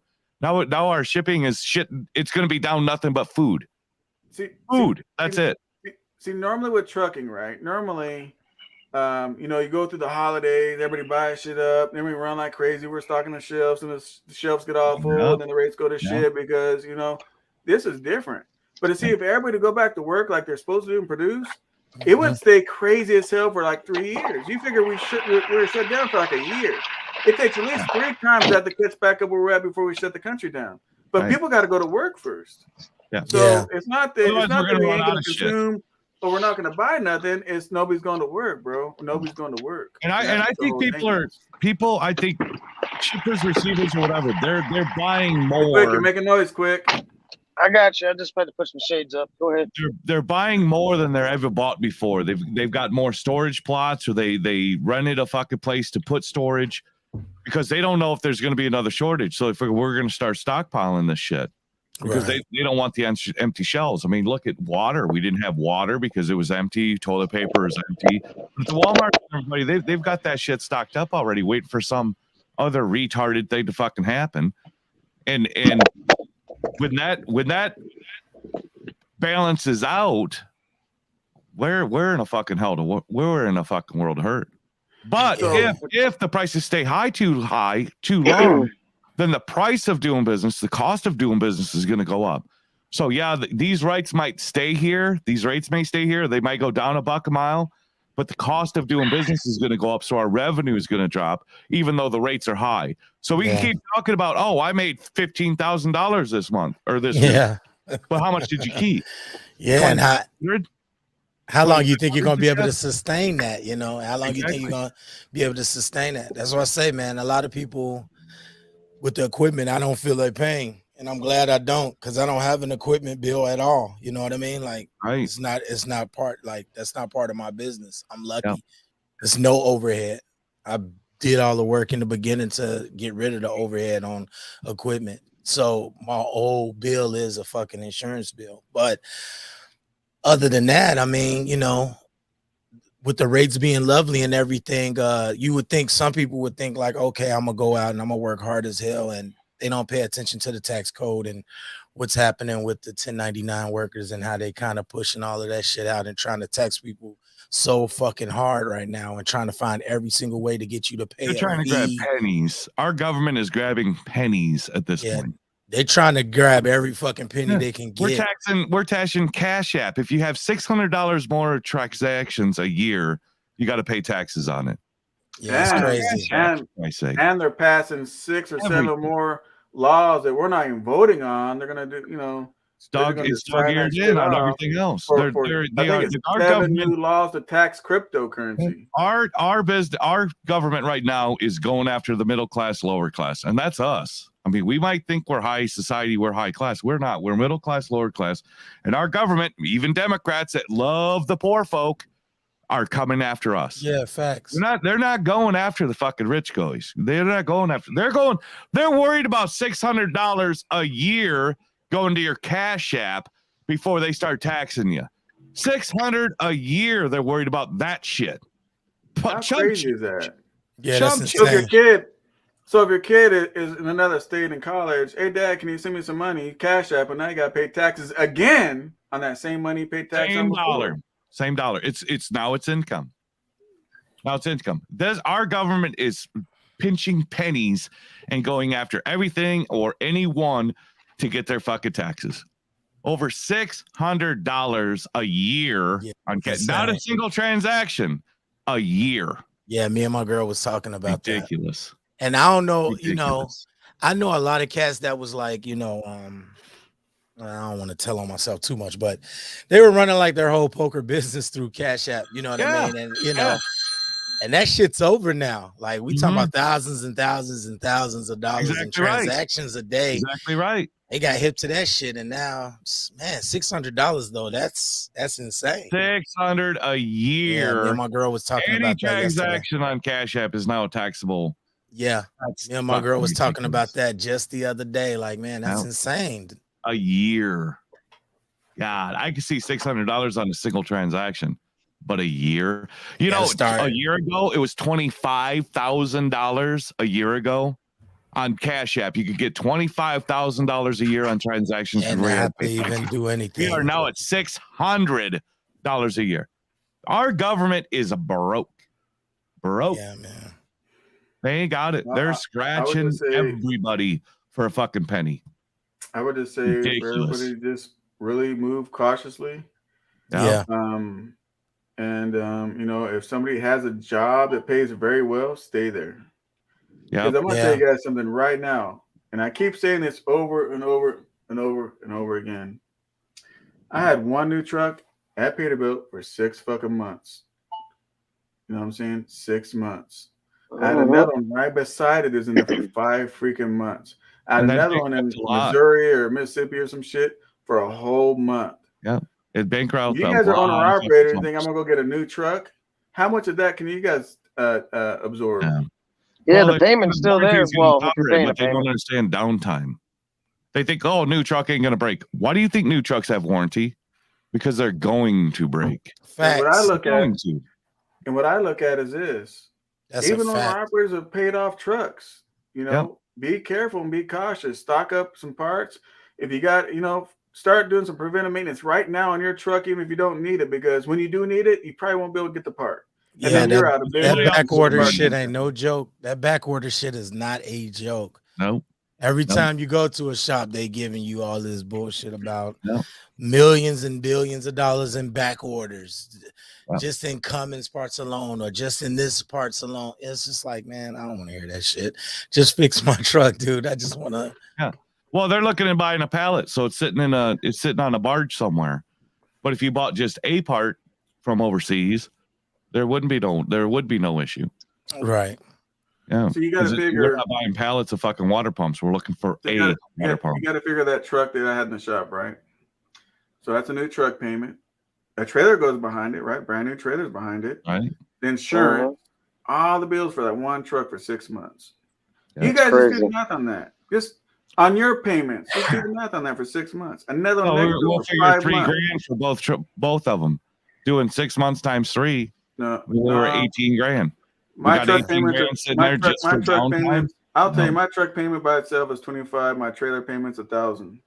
So you're $3,500 times the 6 months, and Plus that's just paying the truck plus and the truck. insurance That's is just about paying $1,000. payments. That's not paying yourself, not paying home bills. That's no nothing. Plus insurance, you know, roughly $1,000. Now you're Most ain't got it. $4,500 a month per truck. After without 6 no months, other you're on the bill. repo hook. You're on the repo hook. And you got no revenue coming in. Yeah. You're on the hook. Mm-hmm. They're going to tow it away. The bank's going to fucking take care of it and then try selling it broken. They'll sell it broke. I ain't gonna lie. I'd rather buy junk trucks and let them bitches break down and trash them and keep buying them than play the fucking lease game. Well, how I look at it is that can't you do it. got an older truck. There's a stockpile of older truck parts out there. Now the new shit, good luck staying on top of manufacturing, stay on top of replacing those parts. But an old truck, an old cat or something, those parts have been around forever. Now there might be like something shady on the parts, like, oh, people are buying them. There's like low volume of parts, but tell me you can't get a Detroit 60 fucking part somewhere versus a new truck part. Fuck, we can't even manufacture the goddamn truck. You're gonna have those new parts? Fuck no. See, one thing, because I just heard podcast saying I wouldn't do the lease thing. Well, I'm not even talking about a lease. See, at least you can walk away and say, fuck it. Yeah, you can I buy my shit, so I'm stuck. That's called bankruptcy. You right. No, You right. you I misspoke. I meant a payment period, as in just if you lease a a loan, truck any and it loan. goes bad, you can just go like this. Fuck that shit, and I'm walking. You walk. Yeah, that's a walk fact. out. That's the difference between being a business owner and an owner operator and a lease operator. A lease operator, you can walk away. A business owner is going bankrupt. Right. Exactly. We're going bankrupt. Or make the payment. You just walk away. They say, "Oh, we'll try it again next year when the rates I'm change." still here.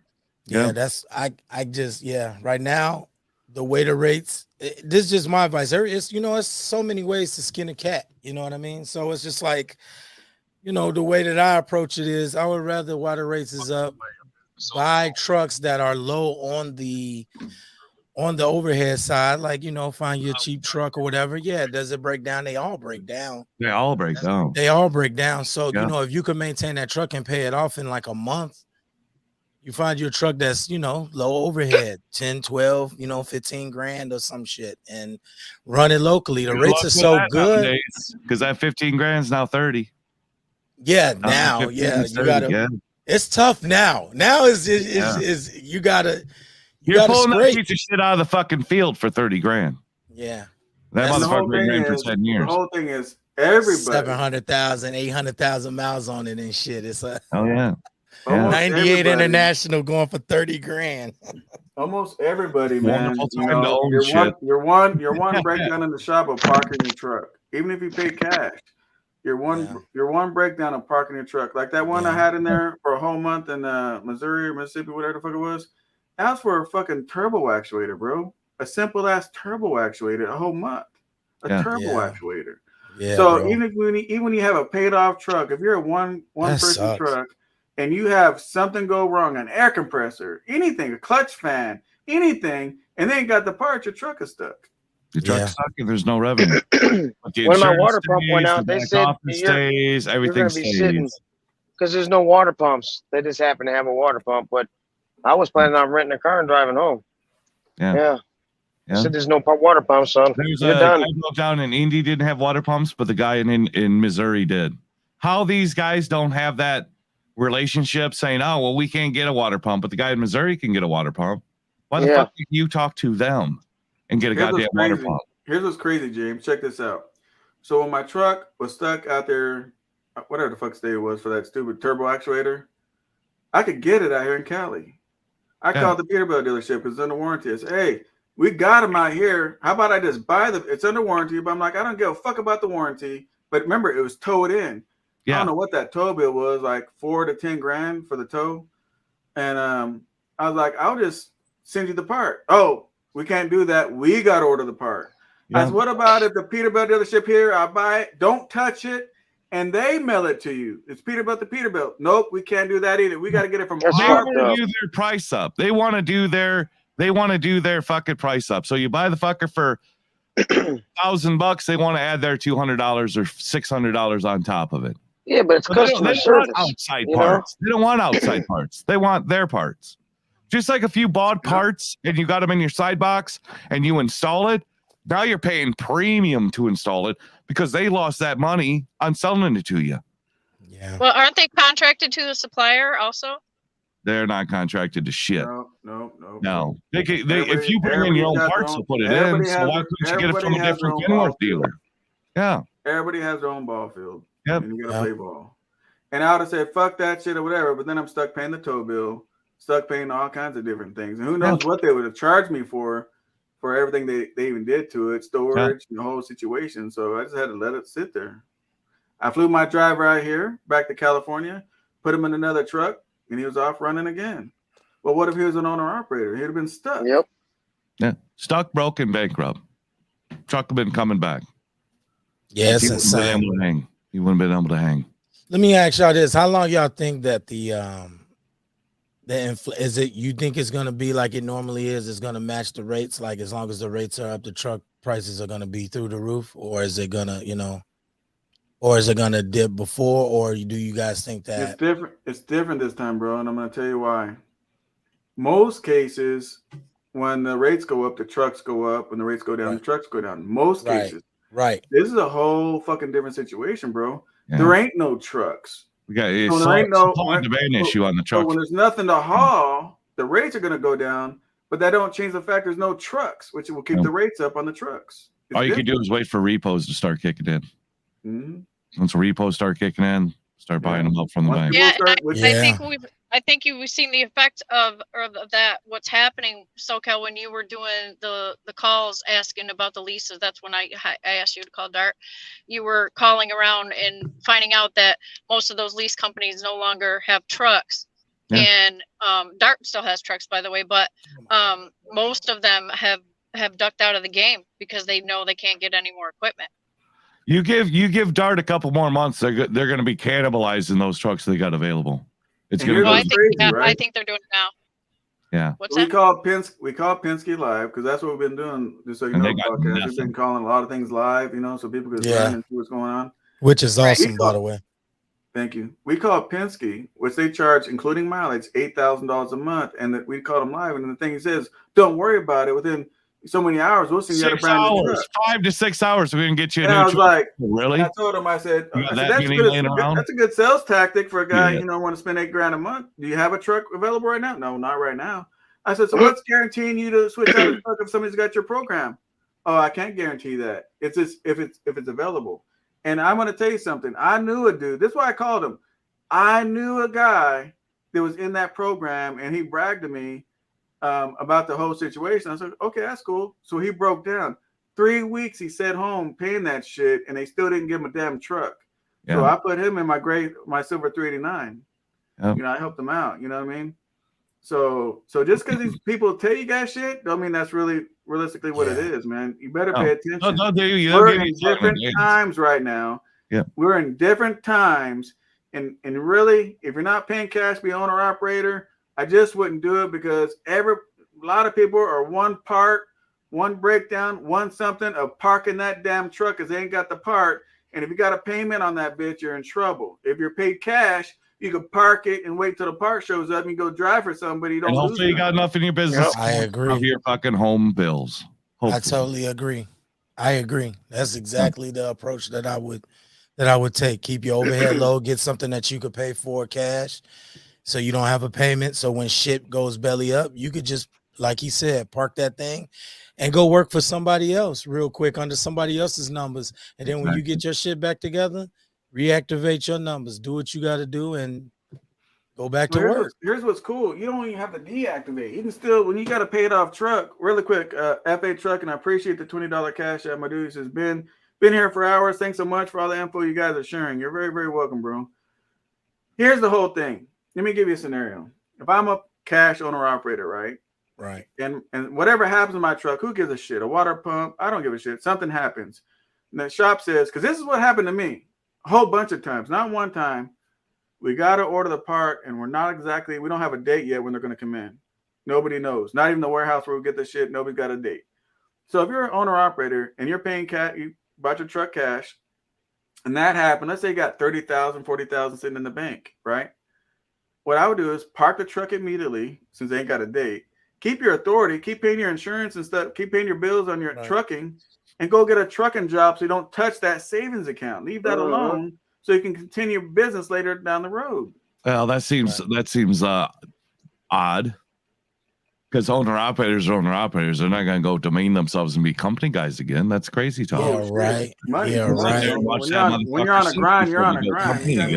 I'll tell you what I would do. There you go. What I would do. I don't fuck that pride bullshit. Yeah, I fuck park all that. At the house. I'll go find me a fucking job. That's the difference between a real businessman and somebody who's looking for a fucking title. Yeah. Thinking, oh, I'll just sit here and do nothing and burn up my savings. Yeah. You ain't gonna be a That's business. I think the repairs like that is another reason why it's important for people to make sure that their credit is right too before they. You gotta have credit, babe. You gotta have credit. I hear so much of this guy saying, "Well, I've got $40,000 cash to put down on a truck." So how's your credit look? Well, it looks like shit. How the fuck do you have $40,000 of cash and you ain't never paid a goddamn bad debt off to get better credit? Why wouldn't you? It doesn't. Because they don't want a low APR. $40,000 to pay for that bad debt. In 2 more years, it's going to be falling off my credit report. Why would I do that? Because you're bad business. That's idiotic. That's idiotic. Who cares about APR rates? Yeah. Who cares? I got 40,000 cash. I'm a king of the world. It ain't. And then they put it down on the truck, and they don't have a maintenance. Nothing to fall back on, right? Yeah. Then it's cash is king. Okay, so what if that engine blows as soon as a week later? You made $3,000 that week, or maybe let's say even fucking $6,000 that week. Is that going to do anything? Is that going to do anything for you? Nope. I'm not gonna finance a fucking engine. I'm gonna just pay for it. But here's the whole thing, though, right? Well, if you got the cash, you'll pay for it. Otherwise, you gotta finance it. If you buy a truck and 6 months later you go and have a breakdown or a catastrophic failure, such as a rebuild, you think somebody's got $27,000 sitting in their goddamn bank account? In 6 months, why would they not? In $6,000. Well, because they ain't never seen that kind of money before, and somebody's going to try to buy shit. They're going to try to get their new Escalade. They're going to be buying shit that I deserve this business. When you start throwing fucking money at somebody who ain't never fucking seen it before, stupid shit happens. Stupid shit happens. And that motherfucker's going to be broke for a long goddamn time. A long time before you start stacking it. I'm telling you what I'm doing because I see this bull crap. No, you ain't been bitch broke for a long time. You start giving somebody money, they're gonna start blowing it like they finally made it. James, A lot of these motherfuckers live check to check, dude. Absolutely. Didn't I just tell James I'm fucking broke? James, I'm fucking broke, bro. Anyway, let me tell you guys something, right? Let me tell you guys something. I don't know if people realize this, but you know, good credit, you have to maintain credit like you do a car. I don't know if you guys know that. You have to maintain credit. For the shit out of so, 800 credit score and that shit is bone ass naked, ain't getting you shit. Personal credit is different than commercial if it's bone credit. ass naked, you ain't got 800. You got a fucking 640. You ain't got 800 with 0 lines of credit. I'm just giving it. Yeah, giving an but example, right? 800 So- shit, you can so you finance truck as a 640. You ain't even got to have great credit. So you have to maintain your credit. So Yeah. once in a while, you have to apply for something and get something. You got to show activity every once in a while. Not all the time. Not blow it up every once in a while.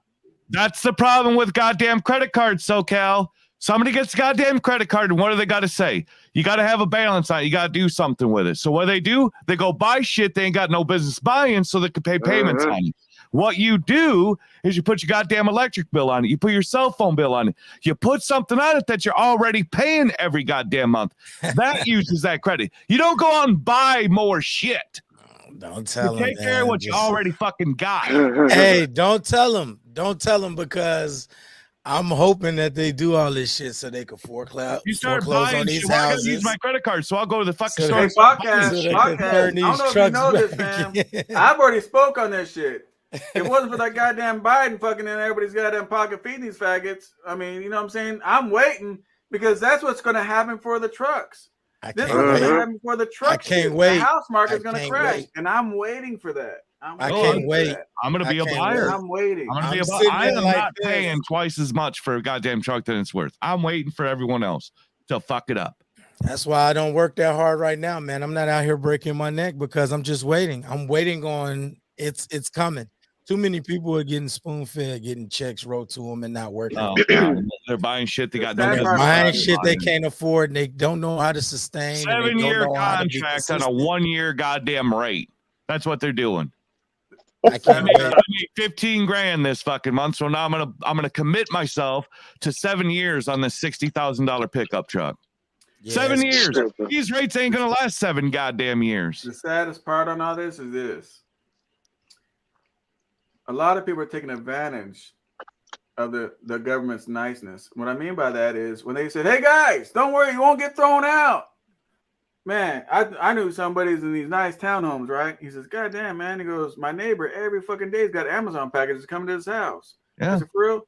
And then one day, a letter accidentally went to my buddy's door, supposed to went to my neighbor's. He owes $37,000 on that fucking townhome. Rent. He's back on. These But guys he's got are the money. living He's got the large. money. He works every day. Not paying But rent. he's just blowing it on bullshit because he ain't got That's to pay the same fools that are getting unemployment and not working. Finally, I get to be stay at home, do absolutely fucking nothing. I get a taste of money. I ain't got to work for it. I ain't got to do nothing.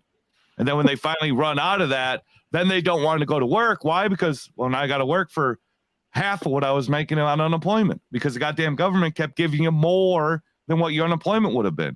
People were making more money sitting on their asses than they would if they were to go back to their original job. You guys got this time. I'm gonna go take a leak real quick. I'll be right back. And they're still sitting at home. And they're still sitting at home. Exactly. That's why they're sitting at home. They, you know, Yep.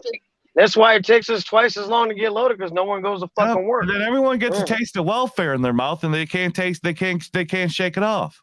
They can't shake it off. They want to be that person that sits at home and gets everything paid for them. Yeah, I can't wait. It's coming. I can't wait. Yeah. This fucker's gonna pop and it's gonna pop in a bad fucking way. It's coming. I'm gonna be ready. Being patient right now. I think the question is, are we gonna be ready? We need to be, and we're smart enough to be ready. These other fools that are doing whatever the fuck they're doing with their money, they ain't gonna be ready. They're looking out like, hey, I'm gonna buy a 7-year note on a $60,000 truck, and these rates are gonna be there. We know better. We ain't buying no $7,000 commitment or a 7-year commitment on this short term rate. This ain't gonna last. Anybody that fucks with me on my channel knows my sayings. And no, let's clear it up for the crazy fools. The saying I didn't create the saying, but I live by it. If you stay ready, you don't got to get ready. And I stay ready. That's right.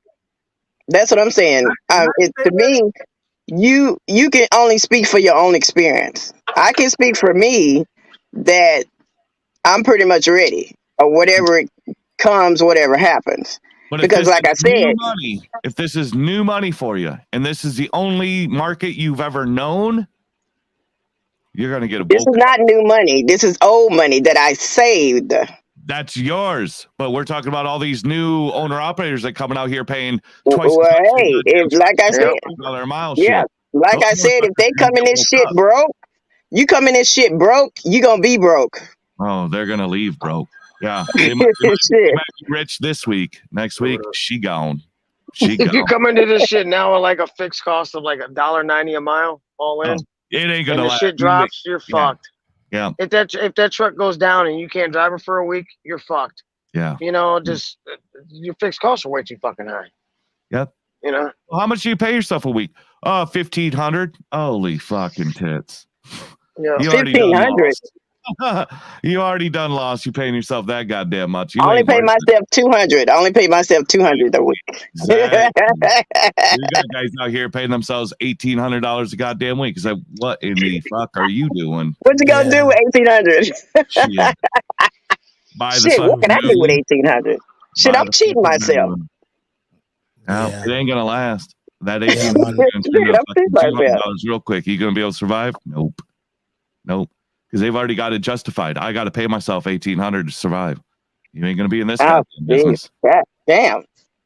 Okay, like I said, I don't see myself better than anyone or higher than anyone. But like I said earlier, I planned it out when I got into trucking. You have to plan this shit out. You have to be focused. You gotta play long ball. Yeah, it's like 5 or 10 years. Because 15 years, I'm getting the fuck away from here. Yeah. But you have to play. You have to set it out a plan of how you gonna do this and how you gonna do your business.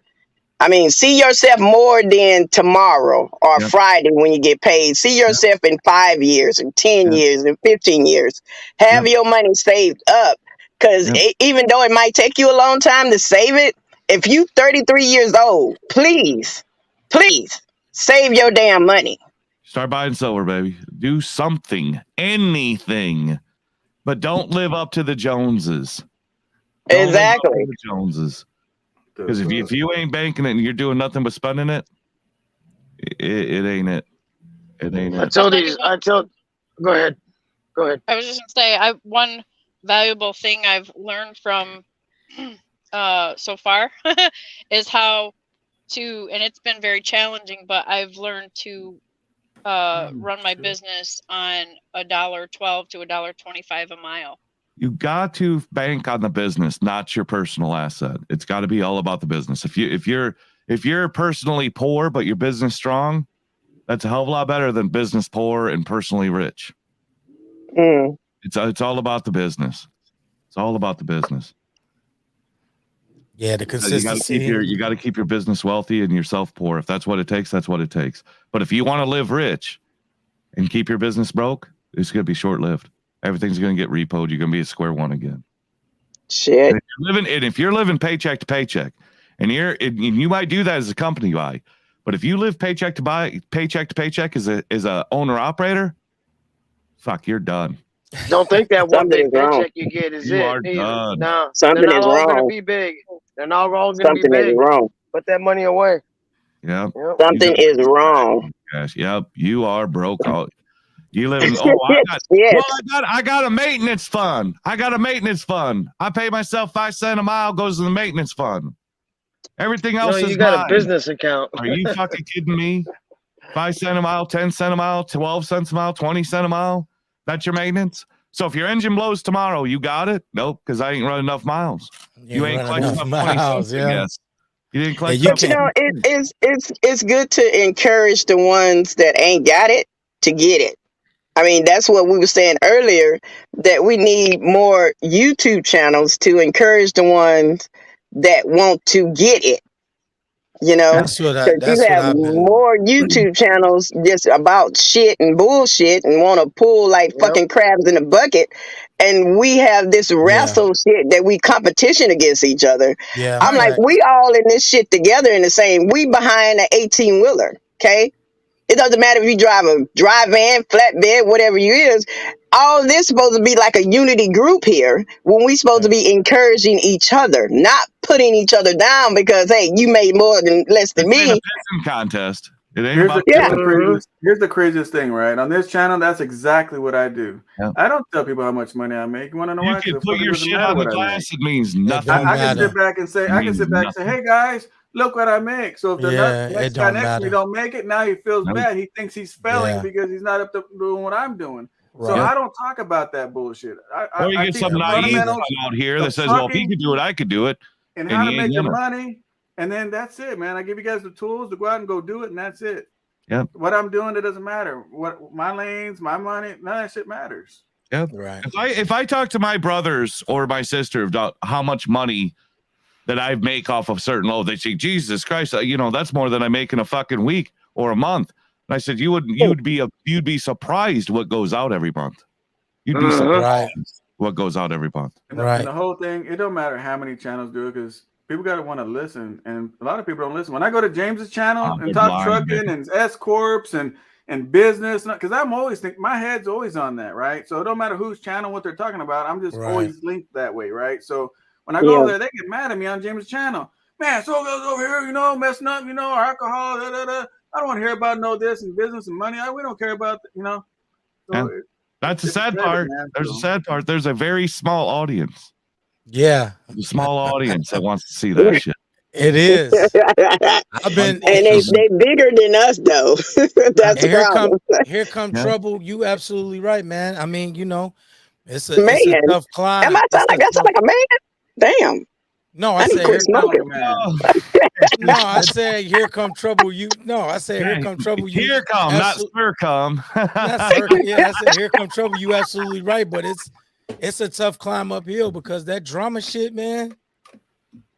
That shit is like you say. It's like WWE, man. The motherfuckers they crave that shit, man. They don't want to hear about the lease payments, the trying to run a business, the S-corp, the LLC, the partnership, the filing every quarter, how to file your IFTA, talking tricks on IFTA and tricks on this, and they don't want to hear that shit. No. They want to hear everybody's trying to put big numbers up on the glass, and I know that they ain't real. Like, you know what I mean? Yeah, well, they might be real for a settlement, but how much of that is they keeping? How much? How much you keeping? How long can you maintain it? And are you taking care of your family's mental health at the same time as making that fucking check? When they see these owner operators pulling in $12,000 a goddamn week, they think $12,000 a week. Goddamn, that's pretty good. And then they already spelled that. They already spent that 12 grand.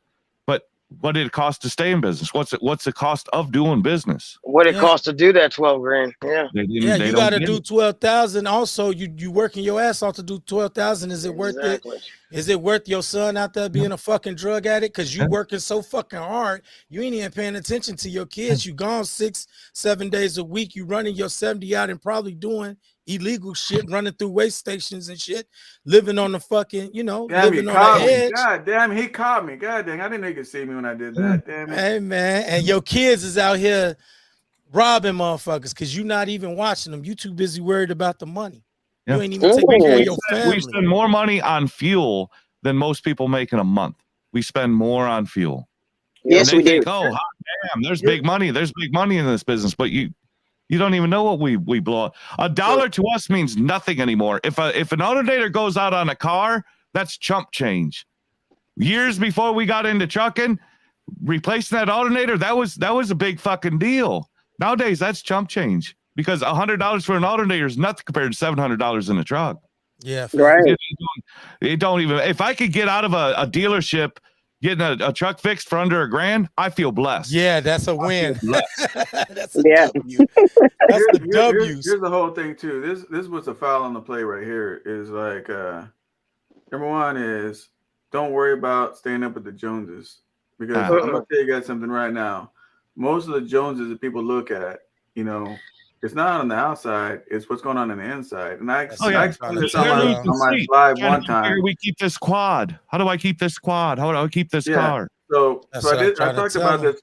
I talked one time about this on my live feed, right? So you got the guy in the house, he pulls up. I don't give a fuck. What's the name of the car? A Mercedes, something you like, whatever. Mm-hmm. He's got the badass blonde Coke bottle wife, all that kind of shit. And and you're the neighbor, right? Pulling up in a Chevy pickup truck, 1978, but you got a good relationship with your wife and kids, and you're doing you, and you're looking at the neighbor, and you're like jealous of the Joneses, right? But when that dude comes home from work, he goes inside. There's no relationship with the kids. They're doing bad. They're flunking school. Him and the wife, they don't even talk. They sit in separate parts of the room. They're stressed out. Alcoholics. They can't pay the bills. How you gonna pay that Mercedes? Everything in the house is exactly what I'm gonna say. We don't make that all payment. the furniture's rent-a-center. That's what I exactly finna say. Shit ain't paid for. You still gotta work to pay it. The whole thing. They coming to get this shit. You're looking at that dude over there, and you're jealous of him. You're killing yourself trying to be like a man that's a, come on, man. Yeah. He's losing sleep at night, and you're sleeping like a goddamn baby. Hell yeah, man. Just be better than I'm a sleep number bed. Shit. It's coming. The only race you need to be in is yourself, and just try to do better than you did last year. That ain't even money. That's anything. That's emotional. That's mental. That's your mindset. Fact. There's all kinds of stuff I'm talking about. Do better. Paycheck to paycheck mindset. Spend it all, baby. Spend it all. Don't save shit. Spend it. Got to keep up with the Joneses. It's coming though. The fall is coming. The fall is coming. Far as houses, far as equipment, shit's coming because it's too many people biting off too much.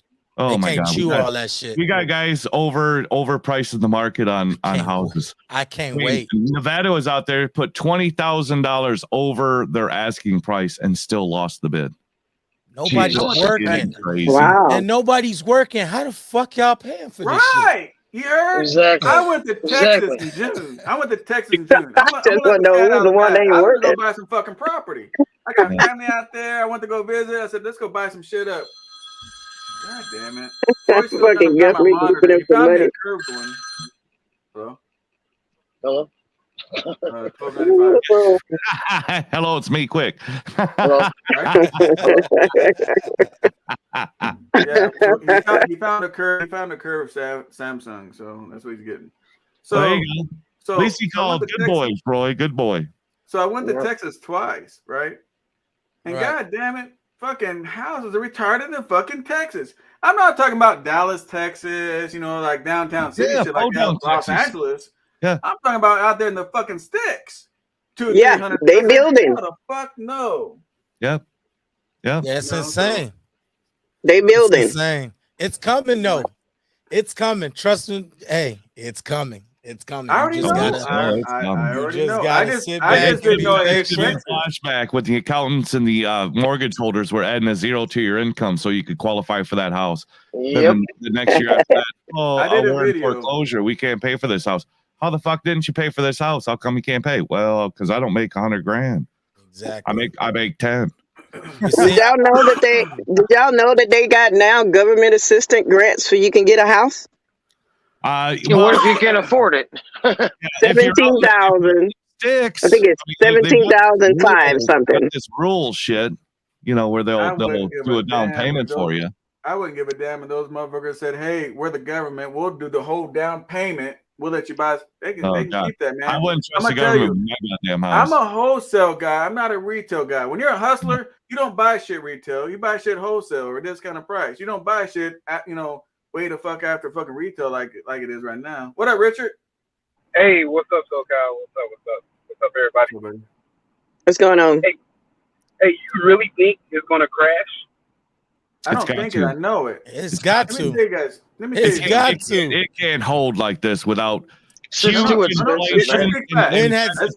need $5 a mile to run. You're gonna need it. Hang on. I'm gonna speak facts to you, Richard. Facts. How many people, put one in the chat if this is you, how many people were around when shit crashed in 2007, 2008? Put a one in the chat. Yep. Anybody on this board? Anybody was there? I lost my fucking job then. What caused that? I'm gonna tell you. High fuel prices, which right now they're higher than they were back then. Yep. The market inflation was high back then, but right now it's way higher than it was back in 2007, way off. 2008. Right. And Yep. what's the difference between this time, which the numbers are way blown off the chart compared to last time? You know the difference? People ain't working. Yep. And it's fake. It's fake numbers. It's all fake because nobody's working. It's the government giving people money so they can go spend their money and blow shit up and everything else. Yeah. It's all fake. To crumbles, stimulate the economy so that it could come class even twice as hard as it would otherwise. There you go. Banks with no restrictions, just like they're doing right now at the houses. So I'm not guessing. I'm not assuming. No. Richard, do your own research. Look at 2007, 2008. Compare it to today. It's factual information. It's going to happen, bro. It has. It's going 18, to happen. 19. Okay. 18, 19. What I think, if you go back to 1980s, you look at a diagram and you look at the overall trajectory of the housing market. Yeah, it has its little dips, but mostly it's going up.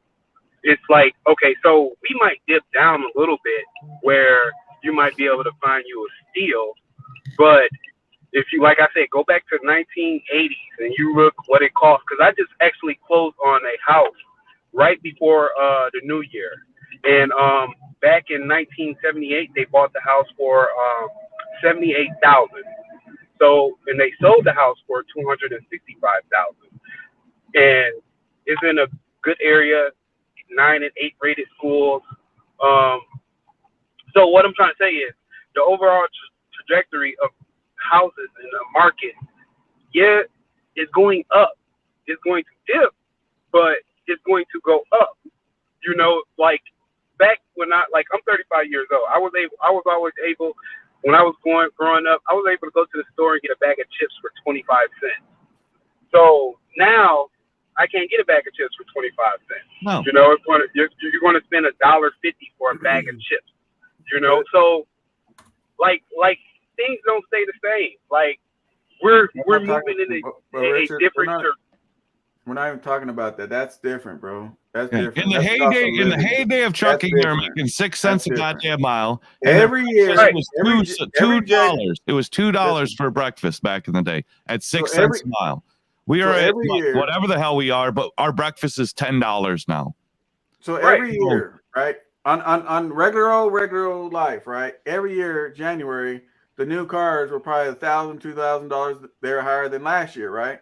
That's normal stuff. You go get a new car right now, it's 10 grand higher. Oh yeah. I see what you're talking about. I paid $75,000 for my son's Supra when I should have got it for like 55, 58. Right. Yeah. The market is definitely being manipulated by the Fed and stuff.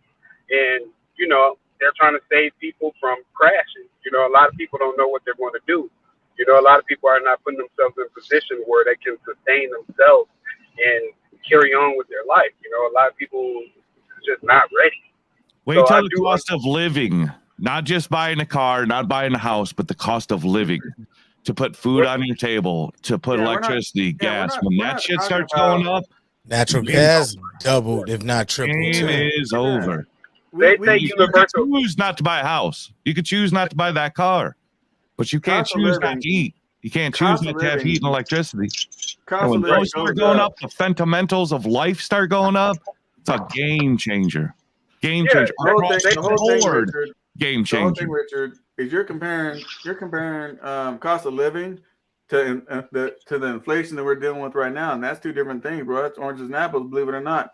You're going to have your normal every year things go up a little bit of cost of living. That's the value normal. of a house goes up every year. Yeah, shit goes up every year, but not what it's doing right now. No, not at that. And so when it crashes, right? What's going to kill the market and where the house ain't going to be worth shit is not the people that bought at a reasonable price. It's the whole lot of people that paid way double the amount on shit, knowing they couldn't afford it in the first place. And when everything goes and crashes, and there's no refinancing out of it because the interest rates have gone up. The banks have to hurry up and get rid of the shit because it's a liability to them, you know, because people are going to break into it, steal the car out of the house, you know. They just want to get rid of it, so it's going to go cheap. And what's that going to do, Richard? That's going to lower your house. Yep. Right, I'm but gonna I'm not buy gonna those sell. houses when they Yeah, my house might get lowered, but I won't sell out of my position because I know No, you the don't need value to of the sell. work. You'll You know? sell out of position when that house is no longer worth it. When houses in your neighborhood is selling for half as much anymore, and you owe more on that house than it's worth on paper. Yeah, that's what happened in 08. The interest Right. rate is so high that you can't even afford to Exactly. refinance and stretch out the payments. That fucker's going into foreclosure. Exactly. That's only That's for what a short. happened in That's only 07, for a 08. short period of time. But And that's how only long does it take? Negative. How That's long does only it for take like before so. the Say for instance, right? Say I bought the house last year, and let's say a year from now the market tumbles. I'm not selling them out of my position because I'm locked in my position. You're So locked in your position, but you've got zero escrow, so you're not even in a position to refinance We're because you not- end up owing let's more not- than let's what not- you paid for the let's not even house. talk about Richard's But what if you situation. can't Richard, even? What if you so can't you got pay? it for Richard? If you got it for $275, you did good, bro. Regardless of what the market does, Right. hold on to it because that's your family home. But you Right. got these $300,000 houses and they're selling for $650. You know what I'm saying? Right. So, right. No, I totally get where you're coming from. A lot of people if you bought it and you can afford it, who gives a fuck if the neighbor's house worth $50,000? That's But your that home. means you're going to right? keep it because that's all these When- other fools that bought these houses at ridiculous dollar amounts, and then they come around and now they can't afford it anymore. When Well, it's that's your only- home, Then they go to it's try selling different, it, they bro. can't even It's sell it for different. what they owe. That's only for people that put all their dependence into a job and don't have any other assets, that can't make any money for them. And if you're not trying to own the land that you live 99% on, of people out here, Well, we that's don't what we're have talking second about, incomes. Richard. We got We're not talking. Uno. That's what we're talking about. I'm not talking about podcasts. I'm not talking about Right. I'm But not talking about anyways- me, James, or you. anyways- I'm talking about anyways- general America. General America is what They we're work talking an hourly rate. 99% of Yeah. people in the United States work Facts. for an hourly rate. Yep. And when Right, that hourly rate ain't covering their home expenses anymore, the game is over. When it costs too much for groceries, the electric bill, cable, and they can't pay their mortgage anymore, guess what? They find a goddamn apartment again. And that house Right. is going into foreclosure. and even the apartments, they're fucking They're $1,400, going up too $1,500. because lumber's going Mhm. up, the electric's going up, everything's going up. So when we have somebody who's renting a house who has got no pride of ownership and tears up the carpet, puts holes in the drywall, fucks up all the fucking light switches and all that shit, it costs twice as much for a fucking landlord to replace all that shit, which then means rent goes up. Let me tell you how ready It I goes am, up. Richard. Let me tell you how ready I am, Richard. The Go ahead. construction people that did my office, right? When I got this office, I know you can't see it from this camera view, but this used to be like a little clothing store situation, right? I hired this crew to try them out, right? We put in all the cubicles, bath, kitchens, the whole situation. I like their work, right? I said, damn, I like what you do, man. Shit. So let's redo my whole damn house. Boom, we did it. And I said, look, when the house market crashes, we're going to work as a team. We're going to buy these because here's what happens, right? When people lose houses, they get mad at the bank. They never get mad at themselves. They're not accountable for their own actions. The bank did it. The bank is the big bad wolf because they didn't pay their bills. So what do? They put holes, like he said, put holes in the wall, steal the sink, throw the tub out the fucking window, and fuck the whole place all up, right? They do. I'm gonna come in, no problem, Mr. Bank. I'm gonna get a big ass list, which I'm ready. I got my crew ready. I got everybody on standby, just like that, like a light switch. We're ready. When that happens, I'm gonna pick that shit up cheap, put my crew in there, and we're going to rehab the whole bitch. It's and put it on the coming. market. It's coming. It He is is. that, I agree. bro. He can't be more right than I'm telling you. Just pay attention to history. There's never been a time when gas has been this high and the inflation and people not working and everything being this fucking high that it didn't come tumbling down. Natural It's gas coming. just doubled. And I ain't saying Not it like your from house. I ain't saying it from like a anarchy standpoint. I'm saying it like just get ready, like be consistent, be stable in your situation, because when it comes tumble down, you're gonna want to buy. We had a and United States across the fucking border to border an increase in minimum wage. Where do you think that comes from? Where do you think that money comes from? Don't come from the air, and it sure as fuck ain't coming out of the CEO's pocket. Everything goes up. The only winner is the Fed tax and the state tax. Federal tax, because now they could tax your income. Now you're at $15 an hour instead of $8 an hour. So they're winning on the taxes that they're going to get off of that. Bread goes up. McDonald's goes up. We used to have 2 for $2. Now it's 2 for $4.50. So now they've doubled the sales, the dollar that they're going to charge for hamburgers now. So they've additionally 100% more sales tax the goddamn states are making off of you. They're making 100% more Your sales your tax. average guy, It's your only a average guy, your win-win average for the 9 to 5 government and the worker is state. not ready We're for sitting what's here to come. holding the fucking bag. We're holding the bag. Let me tell you something. Go back on my video, right? Go back on my videos.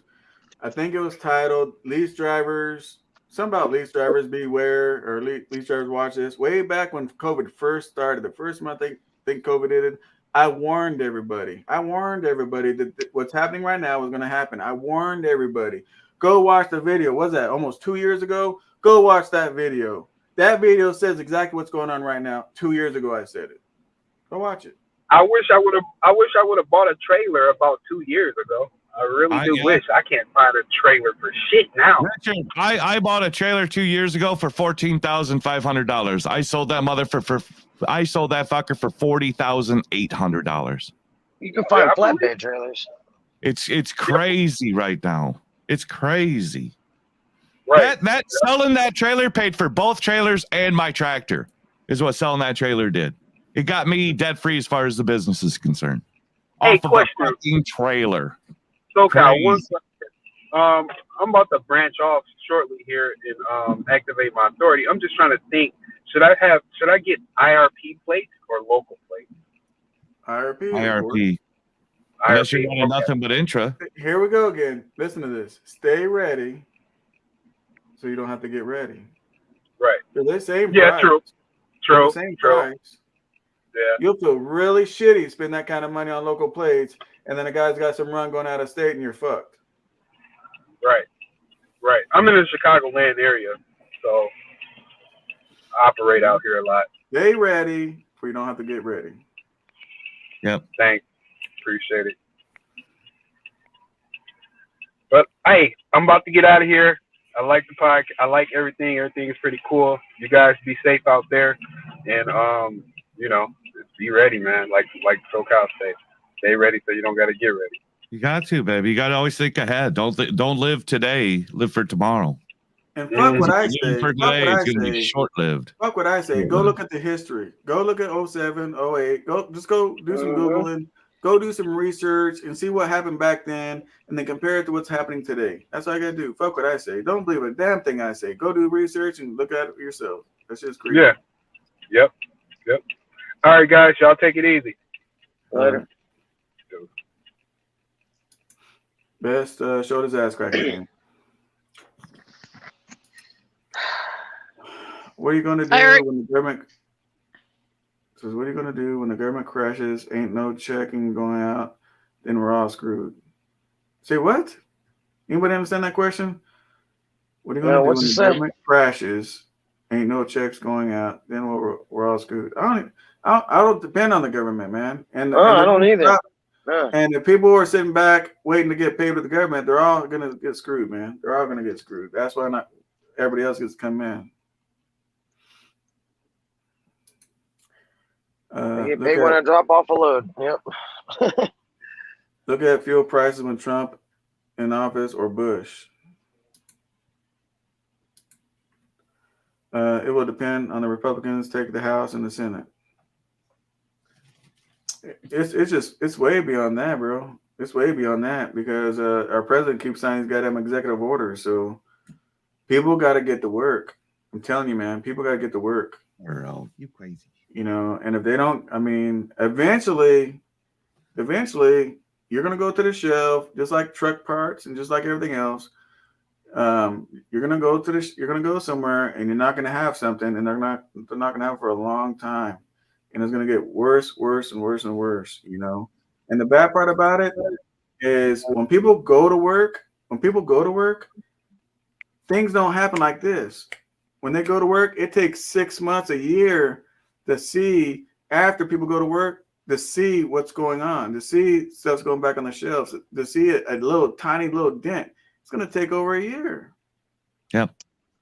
When I back in the day when the pandemic started, there was inside people at P&G with doing Clorox and things of that nature. They were stating that it was going to take 2 years before they got back on track, before they got caught up. It was going to take 2 years to get at the level they were the year before. It takes a long time to make up for that.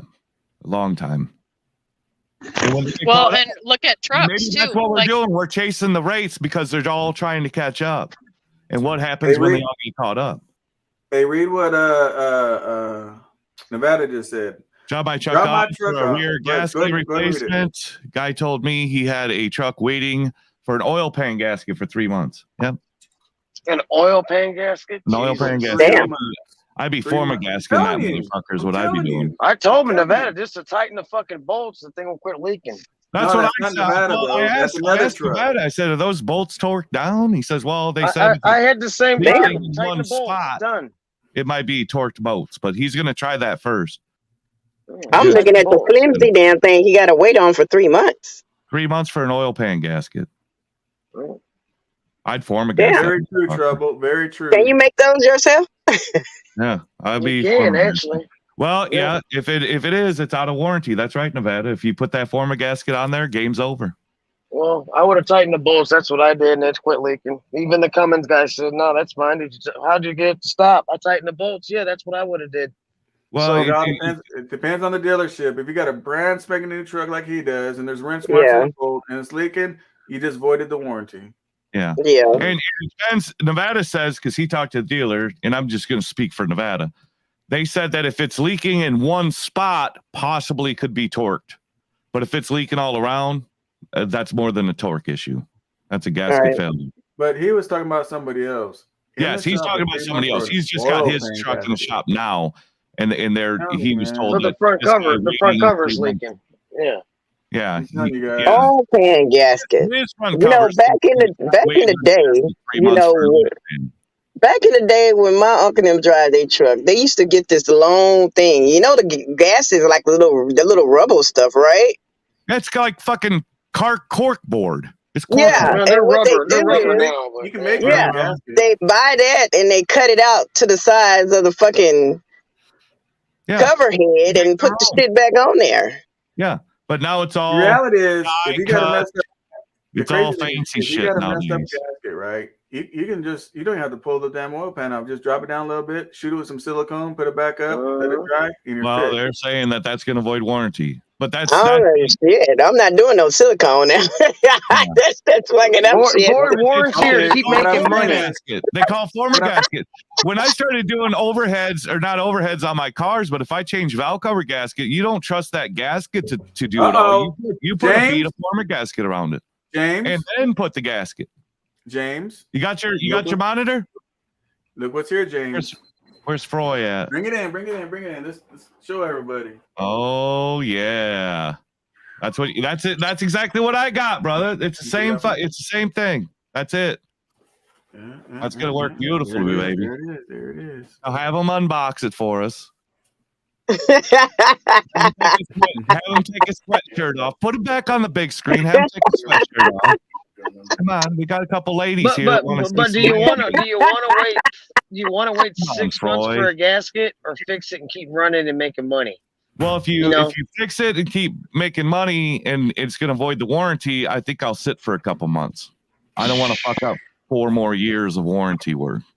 I don't think. Yeah, because if it voids your warranty, it doesn't just void the warranty on that part. It voids a warranty on the whole kit and caboodle. Yeah. I'll sit. Yeah, I'll sit.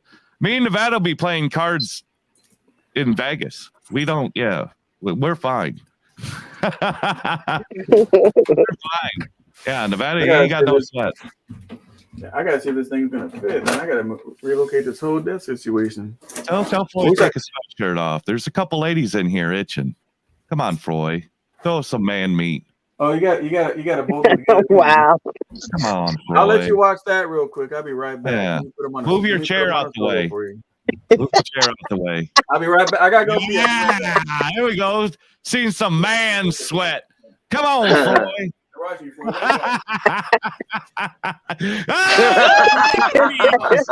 Ladies, hold on now. Oh yeah. You need to take off you're gonna get snagged on something. You need to take off the sweat jacket. On that fireplace. Take it. Motherfucker gonna do the cha-cha. Yeah. Let's get some music going. Yeah, it's getting hot in here, Floyd. Getting hot in here. Motherfucker turn around and start twerking. Yeah. Are you reading this No, I can hear everybody talking. He's just doing the cha-cha, man. Yeah. Ah, he's doing his moneymaker. He's shaking it for the ladies. SoCal and Froy, I sent you guys an email, so I hope you get it. Shannon says she sent us an email. Hopefully, there's a cash deposit on there for Floyd's dancing. Copied you on it. So you did dance. Yeah, he did dance. He did. He did. Take him to Vegas, baby. Take him to Vegas. He'll make you money. Put it in the garage. If it's in your Oh, 5-gallon bucket in front of him. He's going to have that thing filled before he leaves.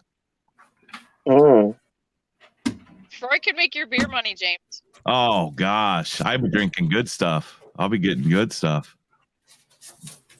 Man, I got a mess over here. Better make room. Oh, I got a lot of room. Just I got a lot of stuff on. Well, you ain't got room if you got a lot of stuff on there. You can read between the lines, okay? All right, we're good. I can go right here. All right, we're good. We're good. I wish we could play some music, but shit, we could delete it right off of them the tubes. Yeah, we don't want to break the monitor with him. Yeah, this man, you would really trip out, James, if you came over here, bro. I got subs, I got THX, sound, everything. On all you're missing is a keg. You get that keg, I got the first flight out of here. Yeah, but James got a gay cat. He made gay. Yeah, I got a gay cat too. You get a keg and a gay cat. I'm on my way. I'll leave right now.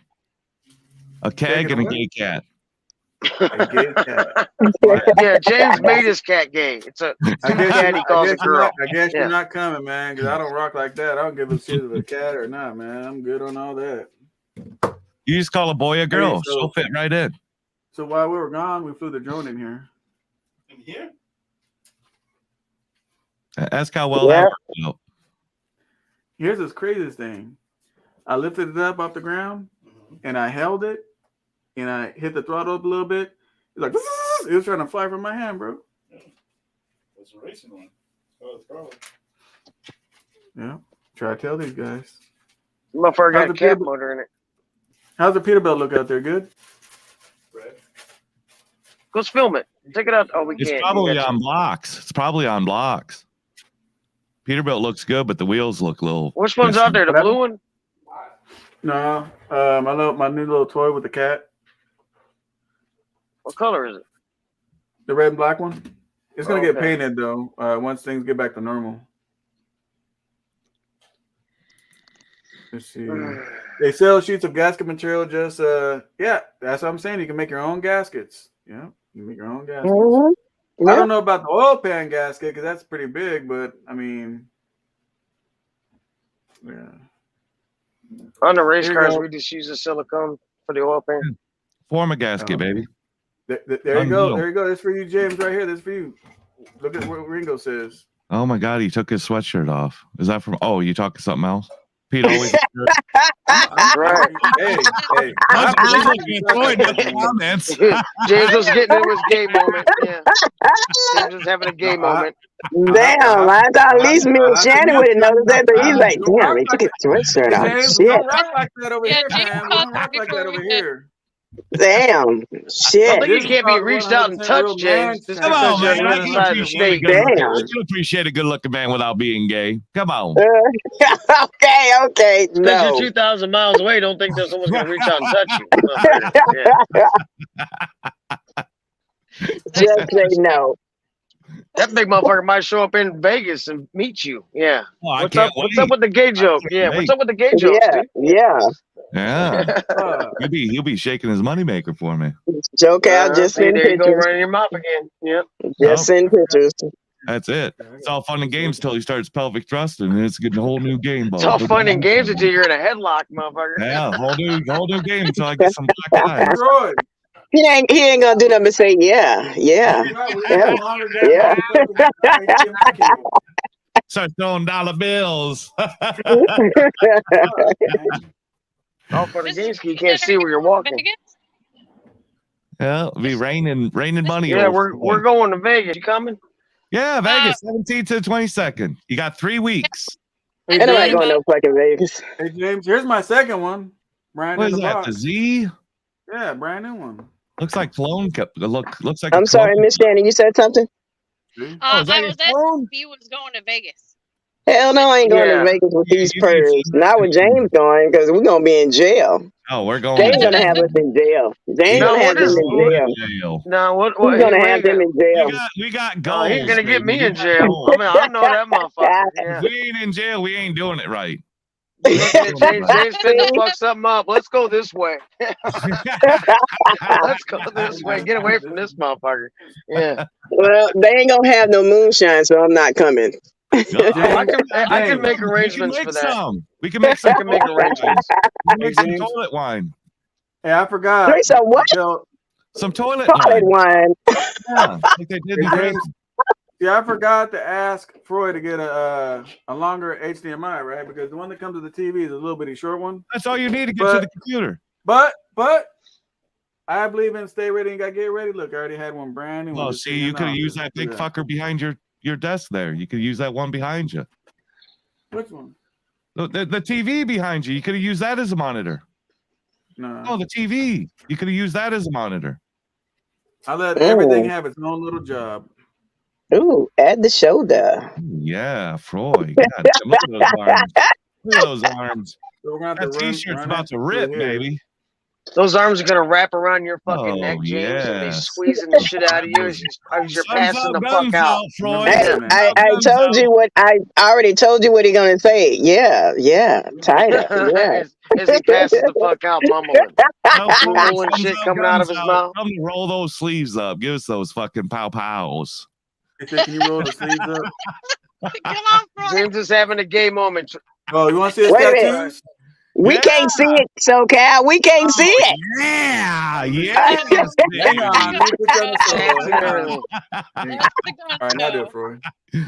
Oh, Yeah. Oh, yeah. Oh, yeah. Yeah.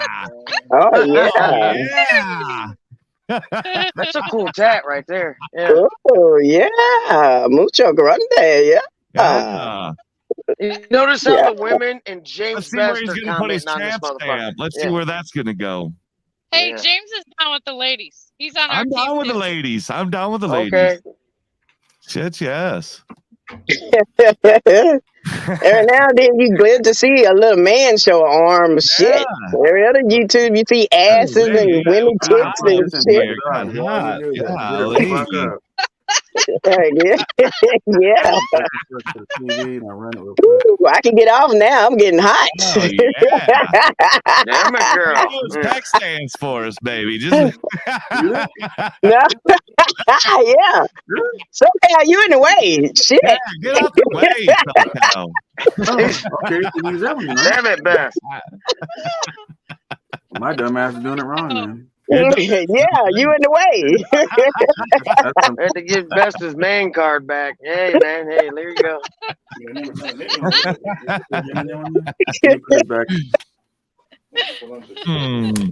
Thank you, Freud. Yes, thank you, Freud. Don't fuck up the monitor. Don't fuck it up. Oh, he's getting the close up. Make a big screen. Do it nice and slow. Yeah, that's right. Look into the camera. Yeah. Yeah. Contact, Freud. It's very important. Eye contact, Freud.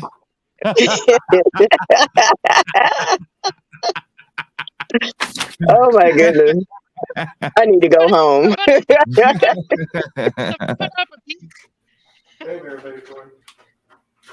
There you go. Yeah. Oh yeah. If he only can hear what you guys are saying. Yeah. Nice. Especially you, Yeah. man. Yeah.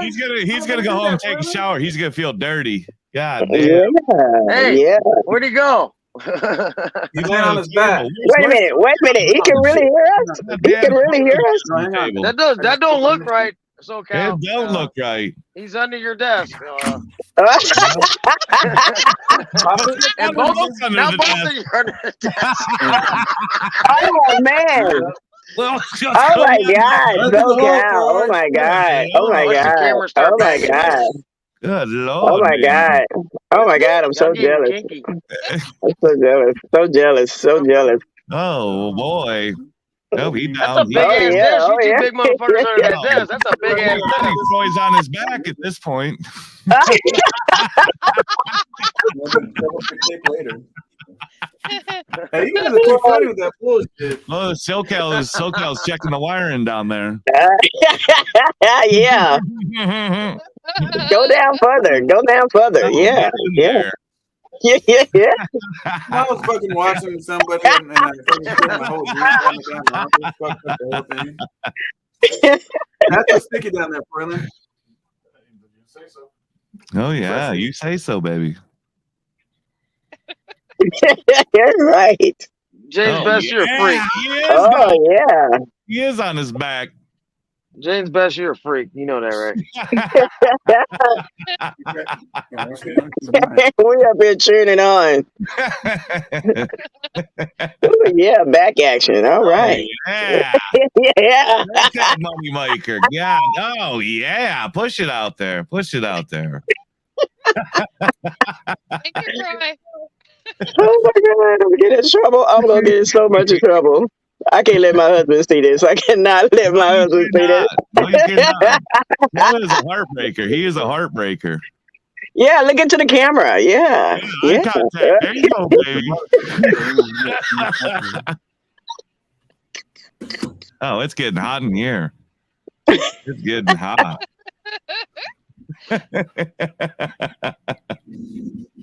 Damn it, Best. Good. No, it's all love. It's all love. It is love. Oh Now we shit! got- Now we got going computers on? and shit. God damn. Oh, look at that. Look at Yeah, that. look at that. Screen. That's nice. That is nice. That's Right not here, how man. you share a Right screen here. on StreamYard. Hey, James, we can do monitor to monitor, no? Or we got to put it on the computer? Yeah, it's already hooked up. It's good. So what you do is Yeah, just right hit that share, Yeah, right here. hit that share button, and it's on share screen, and it'll show the screen.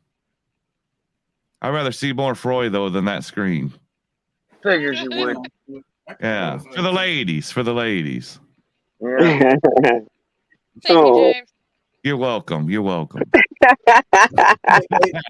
See, like he's For the enjoying ladies it more and than we Best. are. Yeah. For the He's ladies. enjoying it more than For the we are. ladies and Best. No, you mean the best and the ladies. That's Because it. There you he's go. doing Yeah. Me first. Me first. He first, yes. I got this cutie, I got this cutie, and I got this dude. Mhm. Yeah. Take your pick. Yeah. Good Lord. Well, I'm finally gonna get off here. I need to get up. I need to get home.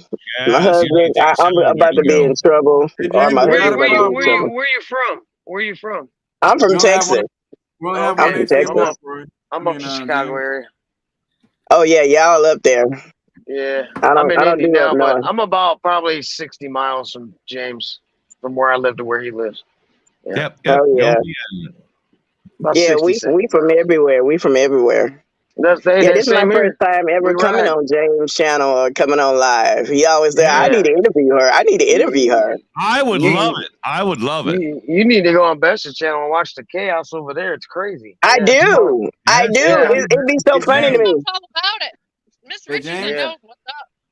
Yeah, I'll be over there watching his channel. It'd be funny as hell What'd when you when say, he's drunk. SoCal? I think James, I think SoCal needs it. SoCal, hit that share button on your StreamYard at the bottom.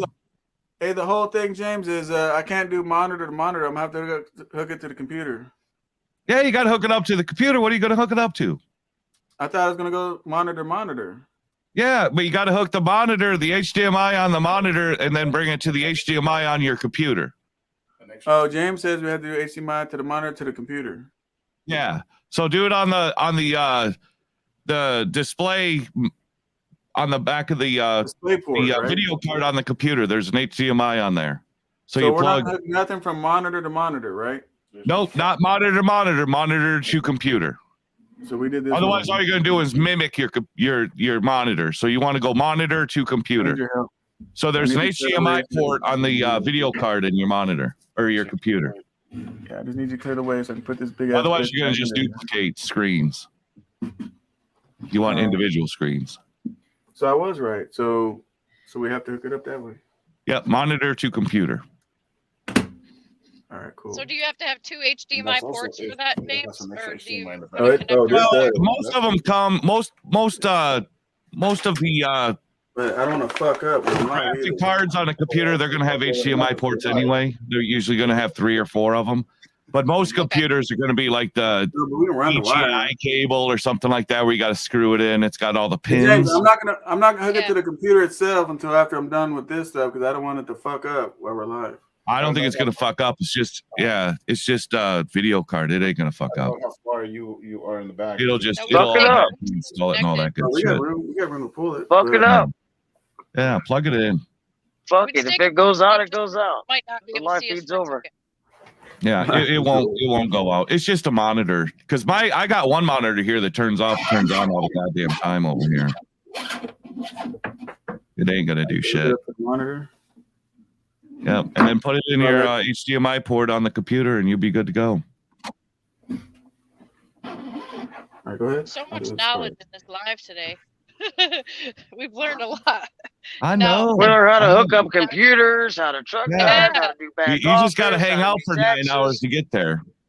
Yeah. How to fucking adjust brakes. How to make money with Floyd. How to just make money, period. Ah, damn. How to make money in the right way. That's right. How to do shit right to make money and not do shit fucked That's up it. to lose money. Yeah. Now we need to work on money that we ain't got to work for. You make money while you're sleeping. That's You what guys we got need to learn about drones today. You know? Oh yeah, we saw some modded fucking drone that's stupidly fast and sounds like a jet and a chainsaw at the same time.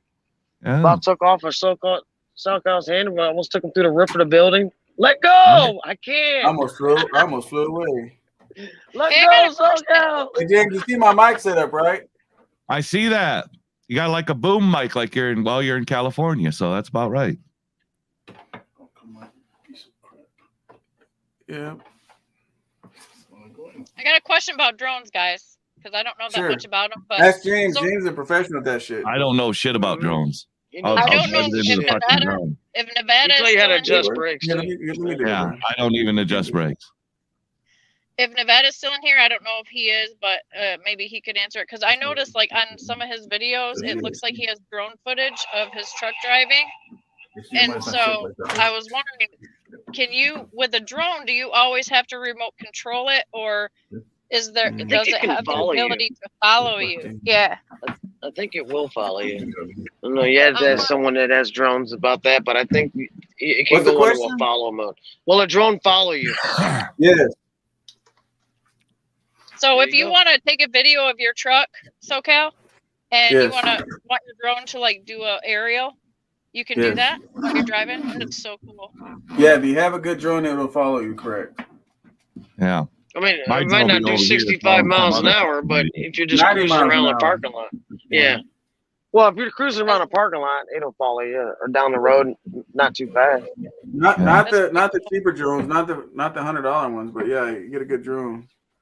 Damn, we got a super chat. You didn't even tell me, James. You got a super chat $5. Says good, yummy.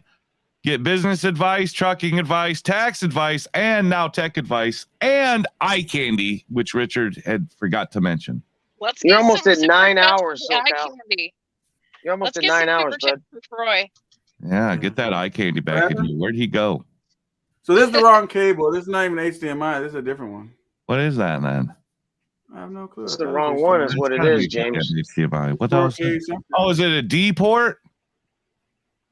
That's a D. That's even better. That's a digital one. Oh, we use this one still, bro. Yeah, you can use that one. That's a digital. That's even better. Yeah, that's the port one.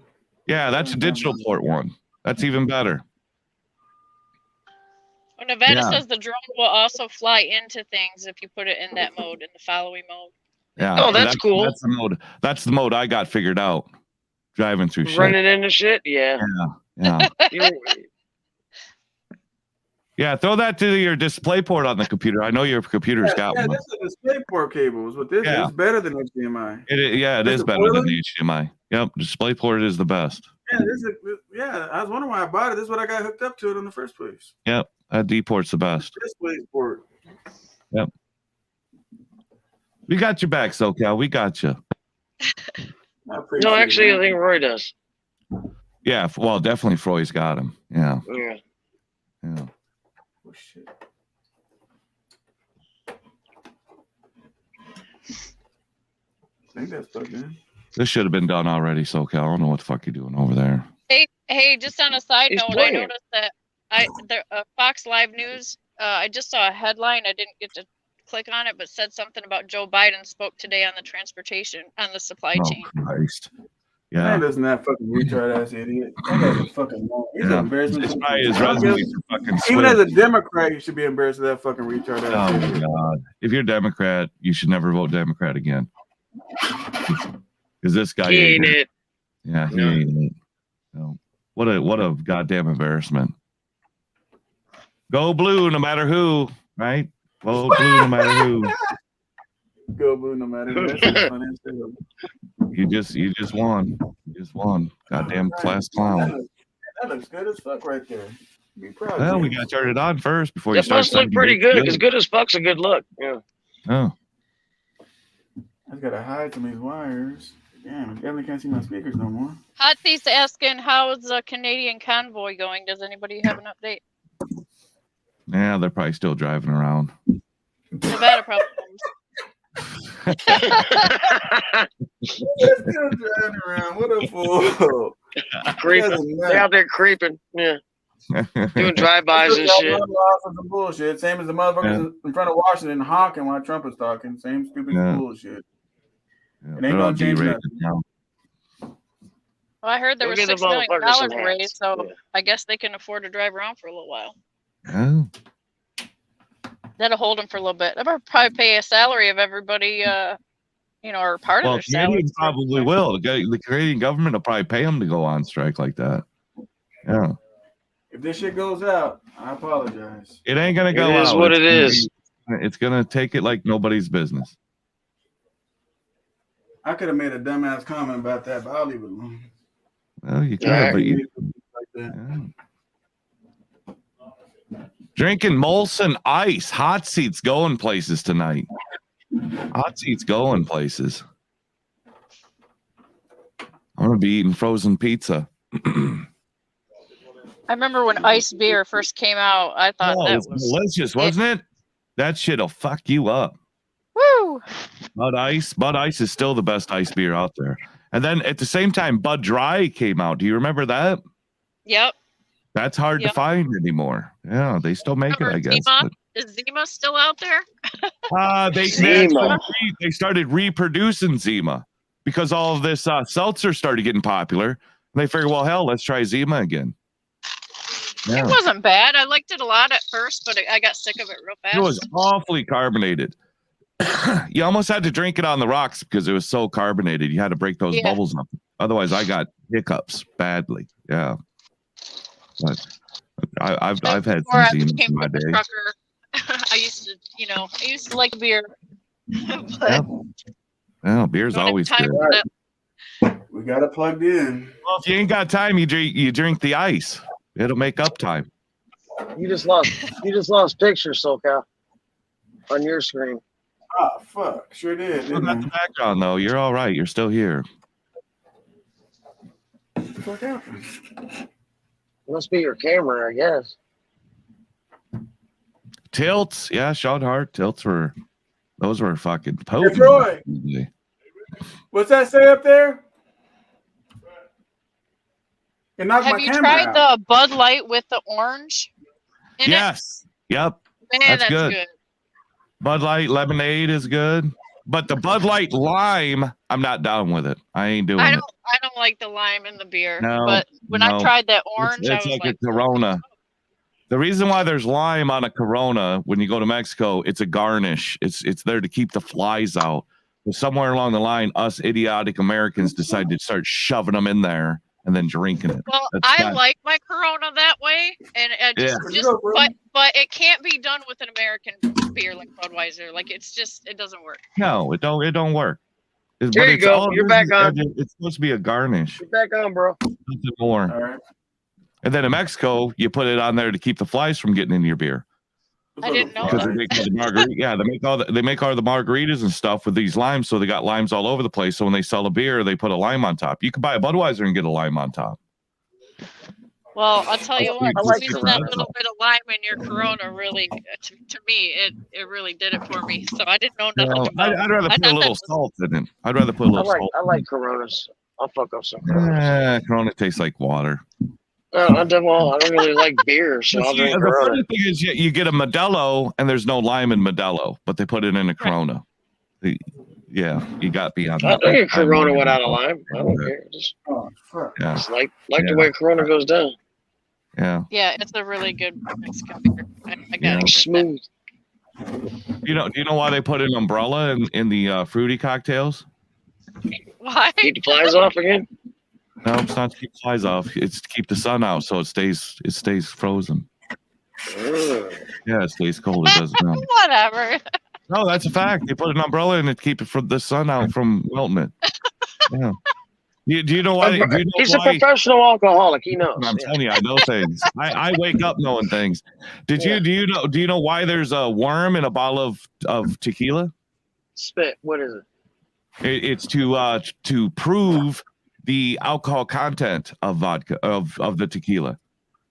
So if So what's the worm have to do dies, with if the worm dies, then it's high enough alcohol. Now you don't know what alcohol content it is. It's just enough to kill a worm. It's enough to kill a worm. But if the worm So a lives, worm then a it's- worm can live in water with no air? no, a worm won't. A worm Okay, won't. then if he's just in water, wouldn't he just drown anyway and die? Well, because that was the standard back then. Is you throw a worm in your alcohol, and if it died, then it was good alcohol. If it lingered around or whatever, or was Well, I think floating he's on gonna top, then it was die okay. anyway because it's liquid. Well, it's not going to die right away. I suppose how long the liquid is. I guess. I guess it's how long he can hold his fucking breath. Yeah. Yeah, yeah. We got audio Alcohol problem here. kills them instantly or something. We can like hear that. you, man. I know. Unless you Hang can't hear on, us. hang on. That James, that was a There we very go. interesting fun fact. Wait, we can hear you Fun fine. facts. Yeah, fun facts with me. Yeah. No, what happened? The speakers started playing through the thing, so we're hooked up, James. There you go. Now you just hit that share button on the bottom of StreamYard, and you'll see share screen. And then when that pops up, you'll see your other monitor. So what is he trying to accomplish here? I'm trying to He's understand. trying to do the share screen. 3 screens, I think he hooked Yeah. up. So he's He able had to 2, and share now a he's got screen 3. like this, where he could just pop up and then well, I can't do it because it's not my goddamn channel. So I guess it shows me nothing. So Right what there? would it show him with several screens? It'll show a screen in a screen on his screen. So he's gonna be in the, there you go, right there. You got it. Oh, okay. So he's sharing his screen. Oh, so so he you can can- share. Okay, he can screen share with us. Yeah, so he could Google over here or run another video, or he could do whatever, and then he could still be live on his monitor, but then show what's going on this monitor. So he can play the Loves commercial. He could do the Loves commercial, which I highly advise not to do. Because I don't want to break my monitor. See.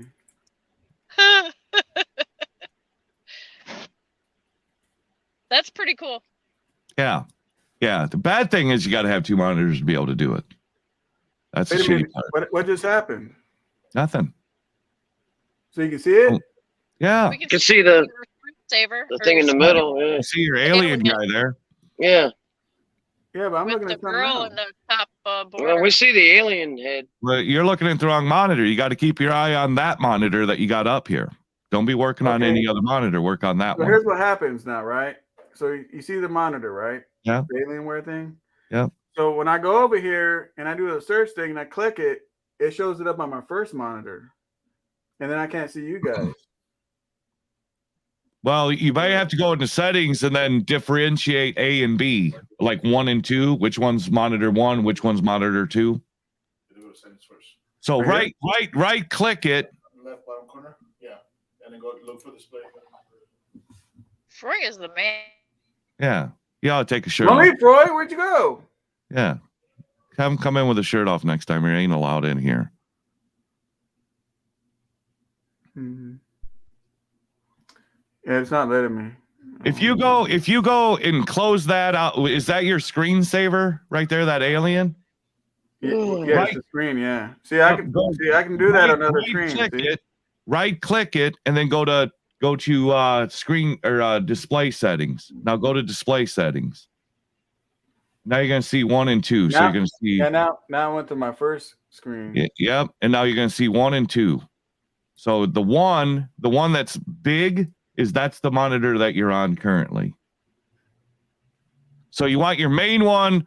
So you're gonna go left to right. So you can move. Which one do you want the computer to be booting up on? You want that main one. First one. You want 1 to the left and then 2 to the right.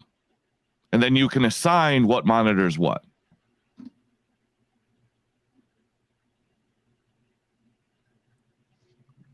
So if I move the box, if you move the box to the second monitor and then hit 2, then that'll be number 2.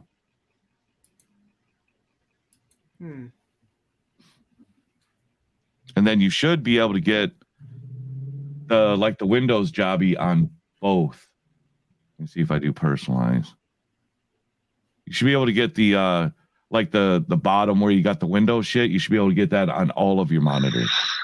Yeah.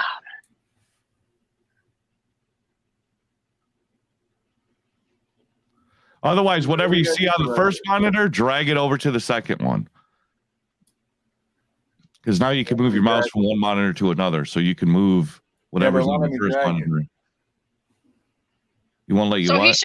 He should be able to see his computer screen on one and then the StreamYard on another, right? He should technically be able to see both monitors independently.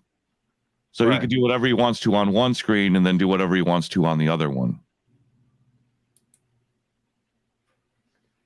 Kind of like that, but now this is your first screen.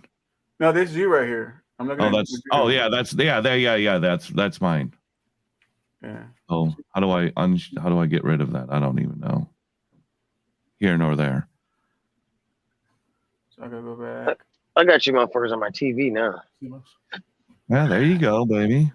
Got We're waiting for Floyd now. He's in a sleeper. Oh yeah. Oh yeah.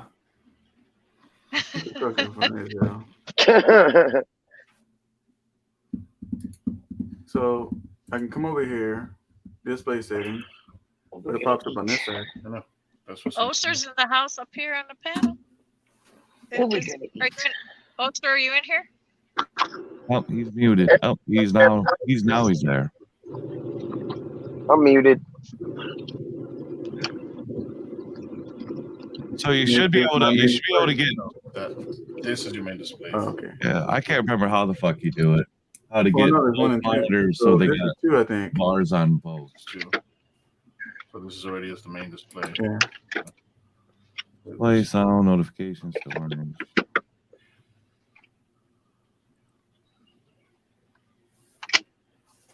Oh, so then you identify monitor 1, monitor 2. Oh, you gotta identify monitor 1 and 2. You gotta identify monitor 1, monitor and 2. Go to identify. And then if you scroll down, it says multiple displays. Multiple displays. So you extend desktop to this display. Extend desktop to this display.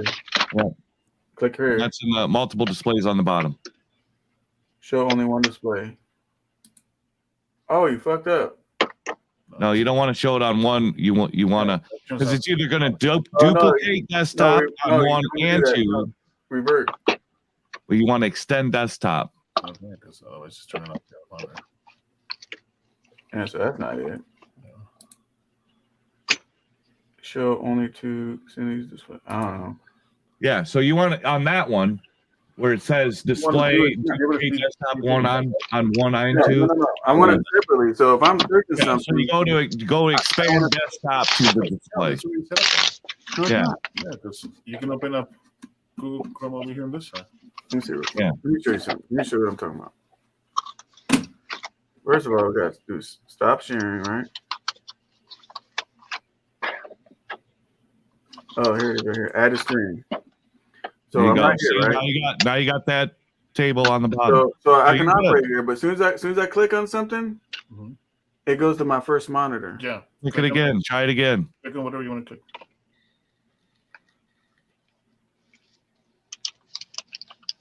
Go to the Google thing. Go to the Chrome. Hit Chrome once. Oh, okay, so it's fixed or not? Yeah, it looks like you're good doing it. And anytime you have a window that opens here, you can drag it to that side. Yes, you could drag it from one to another. Yep. See, the whole thing's fucked up now. It ain't. It looks right on our side. Minimize the window. What? Minimize the window, the little box. This one? Yeah. Now grab it from here, anywhere in the gray, and drag it to that side. All the way. There you go. There you go. Thank Yep, you. you got that there. Thing over here. Bango, bango. Open up the app that you had up. Yeah. Which one is the app for the streaming? But it's all over here now. That's the app to stream right there? Now we're fucked up, James. We're trying to pull you No, guys you're back not fucked up. You're not fucked up. Well, whatever. What are you using? Chrome or Microsoft? Or the Microsoft thing. You're on the internet, right? Right. Well, yeah. Oh, So you have to split the internet. So grab one of the windows. Grab that one. Yeah, that's StreamYard right there, and then split it. I'll try it over here. There you go. Drag that You motherfucker have to over. split the window. That's what it is. Now you got it. You understand? Yeah. So every time you open up a new window, if you want to see it separately, you have to drag that window into that monitor because that's just basically acting as an extended monitor from this one. Oh, okay. You get it? Yeah. Yep. So as long as you open up a new window, you just have to drag it to that side. If you open it up in this one, but now you can open up on the other one, like the one you got right now. You can open as many windows as you want to right now on this one that you got displayed. Put it where? In the back, just to close it. Oh, the cable's not to be closing, not to be shown. How's it showing? In the back. Go ahead. Well, on this one, James, because remember the StreamYard's on Google, so when I do that, it comes to my first screen, so then I have to separate it. Yeah, but now you can add tabs on this one that's on your shared monitor. You can keep adding tabs until you're blue in the face, and it's going to show up here, and it ain't going to show up on your main screen. Yeah. So you just got to initially split that first one. Then after that, you can do whatever you want to over there. So like this one with all these trucks for sale, you can just keep adding tabs and do whatever you want to. That looks good, huh, Roy? It's good to go, curve. Yeah, it's looking good. Yeah, I agree. Yeah, the curve looks good. Yeah, the curve's tits, man. You'll never go back flat once you get the curves. All right, so you can add tabs. You can do whatever you want to here. Don't close it. Just add. So just add it? Yeah, well, you can hit that plus button there on the right there on top of your searchy thing. Hit that plus sign and it'll open up another tab. Yeah, you can do whatever searching, whatever you want to do if you want to have multiple windows or multiple tabs open. Oh, there you go. And then you can maximize that screen too, and it'll take up, obviously it'll fill the screen up. So maybe we could see a little bit better. There you go. Perfect. You got it.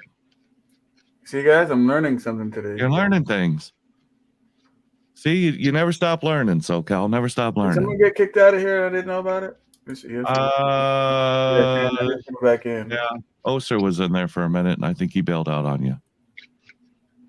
He's my guy. It's your guy. James got a guy. He's in. There he is. Yeah, I got booted out for a second. You got booted.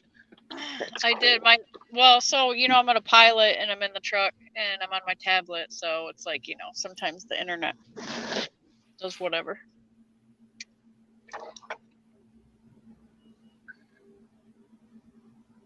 Well, I'm gonna jump out because I'm gonna eat and chill out. So nice hanging with you guys today, and hopefully we do more of this.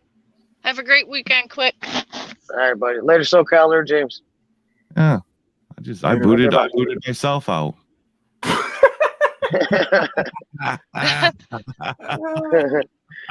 right, I'm out. See you. Later, Quick. Now we're getting it. Now we're getting it. I'll be right back. Give me 2 seconds. I'm gonna take a leak real quick. Oh, it's about bedtime. It's 7 o'clock. I gotta put my pizza in the oven, all kinds of stuff. I'm a busy guy. It's been a good day. It's been a good day of lives. First you guys started out on yours, right? Yeah, and then the power went out, and then we went to SoCal's channel. Yeah. Yeah, I They started did the watching transformer. then. Yeah, they did the transformer on our pole, and they cut us off. So I've we been had to with wait you for the all day, computer to be James. back. Yeah. Yeah. Otherwise, I've been all day here. No doubt about it. Yeah, so that's pretty cool then. Yeah. So keep the tabs up on that, and that'll be good then. Yeah. See, I've always got 3 monitors going. So I got one monitor is just my email. I got one monitor with just factoring, and then I got my other monitor is going to do my back office stuff and whatever else I want. Yeah, I got a train wreck over here, man. I wish you guys could see it, but Well, we can't see you. We can't see the train wreck. the whole office is a mess. I have to relocate everything. I'll do it later. I'll do the live stream. Yeah. All right, so who we got? Here we go. I'm going to preheat the oven. I'll be right back. I forgot to put the camera on. There we go. See, Dirty Diesel says, hey, T-Bone, just chilling at home. Watch truck and polish the fuel tank. LOL.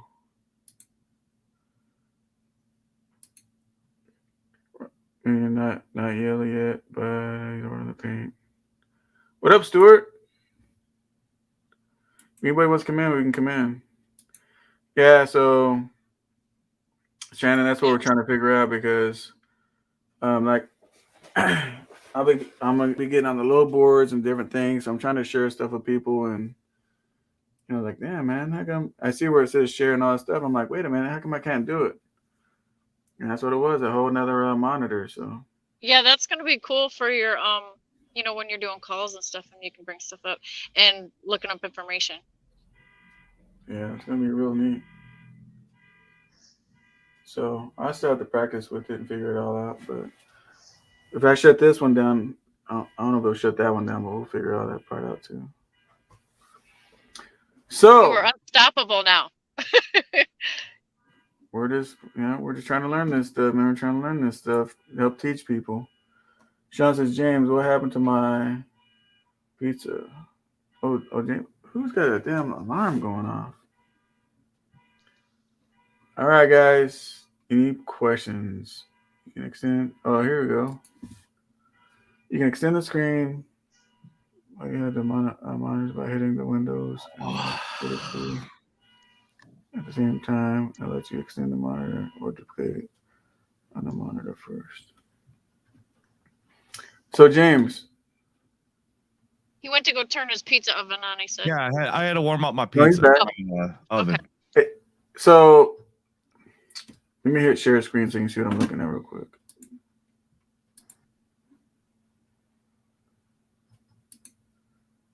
Oh, shit. How'd I get up there? I don't know what you're seeing. Oh.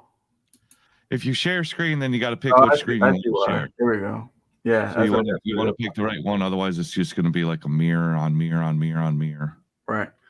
So now when I close out StreamYard and close out Chrome on my first monitor, will it leave this one staying up? Well, it should, but if it don't, you just open up another window and drag it over. Okay. So I Yeah, have to because set sometimes this all up. if you go to Microsoft, it's going to show you 2 monitors. It's going to show you 2 things. If it doesn't, then you just open up another window and then drag it to your second monitor, and then you work off of that monitor, or do whatever you want to on that monitor. But if you close it, it ain't no big deal. You just open up another tab on the original monitor and then drag that one over, and then start from scratch. So my speaker's on my first screen, right? First one, yeah. So if I play it here, it's gonna come out of where? Well, when you share it, did you hit? Now, when you hit share screen on StreamYard, and you click the screen you want to share, you also have to hit share system audio, which is on the bottom left. You're gonna see share audio. You want to share the audio. So if there's anything coming, if there's any volume, like if you're playing a video or something, if you don't have share audio, then it's just going to be muted. If you share audio, then it's going to play. It won't play through your speakers. It's going to play through your headphones, but it'll play on the video. It's not going to play through your speakers. Just like the audio here doesn't play on your speakers, it plays on your earbuds. It's going to be the same thing. Audio. Look for the share audio checkbox. Yeah, on the very bottom. Follow these steps, whatever. Yeah. Oh, okay, I see it. Yeah. And then it'll share the audio of your second monitor. So if you're playing a video there and you share that screen and play a video, then it'll share the sound and the video. Let's see how it works. But it's going to be in your ear, not in the speakers. But it's going to play over here. It's going to play over here like everybody can hear it. Yeah, because you're showing. I went back to the first one. Well, whatever's on your monitor, you got 3 tabs or 4 tabs open. You can go to any of those tabs on your second screen. Looks like you got a Bing open, and then truckstop.com, and then 123 load board. Cruising down the street. Yeah. So it's playing audio. Yeah, we heard that. But we're not seeing the video of whatever you're doing.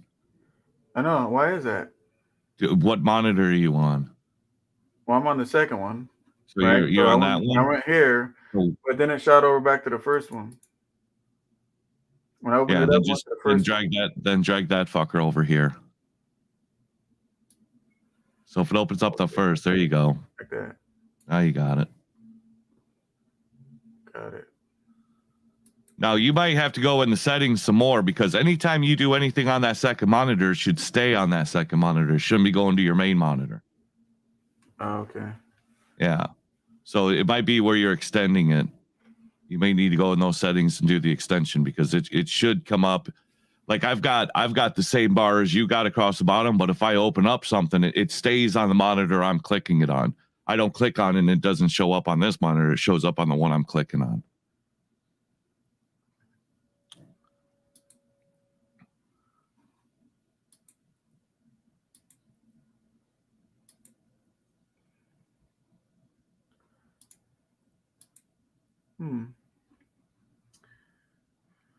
So that's cool. So I can set stuff up on this monitor, prior to me sharing it. Absolutely. And then I can hit share, and then it'll be there. Yep. So you can do all the work you want to on that monitor. Nobody's going to see nothing until you share it. And when you want to unshare it, you just remove it on the bottom there where it's got all your screens or whatever there. You just remove it.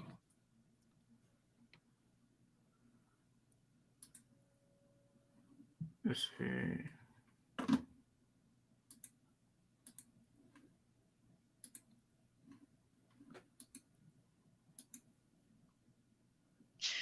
Jordan and Stuart said they left for a while and then came back. We're still here. That's true. Stuart said he did 400 miles while you was on and a steak dinner. Who's having a steak dinner? Stuart said that he did 400 miles and while you was on a steak dinner. Stuart should not be having steak dinners. Where's Stuart? He's in. Well, yeah, I think it's only meal of the day, man. You guys made me hungry, so I'm managed to knock out 160 to go, and then I'll be home. Yeah. Right. You shouldn't be having steak dinners. Why is that? Well, it's just not in your budget. We got Vegas coming. Oh. You tell them that you want the some kind of a stir fry or, you know, whatever's cheap, Popeye, what have you, salad bar, or just have a salad. It's your birthday. It's your birthday the first night. It's my birthday the second night. It'll be Nevada's birthday the third night. So we'll figure it out. Get our free meals. Actually, I think they have a buffet coupon there, don't they? We When you need a check in, you buffet. can, We ain't seen a single Vegas buffet. They're supposed to be the best buffets, and I ain't seen one yet.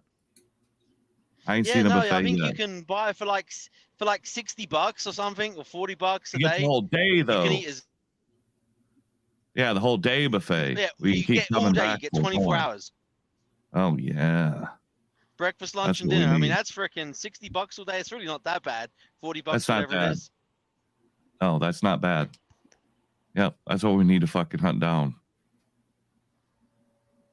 Make shit happen. SoCal's hard concentrating. Yeah, my low boards are signed out or something. I don't know. All right, so it looks like when I'm on the second screen, I got to sign into everything again. You shouldn't have to. All that is an extension of a monitor. It's not a new computer. You shouldn't have to. I got the DAT board is saying try demo and subscribe. I'm like, I'm already subscribed. Yeah. Well, then you should be able to click it, and you should have your password saved in All between. all of them are saying I got to sign up. Oh, I don't know why that is. It seems like your computer's acting like it's a whole new computer and not. Did you open another browser? Is it because it's another browser, maybe? Yeah, you might be using a different one. See, I use the what you would call it. On one monitor, I only use the Microsoft, and then another monitor I use Chrome. Because if not, then it shows like two windows I got to choose from, and well, I'm decisive, so I use one monitor will be Chrome, and then another monitor will be Microsoft. So 99% of my stuff is done with Microsoft, and then once in a while, if I do anything crazy on the second monitor, I need a browser, then I'll use Chrome. That way, I don't get confused. Oh, really? Yeah, which is easily done in some cases. Oh, what the hell? You just clicked off that one too. That's weird.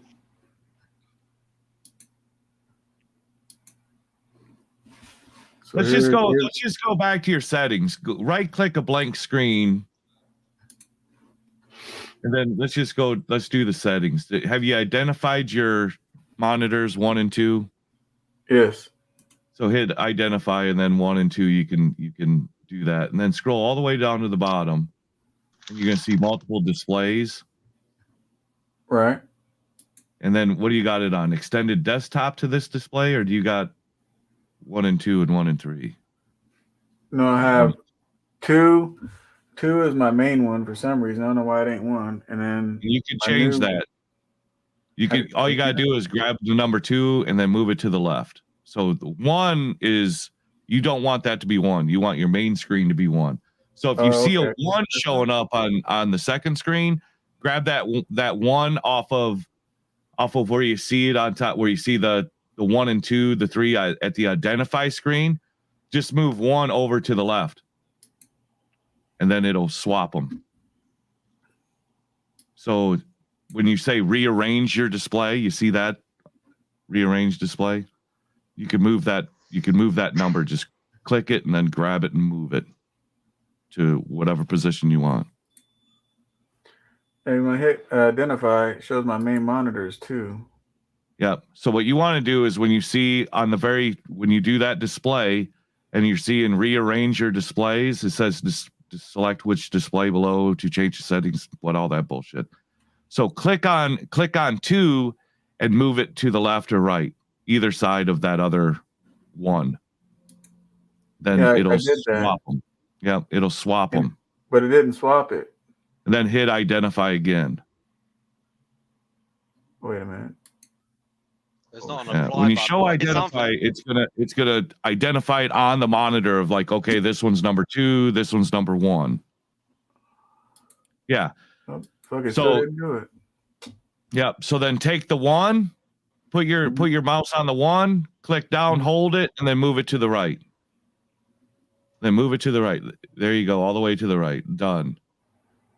So now hit apply. And then identify again. It's still showing my main one is 2. Now you're number 2. Now you're 2.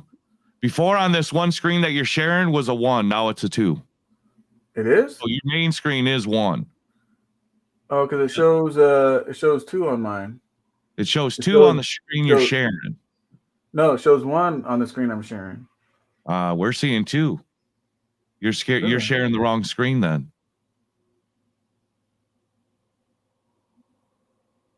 All right. What screen are you sharing? Are you sharing? Holy You're sharing fuck. You are sharing your main screen. That's your main Yeah, screen. So yeah, this look is at that screen shit. 1. This is screen 1. Yeah. Yeah. So you need to reverse what you just did, because now you got it. Now you have the opposite of what you want. Oh. So what it did, it made screen 1 my extended screen, and it made screen 2 my main screen. Yeah, and you want to do the opposite. So move I gotta that. go back and so now I Yep, understand move that two part. back So to now I the- gotta go back and refix it. Yep.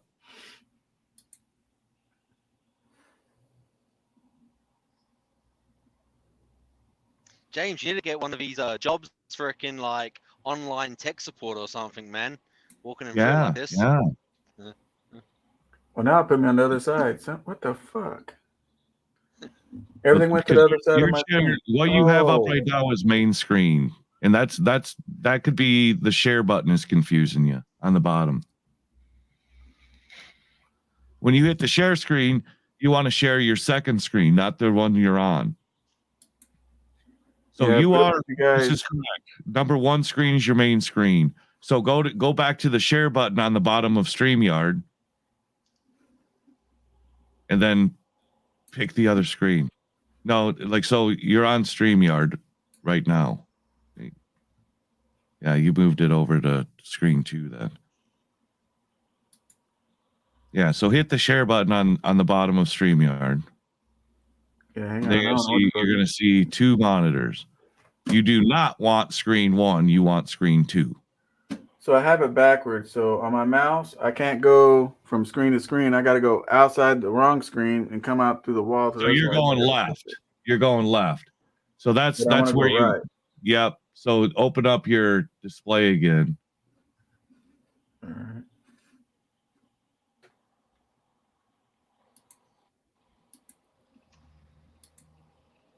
And then you got to move. So when you identify, hit identify again. And that's gonna tell you what screen what screen's what. So you want 2 should be on your right. If your monitor's on your right, screen 2 will be on the right. So when you run your mouse across, it'll go to the right. All right, let me try. Let me see what happens. Otherwise, if your monitor thinks it's 1, and then you have 3 or 2 over on the left side, then you have to go all the way to the right to get the mouse to come up on the left of this screen. Yeah, it's still fucked up. The mouse, I have to go out the wrong side of the monitor. It was doing good the first time. Yeah. It's wrong. So go back to identify and then swap those 2. Click and drag that monitor to the other side. Click that monitor, go back to the display, right click your blank screen. So instead of hitting identify, click and drag that 1 back over to the left. All right, now that works. That part of it's good again. So I ain't fucking with that no more. So now I identify 2. See, make that my main. So you could drag this box, this display box, drag that wherever you want to, and then you can make that one your main screen. But where did you guys go? We're here. We're on your other screen.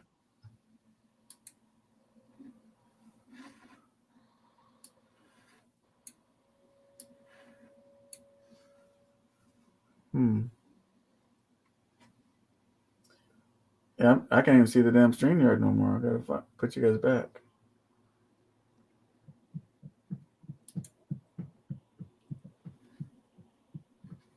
DJ Bowen says, "See, we don't have to call India for tech support. We can just ask James." Yeah, don't do that. They'll make that a habit. I don't answer. With India. They don't answer either. Curtis Noble says, "I learned how to proceed down a mountain, OTJB style today." Just keep that door open. That's safest bet. So how the fuck do I put the StreamYard back up? I don't even see no StreamYard or nobody talking or nothing now. Well, go back to your one of your Microsofts or your Chromes or something. You got a window open somewhere. So scroll down to this bottom bar you got there and just look at. You should just be able to run your mouse across there and be able to see if you got multiple windows open. Yeah, both of them says StreamYard. But it's not showing. Close out the display. Let me see something here. Double click on one of them. On 2 and 1. Just double click on the 2 or 1. Because then one of them is going to make that one the main one.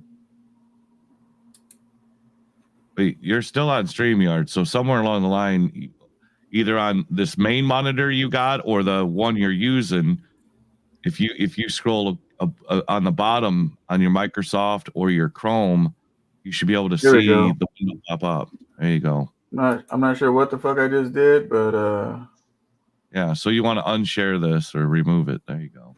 Yeah. Fuck it, man. I don't want to throw that stream in this bullshit. Yeah. Yeah, you got the gif of it. It's a lot of work trying to figure this shit out. Damn. Well, once you get it, once it's in. I mean, once you got it figured out, it's forever done, and you'll never have to fuck with it again. So what I'm about to do is turn on StreamYard, not share it on YouTube, have it unlisted, and then fuck with it. Yeah, you could do that, or you just do recorded and not go live with it. Just do a non-recorded broadcast or whatever, and it'll just record it and then play with it all you fucking want to. Oh, yeah, Dwayne says I learned the door handle is a major part of the pre-trip inspection. Oh, you got to make sure it works. If the door handle don't work, I'm not crawling out of a fucking window when I'm ready to bail. I'm opening up the door and jumping out, just like ice road truckers. Leave the door cracked open. Or at least part of the brake check. No, that's here nor there, you know. Oh, God. Yeah. I mean, there ain't no checking the brakes if you ain't going to use them anyway. That's what I say. Man, he's one of your biggest fan, bro. I learned how to proceed down the mountain. OTGB Listen, I should have it patented. But I don't. Yeah. Yeah, we got pretty popular on that. Man, they're gonna make videos about that. Yeah, they should make videos. This is how you survive a crash at the bottom of Colorado Hill. Do it on the other side with your finger up. Get the fuck out of the scene as fast as possible. Trucking with Jesus says, dude, I just learned how to check Slack adjusters listening. I'm not worthy. Listen, I'm not fucking putting a wrench on my Slack adjuster. This I know. I'm not doing it. I'm not your man. I'll pump it. I'll give it the best I could possibly do, and then I'm out. We're rolling. It's one of them deals, right? You know, it might not be illegal for you to do it, but if you fucking wreck someone and your brakes fail, first thing a lawyer is going to say is, well, did you adjust them? Yeah, I did. Well, are you a certified mechanic? No. And then it's just a liability factor to it, right? But it's no different if your brakes fucking just fail anyway. Yeah. It don't matter. Well, I'm not going to be at the scene of the crime anyway, so I don't know who they're asking. I'm going to be long gone. They're gonna be like, how the fuck did this truck get here? I don't know. You're gonna be in the crowd like everybody else. Like, I don't know. I think I saw him go that way. It's falling underneath the fucking trailer and the goddamn truck rolled away. What? I don't know what you want from me. Well, we established one thing. He's certainly not stopping. He's certainly not stopping. You can't check slack adjusters with the brakes set. You gotta have the brakes released. So how the fuck am I gonna do it? If the brakes are released and this motherfucker's going to roll away, what am I going to do? Nothing. Motherfucker just rolls. Just going to roll. It's a tough gig out here. So can You you know, tell in the guys CDL that- school, they showed us how to do that, but they also told us that, you know, we probably wouldn't have to worry about it because there's automatic slack adjusters now. Exactly right. They're automatic slack adjusters. The only time that you need to adjust your slack adjuster is when there's no more adjustment. But as soon as you adjust it and you start hitting the brakes again, it's going to get out of adjustment again. So it really doesn't matter if you adjust it or not, because you got one hit of the brakes and then it's no longer adjusted. It's going to be out of adjustment again. You got one shot at it. Well, I'd rather not have that one shot and just go with it. Just go with it. With disc brakes, save all the hassle. Yeah. Disc brakes, Yeah, disc brakes is just the with way to disc go. brakes. That's it. Yeah, you total your truck out, you can rebuild it however you want to. That's how I look at it. I had a big ass desk until I put two big ass monitors in here. Oh, that's what I thought too. I had a pretty big desk until I started putting 3 monitors on it and a goddamn printer and a humidor, and it's like, God, now I ain't got no fucking room. Now I need more desk going down that way. And now what do we do, James? Well, You know what else, SoCal? You're going to be able to show stocks and stuff on there too. Yep. Yep. Well, I'm a little scared to do crypto because poor Chase Nanny Jackson were live. Fucking they took his whole damn channel down showing crypto. Mob, professionals don't use wheel chocks, okay? Professionals don't use wheel chocks. Which I'm surprised that wheel chocks should be mandatory in automated transmission, but, you know, it's not. It's not. So we don't carry them. We don't carry them. That's what your foot's for. Your foot's the wheel chock. Did you see that video SoCal did on that trailer where it has that mechanism so you for your tandems?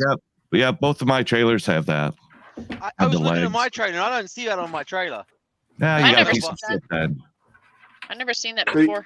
So you guys did learn something from that video then. Yeah, I learned I've already got them, and other people learned that they ain't got them. So that's what they learned. They thought their trailer was the shit until they said, "Fuck, I ain't got that on my trailer." I ain't got them.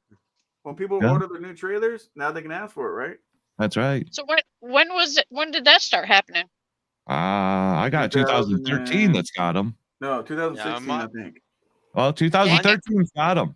My 13's got them. My 2001 doesn't have it. Well, that's way. Jesus Christ! Does it even have airbags? Yeah, it's got airbags. Yeah. I want a new trailer. I never thought. I want a new trailer, man, but I ain't paying freaking stupid money for one. You can forget I that. wouldn't either. I'd rather just I wouldn't keep either. this one rolling I'd rather until get one shit crashes. slightly used because those are coming. Here's your question right here. What mechanism?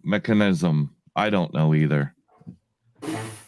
The one where SoCal did a different video, and it shows that it was pre-recorded, and it showed where you was that so you don't have to chock the wheels, or so you don't have to slide the axle. Because most of the time, if they didn't have that, the trailer would drop all the way down. With those legs, it keeps the trailer up.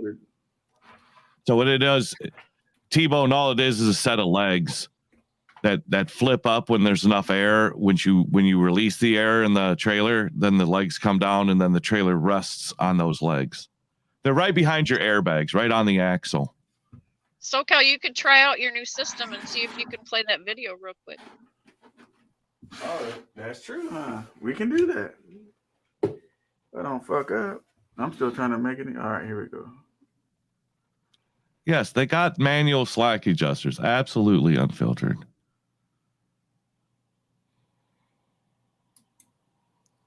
Now, those old ones, they ain't going to have automatic slack adjusters, which they're probably going to be the old school ones. So, you're probably right, unfiltered. I don't want to be wrenching on shit. I don't want to get dirty while I'm working.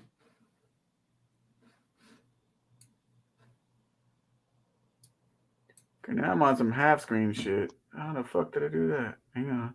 Hit the little square thing, it'll pop up. You could do half screen on any of these monitors. If you pull the screen all the way to the right, it'll dead end and then it'll turn into a half screen. So you can split your one screen. You can split it. So you can have two different pages open on one monitor. Yeah, I'm trying to get the whole thing when fit over here. All right, fuck it. Let's do this. Well, they're kind of like jack stands of sorts. It's just an arm. The only time, like say if you have, I have got the right way on the 2013. So when the airbags fill up enough, then that leg will kick up and you hear that thump. That's how I adjust my my pounds on the right way. Is I hear that thump. That's where I set the scale at. That way, when I calibrate it, I wait for that thump and then I calibrate it then. So if I hear the thump any other place, then I know that's the weight that's in the trailer. So what I'm trying to do now, mine had those legs, and I still squatted like a motherfucker because it's a piece of shit. I don't know. Okay, It just it boom, was now I got it. almost Now I the got it. goddamn I frame got on the it. drive or the tandems. Damn, I'm getting it down. I'm getting it down. Here we go. You getting it fingered out?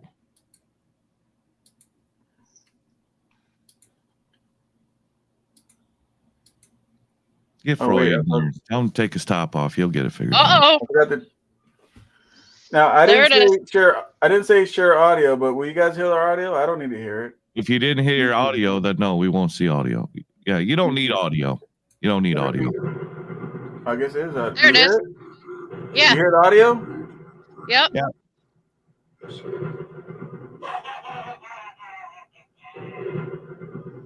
So this video is for people that don't know this. Not for the people that do, but for the people that don't. When you guys have a drive-in, you guys don't have to slide your tandems all the way to the back to get loaded and to get unloaded on the new trailers. Why is that, you ask? Check this out. See the legs behind that airbag right there? Let's get a little bit more closer to it so you guys can see it. You guys see that right there, right? So when you hit the trailer supply valve, it'll dump those bags on the trailer and it lowers the suspension. When it does that, it kicks those legs right on that plate right there and it makes it real sturdy. See right there? Does it sound loud? It sounds good. Yeah, it's good. Guys. Okay. So here's a little video of what it looks like before you set the brakes. See, mine flip up all the way parallel or horizontal.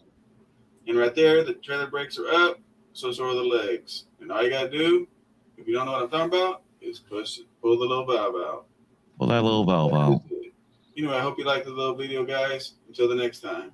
Yeah. So you guys if you're gonna bail out of your truck, go ahead and pull both valves out. And I need a really good paying job. Somebody that treats me as a person and not as a now I gotta stop it. Oh, T-Bone, I absolutely fucking hate intros. I wish people stopped doing them.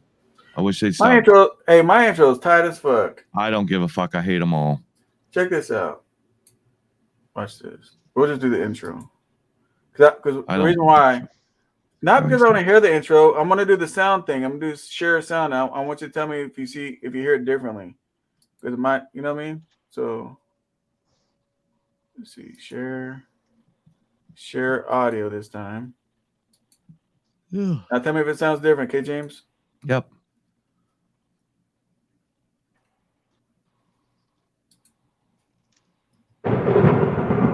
Yeah, it's a lot louder. So it is, right? Yeah, it's a lot louder. All right, cool. Oh, Jesus Christ. What is that fucking gagging noise back there?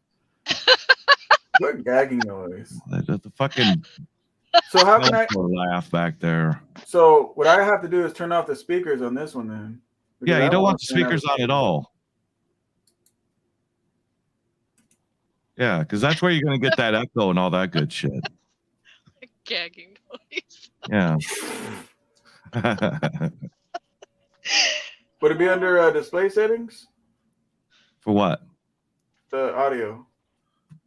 No. When you share audio, you got to hit the share audio. If you don't share audio, then it's going to come through your speakers, which then are going to hit your mic. and that's where we Well, get the audio from the okay, mic. but I did share audio, right? But it still played out these the speakers. You know what? I could probably just turn it down, huh? Yeah, turn them down, turn them off. James, Ronald like is the intro. reminding you about your oven. Did Yeah, you forget it's preheating. It's preheating. Okay. What's The going on, pizza Bob? only takes 10 minutes. If I'm down here, the motherfucker's gonna burn. So I gotta be on board and alert before I put the pizza in. I had to look twice to see if you were still alive. I'm like, this shit can't be right. Oh, it's right. It's right. Yeah, I wanted to ask you, man. If I wanted to add a lift axle to my trailer, I want to be able to lift up each axle individually. Is that possible? Even though I have a fixed tandem, not a fixed tandem, but a fixed spread back there. Yes. Why did you just? It's like 50. It's like they have an 3 airbag. something. They have an airbag kit for that where you can lift it up. You know. Yeah. All right. Yeah, it's pretty pricey to fucking do though. Have a lift axles. I had it priced on mine, and they quoted me $2,500. Yeah, that sounds about Per right. axle? 2,500. Yeah. For a lift axle kit. Yeah, it'll save your tire and maybe a little bit of fuel economy, but I don't know 2,500. I don't even know if you're gonna recoup that. Depends how much deadhead you do. I look for maneuverability, and I try to. You know, a flatbed, man. No matter what you do, you're gonna fuck them damn front tires up. Oh yeah. You're gonna chew them up. So I want to be able to. I met a guy had a W900, and he had a 310 wheelbase. I got a 295, and with his, he can lift his back axle on his spread, so it's able to pivot a different way. You know what I'm saying? Like, I don't know if y'all ever noticed when you see a flatbed trying to back up faster. Yeah, you see how is going to come in. It's going to come around a lot faster than if you had the front axle up and then the rear axle down. Yeah, it's going to turn quick. Have you ever noticed, like, if you look at a flatbed, if it's fully loaded and he's trying to back up, that axle like about to break off that motherfucker. Yeah. Yep. Tires are starting to roll over. Yeah. That's when they're going to come off the fucking beat if you ain't got enough air in them. Yeah, if you do it tight enough, you can roll that motherfucker doing that. Oh yeah. Like even doing a U-turn. If you do a U-turn fully loaded, you can roll that bitch. Agreed. So we're gonna do another test real quick, and I appreciate you guys' help. Let me know if you guys hear it because I changed the sound in this thing. Oh, we get to watch another intro? I can't wait. Fuck it, play it. No, I'll fast forward the intro part. Play the intro. Just get on his fucking nerve. And make sure you put Welcome to Loves in there. Mob, I hate fucking intros. Stop doing it. That's why you don't like Love. They give you an intro when you walk in the door. Get to the meat and potatoes. Get in the meat and potatoes. We don't need goddamn. All right, here we go. Let me know if you hear it good, so you guys can see it. You guys see that right there, right? We got it. Yep. So when you hit the trailer supply valve, it'll dump those bags on the trailer, and it. That's better sound. So you heard it better? That was equal as the last one, better than the first one. Got it. If that means anything to you. Yeah, because I don't have it planned. I have it planned in my earpiece now, not on the screen. Yeah. You don't want the speakers. You want it in your earpiece. Yep. Yeah, the longer the better. T-Bone. Really got that part down, man. What a beast that was. Poor old Freud, man. He had to drive all over the place today, didn't he? Yeah, welcome to Loves, James. You will never fucking see me, Loves. Should we go ahead and play a Loves commercial? No, we do not need a Loves commercial. I'm just checking. Golly. I don't need to get yelled at so late in the day. No, I'm just checking. All right, we're back organized again. Disappointed in old Coop.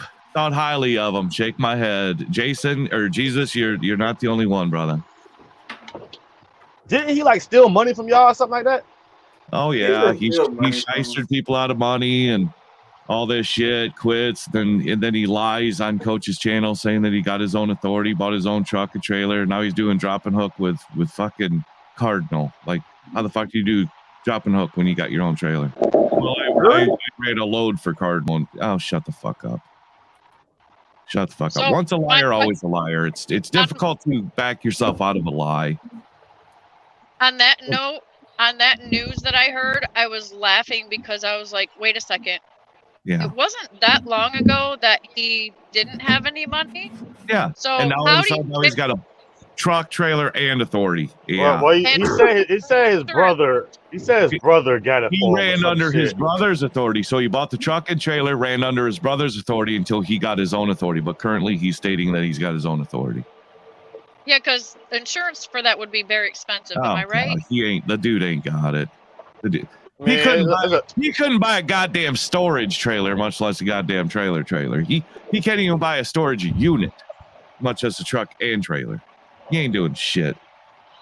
But, you know, once a liar, always a liar. You know, it's like kicking a fucking dog or petting it. They don't know no better. All they know is they're getting attention. that's all they know. They're getting attention. Let me give a piece of advice to YouTubers out there who might be watching this. If you say stuff on YouTube and it's recorded on a video, just remember that people can go back and watch.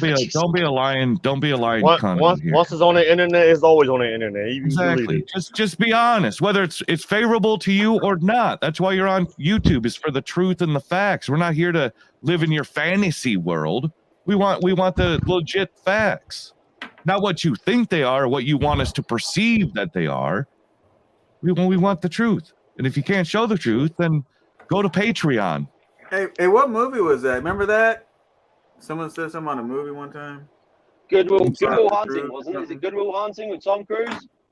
You can't. Guys, we just want the truth or some kind of shit like that. Oh yeah. Oh yes. You want the truth. You can't handle the truth. Yeah, that. Jack Nicholson and Tom Cruise. Jack Nicholson. Yeah. Okay. In the comments, it says Love's Truck Stop 340 Vegas. It has the Love logo. It says we pride ourselves on making sure your mornings start off great. Is that really the? I'm gonna make sure when I get there, I get to rent a car. I'm gonna pick James up. We going to that Love's in Vegas, baby. The fuck out! I'm staying in the goddamn car. I'm staying in the car. I'm like, get your ass out of this car. Yeah. Let's get yelled at. Let's get yelled at right out the fucking gate. Perfect. Record it for YouTube because it'll just be funny. God. I just grit my teeth every time. I just want to break shit every time I get yelled at. Scares the hell out of me like every time. You figure when you're carrying the low 12 wide, man, people will like give you some room, but they ain't giving me nothing. Start hitting shit. Make room. Yeah, they're retards with that shit. You know, I already know how you feel on that, bro. Dumbass people, man. Yeah, you got to pay it for sooner or later, T-Bone. He might have covered it for you.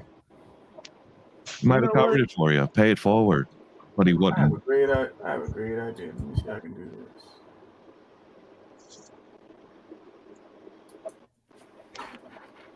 Now what are you gonna do?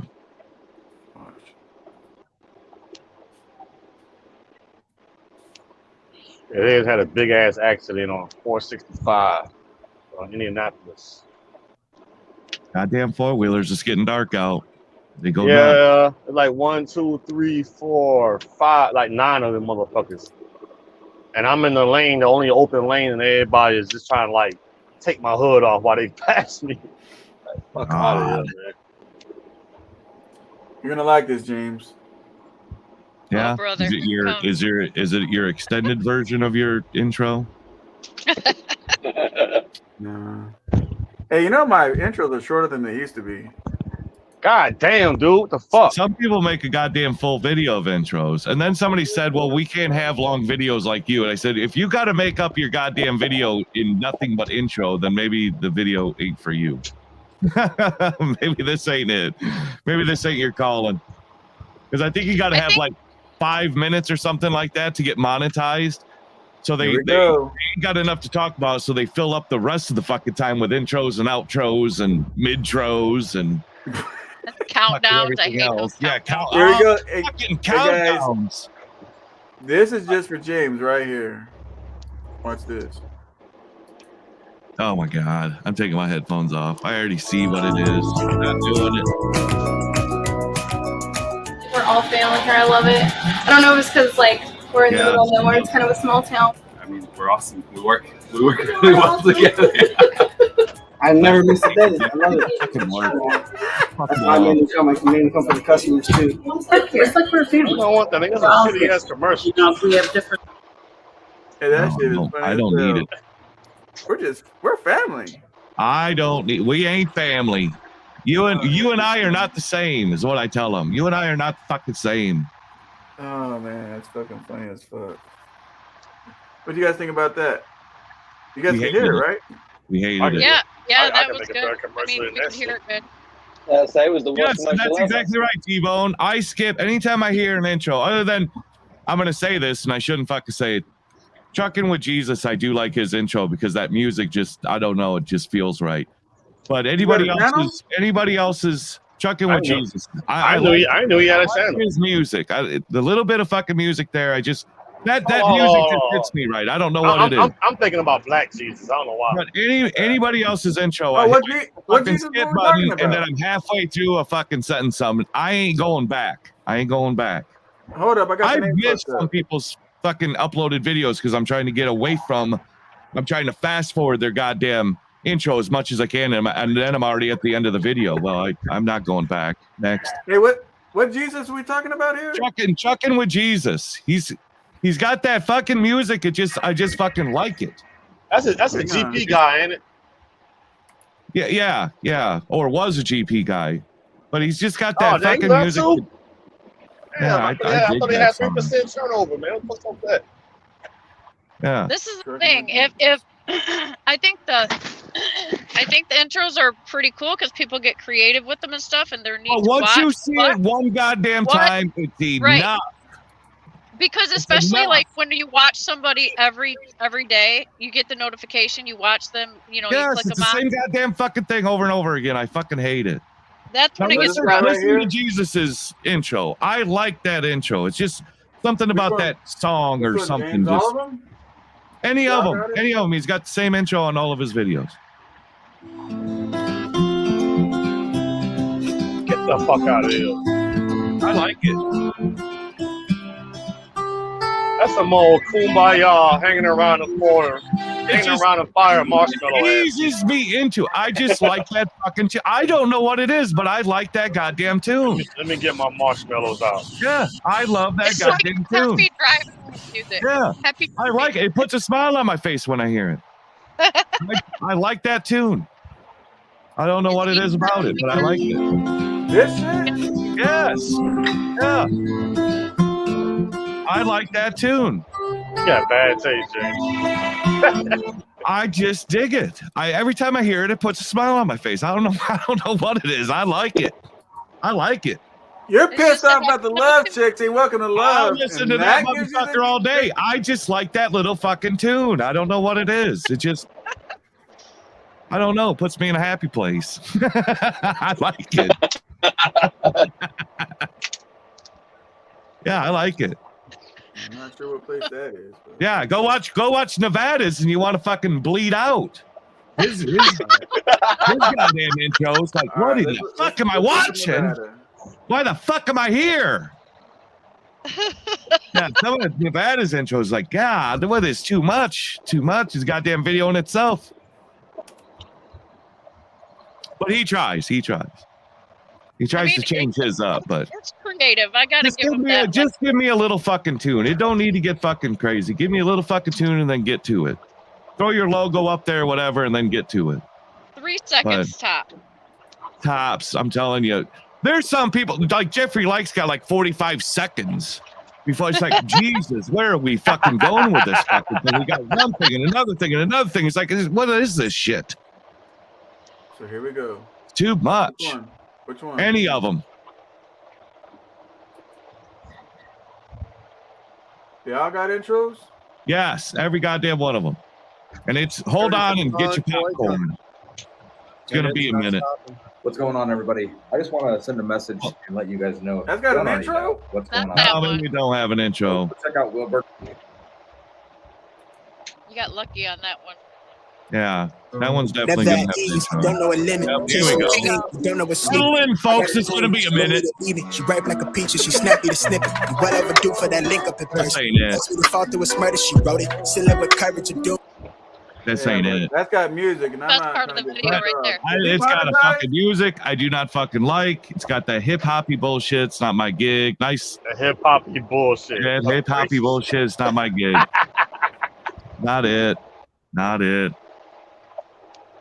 I just think 3 seconds is good, guys, because we're. I think throw your fucking logo up there and then walk the fuck away. Boom. Because what you're doing is maybe you're appealing to somebody who just watched the channel and they like the intro. They watch 2 of your goddamn videos. They're already over your intro. The oohs and ahs is gone after the first time they fucking see it. After that, they've already done it. They've already been there. I think that YouTube should make it where you can put your intro on your your home page, right? So when somebody goes to your home page of your If that meant any, I'm not an intro guy. I don't think intros are all that goddamn important, and that's just me. We don't need intros. We clicked on your goddamn name. We see who the fuck you are. We don't need intros. We don't need intros. I don't know how they started. I don't know how intros started, but and outros and all this other shit. We need to stop doing it. I remember Trucker Brown got insane with it. No, it just goes ridiculous. You want to do editing skills, do editing skills. If you want to show off editing skills off of a 30-second fucking intro, you've already lost me. I'm not impressed with intros. I think I had some of the best angles and shit. To be honest. Yeah. I like funky angles and all that other stuff, but the intro don't do it for me. That's just me. Maybe other people just love fucking intros. I just don't. Nice, simple, nice, relaxing fucking tune. Get me ready to go in it. Like I watched this guy, which everybody watches, the Twin Sticks Garage. I fucking hate his goddamn intro. I fucking hate it. Hey, look at this shit. So I go on my channel, right? I want to show you guys this. Tell me if that's the difference. Watch, bam. Damn. Left is thinner, right is bigger. I ain't gonna lie. I don't even remember you being that big. It's crazy. It's been a long time ago. I don't remember him being that big. When I started watching SoCal, he was overloaded with beard and mustache and sunglasses. I couldn't even tell what he looked like. And I'm so glad to see your face, SoCal. Hey, that's good. He's got definition in his cheeks now. They're starting to cave in a bit. And, yeah. Well, I can see what he looks like. He's you're a good looking guy. You should show your it was all covered up with lots of beard, hair, and sunglasses and your hat. And it was like, where are you in there? But here's later on right here. Let me full screen it. Because I started watching you back in 2019. Yeah. You got that dent in your cheeks. Yep. See that green screen action? I do see the green screen action. No. I stopped doing green screen. It just wasn't. It was cool at the beginning, and then it was like, yeah, God, I'm so fucking tired of these goddamn lights. I'm tired of everything. Yeah, I'm gonna show you something. I'm not gonna share the sound because I don't get violated. But I hope the sound don't play. So let me see here. I'm gonna put no sound, so I don't get violated. You don't want to violate video? Yep, that's a good angle. Oh, is this Eminem? See, I like angles like that, man. Yeah. So watch this. That's how you do it with the gimbal. If you get a gimbal, you can get that cool fucking angle like that. Yeah, I got some videos like that actually. Yeah. But who's that in the bus? Who's that in the bus? This right here. Who's that in the bus? That's me right there. That's All him. right. Hey, go to my channel real quick. See how much weight I am on that shit? That's a lot of weight right there, man. I see the bus leaning that way. And you look great, SoCal. I know that was no easy task by any means. You've done so great. It's awesome to see, and I'm glad that you share it. You got the guts to share it with people. Because Ron, I'm with you. The here we go, yo, with Team Tiny. I start hitting. I just get past it. Here we go, yo, bam, bam, bam. Here comes the intro. I'm not trying to play music though, Mob. So let me find you. No, I don't play the music, but go to look at the video. Go to the video that says. Hang on, I'm still trying to find. God damn, I subscribed that many fucking people. Here it is. It's called Hang on, I ain't glad it's one of the videos. It's called Camber Gang Takes to the Streets. How far down? It's about 7 months old, so it's kind of far down. It's got like a Lamborghini in the front, right? Oh, that blue. Yeah, right there. It's like the second last one all the way to the right. To the right. Oh, the Lamborghini with the back end. Right there. Not that one. Yeah, that one right there. Now I'm gonna turn the sound off. Well, I don't know. Can you guys hear the sound? No, I don't know. I can hear it in my ear. I was just saying, the angle, the production of it, man. That's where you got to get that. You get that gimbal, man. You could do some crazy shit with a gimbal, especially at the truck shows. You start at the bumper and then work your way up. I'm telling you, hell of a fucking shot. Wait till the gimbal is like it's like a frame you put on the camera. So if you're shaking, you hit bumps or whatever. Well, and it'll actually move the camera. If you back that up like 2 seconds on that video, SoCal, this guy's holding a big ass gimbal. Hang on. He's holding it, but it's a big motherfucker though. I got a gimbal too. I got one right here. Yeah. I got one in my office. Yeah, back that up a little bit and you'll see this guy carrying a big ass fucking gimbal. But you get this handheld jobby. Yeah, I got a gimbal. I can show it to you. Yeah, the gimbals are badass, man. You get some crazy ass angles with a No, gimbal. you gotta go to like the second part of it. So you can. That's when I started using the gimbal and shit. Yeah. Well, this guy's showing using the gimbal. He's on camera using the gimbal. Yeah, my Instagram, I actually got behind the scenes on like me actually using the shit to see how I got the angles. Yeah. I'm telling you, gimbal. If you go to a truck show, you get good truck show videos. That's where you can see the ground, and then you see the bumper, and then the fucking front of the truck just shows up. Yeah, that's how gimbal works. Here's mine. Here's mine right here. Yeah. Yep. That's a small one. That is, that's a small one. That's a little handheld one. So you can put your cell phone in, or you can put your GoPro in it, and then it'll keep the picture. So no matter what angle you have, it'll always keep the camera at the picture. Yeah, so go back to that video and go like in the middle part of it, and it'll show you what the gimbal is capable of. Yeah. Oh, it's badass, man. You get yourself a gimbal, you're on a whole new level. Go like towards the middle of it. Right there.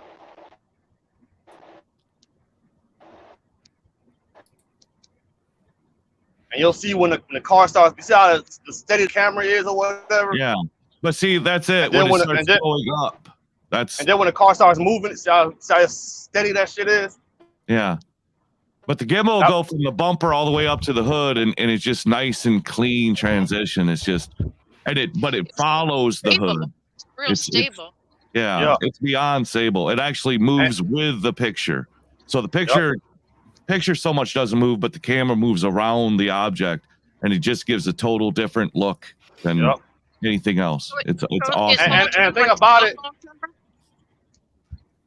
Yeah, because if I put the gimbal down, it's going to still face forward. So when I bring it up, even though I'm bringing the gimbal up, the camera's going to stay in the same spot, and it's just going to track. It's going to track fucking beautifully. Yeah, it's amazing. If anybody wonder how you get angles like that, the best car is a Grand Caravan. You go open the side door, you go open the trunk, and you lay down in the floor, and you can get real low to the concrete. You can get some good angles like that. Oh yeah. Yeah. You know that one that I showed you? That one that I showed you, right? I can put it on a tripod and I can point at something on the screen, and that gimbal that I have will follow you. So if you're walking around or whatever, it'll follow you. Yep. Once it locks on to what it's looking at, it'll stay looked at. No matter if you move your hand this way or that way, it's gonna fucking adjust, and it's always gonna be straight. But it gets you so you can get underneath of like a truck and then bring it so it's hitting now the face and now you're hitting the hood. It's just that smooth transition. It's just That's awesome. it's a badass. It's a badass fucking camera, and it does badass shit, and it really does clean up sloppiness. I mean, it makes somebody an amateur professional. Now the good gimbals they ain't cheap, man. They up there, man. They about I bought a cheap gimbal. I bought a cheap gimbal, and that motherfucker wouldn't even stand up straight. It was so goddamn weak. I just shit canned it. I sent it back. I never looked again. Yeah. But gimbal, there's one that makes it LS1 or something like that. They've got a gimbal with a camera already attached. So it's a gimbal and camera all in one. That thing is tits because you control it with your phone.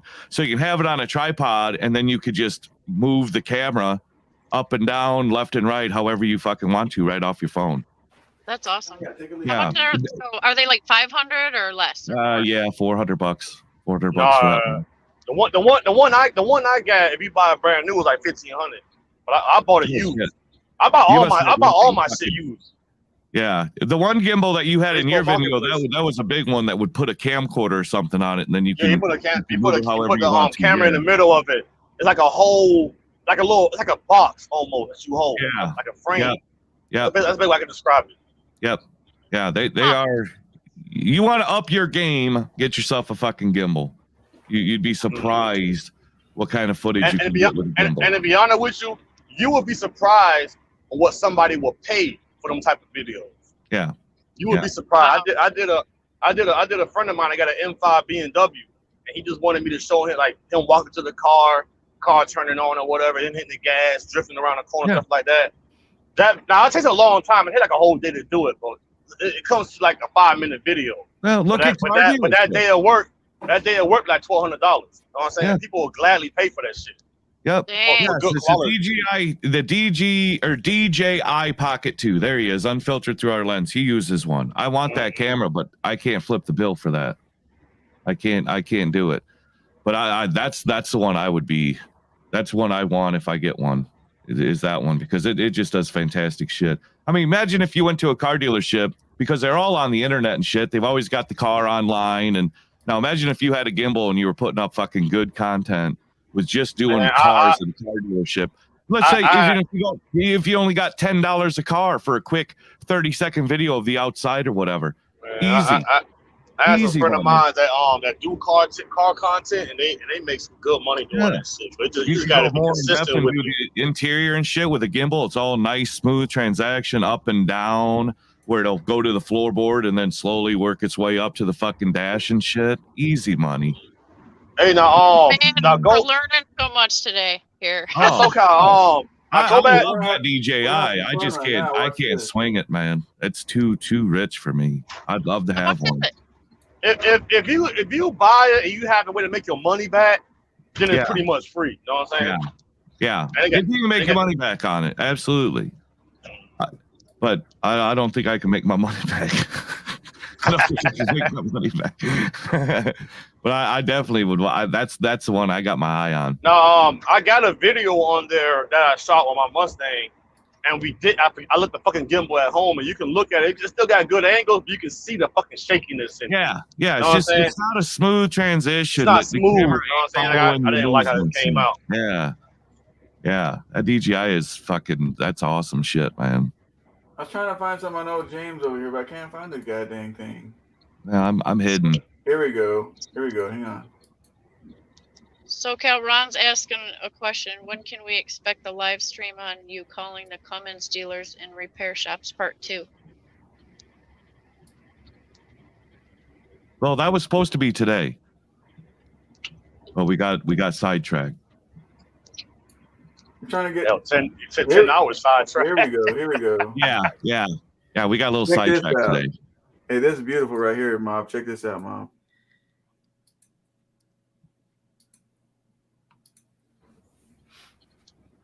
Oh, fuck. Hang on a second. I forgot to do the sound. Give me a second.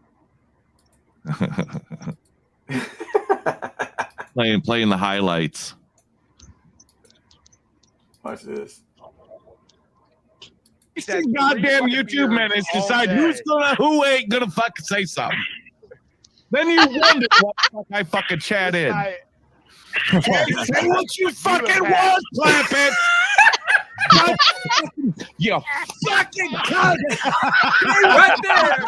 It's where you Hey, that's. I know somebody asked to make a James Best clip channel. That would be a good clip right there. I forgot who said that, but I think that would be freaking great. I broke a couple monitors throwing beer cans. I need to stop. Right there, he slapped the fuck right out of that fucking camera. Oh, so I'm assuming that's you slapping, clapping, right?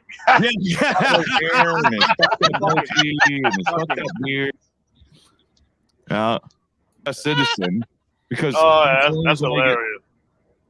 So the clip video would be like. Now we got that out of the way. Go ahead, Clampett. Yeah, like the best and worst of James Best. Hey, Mob. Hey, James, I'm gonna do that one. James, you're wasting goddamn YouTube minutes. Here we go. What? You're wasting goddamn YouTube minutes. Decide who ain't gonna fucking say something. Then you wonder why the fuck I fucking chat in. What the GP hat on? What you fucking cunt! And it froze right there, goddamn. That's great. That's great, man. Say what you want, Clampett. Bam, there it goes. I think it ended on you fucking cunt is where it ended. Oh fuck. That's so goddamn funny, boy. Say what you want, Clampett. Wasting YouTube minutes.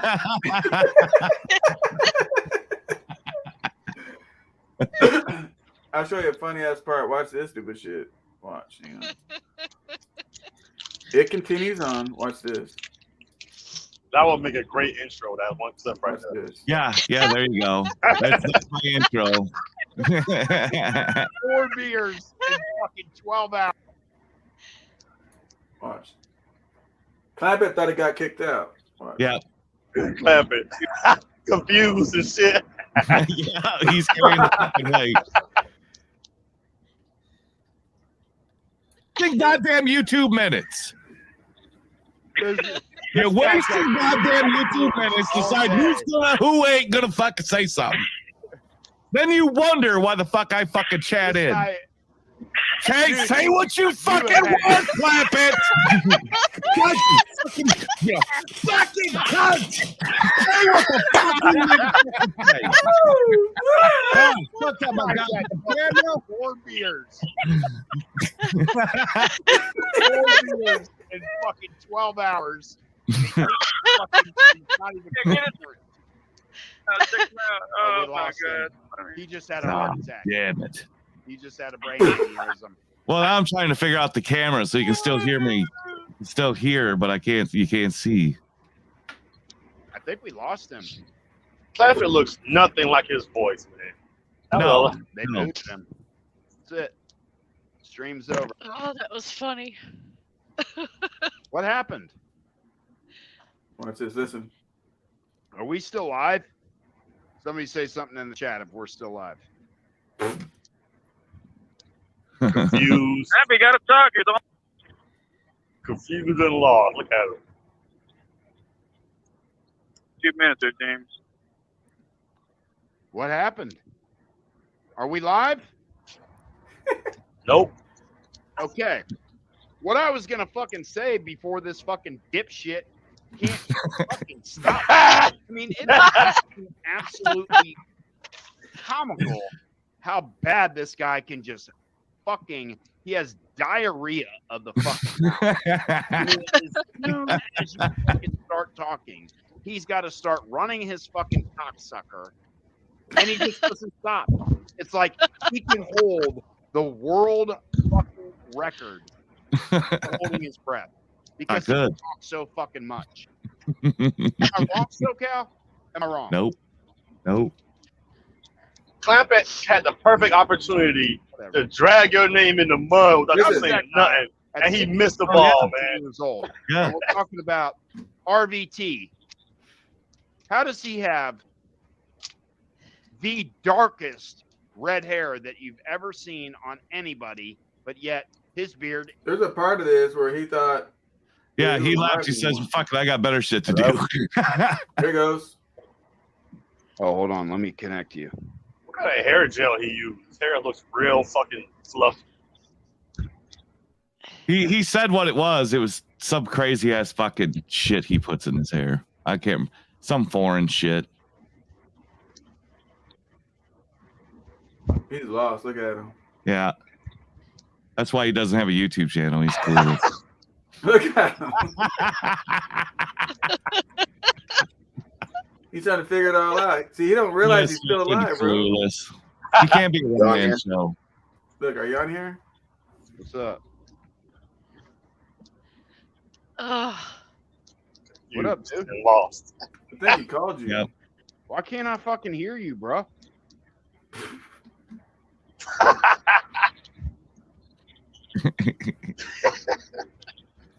guess that's it. I got better shit to do. I can't hear you at all. I don't know what the fuck's going on here.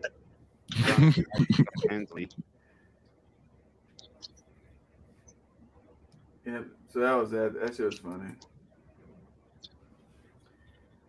Oh, that was great. Clueless. That was hilarious. That was great.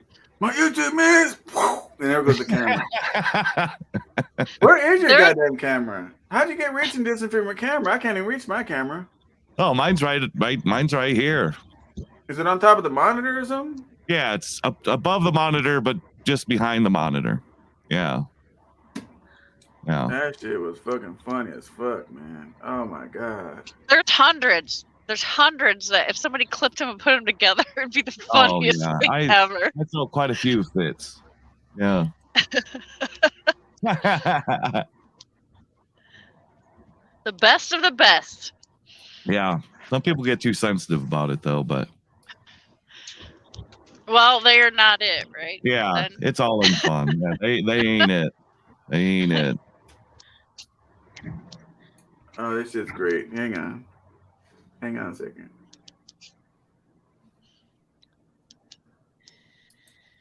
Here we go. James, I've watched you get so upset. Like I was afraid you're gonna break. Hey, I purposely go on this channel and I try to get this dude lit. Yeah, I had a 32-inch TV. But he chooses not to fucking do that. We should smoke pot. I'm just, you know. That's another good clip right there. How can you not agree with someone's business model when you don't run the company? That's facts. I don't give a fuck how he runs.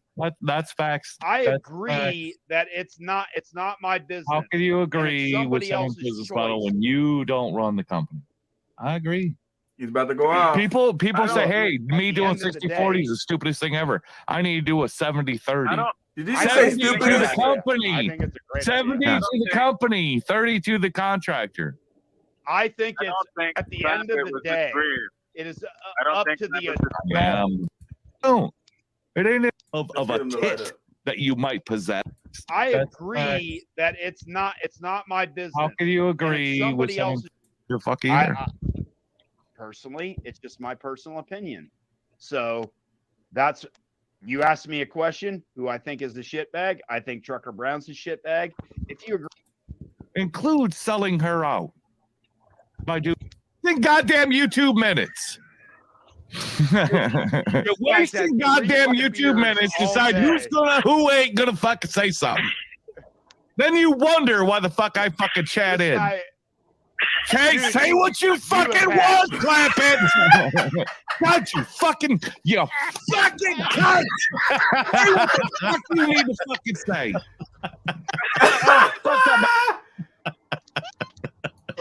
Yeah, at the last 7.5 goddamn hours, you ain't getting enough goddamn mouthpiece. Go ahead. Go ahead. I'll sit here with my thumb in my goddamn ass. There's another clip. Look at that. We got all type of content on your chat. I was gonna wait for you, SoCal. I know that you had something to say. I ain't saying Fucking shit. guy. You guys Guys had fucking. See, you're wasting goddamn YouTube minutes. You're wasting goddamn YouTube minutes deciding who ain't gonna fucking say something. Then you wonder why the fuck I fucking chat in. Hey, say what you fucking want, clap it. God, you fucking cunt. Say what the fuck you need to fucking say. And I'll make a good alert to a text message too.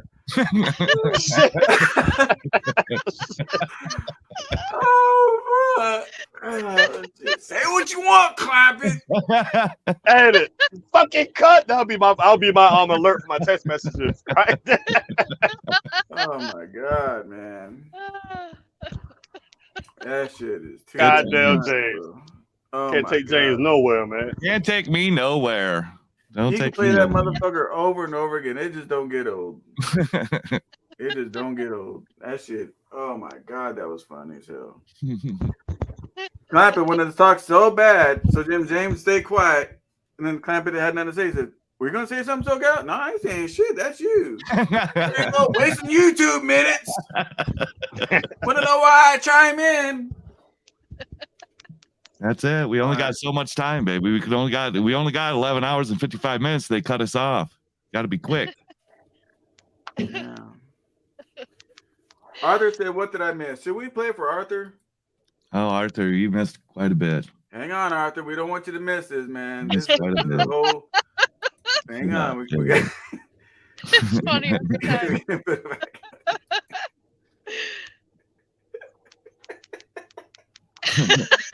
I'm trying to stay steady and then rewind the motherfucker. Shit. Look at his face. Look at Clampett. Hey, you should screenshot that. That makes great. Look at your face, James. Yeah, I'm like James has that face like, what the fuck? And Clampett, Yeah. look at Clampett's face. Goddamn ugly son of a bitch. Here we go.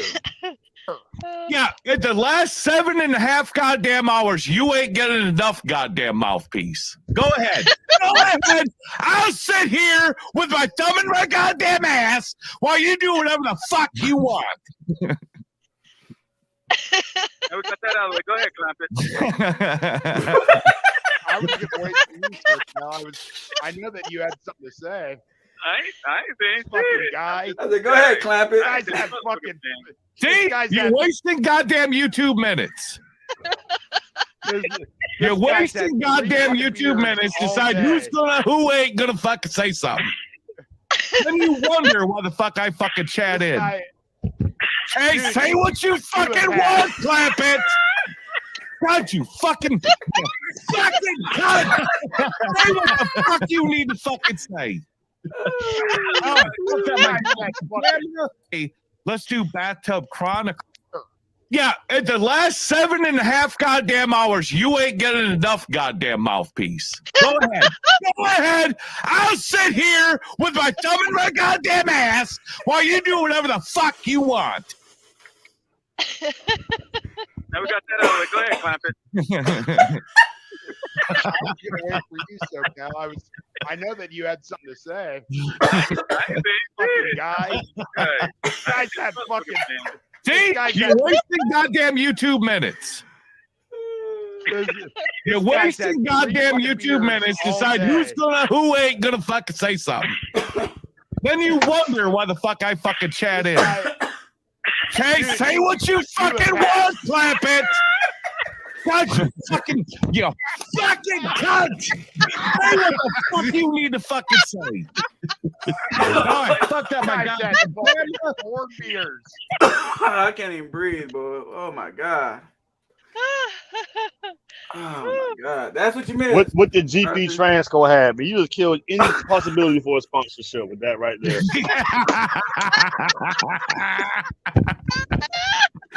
Yeah, can you be that shit? He didn't know the GP Transco had it that.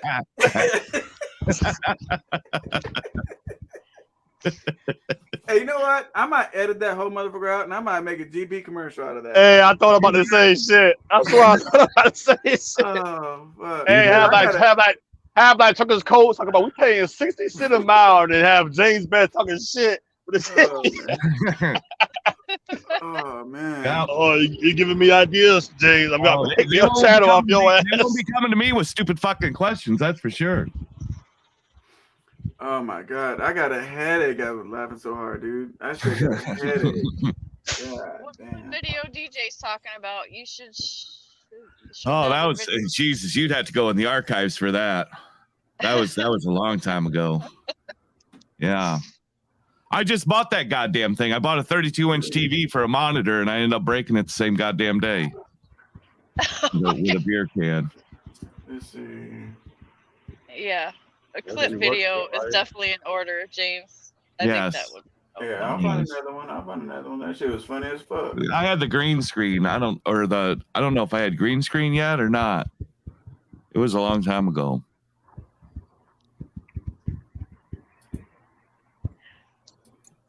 You pretty much goddamn look at any video and I lose my shit. So.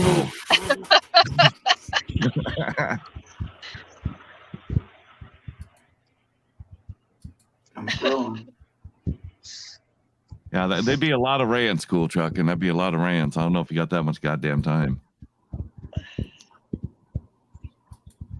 it's like 9 degrees out here, man. It's cold as a mother. 9, Jesus. Well, we got 7. We got 7 here. I was in Minnesota the other night, spending the night, and it was negative 18. Damn, you're good on this one. Negative 18. It's funny, man. I was in Chicago one time. It was like the wind chill, negative 40. That shit changed my life, man. It could be 10 degrees outside, and I'll still be outside with a short sleeve shirt on, like it ain't even cold.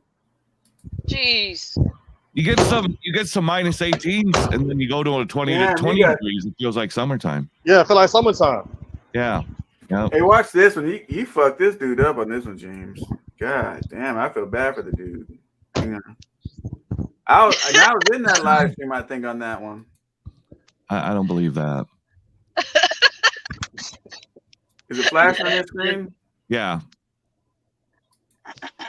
Oh, he's asking the wife, "Are you ready for this?" I'm gonna put my fucking grandma panties down. Big ass safe. What kind of guns he got? Oh, we gotta bring the goddamn camera. No puking without the camera. Oh yeah, he's puking now. No, you're faking it. You're faking it. Yeah, it's fake. Yeah, it's fake. No, That's fake. Yeah. This don't work. This don't work. It's puking. It's faking it. Bring your goddamn camera. Because I don't hear any splashing. I don't hear anything. I hear you bragging like you had a 3-inch dick in your mouth. It don't sound like his heart is in it. No. I don't hear any splashing. Yeah, he's trying. He's trying. Yeah. His poor heart. There's no splash. He's trying. Well, later he comes up drooling and shit. He did bring the camera to the fucking toilet. Might be a gag reflex, but it ain't puke. No, it's not. You can.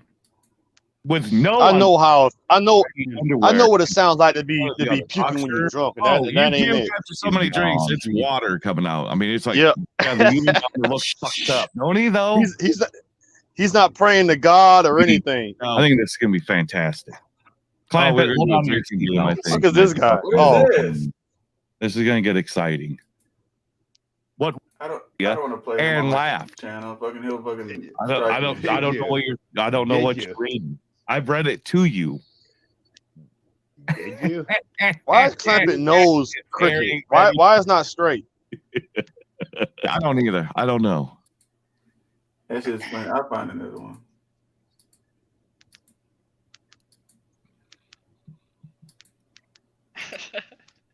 Oh shit! Here we go. Ah fuck! Ah god.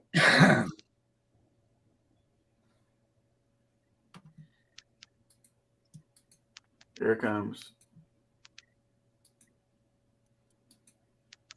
There's Clampett, you fell out. You fell out, Clampett. There was a little bit of drizzle on his face. He was gonna do something. Clampett, you gotta come back. There he is. There he is.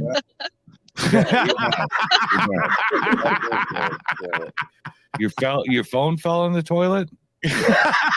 Oh, you see me drilling this shit. You, where's man, the fake ass. Oh, whatever, motherfucker. That's fake phone ass at? shit. It's right here. Clearly not on the phone. You're on the tablet now. No, I'm on the phone. How does he keep the goddamn what's headset on the on? toilet then? Yeah. Well, it fell in the toilet and then I wiped it off. Oh, so the phone fell in the toilet and then you pulled it back out. Yeah. They're Oh, waterproof that's disgusting. now.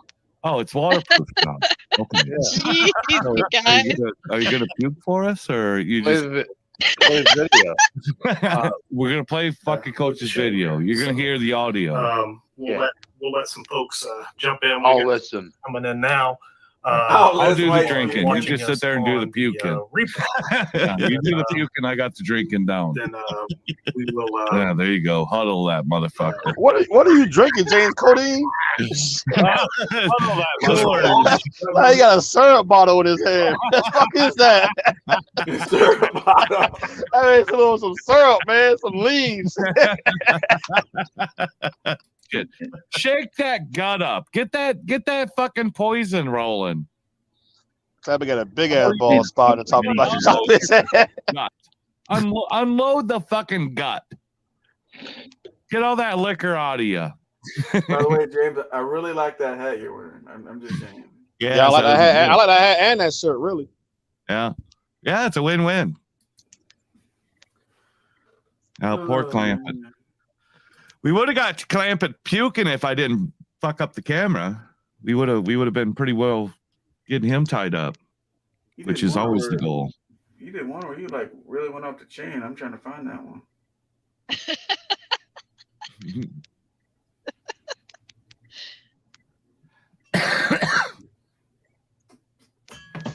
What's it like, James, watching this? Well, it's I'm half baked. I'm fucked up. So that ain't as proud as fucking moment, but it's pretty good. I guess I can still fucking be there that far deep in the fucking bag. And then Clampett's are fucking puking like a 12-year-old fucking schoolgirl. So here's his 11-hour feed. He's got to be drunk on this one. Yeah, usually 11 hours, I'm going for 17. You went off pretty good on Thor that one day. Oh, Thor was, Jesus, that was a goddamn whole episode. What is that, 17 hours of going after Thor? But yeah, that was a lively one. I was getting scared. He was going to bust a vape. He was too happy in this video. All right, let's see. Help me out, James. What? Man, let me click on your Dude, it seems like every goddamn video has a rant somewhere in it. I'm losing my shit. Nowhere else on YouTube, you guys. Yeah. Nowhere else on YouTube. Not in the trucks. Not in the trucks. Gotta be in the basement. If you want the good ones, you got to go on the green screen. At the heart of every Buick SUV is you. Watch all the How did ads. you get violated for that? Plus, Watch all the ads. No, you won't. It's an ad. Shoe. Maybe you get me this Trailer Park Boys. She probably won't. Yeah, I think I was sober this one. This fucker on. Nothing works. It's not a good one. If you go to the old green screen ones, I usually got pretty fucking hemmed up in those. I know every time I get on these motherfuckers, I always get you turned up, but And there's a lot of them I've taken down. I still got them private. I might give those to the members, but yeah, I don't have that many videos online anymore. I know I took all my shit down too. Yeah. Yeah, it's Oh well, fuck it. yeah. Let's go back to the good. Let's go back up to the good one. Fuck, say something. Then you wonder why the fuck I fucking chat in. Hey, say what you fucking want, Clampett. You fucking cunt. Say what you need to fucking say. All right, fuck that, my. middle of a goddamn highway. She looks ridiculous. Yeah, The outfit looks like 1973. It looks horrible on her. Doesn't What do you know about flatter her fucking 1973, figure. man? It doesn't flatter her at all. I was born in 73. I got vivid memories of 73. How you came up with? Are you fucking kidding me? RVT. Step the fuck up.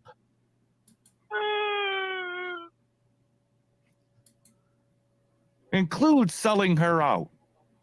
But short hair and his fucked up goatee and his fucked up beard. Clown and, shit.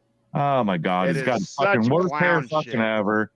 And then I can see you guys at the bar He's got this together. British con who's looking Fucking years old. in goddamn YouTube minutes. You waste 12 people in his goddamn live feed. Short hair.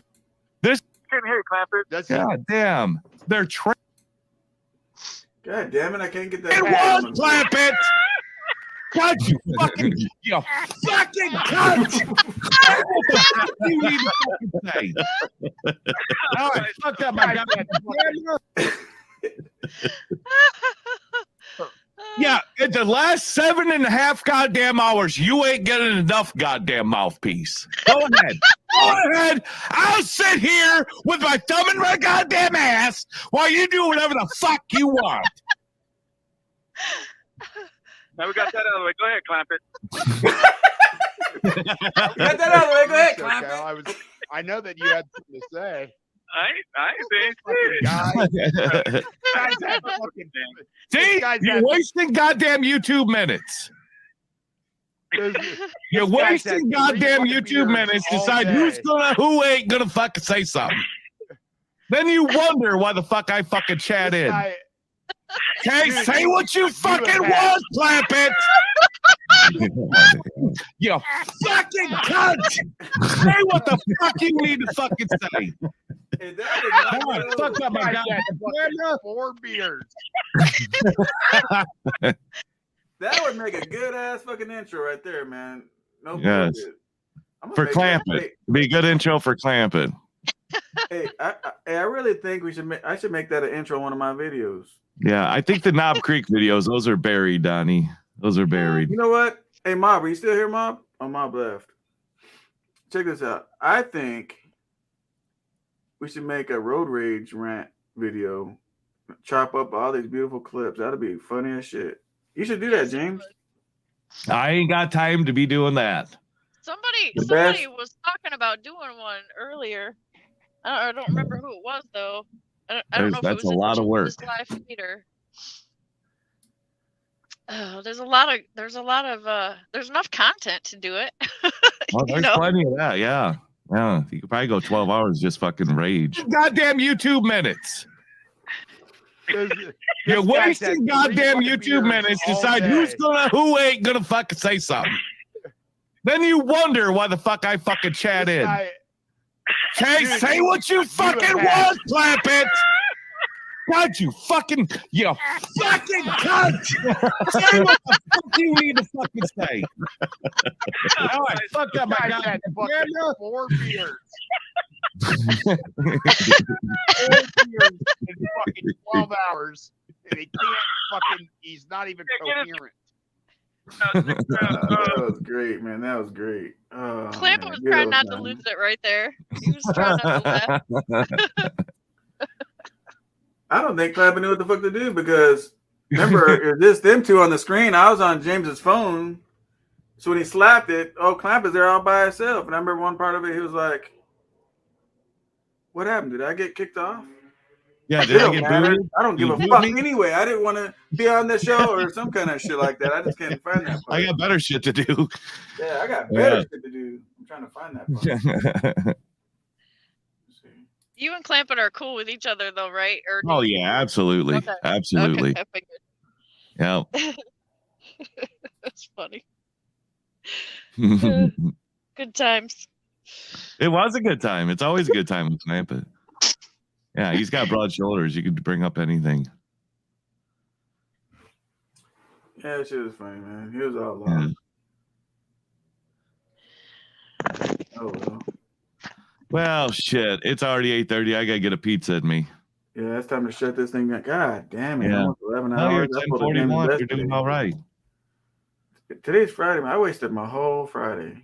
Fuck, listen, don't You I didn't fucking waste know it. You didn't waste it. We learned so Don't much I today. fucking know what wasting feels like. Son of a bitch. I go 17 hours and I feel like, God damn, where'd the day go? Man, that shit. You know, Yeah. before we all leave. I think I've been on here since 5 in the goddamn morning. Oh, that's true. Hey, The King James. before we leave, we got to play it one more time. Oh, shit. We got to play it one Here's more the time. outro. Here's the outro, everybody. Yeah, the outro. This would be a good outro. Yeah, not so much an intro. It sets a bad mood, but outro's good. Why you get married in 2 goddamn weeks' time? And this bitch was a guy he was training. Dude. This bitch was a chick she was You ever stop training. talking? 2 Do you weeks ever later, stop they're talking? Would you married. say clap it? Would you say clap it? I couldn't hear you clap it. That's God damn. They're quit selling your fucking whore. You ain't no better than that.